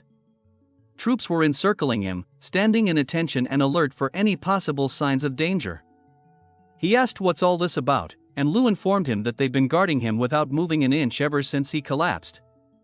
Brunhart said that he had ordered the undeads to protect him, while the Lich beamed with pride that he was able to fulfill his duty as the vice administrator. Elle also commented that the angels have also fulfilled their duty magnificently as well. The angels cried with joy that their father, our great master, had awoken. Being a bit unnerved by all this, Giju thanked them all, but asked where did the bed come from. Pulling the sheet up, there were griffin feathers underneath them. With a puzzled expression, he again thought just what in the god's name happened. Lu explained that here was a 3-line summary. First, the life and death clashed inside him. Second, he passed out for a week, and the two powers found some form of balance at that time. Giju gave Lu a very skeptical look, as Lu continued to say that third, this was the result of his lackeys overreacting to the situation. Finally understanding the situation and getting a giant headache as a result, he said that he was grateful for them worrying about him, but this was. Then shouted they were all dismissed, and he couldn't even think since this place was so crowded. His minions soon scattered to the winds, leaving only a cloud of dust behind them. Sighing loudly, he asked Lu to explain in more detail since just barely got the gist of things. Lu replied that there isn't much more detail than what he told him, since that was pretty much everything. If something was abnormal, it's that the fragment that broke off of life during that clash has settled in, and he's concerned by its location. This puzzled our hero for a moment. Lu told him that he should just see it for himself, by activating his demonic eyes. He asked if he was gonna pass out again, if he tried to use it. And Lu told him to just give it a shot, since he's got nothing to lose. Agreeing, he slowly closed his eyes, then suddenly opened them to activate his demonic eyes. They stared at each other puzzled, and Giju said he couldn't notice any difference. Lu replied that's because he couldn't see his own face at the moment, and advised him to ask Elle to change into her sword form, so that he can look at his own reflection. He kindly asked Elle if she didn't mind, and she readily agreed by grabbing his outstretched hand. Then transformed into her sword form. Upon looking at his own reflection, he was wondering what changed, when he suddenly noticed. He became nervous and shocked, while Brunhart remarked that one of his eyes has turned gray. The color change of the demonic eye was something that was important, but since neither Lu nor Elle knew anything about it, he decided just to keep an eye on it for now. Sometime later, Rogers was groveling in front of Giju having something he wanted to say. Rogers pleaded to be given a chance to take revenge against Iron Shield. Giju thought to himself that Hart groomed him well, seeing as all the rage that accumulated inside of him was being directed towards Iron Shield. But he told Rogers, what could the likes of him possibly do? Clinging onto Giju's clothes, like he was the last hope he had, he said level up, he just needed to level up again. He could become strong like before. No, even stronger than before in a flash. Giju told him the reality that he couldn't get stronger anymore, which shocked Rogers. He looked him straight in the eyes and continued to tell him that even if he hunted, the power 9 has taken from him will never return, and he could no longer level up. Using his demonic eyes, he could tell now. Rogers' vessel has already been damaged, to the point that it's a miracle he's still alive. Rogers started to tell him that he knew of all the corruptions that Iron Shield has committed until now, more than enough information to ruin him. Throwing Rogers back down, Giju told him that it would certainly be helpful, but how could he possibly trust him? Rogers looked dumbfounded, and could only lower his head. Giju at that moment said that he could give him a chance, but asked if he was willing to do anything.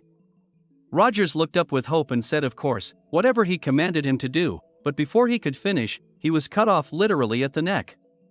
As a puzzled Rogers looked on without knowing what just happened to him, the system notification said that cannibalism was being activated. Afterwards, Lu was asking his master, why didn't he just use cannibalism from the start instead of going through all that, and Giju replied that it was important to let his malice grow.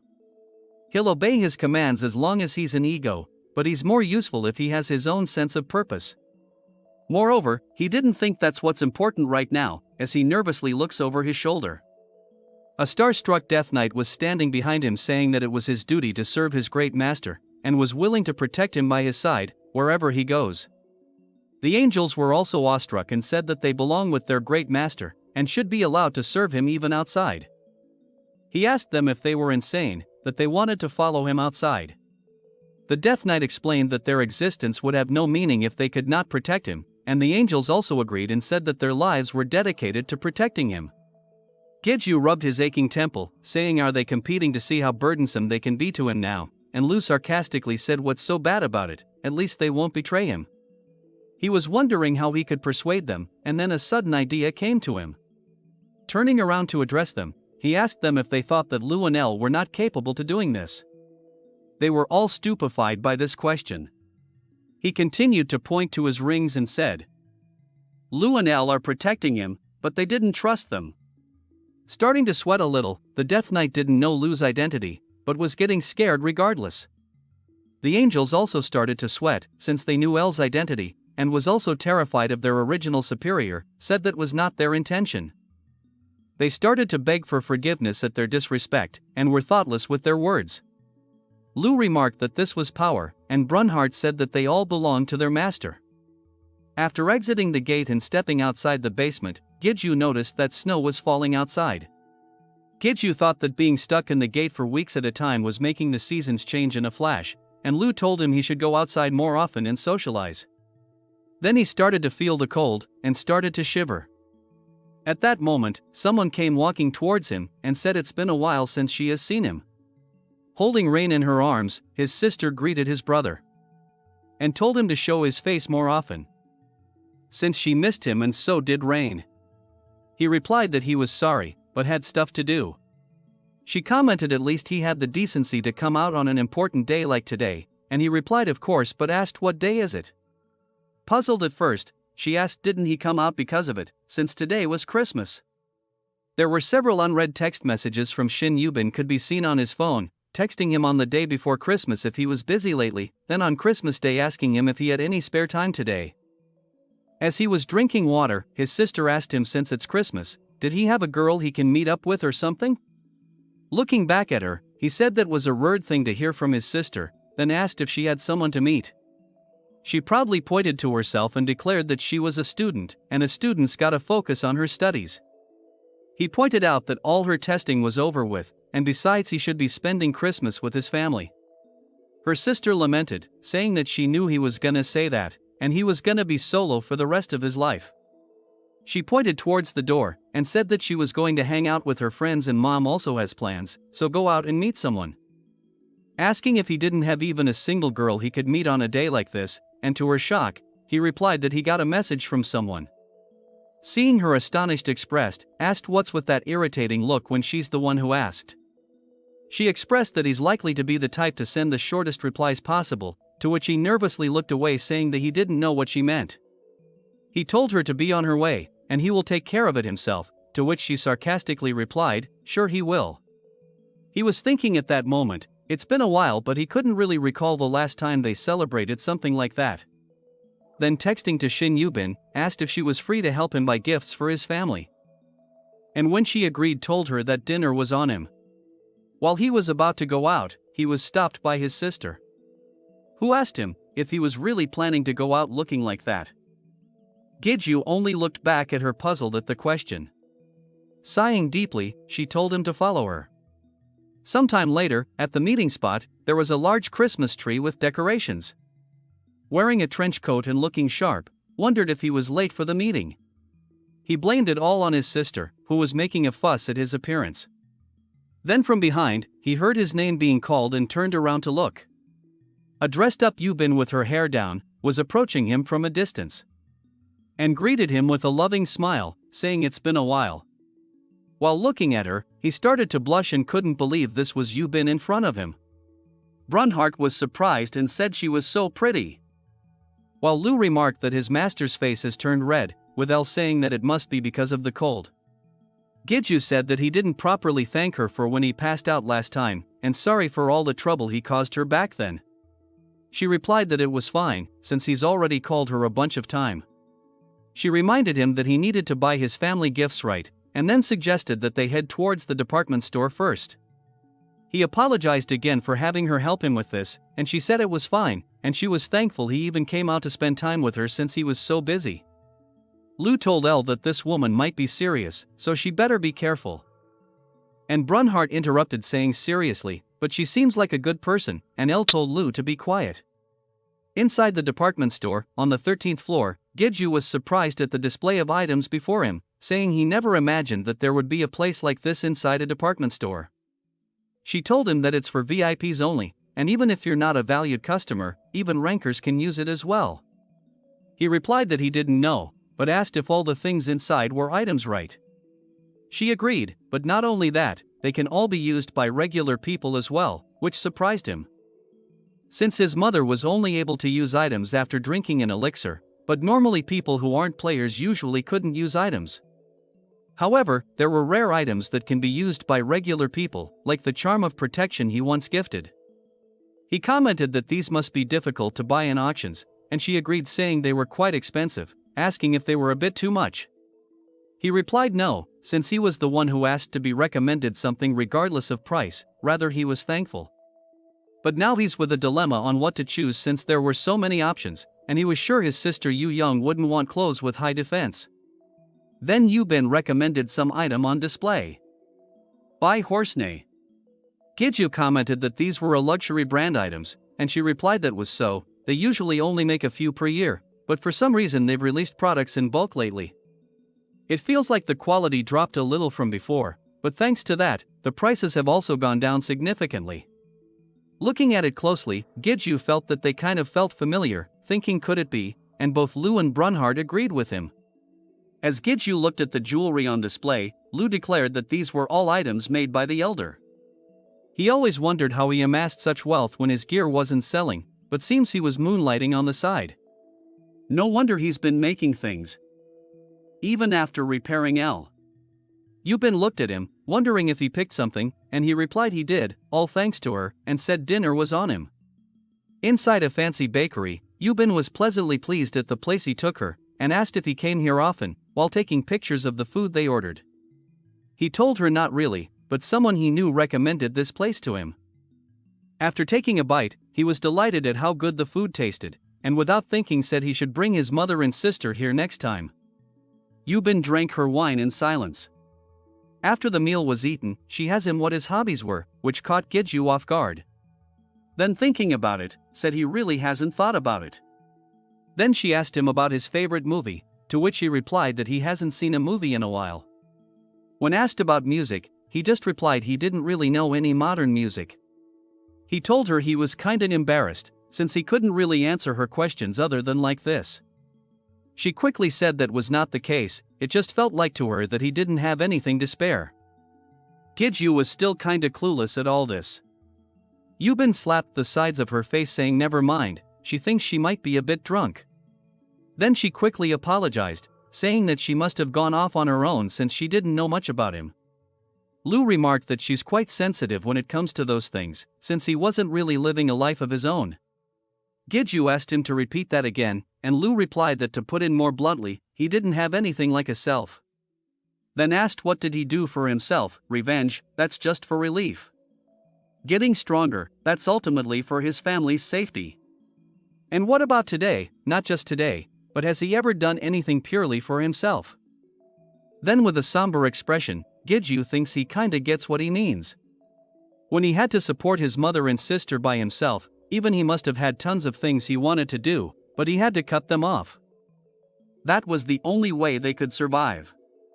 But after meeting the egos, gaining strength, and escaping from poverty, he thought he'd satisfied many of the things he'd lacked. But he guessed that things he cut off won't return to him that easily. Lu continued to say that this was the problem with humans. While Yubin was blushing red and waving her hands, saying to disregard what she just said, it was just that she heard things from her dad in the past, and she misspoke because of the alcohol. But to her surprise, Giju just thanked her. With a grateful smile on his lips, he said thanks Yubin for caring about him. Looking back at him, she started to blush red all over again. Turning her head in embarrassment, she said you're welcome. Then making a decision, she turned towards him and asked while they were on the subject if he would like to go watch a movie with her, but is rudely interrupted by a loud scream coming from outside. Both of them turn in surprise towards the shouts of help coming from nearby. They looked at the scene of chaos caused by a gate, not only that, but an abnormal one in the middle of the city. The Players Association was able to quickly handle the situation, and was setting up to test the gate, while onlookers watched the scene. People around were talking about what a horrible thing to happen on Christmas night, while Giju and Yubin watched from the back. Yubin guessed that this gate looked to be a unique gate, and he agreed. Gates often do appear downtown, but they usually don't exude enough mana to cause people to pass out. But in the recent situation, normal people were passing out on the streets, but luckily the player association was nearby, so the rescue team arrived early. Fortunately, there were many players in the vicinity, so the rescue process finished quickly. The representative from the player association was up front addressing the gathered players, saying they like to thank all of them who cooperated. They will now be drawing lots for the gate clearing rights from among everyone present, asking all those who'd like to participate in the draw to register. Giju asked if rankers are automatically registered as candidates, even without participating in the draw. And Yubin said yes, since they already revealed their identities to the association members during the rescue process, asking if he was thinking of heading home. He answered yes, since it was getting late, so his family must be worried about him, plus his phone battery's dead. Then something caught Yubin's eye. She didn't notice it before because it was covered by his gloves, but he was wearing a pretty old watch. She wondered if it was something precious to him, since it didn't look like an item. He asked her if she didn't mind if they finished things here for today, and she replied that she should also be heading home too. While she was thinking if it would be rude to ask him about the watch, someone called out Giju's name. Turning to look, they saw Sunghoon wearing a reindeer outfit, waving and telling them Merry Christmas. Brunhard shouted that he looked so cute, while Lu mused that he gets more amusing with every meeting. He thought Sunghoon was supposed to be off duty today, but due to the emergency summons, he rushed out here before he could even get a chance to change. However, it looked like it's mostly over, but thought better to check the situation before he left. Giju nervously laughed and told him that he sure had it hard, while Yubin also greeted him. Coughing slightly, Sunghoon pulled Giju to the side and whispered, "A date with just the two of them on a day like this." He was very impressed. While Giju tried to explain it wasn't like that, Lu commented the L was acting kinda weird and just smiling. She was doing nothing but smiling, with Brunhard asking her why, but L remained quiet. Out loud, Sunghoon said he was just joking, then told them to take care on their way home. While walking, Yubin mentioned that he was the one who oversaw their ranking battle between them, right? She also bumped into him when he passed out, saying that they must be close, and he replied yes, since they happened to interact a lot because of their work. She then asked him if he was headed straight home, to which he thought for a moment and replied that he was going to go back to the restaurant to pick up what he left there, and head back home after buying a cake. Then she was going to recommend a place to him, thinking that she will ask him about his watch another time. While walking away, Giju heard his name being called and they both turned to look. A tired and haggard reindeer was asking him why was his phone off, to which he replied that the battery's dead, then asked what he needed this time. Sunghoon looked up and said the results for the gate rank assessment just came out. Giju asked if that was really so important that he had to sprint here to tell him, and was the gate S rank or something. Then to their shock, Sunghoon told him that it was immeasurable, it received an immeasurable rank. Later that night when Giju got him, he gave his gifts to his family. They had stars in their eyes, as they looked at the gift bags from Horsney. His sister was in tears holding the gift, asking if he was really giving these to her, his faithful servant. He asked her why she was talking like this, and she replied that her speech center has been paralyzed by the gratefulness. His mother, putting her hands to her mouth, asked if these things were that expensive, since Taishik gifted her something from the same brand, and now she was feeling a bit bad. While his sister expressed her joy at receiving the gift, he just told his mom that he was sure that he would love it if she just treated him to a meal as thanks. Then told them he was going to get changed, and went into his room. Then in the silence thought about what happened earlier. An immeasurable rank gate refers to a gate above S rank. There's not much precedence to them, but these gates have reaped many players' lives whenever they've appeared. And thinking not only that, but it's a unique gate, so it was impossible to even express how dangerous it was. The amount of mana it exuded at first was certainly different from your ordinary gates, but it didn't feel any different from them after that. Lu interrupted his thoughts and told him he has a suspicion, but he will need to see it again. So for now he was going to have a discussion with L, so Giju could just enjoy the rest of his day. L told him that nothing is going to happen right away, so she would like it if he enjoyed his time with his family, and Brunhard agreed, saying she's right. Sighing with relief, he thanked them for their consideration, saying that he made up his mind to take a break for today, so he was going to do that. Saying what could possibly happen in the span of one day. On the news, the event of 5 immeasurable rank unique gates appearing in Korea alone was being broadcasted, which was shocking the whole world. Starting from Gangnam, they all seem to have appeared in the span of a single day. The associations and governments of each country have declared a state of emergency due to this phenomenon that was occurring worldwide, and the Players Association was investigating the cause of the unique gates which have appeared in bulk only in Korea. While brushing his tooth, he saw all this on the news, and he was more than dumbfounded at the situation. Then shouted that he was going out for a bit, while his sister asked him where was he going, and why was he taking Rain with him. Quickly getting dressed and heading out the house, he called Sung-hoon and asked him to pick him up right away, telling him that he needed to go somewhere, when Sung-hoon on the other side said he had great timing, since he was just about to call him. Being surprised at this, he heard Sung-hoon telling him that he was already outside his house waiting for him. As they drove, Sung-hoon asked Giju again if they were going to Gangnam, to which he replied yes, since there was something he needed to confirm. As they quickly approached their destination, Giju stood in front of the gate for some time thinking. Then said just like he thought, he didn't feel anything out of the ordinary just by looking at it like this. Using his demon eye, he looked at the gate again, asking Lu his opinion and if he has figured out anything at all. After thinking it over for a bit, Lu replied that he thinks his suspicion from yesterday was correct, and the answer surprised Giju.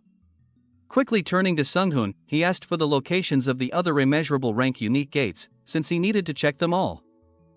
Sung-hoon was surprised at this course of action, since the association president has actually summoned Giju, so they had no time for sightseeing and needed to head directly to the association soon. However, Giju grabbed his shoulders and told him this was very important, and there's something that he needed to confirm, no matter what. Being conflicted by this, Sung-hoon finally gave in to Giju's demands. Meanwhile in the Player Association Tower, some shadowy people were starting to get tired of waiting. A guy with a scar across his face asked if he was really not coming. As the light from the setting sun shined through the window, it caused everyone gathered at the table to be shown as silhouettes. They were patiently waiting for the 11th mercenary. As the sun was setting, they finally arrived in front of the Player Association building in their car. Sung-hoon asked him if he knows what gets run over here, there, and wherever it goes. Giju asked if this was some sort of a riddle, since he wasn't really good at that kind of stuff. Lu asked if he was talking about determinism, while Brunhardt just said he didn't know. Sung-hoon, looking depressed, said that the answer was him. Shaking and covering his face with his hands, said that he was coming back now after setting off in the morning. He was sure he was screwed. Giju said that the association president excused him after he contacted him, didn't he? The president said that he understood, since it's related to the unique gates. While looking at Giju with a depressed look, said that this and that were different, saying that he didn't know the joys and sorrows of an employee, to which Giju just apologized saying he was sorry. Well, with jokes aside, like he was telling him earlier, he was being summoned as a mercenary. He'll be meeting other mercenaries for the first time, and to be honest, not all mercenaries are friendly to each other. If he's worried about his identity being exposed, he could wear a mask. But Giju confidently expressed his opinion, said that he was not going to hide his identity anymore, and he wasn't going to need anything like a mask. Sung-hoon, while holding the old wooden mask, said with a disappointed expression that it was a shame, since he even brought this with him just in case. With a nervous expression, Giju remarked that he still had that with him, saying he really didn't need it. Later, standing in front of the meeting room, he thought that he sensed multiple sources of powerful mana from within, so this was where all the mercenaries were gathered. Brunhardt encouraged his master, saying that he was the strongest out of them all, while Lu reprimanded him saying that's not true, asking if he was some sort of a master praising machine. Then Giju slowly opened the door, and entered into the room where a group of individuals were already sitting on the table, with the association president sitting at the head of the table. He saw Sequa, a kid with his arms on the table, a masked figure, a set of female twins, and a guy with a scar down his face. He stood in front of them a little nervous, then saw Taeshik and the association president, waiting patiently for his arrival. The association president greeted him, then pointing to an empty chair on the side, and told him to sit there. Upon looking, he saw Sequa pointed to the empty chair next to him. As he sat down, Sequa told him that he's pretty late, to which Giju replied that he had stuff that needed to be taken care of. Suddenly a kid across the table asked him about his code name, to which Gidju thought that this kid was kinda rude to ask him about something that he didn't want to answer in their first meeting, and decided to answer that it's a secret. Lu told him that the energy this kid was exuding was impressive, while the kid just laughed, saying that he must have a childish code name as well. Then the man with the scar on his face looked in his direction, and said that he was finally able to meet the 11th mercenary. This was Kim Do-hyung, who was the guild master of the one-man guild, the Do-hyung Guild, which is considered one of the 10 great guilds of this country. Then picking up on the comment, thought that he was the 11th mercenary, but looking around the table, excluding the association president and Taeshik, there were only 7 of them here. Not counting Su Young, then 3 people were absent from this meeting. The association president called for order, and since this matter is urgent, he was going to begin the meeting right away.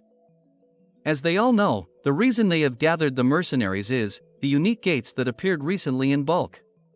20 in the entire world, and 5 immeasurable rank unique gates that appeared only in South Korea. Even an S-rank gate would be considered a disaster, but so it's no exaggeration to call this a matter of national extinction. Kim Do-hyung spoke up asking if they called them to talk about clearing these gates, wasn't it more appropriate to talk to the 10 great guilds instead of them? Since mercenaries are ultimately individuals, and they should consider the differences between an individual and guilds. Lu was wondering why this guy was acting like this, since he himself was both part of the mercenary and also a member of the 10 great guilds. And Gidju replied that it's probably due to a matter of interest, since the 10 great guilds are considered one organization, and he doesn't want to share the spoils with mercenaries that act independently. El thought that he might be an unlikable person, since he was thinking about profits in a situation like this. Sequo spoke up saying that this wasn't the time to make distinctions between mercenaries and the 10 great guilds, since he should know very well that the gathering of mercenaries equates to a corresponding level of danger. While Scarface just stared back without a comment, the school kid raised his hand saying that since the association president has already called them here for a reason, why they don't just hear what he has to say first. The president continued saying that firstly, what Guildmaster Kim Do-hyung said was valid, and the 10 great guilds should be consulted first in matters of gate clearing. However, this was different, since it may not be the case for him, since he was just a one-man guild, but did he think that other guildmasters can throw large numbers of their forces into unknown dangers? He was going to say this again, but this was a completely unprecedented event, and if they just throw large numbers and they're all obliterated, it'll be as if they did absolutely nothing. Therefore, what they needed right now wasn't a raid party, but a scouting party that can return alive. Then the twins spoke up asking if he means that even if things go wrong, it's worth calling it even if only a small number of their lives are lost. The president replied that it was nothing of the sort, what he was simply suggesting was a plan with the greatest chance of success. He will not force this upon them, just like it's always been in their relationship. Gidju thought that those two twins, if you excluded the association president and Taeshik, would be among the strongest of the people gathered here, and both Lu and El agreed. The school kid raising his hand, said that he was in, that's just how mercenary work is, and had no complaints as long as he's rewarded handsomely. Kim Do-hyung said that in that case, he had no reason to be out either, and Sequo raising his hand also said that he will participate. Gidju thinking that there are a total of 5 gates, and since 3 have already volunteered, he would also join and quietly raised his hand. But upon meeting eyes with Taeshik, he gave him the negative with a shake of his head from side to side. In that moment, both the twins raised their hands and said out loud that they were in as well, making it full. He noticed that the masked person wasn't participating. Upon getting the minimum number of volunteers, the association president said that he will be sending them the details at a later date, and asked if anyone had any questions or opinions. Gidju raised his hand and said that he had something to tell them regarding the gates. First, he told them that he was near the area when the gate in Gangnam opened, and he has spent the day going to the other 4 gates to check them out. And after investigating the gates using his special ability, which he can't go into details regarding the ability, but it's an ability that helps him understand things regarding demons. This revelation shocked the other members, who had no prior knowledge about his ability, and some even had doubts. But by their reactions, Gidju was able to figure out that they already know about demons. However, both the association president and Taeshik calmed their doubts by vouching for his ability. Then Scarface asked if these gates that appeared were really related to demons, and Gidju replied that was the case. The 5 gates that appeared overnight, no, possibly all 20 gates around the world are demon territories. They all had shocked expressions on their faces. The gate is a territory, and according to the demon ball, to be exact, it's an abandoned territory. And Lu confirmed while they were investigating the 5 gates, that it was a demon territory. And they were completely different from regular gates. The 5 immeasurable rank unique gates that appeared throughout the nation, they were occupied territories. Meanwhile, inside one of these gates, green gas-like fumes were coming out of a black hole on the ground. These were territories of being that far surpass mere gatekeepers, since they are places that demons reign over the land as lords. As multiple webbed cocoons are shown hanging in the air, emitting a green aura. We see a giant mantis, surrounded by a powerful death aura. As the meeting came to a close, everyone else left, but he remained behind with the association president and Taishik. He sighed deeply, since the rest of the meeting was so exhausting and took a while to finish. Brunhard simply called it boring, while El said the information was very important, but Lu pointed out that despite that, there wasn't much progress made from the meeting. Gidju pondered on the 5 gates, and the 5 mercenaries assigned to each gate to scout it. He wondered if it was really okay to have them go in alone, since it's a demon territory after all. But El told him not to worry about it, and Lu said stop it, since he was driving him nuts. And asked if he was dozing off during the meeting. Since the association president had said that it's better for just one decent person to hit and run instead of a bunch of small fry attacking it. Gidju thought that he didn't go that far. Then suddenly called Taishik's name, and asked him why he told him to hold back, when he raised his hand to volunteer earlier. Taishik started to rub the back of his head nervously, and said that he almost forgot, but he was planning on telling him after the meeting was over. Then told Gidju to come to the association the day after tomorrow at 9 a.m., and he will tell him the details then. They were also going to be spending the night, so he should pack any necessities. Puzzled at first, Gidju just asked he would. Then Taishik told him to go home first, since he still had things he needed to speak with the old man about. Saying his good night, Gidju left the meeting room and let out a big sigh. Then Sequel called his name from the side, and Gidju turned to see that he was still there and had not left with the others. Sequel told him that he thought it was a bit of a waste to just go home, so he asked Gidju if he wanted to go out for some drinks. Following behind, he asked Sequel what's up with him, since usually he's super busy. But he replied that it's just that this mission is a bit different from his other assignments, and he was getting a bit restless. Gidju asked is it okay for a guildmaster to play around before a big event, and he smugly replied that he's the one who works the hardest, so who would dare complain? Lu reminded him that he already made plans. Then he recalled that he promised Sunghun that he would buy him dinner, as an apology earlier that day. Turning to Sequel, he asked if it's alright with him if someone else joined them. Sometime later, in a restaurant, plates of sushi were in front of them. All 3 of them were getting ready to eat, while Sequel was about to pour some drink for Sunghun. Gidju apologized to Sunghun for inviting him to eat with them like this out of the blue, since he didn't really think he'll have any time starting tomorrow. But Sunghun told him it was fine, and it's not like they were total strangers, and Sequel agreed, saying although this was the first time they met like this. Then Gidju recalled that they met during the Iron Guild incident, and Sunghun said that was true, but he tends to meet all kinds of rankers while he works at the association. Afterwards, picking up his glass, said let's drink first since that will help take care of any awkwardness. All 3 of them put their glasses together and offered cheers. After drinking several bottles of soju, Sunghun asked if he could ask them something. How did the 2 of them get so close? It looks like they've been friends for a while. Lu said come to think of it, he has never heard about it. El said it was because they met before he met them, and Brunhard said he was curious as well. Sequel with a happy smile on his face, said that he was Gidju's tutorial guide. And being even more curious, Sunghun asked him how was Ranker Gidju back then. Sequel said he was super dark, and he would always be frowning like this, then proceeded to pinch the bridge of his nose, and Gidju protested saying when was he ever like that. Then turning to Gidju, Sunghun asked him what was Ranker's Sequel like back then, since he was already famous by the time they met. Then smiling as he remembered the past, said he was super condescending.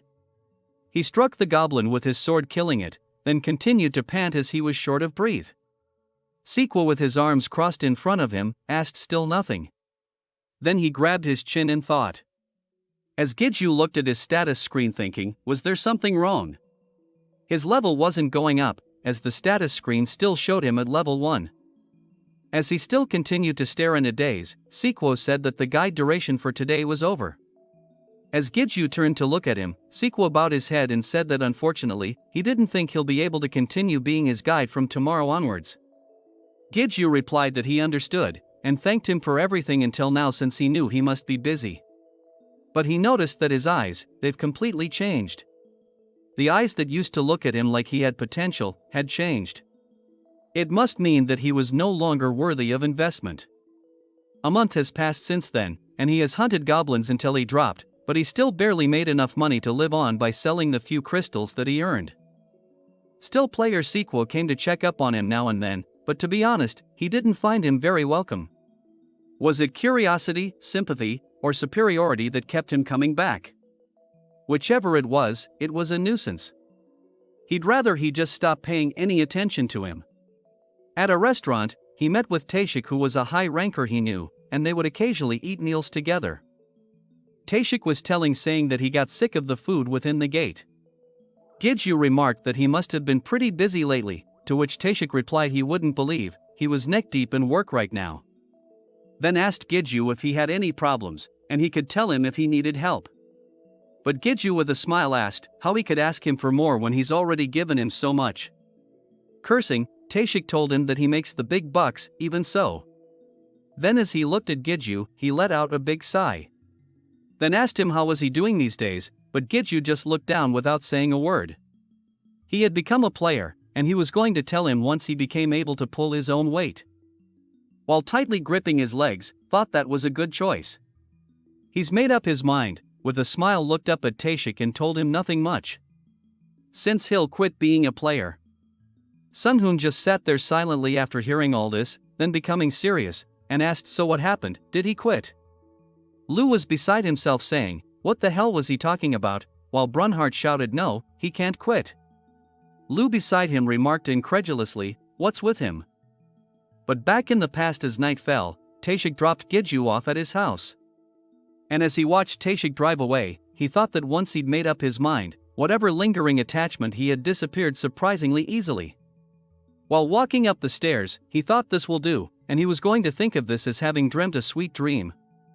As he was about to open the door to his house, he thought that starting tomorrow, he will need to start looking for a new job. As he entered the house, he saw shocked at the sight that greeted him. His sister was offering some orange juice to Sequo, who was sitting at the table. Then noticing his arrival, Sequo turned to look at him. As there I met. Giju asked him why was he here. His sister came up to him and whispered that he should have told her that he had a celebrity as a friend. But he told her that he's not a celebrity, but a player and also not his friend. Sighing deeply, he wondered what on earth this situation was. Then noticed the nervous Sequo sitting in his living room, and told him to let's talk outside. As they stepped outside into the balcony, Giju, being a bit annoyed by all this, asked him why had he come looking for him so suddenly, and asked if he didn't know that it's rude of him to do that. Still being a bit nervous, Sequo apologized and said that he came here since he couldn't reach him on the phone. Giju looked at his phone and thought, this stupid phone turned off again. Turning to Sequo, he asked again why he was here, and just saying this up front, but he had decided to quit being a player as of today, which shocked Sequo. He shuddered and said as for starters, can he take a look at this first, while reaching for something inside his backpack. In the next moment, a huge stack of papers was brought out in front of Giju. Shocked by this, Giju asked what's all this? Then Sequo started to flip through the papers and said that this was all research on how long a player takes to level up and how to improve one's own ability, also interviews from players across seas that took over a week to level up for the first time, and this. But Giju soon told him to stop, and wait a minute. Then asked what in the world was he talking about so suddenly. Sequo apologized again, and said that he was not very good at offering comforting words, so he gathered some documents on his own that could be of help first. Since he was hoping that Giju wouldn't give up, which surprised him. He then asked why would he go this far just for him. But Sequo said that he probably wouldn't believe him. But if he said that it was just a gesture of goodwill? It's just a calculation of his, a calculation he made so that he could make an ally out of a unique ability user with unknown possibilities. Giju was just speechless at this. Sequo explained that while the occupation No as a player has become an integral work of their current society, but 18 years ago, it was totally unknown. This is what he thinks, but to him, unprecedented means having infinite possibilities. With a bright smile and pointing his fingers at Giju, said that we call that being special. Back in the present time, Giju was saying that was the sweet talk that he gave and caused him to suffer for 5 whole years for nothing. Pointing to Sequo and said that he's a big-time scammer. While Sequo next to him said what, didn't it all turn out well for him like he said? And turning to look at each other's drunken faces, Giju said that even a broken clock is right twice a day. Sunhoon just looked at this scene and couldn't help but laugh at it, then said that they managed to accomplish something that was hard to do. While even crossing paths is an act of providence, but they were also basically strangers back then. Sequel laughed and remembered that there was nothing special about his first impression, since Giju had the excitement and yearning to become a player, and a slightly dark expression. Although they never had any deep talks, it wasn't hard to guess why he wore those expressions. Since he was always wearing the same few old clothes, and the obsession to get even just one more crystal. The potions he didn't use for places that couldn't be seen, he could have figured out the reasons even without looking through his personal information as his guide. To make things worse, he couldn't even level up. He wondered if it's because something connected in their hearts, but he started to think of something like this in his arrogance. For someone who's living a life rejected by the world for no reason, wouldn't it be fine if he had someone who acted positively towards him without needing a reason? Then loudly Sequo said that it was simply because he was too kind-hearted. Giju next to him just replied as if, and Sequo next to him slyly looked at him and said honestly, he's got no way to refute that, right? He owed him. Giju with a smile told him to stop trying to take credit, he just needed to repay that debt, right? And said that he'll just save his life, or something at least once in the future then. As Sequel looked back, a grin appeared on his face, and said that he sure has grown a lot from that person who used to be stuck on the first floor. 2 days later, at the Incheon International Airport. Lots of cameras were taking pictures, as director Taeshik came up to them to make a statement. The reporters were asking if the association was preparing a solution to resolve the gate incidents this time around, and if they had any comments on people saying that the end times are here. They also asked who are the players that will be participating in the meeting, and one person wondered if that was a new ranker. As Taeshik called their attention to look in Giju's direction, a nauseated Giju in a brand new suit and tie, was wondering where he was, and what was he doing here. As the cameras kept on flashing, Taeshik was making his presentation saying that in the combined association meeting this time around, they will be talking about the current gate incident. Even at this moment, they were having exceptional players and guilds assist in the investigation, and they were coming up with countermeasures as quickly as possible, so they would like for everyone to not be too worried and wait for future updates. Then a reporter asked who the man behind him was he a member of the association members who will be participating in the meeting? Touching Giju's shoulder, Taeshik presented him as the new ranker that was recently announced. He continued to say that his codename was Morningstar. And the association regards him as the ranker who's closest to becoming a high ranker. At this, Giju nervously glanced over at Taeshik beside him, wondering what the F. All the cameraman and reporters watched this with shock expressions. Then reporters were shouting and asking Morningstar if he had a unique ability, if he belonged to any guild, and what level he was. Giju could only stand there dazed, wondering how things could have turned out like this, while Brunhart told his master that he was very popular. After the press conference, Giju and Taeshik started to board a plane, and Giju asked why they were going on a sudden trip to America. What was the combined alliance meeting about? And why were they going in a flashy plane when they could just go there faster using a portal? Taeshik looked back with a grin and raising up a finger, told him that performances like this was important. Didn't he say he no longer wanted to hide his powers? Giju with a dreaded expression said that he did say that, but he didn't know he'd be revealed to reporters so suddenly, and no wonder he asked him to wear a suit and took him to a hair salon beforehand. L told him that the look suited him very well, and Brunhart remarked that his master looked so handsome, while Lu said they probably did that to make him look like he belonged to the association. Taeshik, entering the plane without a care, said, "So what, didn't it make him feel good?" And Lu remarked that it's most likely the association chairman's idea, calling him an old geezer. While lowering his head with a sigh, Giju said it would have been nice if they'd given him a heads up about the situation. At that moment, Taeshik glanced back and, noticing something, asked Giju, "Why did he take his shoes off for?" And Giju looked at him dumbfounded and said, "He was told he needed to take off his shoes on the plane. His sister told him that." Then stood there silent for a moment, before saying, "Don't tell him, it's not true." In LA, at the American Association Hotel, Giju was lying on the bed looking at his phone, saying that he couldn't believe his sister lied to him.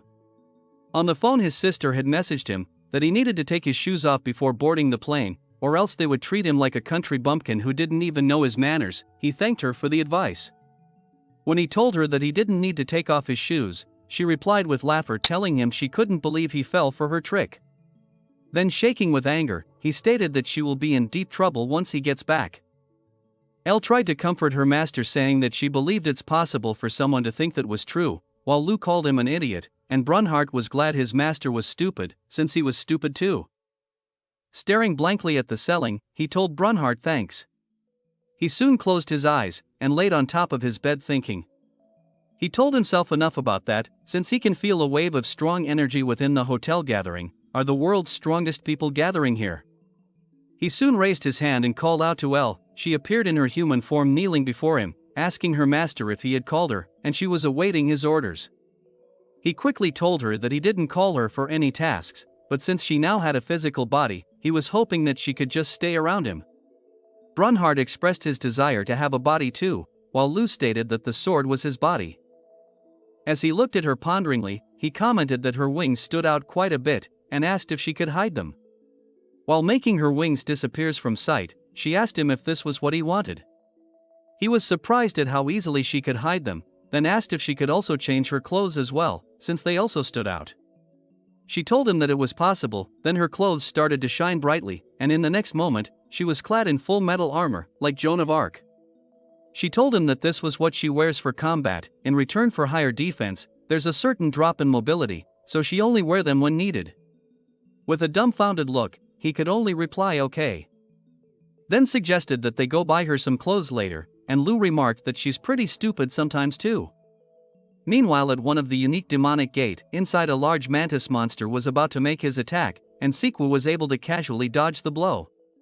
Then, glancing at the monster in front of him, he struck his foot on the ground, creating ice that encased his foe in place. Then, nervously touching his neck, said that he went ahead and did it again. He's just not suited for infiltration, as all the monsters around him are all encased in ice. Then, letting out a long sigh, said that he guessed that's all good if the results were good as well. Then, as he continued to walk forward, he came to a stop in front of a large pit on the ground. Thinking about this place, it seems to be the most suspicious.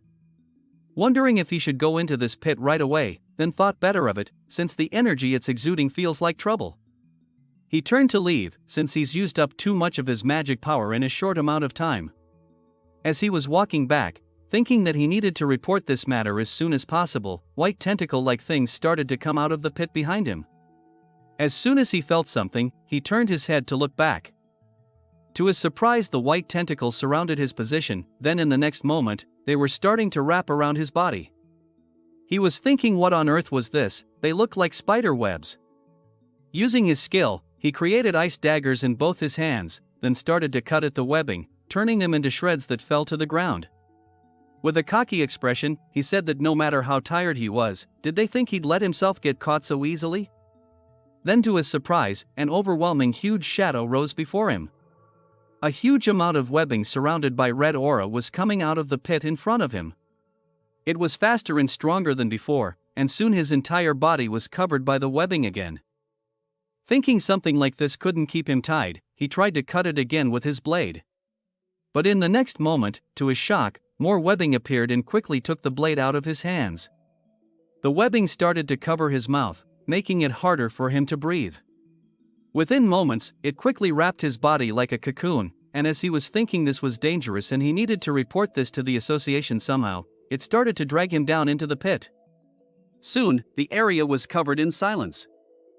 Meanwhile, back at the American Association Hotel, Sunghoon was leaning against the wall. He was waiting in front of his room to surprise Gidju. He was thinking he came in through a portal instead of coming along with him, just to do this. He even borrowed the necklace of presence confusion from the association, just for this moment, and he doubted even Gidju, who had exceptional detection skills, would not be able to easily distinguish him. Then as the elevate started to move to his floor, he felt a familiar presence, thinking that he was finally here. He quickly ran to the elevator door, and raising both his hands up in the air, happily shouted surprise Ranker Kim Gidju. But then in the next moment, was shocked at what he saw. Gidju was standing inside the elevator dressed in a formal suit with a young lady next to him. Elle was standing there dressed in a very cute outfit. Sunghun asked him if this was his daughter, to which Gidju incredulously asked what he was talking about, then told him to move aside so that they can get out. Inside the lounge, they sat down and calmly explained the situation. Elle was enjoying her mocktail, while Sunghun nervously asked if this child, he means this little miss, was that ego. To which Gidju nodded positive, and Brunhart complained why was Elle the only one enjoying delicious stuff. He wanted to eat some too, but Lu reminded him that the only thing they can eat was air.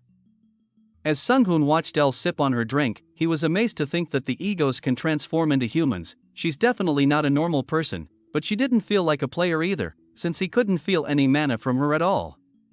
At this, Gidju looked at him and asked if that was so.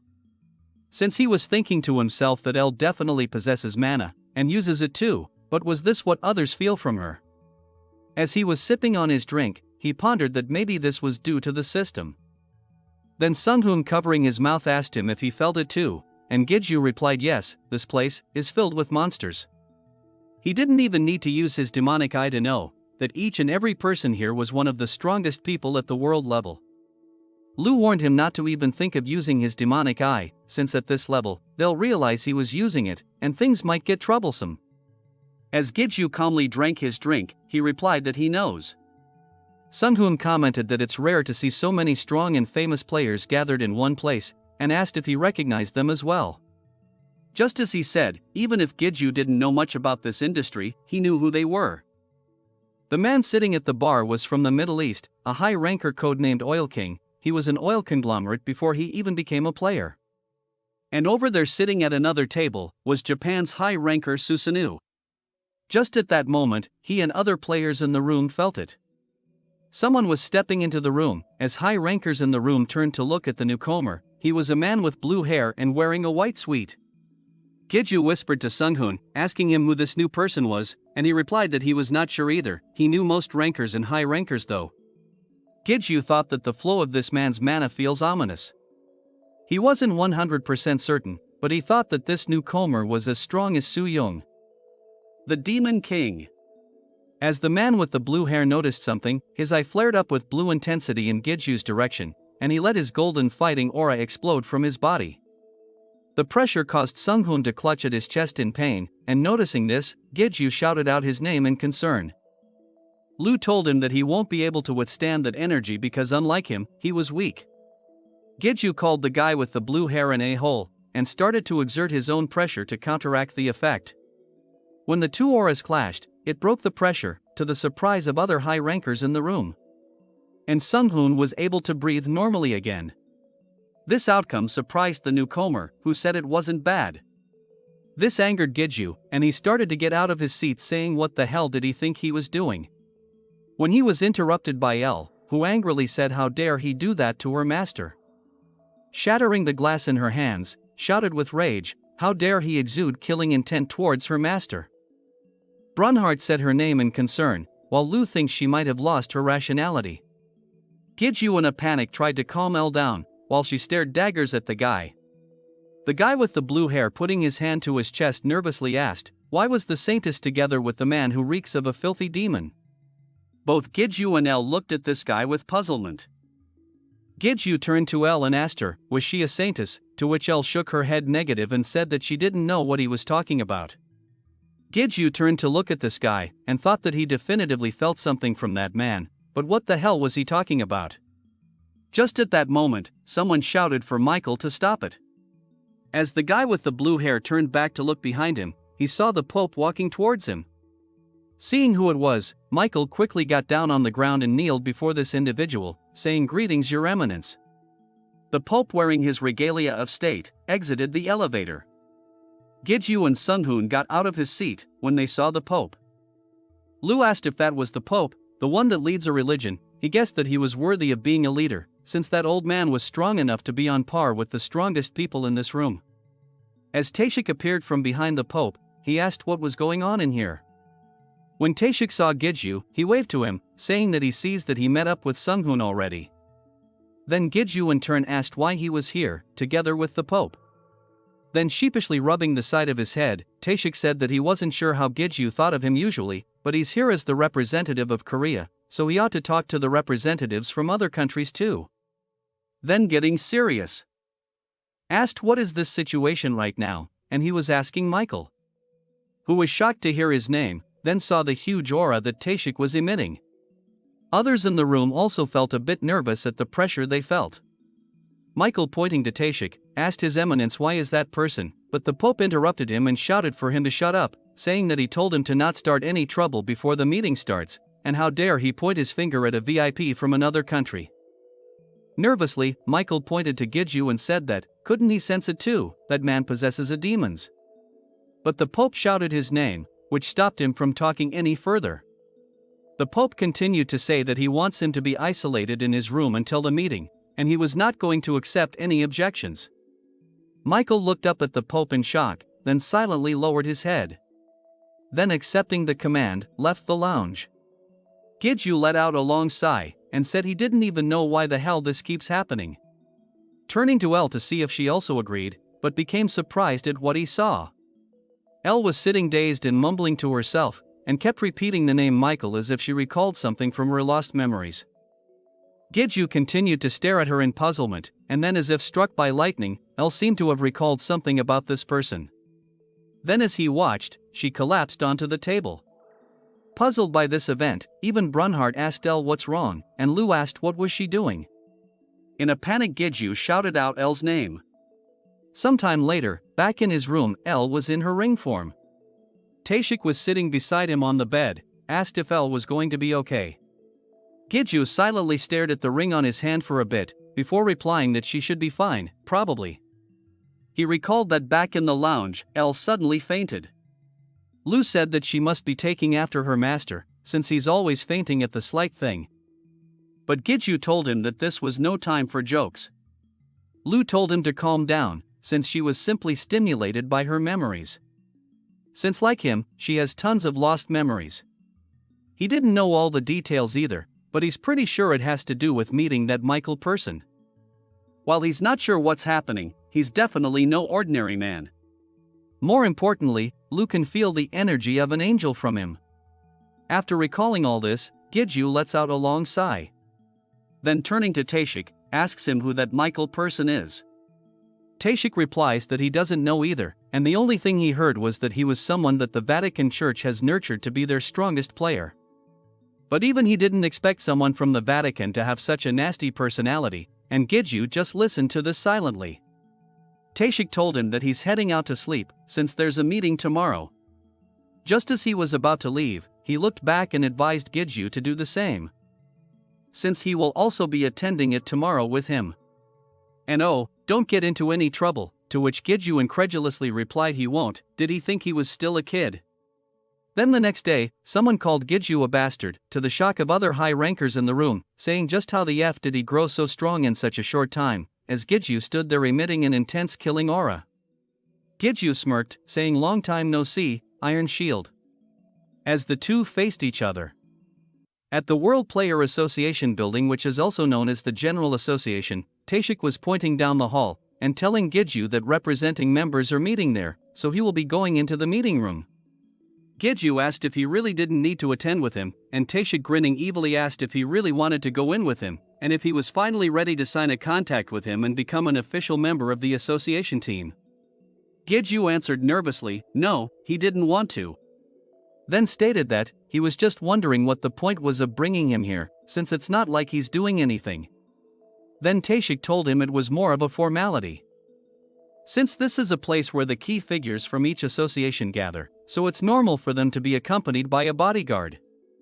And right now, since most of the top talents of the associations are rankers, but that wasn't exactly the case in the past.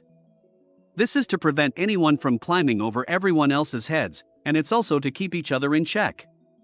In any case, everyone inside is a world-renowned player, so don't cause any trouble. Gidju, still nervous, answered that he knows that. Since when has he caused trouble? Then Lu spoke up, asking his master did he really not remember any times, and as Gidju was answering that of course not, but then recalled all his episodes. Starting from his angry flare-ups in the tower, wearing the ridicule's mask as he triggered a gate break, fighting with red players, then his confrontation with the Iron Guild, and finally his recent complications with his 3 angels. His face turned a shade darker, as he finally recalled them all. Then as Tashik waved and said see him later, Gidju came back to his senses and replied alright. As he entered his own waiting room, the other people noticed his arrival. He came into a room full of people already seated in their seats waiting. He noticed that all the people gathered here were the strongest players from their respective country. Then someone said, "What a fascinating young man." As a long-bearded man came up to him and asked if he had some kind of special abilities, or was he just stronger than him? Since it's been a while since he hasn't been able to see through a person's abilities. This kind of shocked our hero, and he wondered who this person was. The long-bearded man introduced himself as Tao Chun from China and his codename was Beautiful Beard. And Gidju did likewise, shaking this man's hand, saying he was Kim Gidju from Korea, and his codename was Morningstar. Then Gidju recalled that Beautiful Beard was a famous high ranker in China. And Brunhard wondered how long it might take to grow a cool beard like that, and Lu just puffed. Then another high ranker from Japan came to introduce himself as Susanoo, saying he was at the bar yesterday, but didn't get a chance to introduce himself. Then Oil King came up and also said the same, introducing himself to Gidju. As numerous requests to shake his hands came at him, he was at a loss for words for a moment, and thought that they were friendlier than he expected. Lu told him that they saw how strong he was yesterday, so there aren't many fools who'd try to make enemies with someone stronger than them. Smiling nervously, he shook all the hands and told them it was his pleasure meeting with everyone. At the moment, someone came in asking where's the saintess, causing Gidju to turn towards the voice. He looked at the standing figure of Michael in front of him. Recognizing the figure, he said his name, while Lu confirmed it, and Brunhard stated that he didn't like this person. Michael might be someone who was connected to Elle's past. Lu asked Elle if she was still sleeping, and when no response came, Brunhard said he guessed she's still not awake yet. Michael, stretching his hand out as a gesture of peace, said he was apologizing for his behavior from yesterday. Although he didn't do anything wrong, he'd been ordered to do so by His Eminence. Hearing this arrogance, Gidju just walked by him, while Michael with his eyes closed continued to say that in any case, he didn't intend to fight with him today. Then opening his eyes, noticed that Gidju was no longer in front of him. Turning around, he tried to get Gidju's attention, saying that he wasn't done talking yet.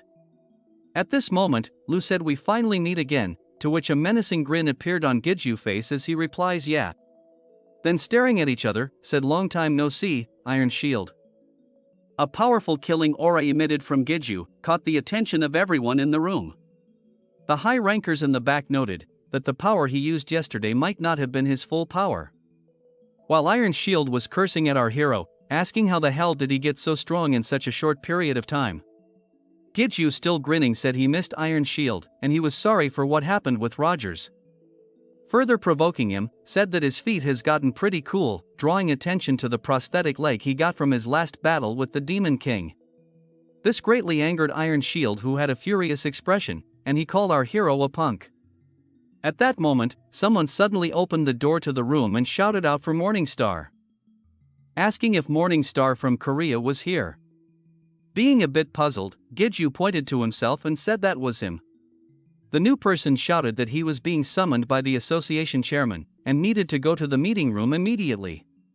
Still a little dazed, he wondered who this chairman of the General Association was. Then started to walk out of the room, and as he pasted by Iron Shield, the latter told him to count himself lucky, to which Gidju replied, "Speak for yourself." As Gidju was walking out of the room, still pondered on why the General Association chairman would be looking for him, he pasted by a hooded figure. Feeling that something felt strange, he quickly turned to look behind him, and saw a hooded figure next to Iron Shield. Noticing the look, the hooded figure turned slightly to see Giju from the corners of his eyes. Upon noticing the individual, he asked Lu, and Lu confirmed that was so, saying that he realized a bit late, since he could be using an item to mask his presence. Lu confirmed that was a demon, and our hero wondered why would a demon be here together with Iron Shield. Inside the meeting room, Giju was standing in the center addressing all the representatives of their respective nations. They stared at our hero with solemn expressions. Giju was starting to get a bit nervous, thinking that he felt like a criminal or something. Brunhard said all these people were so scary, while Lu commented that both humans and demons are the same when it comes to people in authority trying to look powerful and intimidating. Looking around, Giju thought that there were strong players, and those who were not strong, but everyone here was a representative of their own countries who needed to be respected, so we better watch what he said here. Seated in front of him was one of the first 5 high rankers in history, the World Player Association chairman, the Blood Emperor. He asked our hero, why did he think they called him here for? Trying to get a handle on his nervousness, Giju was thinking that he needed to be careful with his reply. He must make sure to speak in a way that won't cause any misunderstandings. Then with full confidence, shouted he wasn't sure. Then froze with an awe expression. Everyone was silent at that moment, and everything started to turn white for our hero. Tashik face palmed himself. Lu asked if that was what he considered being careful of what he did, while Tashik let out a long sigh. The chairman said they called him here because they heard that he had some special information regarding the recent incident. Giju glanced over at Tashik nervously, who gave him the nod to say it was okay to speak. Then Giju started to say that they have probably already heard this, but he was at the scene when the unusual gate appeared, and he has checked through all 5 gates that appeared in Korea. He was able to find a few facts after the investigation, and that this is still just his assumption, but it seems possible someone intentionally caused this phenomenon to occur. Which shocked everyone who was listening. Thinking back to his investigation, Lu found both the timing and the distribution of the gates to be way too suspicious, and there's a good chance that Andres is the one behind this. Since there's no way he could do this by himself, he definitely had accomplices. Drawing him out of his thoughts, someone slammed his fists on the table saying that his statement was ridiculous.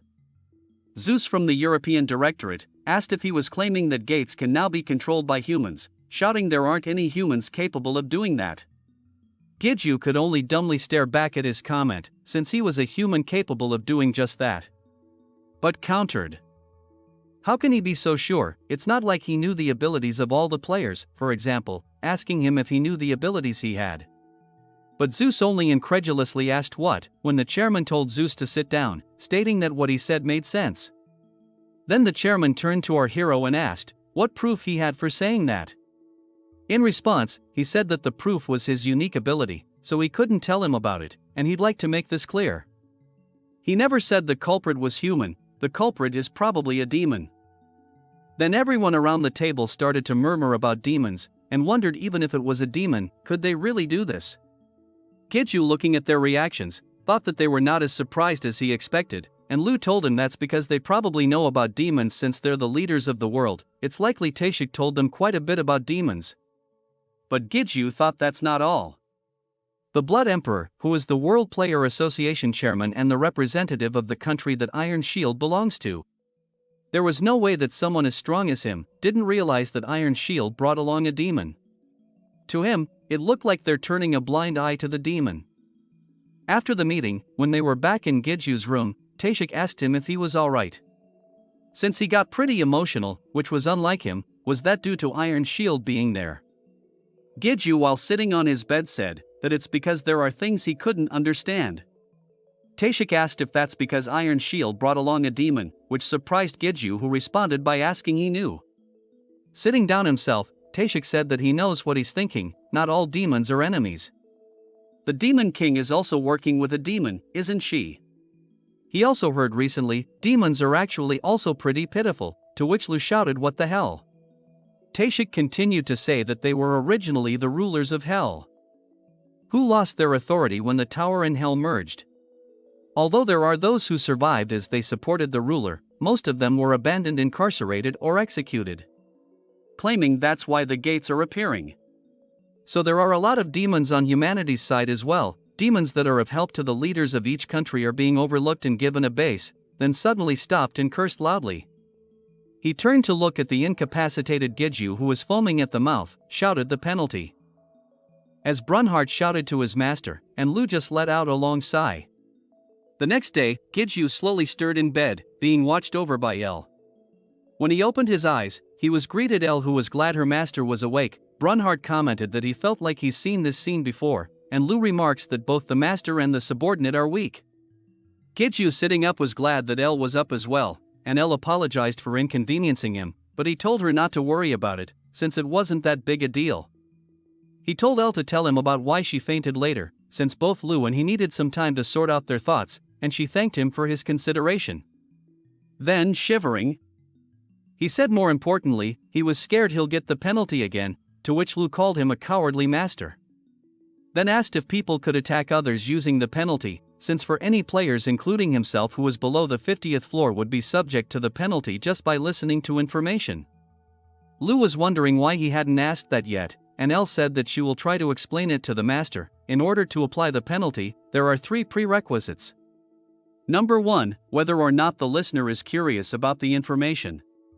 Number 2, whether or not the information gives the listener any type of potential power after they hear it. Number 3, whether or not the one who says it has any intention of attacking the listener. If any of these prerequisites aren't met, the penalty won't take place, and Giju said that it's a lot more troublesome than he thought, and Lu remarked that it's not like the tower is totally thoughtless and careless. Then getting out of bed asked what time it was, but upon looking at his phone, he noted that the meeting has already started for today. Then El suggested for him to rest for a bit longer, since she has healed him, but it's better for him not to strain himself. He got up and said he was feeling better already, and he had something he needed to do, and Lu asked him what is it. Giju said that since he was here and already met Iron Shield, it would be a pity to just go back like this. Then looking at the map on his phone, stated that New York was pretty far from here, but luckily they had domestic teleportation portals within the tower. So they were going to the Iron Shield Guild Tower right now. Ever since absorbing the gate and evolving, Brunhart has gained a new ability. It's the ability to open various gate entrances and leave them open in that location. For now Brunhart can only open up to 2 such gates. Simply put, if he leaves a gate opened in America, he can use it freely to travel between his home base to America. As he grinned and laughed saying, a portal that can function as a gate, it's like an advanced version of Sequa's ability. Brunhart thought himself to be amazing, and Lu remarked that when he said he had something to do with the Iron Shield, Giju replied that's right. He was going to set up a gate under Iron Shield's guild building. Lu said that's all well and good, and he should be heading to the Iron Guild's building then. But why the hell were they here in the public toilet instead? Did he suddenly have to answer the call of nature? While undressing, Giju explained that they're one of the top guilds in the world after all. It'd be hard to infiltrate from the front, and he didn't really have any stealth skills yet, and since there isn't any CCTV in the toilets. However, Lu asked how are these two things connected, and why was he taking off his clothes? Wait a minute, don't tell him. But Giju explained that he'd be embarrassed as the master if he couldn't do what his subordinates can do, then using elemental water, changed his body into water, then with spirit fusion, used the skills by fusing with spirits of the same attribute. He was going to travel via the sewers to infiltrate the guild, as his transformed body went down the drain. Lu remarked that he did think this could be possible eventually, but to think that he has become this proficient, while El praised her master as a genius. However, to Lu, he didn't know how he should put this, but his master was becoming less and less human. Elemental water, fire and dark, skills that can change his bodies into specific elements. Elemental water can turn the body into water, elemental fire can turn the body into fire, and elemental dark can turn the body into darkness. With spirit fusion, one can use skills by fusing with spirits of the same attribute, and elemental skills are something Lu made possible for him to use, but what's important is that he now had a link to Lu. With this, he can help him to become proficient at elemental skills quickly. Before he had a lot of trouble changing his body into another substance, but he succeeded in it because these two skills had enough synergy with each other. After traveling the sewer in his water form, He reached his destination and started to change into a more humanoid form. Lu remarked that he was somehow able to make it. Looking upwards, Gidju stated that he was sure the Iron Guild's building was above them, since he was able to use his energy detection to locate them. Lu asked if he was planning on deploying a gate here, since it could easily backfire on them if something goes wrong. Ignoring the warning, Gidju proceeded to open a gate near the wall, and the system notified him that he can deploy one more gate at a fixed coordinate, and asked if he would like to deploy the gate here. In response, he confirmed and the gate was deployed. Then a foot started to step out from the opening. And the elder looked around the area and asked if this was the location underneath the Iron Guild, while Gidju apologized for calling him here so suddenly. While covering his nose, the elder said that he did like being able to visit America, but it's unfortunate that it had to be the sewers. Then pointing to the gate, asked if he just needed to hide this gate, and Gidju confirmed, saying that he was somewhat able to control the amount of mana leaking out from it, but even if it's in the sewers, there was no way to prevent people from entering this place. Then asked if he was able to do something, and the elder replied that since he no longer had Paymon's legacy, it was a bit tough to make an item with a function like that, but he can just leave everything to him and he will find a way, and if he ran into any problems, he can call Minsu to help resolve the issue. Then Gidju, bowing respectfully, said thank you, while Lu remarked that when the elder said it's possible, then it's probably possible. And as the elder was about to step back into the gate, said that he would keep his secret hobby a secret, so he didn't have to worry about that. At that moment, Gidju just stood there confused in his birthday suit, and Lu told his master that his skill wasn't in effect anymore. Then, understanding the situation he was in, tried to tell the elder that this was all a misunderstanding, but the elder just said sure and he will leave it at that. But Gidju protested, saying no, he was telling the truth, but it soon fell on deaf ears. Then he used his skills again, turning back into his water form and traveled back to the bathroom. Then once again returning back to his human form, putting on his clothes, exited the public bathroom. As he exited the building, he commented that with this, he was just about done with all his business he had, and Lu sarcastically remarked, that what a fitting thing to say while coming out of the toilet. Then someone shouted, "Where did he go?" Which surprised Gidju. He activated his egos, and turned to face the speaker with both his swords. Then recognizing the speaker, his face grew dark. Standing before him was Michael, who noticed the white sword that Gidju was holding. Gidju nervously thought to himself, that he couldn't sense this person's energy at all despite how close he was, and wondered when this person started to follow him. Did he see what he had just done? Then gripping his sword tighter, he decided depending on what this person saw. At that moment, Michael said what murderous eyes he had, and was he intending to silence him by killing him? That seems like what a devil's agent would do. Then gesturing with his hands, said for him to calm down, since he didn't intend to fight him. Gidju, still maintaining his fighting stance, asked him if he was following him and since when. But Michael said that there seems to be a misunderstanding here, he wasn't really stalking him, but just had business with the Iron Guild. Then pointing to Gidju with a grin, said just like him. Gidju became infuriated, asked him if he saw it. Elle tried to calm her master, while Lu said F it, just kill him. Faced with the killing aura coming from Gidju, Michael raised his hands up and told him to wait, he was not here to fight. He only sensed his energy heading towards the Iron Guild, and he doesn't know what he was doing there. But judging by his reaction, he must have done something dishonest, no wonder he felt a strange energy underground. Brunhart shouted he got us, while Lu said that he seems to be telling the truth about not knowing what they did, so let's hear him out first. After hearing this, he started to calm down, and his killer aura started to fade. Then as Michael pointed to the Iron Guild tower behind him, said that he just had business with the Iron Guild, since the Iron Guild has quite a deep relationship with the Vatican. Then picking up on the word relationship, asked if it had something to do with the holy swords, to which Michael replied yes, and it seems he was aware of it. Then Gidju noticed him shaking his fist in anger, as he continued to say that despite that fact, those people still dared to bring a demon along, as Michael's face contorted with anger.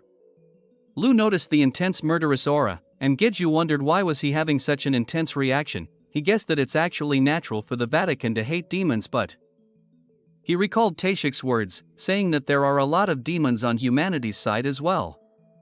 Then Gidju commented that wouldn't a player of his level already know, these are also many helpful demons, and Lou retorted that even he just found out about that yesterday himself.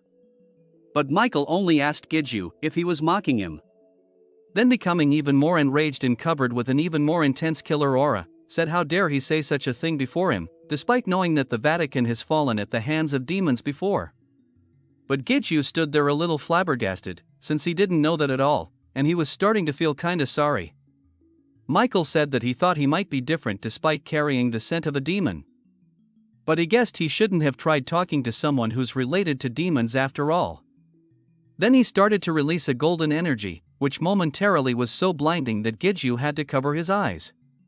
In the next moment, Michael stood before Giju with angelic wings spread behind him. He thought this crazy guy before him was an angel, and he has been hiding his powers. Then wondered if this man could be stronger than Su Young, the Demon King. Meanwhile, back at the LA American Association Hotel, Taeshik was trying to get in contact with Giju, but his calls were not being answered. Sighing deeply, he was asking where on earth had he gone, since they needed to go back to Korea quickly. Then started to get agitated, wondering why things had become this complicated. Michael released his powers, after revealing that he was an angel. As Giju felt the energy coming from his man, he wondered if this person could be stronger than Su Young. Rushing forward, Michael attacked him using his wings, and Giju was able to block the blow with his swords. After staring at each other for a few seconds, Giju was blown backwards from the force of the initial clash. But as soon as he landed, he rushed in for an attack. After another clash of swords on wings, Giju asked if the words he said earlier about not intending to fight was a lie, and he couldn't believe that he would cause such a huge commotion in an open space like this, so what on earth was he thinking? Michael remained unmoved, with only a slight singe on his wings that was used to defend. Stretching his arms wide, he said, "Relax, this place has a barrier around it because of the Vatican's treasure he had, the Holy Grail." Then grinning even more exited, said no one will be able to interrupt their fight, while rushing forward for another attack with his wings. As the wings were about to hit our hero, he activated Brunhart's Reflect Damage ability. This caused a huge explosion to occur at the location of their battle, but Michael was able to block this attack using his wings as a barrier again. Then, noticing the attack of our hero from the sky, remarked that jumping into the air when he didn't have wings will just leave him unable to move his body freely. However, while in midair, he opened a gate and called his Death Knight for assistance. His minion answered his lord's request by using his hands as a platform for his master to jump off of. While speeding in the air towards Michael, he told him that he misunderstood the comment he made earlier about the demons. However, Michael replied that he already knew that, since he could tell that he had no ill intentions, but wanted to fight with him at least once. Then, using his wings, he met the assault of Giju's once again, but this time the clash generated an even greater force than before, and covered everything in a blinding flash of light. As the dust started to settle, Giju can be seen flying backwards and thinking that his opponent's attacks are simply, but they are powerful. Giju felt a little strange by the blows, and Lou told him that this guy wasn't using his full force against him, and instead of fighting him seriously, he was using it to test him or something. At that moment, Elle asked if she could talk with this man. Then, turning into her human form, looked straight at him. Michael nervously looked at her in shock, and called out Saintus. Then got down on his knees, while dissipating his angelic wings, and said his greetings to the Saintus. He guessed that from the energy of the sword, but it was indeed her. Giju noticed that his guy calmed down right away, seriously, and Lou remarked that his eagerness to fight until a moment ago was all a lie. Giju didn't understand what was going on and asked Lou if he knew anything about this, and Lou suggested that they observe things for now. Brunhart was a little offended, asking why didn't the master ask him instead, and when Lou asked him if he know anything, then Brunhart remained silent. Elle was asking Michael, why does he keep calling her the Saintus, and does he know her? While lifting his hand to her, he tells her that he feels an unimaginable amount of divinity from her. And if she was not the Saintus, then who could she be? Giju, standing behind them, thought, so this was all due to some feelings, even though he acts as if he's certain. While Elle asked him if that was all there was to it. But Michael replied, that's not it, it might sound weird, but when he first met her, he felt an indescribably peculiar feeling. This remark started to piss Elle off, while Giju just blankly stared at them. Brunhart asked if he fell in love at first sight, while Lou said what a dangerous bastard. Michael continued to speak, that it's a little hard for him to describe it in words, since it felt like some kind of kinship. Elle just stared at him calmly, then turning to her master, she said that it's hard for her to explain it exactly, but she also feels a similar sense of kinship, like what he's talking about, and it also feels like déjà vu. And this feeling has been there, since she heard his name. While Giju pondered on this situation, Lu said that the Holy Sword feeling a sense of kinship with him, then he's definitely extraordinary. Giju then asked Michael, was he human or was he an angel? In response, he asked Angel, what was he talking about, since he was human? Then Giju asked about those wings of his, since it was not some kind of a skill or unique ability. Telling him it's best not to lie with Elle here, since she'll know if he was telling the truth or not. Then as his confidence slowly faded, Michael started to say that he was human, probably. Lu commented that it looks like even he's not entirely sure of that either.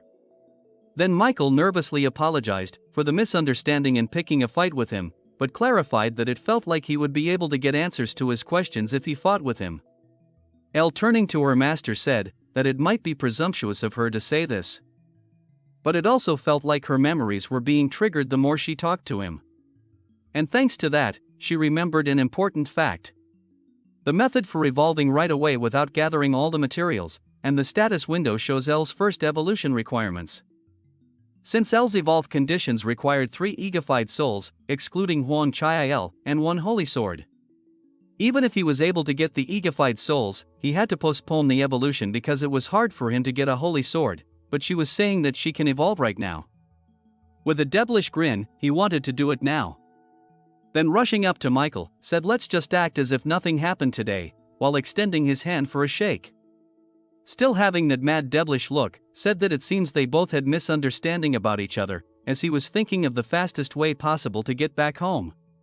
But Lu warned him that he needed to maintain his expression properly, while Brunhart said that his master is kinda scary sometimes. While Michael was nervous due to his actions, asking what was he up to, and what did he mean. Later that night, coming back to his room at the LA America Association Hotel, Tashik was angrily shouting at him, asking where on earth he had been. Our hero nervously replied that he was just out sightseeing, asking if something had happened. Tashik grabbed his head in frustration, let out a long sigh and said things have gotten complicated. The reconnaissance squads that went into 20 gates across the world, they have all lost contact with them, which shocked Giju. Then replied that it also means that Sequo, and Tashik could only silently nod his head in agreement.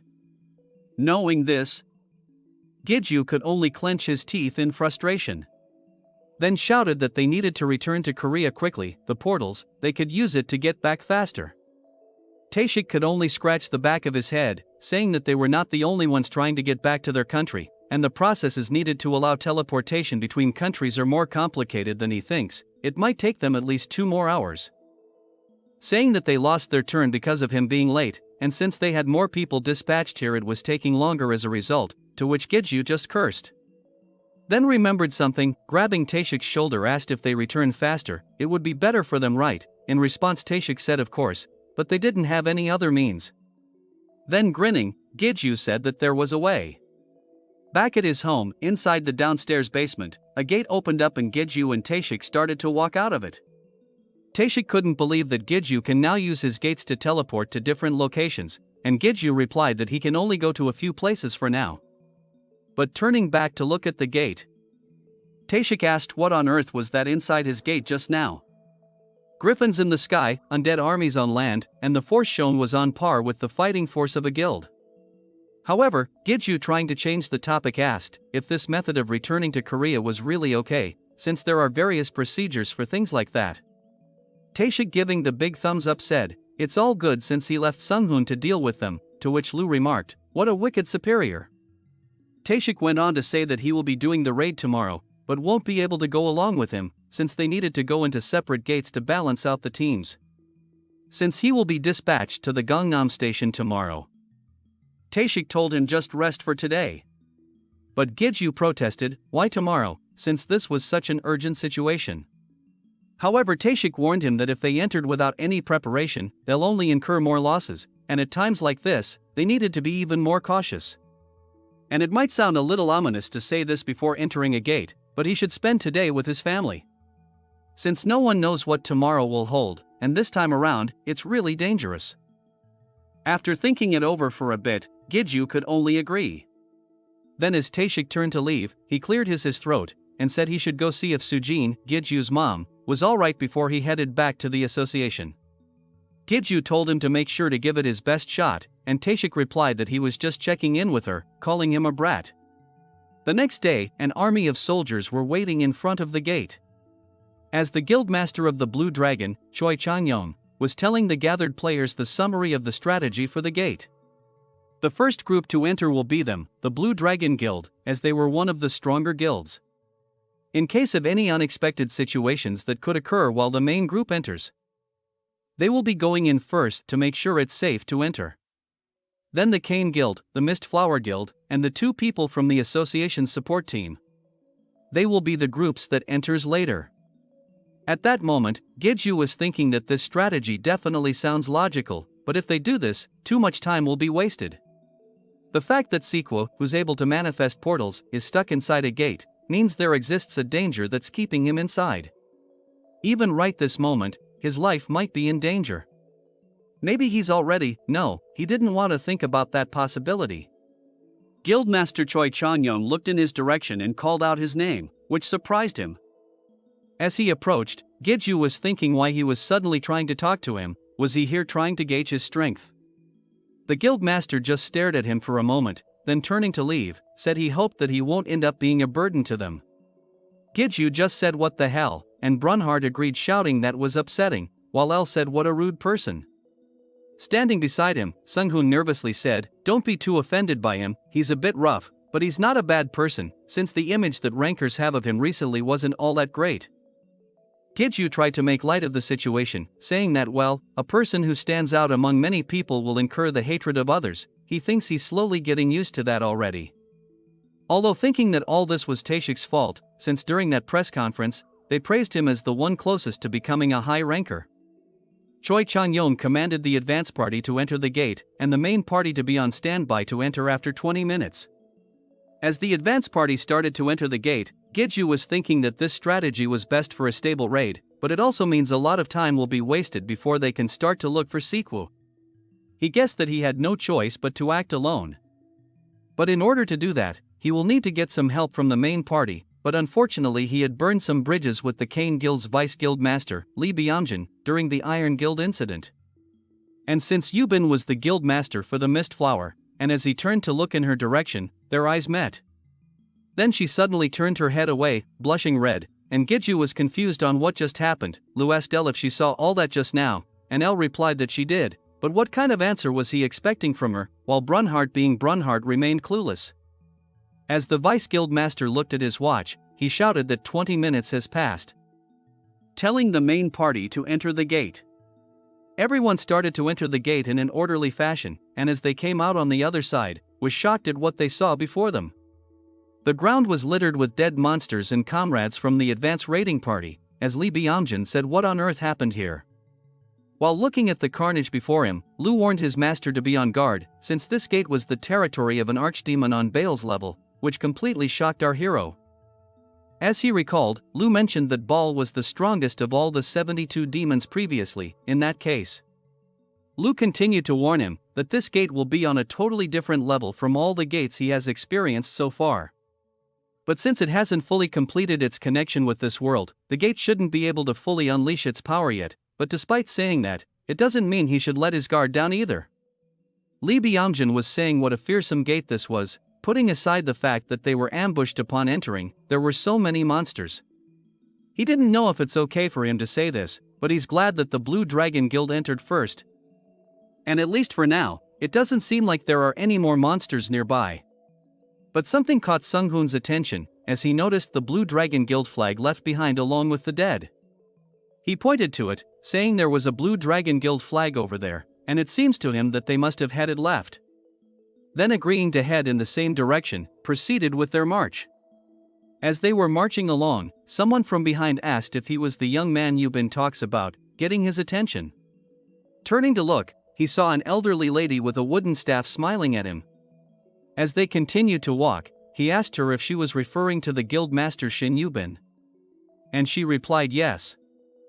She usually hates men, so she was wondering who the man she couldn't stop talking about was. Upon hearing this, Yubin in the back gasped and shouted grandma in order to stop her. Coming up to them, Yubin started to stutter that it was a misunderstanding, saying that the elder was quite the prankster, so she was just joking a moment ago, to which Gidju just replied, "Huh, okay." Blushing and coughed into her hands to get her nerves under control, Yubin started to introduce the elder as the advisor to the Mist Flower Guild, and saying she's been a great help to her for a long time. At that moment, something caught Gidju's attention, saying that he would to talk more and the elder finished his sentence by saying it seems this isn't the right time for that, as she noticed it as well. Yubin standing beside them, was kind of clueless to the situation. As Gidju stated that they're coming, everyone stopped and looked ahead of them. Li Byamjin was shocked at what he saw, as a huge horde of various monsters started to stampede in their direction. He warned everyone to prepare for battle, calling the tankers to the front. As they rushed to the front, they placed their shields on the ground and created a barrier in front of the stampeding monsters. As the monsters clashed into the barrier, it created a huge explosion, but it soon became apparent that the barrier would not hold them for long.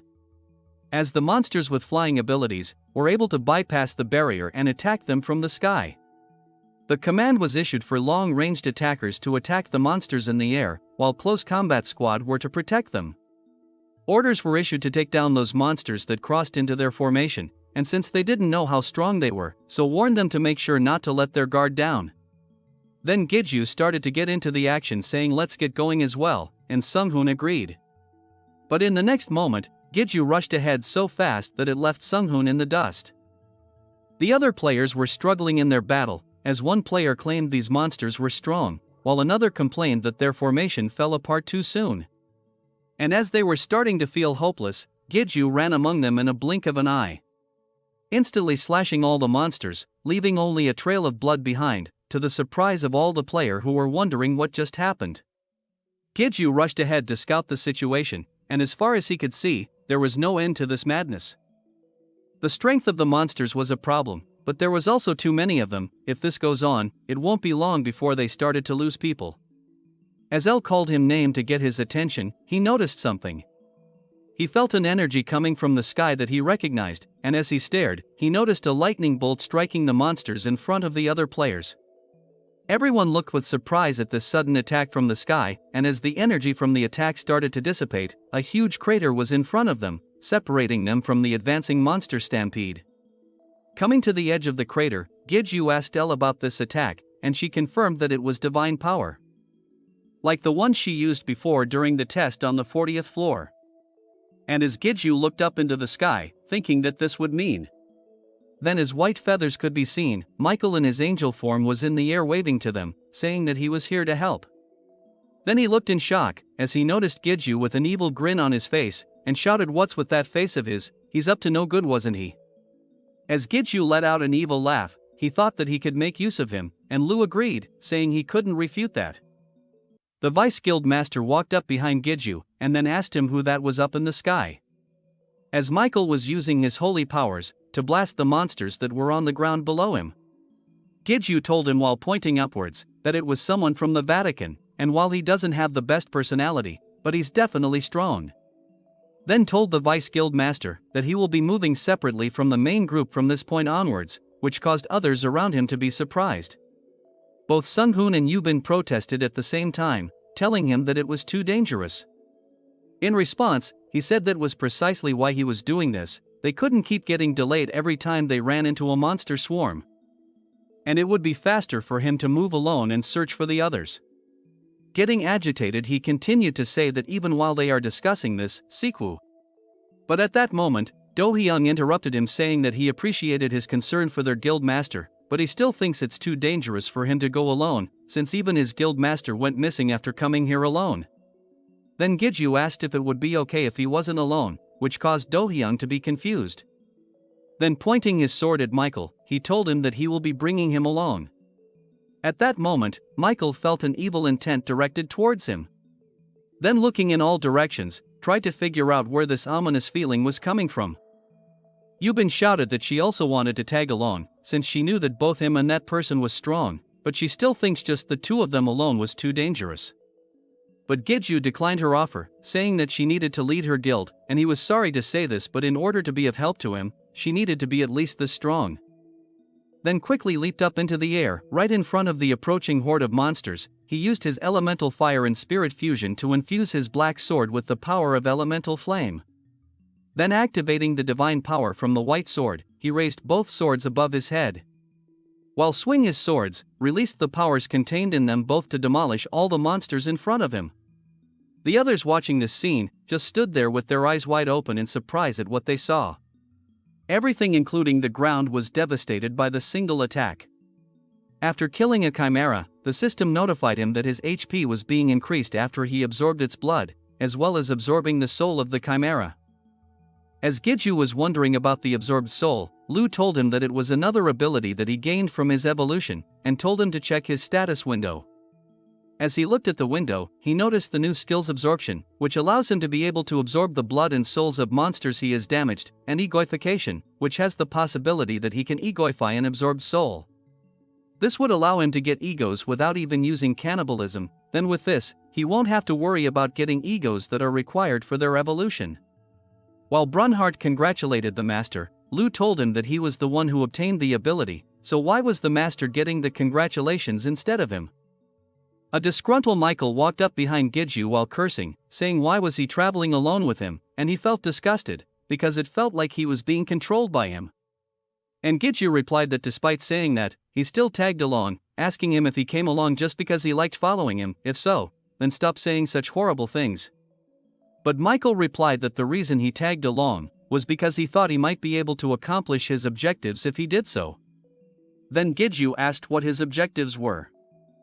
Raising a finger, Michael said that one of them was to kill the demons, the sworn enemies of the Vatican, and the other is, for someone to know him. Giju just stared at him without saying a word, and Michael just let out a sigh and told him to let's get going, asking him didn't his friend need to be saved. Suddenly Giju shouts wait, and pointing to the crystals on the ground, asked Michael if he was just going to leave them all behind like this, saying if he's wasteful just because he was rich, he might turn into a pauper in an instant. But Michael nervously asked if he didn't say earlier that there was no time, so they couldn't waste time pickling up crystals. But Giju told him not to worry, since it would only take a second. Then he opened a gate, which completely shocked Michael, as skeleton warriors came out of the gate to collect the crystals. Lu asked him if it was okay to reveal this to him, and Giju said that this was a power he will eventually have to reveal in the fight later anyways, so it will make things go smoother this way. Brunhart asked if he was finally getting a chance to show off his powers. Michael was thinking that, not only does he possess the power of a demon and divine power, he can also create gates. Just who on earth was he? Then as they arrived at the huge hole in the ground, Giju asked if this was it, to which Michael agreed that it was. As Giju saw the crystals lying on the ground, he could see the traces of battle in the area, so probably Sequel was all the way down this pit.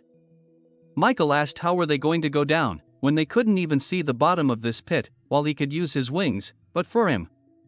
But Giju said that he can also fly if he needed to, but there won't be a need for that, since they can probably just jump into this hole without any problems, since it's connected to another space. Lu commented that it was correct, there's some kind of portal device below, and that's a trick that makes use of demonic arts, and he was surprised that his master could detect it. Michael nervously asked if he could sense something like that, since for him it's hard to believe, but he's starting to think such things aren't that strange for him.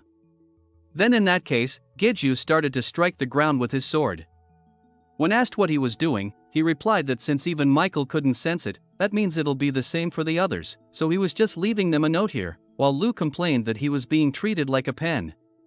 Soon after, they both jumped into the pit, wondering what kind of powerful demon was waiting for them.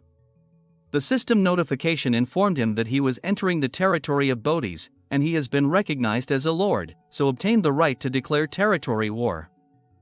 Landing on the ground, he wondered about the territory war. Then turning to Michael, and asked if he hear any system voices as well, but Michael only looked back puzzled and asked what system voices.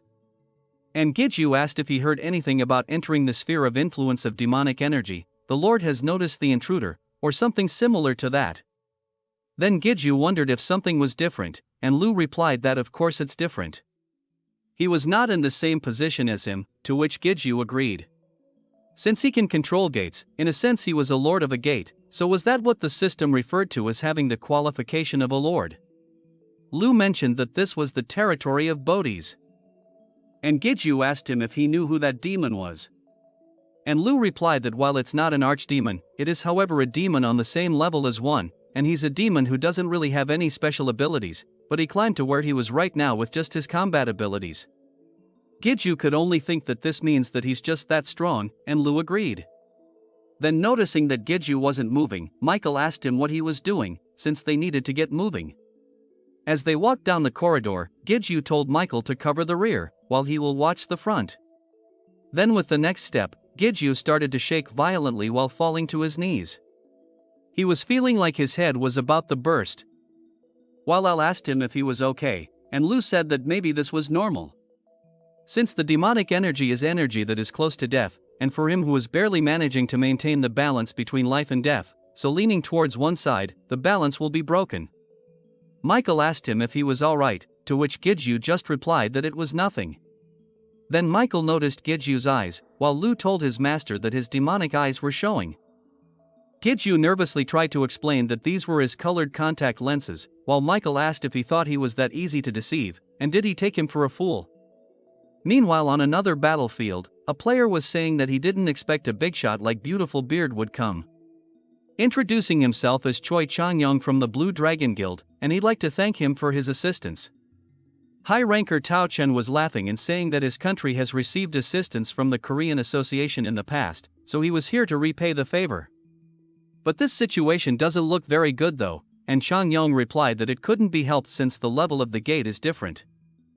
While stroking his bread, Tao Chen mentioned that he heard the team was split into two, so asked wouldn't it be better to move as one team. However, Changyong let out a long sigh and said that he didn't intend to fight while carrying burdens on his team, and when asked about burdens, he replied it's nothing. Then turning to his guild members, he shouted that they will be departing again in 10 minutes, so make sure they are resupplied and prepared by then. Then stated that he won't be sharing credits with some brat, who's over his head, just because he has the support of the association. At these words, Tao Chen just pondered while stroking his beard. Meanwhile back in the tunnels, Michael was still asking about those eyes, but Giju just replied color contact lenses, and kept walking ahead. But Michael replied no, those are demons, but Giju cut him off and said color contact lenses. Michael just shook his head and said, seriously, he gets more and more mysterious as time passes, while Giju with a stoic face replied that's good, now that he knows, now shut up. With his arms folded across his chest, he asked if they were even heading in the right direction, since he's been moving without any hesitation this whole time. And Giju replied that they are heading in the direction where he feels the strongest demonic energy, and their object is the gatekeeper. Michael complimented him, saying that he's considered pretty sensitive to demons, but Giju's detection ability is truly astonishing, and he couldn't help but acknowledge how good it is. But at that moment, Giju came to a sudden stop, and said right ahead. Looking ahead, he said he can feel Sequa's energy coming from over there. Michael was a bit nervous and said he didn't understand, but in the next moment Giju activated his haste ability, and rushed forward, leaving Michael in his dust. This shocked Michael, and shouting wait for me, rushed after Giju. As he rushed forward, he cursed Giju calling him a bastard, and wondering just how fast was he. Then put on the brakes, when we saw Giju just standing still in front of him. Then asked why did he suddenly stop without warning, but was shocked at what he saw in front of him. The tunnel led to an opening, which contained lots of cocoons tied together with webbing. Michael asked what are these cocoons, and why are there so many of them, this could be even called a city of cocoons. Giju told him that Sequa was one of them. Then closing his eyes to compose himself, he opened them again, and told Lu and El that they were going in right away. But in a panic Lu told him to wait. Since the inside was Bodhi's dwelling, and since this was a demon's stronghold, it will have all sorts of barriers and traps deployed, so even he wouldn't be able to dodge them all. But Giju asked what he should do then, since nothing will get resolved if he just stood around. Meanwhile Michael was puzzled standing beside Giju, wondering what on earth was Giju murmuring to himself about. Lu asked if his master was an idiot, had he forgotten what he heard from the system a moment ago, then Giju recalled the system notification telling him that he had obtained the right to declare territory war. Giju shouted out loud, that he was declaring a territory war, and the system notification informed him that a territory war has been declared. As Michael noticed his hand starting to fade, the system notified them that they will be teleported to another location for a territory war. In a panic, Michael asked what's happening, as both of them started to get teleported away. When their teleportation was completed, the system notification stated that the victor will take everything. Meanwhile, in front of the huge pit, both the teams met each other earlier than they expected. As Chanyong was looking at the members of the other team, he noticed something was off. He asked them where was Kim Giju. Don't tell him that he died already, while Beautiful Beard was wondering about Kim Giju. Do-hyung was a bit nervous and said, "That's not it." But at that moment, their conversation was interrupted by a guild member calling their attention to something over there. On the ground, there was a message written by Giju. They looked at the message and concluded that he jumped down the pit first. Chanyong stated that he couldn't believe that guy keeps doing whatever he pleases. That Kim Giju keeps choosing to do things that he disliked. Overhearing the comment, Tao Chen asked is he heard wrongly, but was he talking about Morningstar Kim Giju, to which Chanyong turns around and asked if he knows him, telling him that's the burden that he mentioned earlier. And now, he's just doing whatever he wants, but Tao Chen thinks that Giju didn't seem like someone who would do that though. Chanyong loudly remarks that this Kim Giju person doesn't seem to be very trustworthy, asking the others if they trust him and willing to jump down there. Pointing to the bottomless pit, saying he can't do that. But Yubin got angry at this, and said he was going a little overboard with his words. But her elder touched her arm to restrain her and said, "Hold it in, Yubin, this was no time for them to quarrel among themselves." Yubin turned to the elder in protest, but at that moment, the system notification informed everyone that a territory war has been declared, and they will be teleported to another location for a territory war. Everyone was shocked and puzzled, as they were being teleported away. Suddenly they reappeared in another location, looking around dazed and confused. They tried to figure out where they were. Chanyong stated that he heard something about a territory war, and Beautiful Beard also agreed that he heard it as well, and based on what a demon working with China told him, the demons used this method to determine their ranks and to get stronger easily. Turning towards him, Chanyong asked why they would be involved in a battle between demons. And Beautiful Beard replied that he didn't know the details, but suggested that someone in their party might be a demon. At that moment, Giju appears with Michael in tow, and asked if this was where the territory war will take place, and Lu answered that since the territory would get destroyed if an intense fight broke out there, so this was a measure to minimize the damage as much as possible. Upon seeing him, Yubin and Sunghoon both called his name in joy. Chanyong on the other hand disdainfully called his name and asked Tao Chun who was that beside him, and was told that he was part of the reinforcements sent from the Vatican. Just like him, that player was also dispatched to Korea to assist them. Grinning with anticipation, Chanyong said that he can sense a strong energy coming from him, and concluded that Giju could move as he pleased because of that man's help. Then shouted rudely at Giju, said that he will make him take responsibility for moving off alone. Since he is the leader of the Blue Dragon Guild, will be in charge of the battle, and the rest of those who are gathered to just focus on giving them support and not getting in their way. At this, Giju just stared back at him, and remarked that they won't be enough, which caused Chanyong to awkwardly say what. Suddenly the ground started to shake violently, and everyone started to look at the battlefield in shock. As vague shadows started to appear on the horizon, the ground shook hard enough to crack the surface. The enemy forces consisting of both small and large mantis monsters appeared before them. As the sheer number of the enemies charged towards them, a huge dust cloud created in their wake. The players started to panic, and asked how were they supposed to deal with those numbers of enemies before them. Chanyong looked at this scene and silently panicked, since doing a quick estimation would put the number of enemies at several hundred, and not to mention at least 3 commander-level monsters. Then shaking with fear, he wondered if they could overcome them all. Giju told them to wait a minute, and said that they were in his way, so step aside.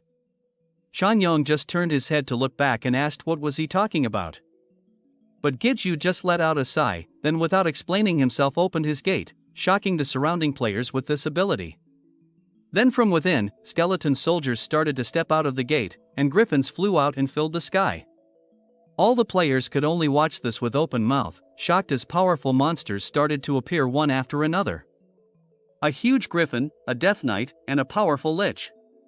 Chang Yong could only stare and said that this was ridiculous. What on earth was he looking at right now? As Giju's armies continued to pour out of the gate onto the battlefield, the bewildered players could only stare in shock. And as energy coursed in the sky, an angelic figure appeared onto the battlefield. It was the evolved adult version of L. Subscribe to the channel for the next part. Thank you for watching, until next time.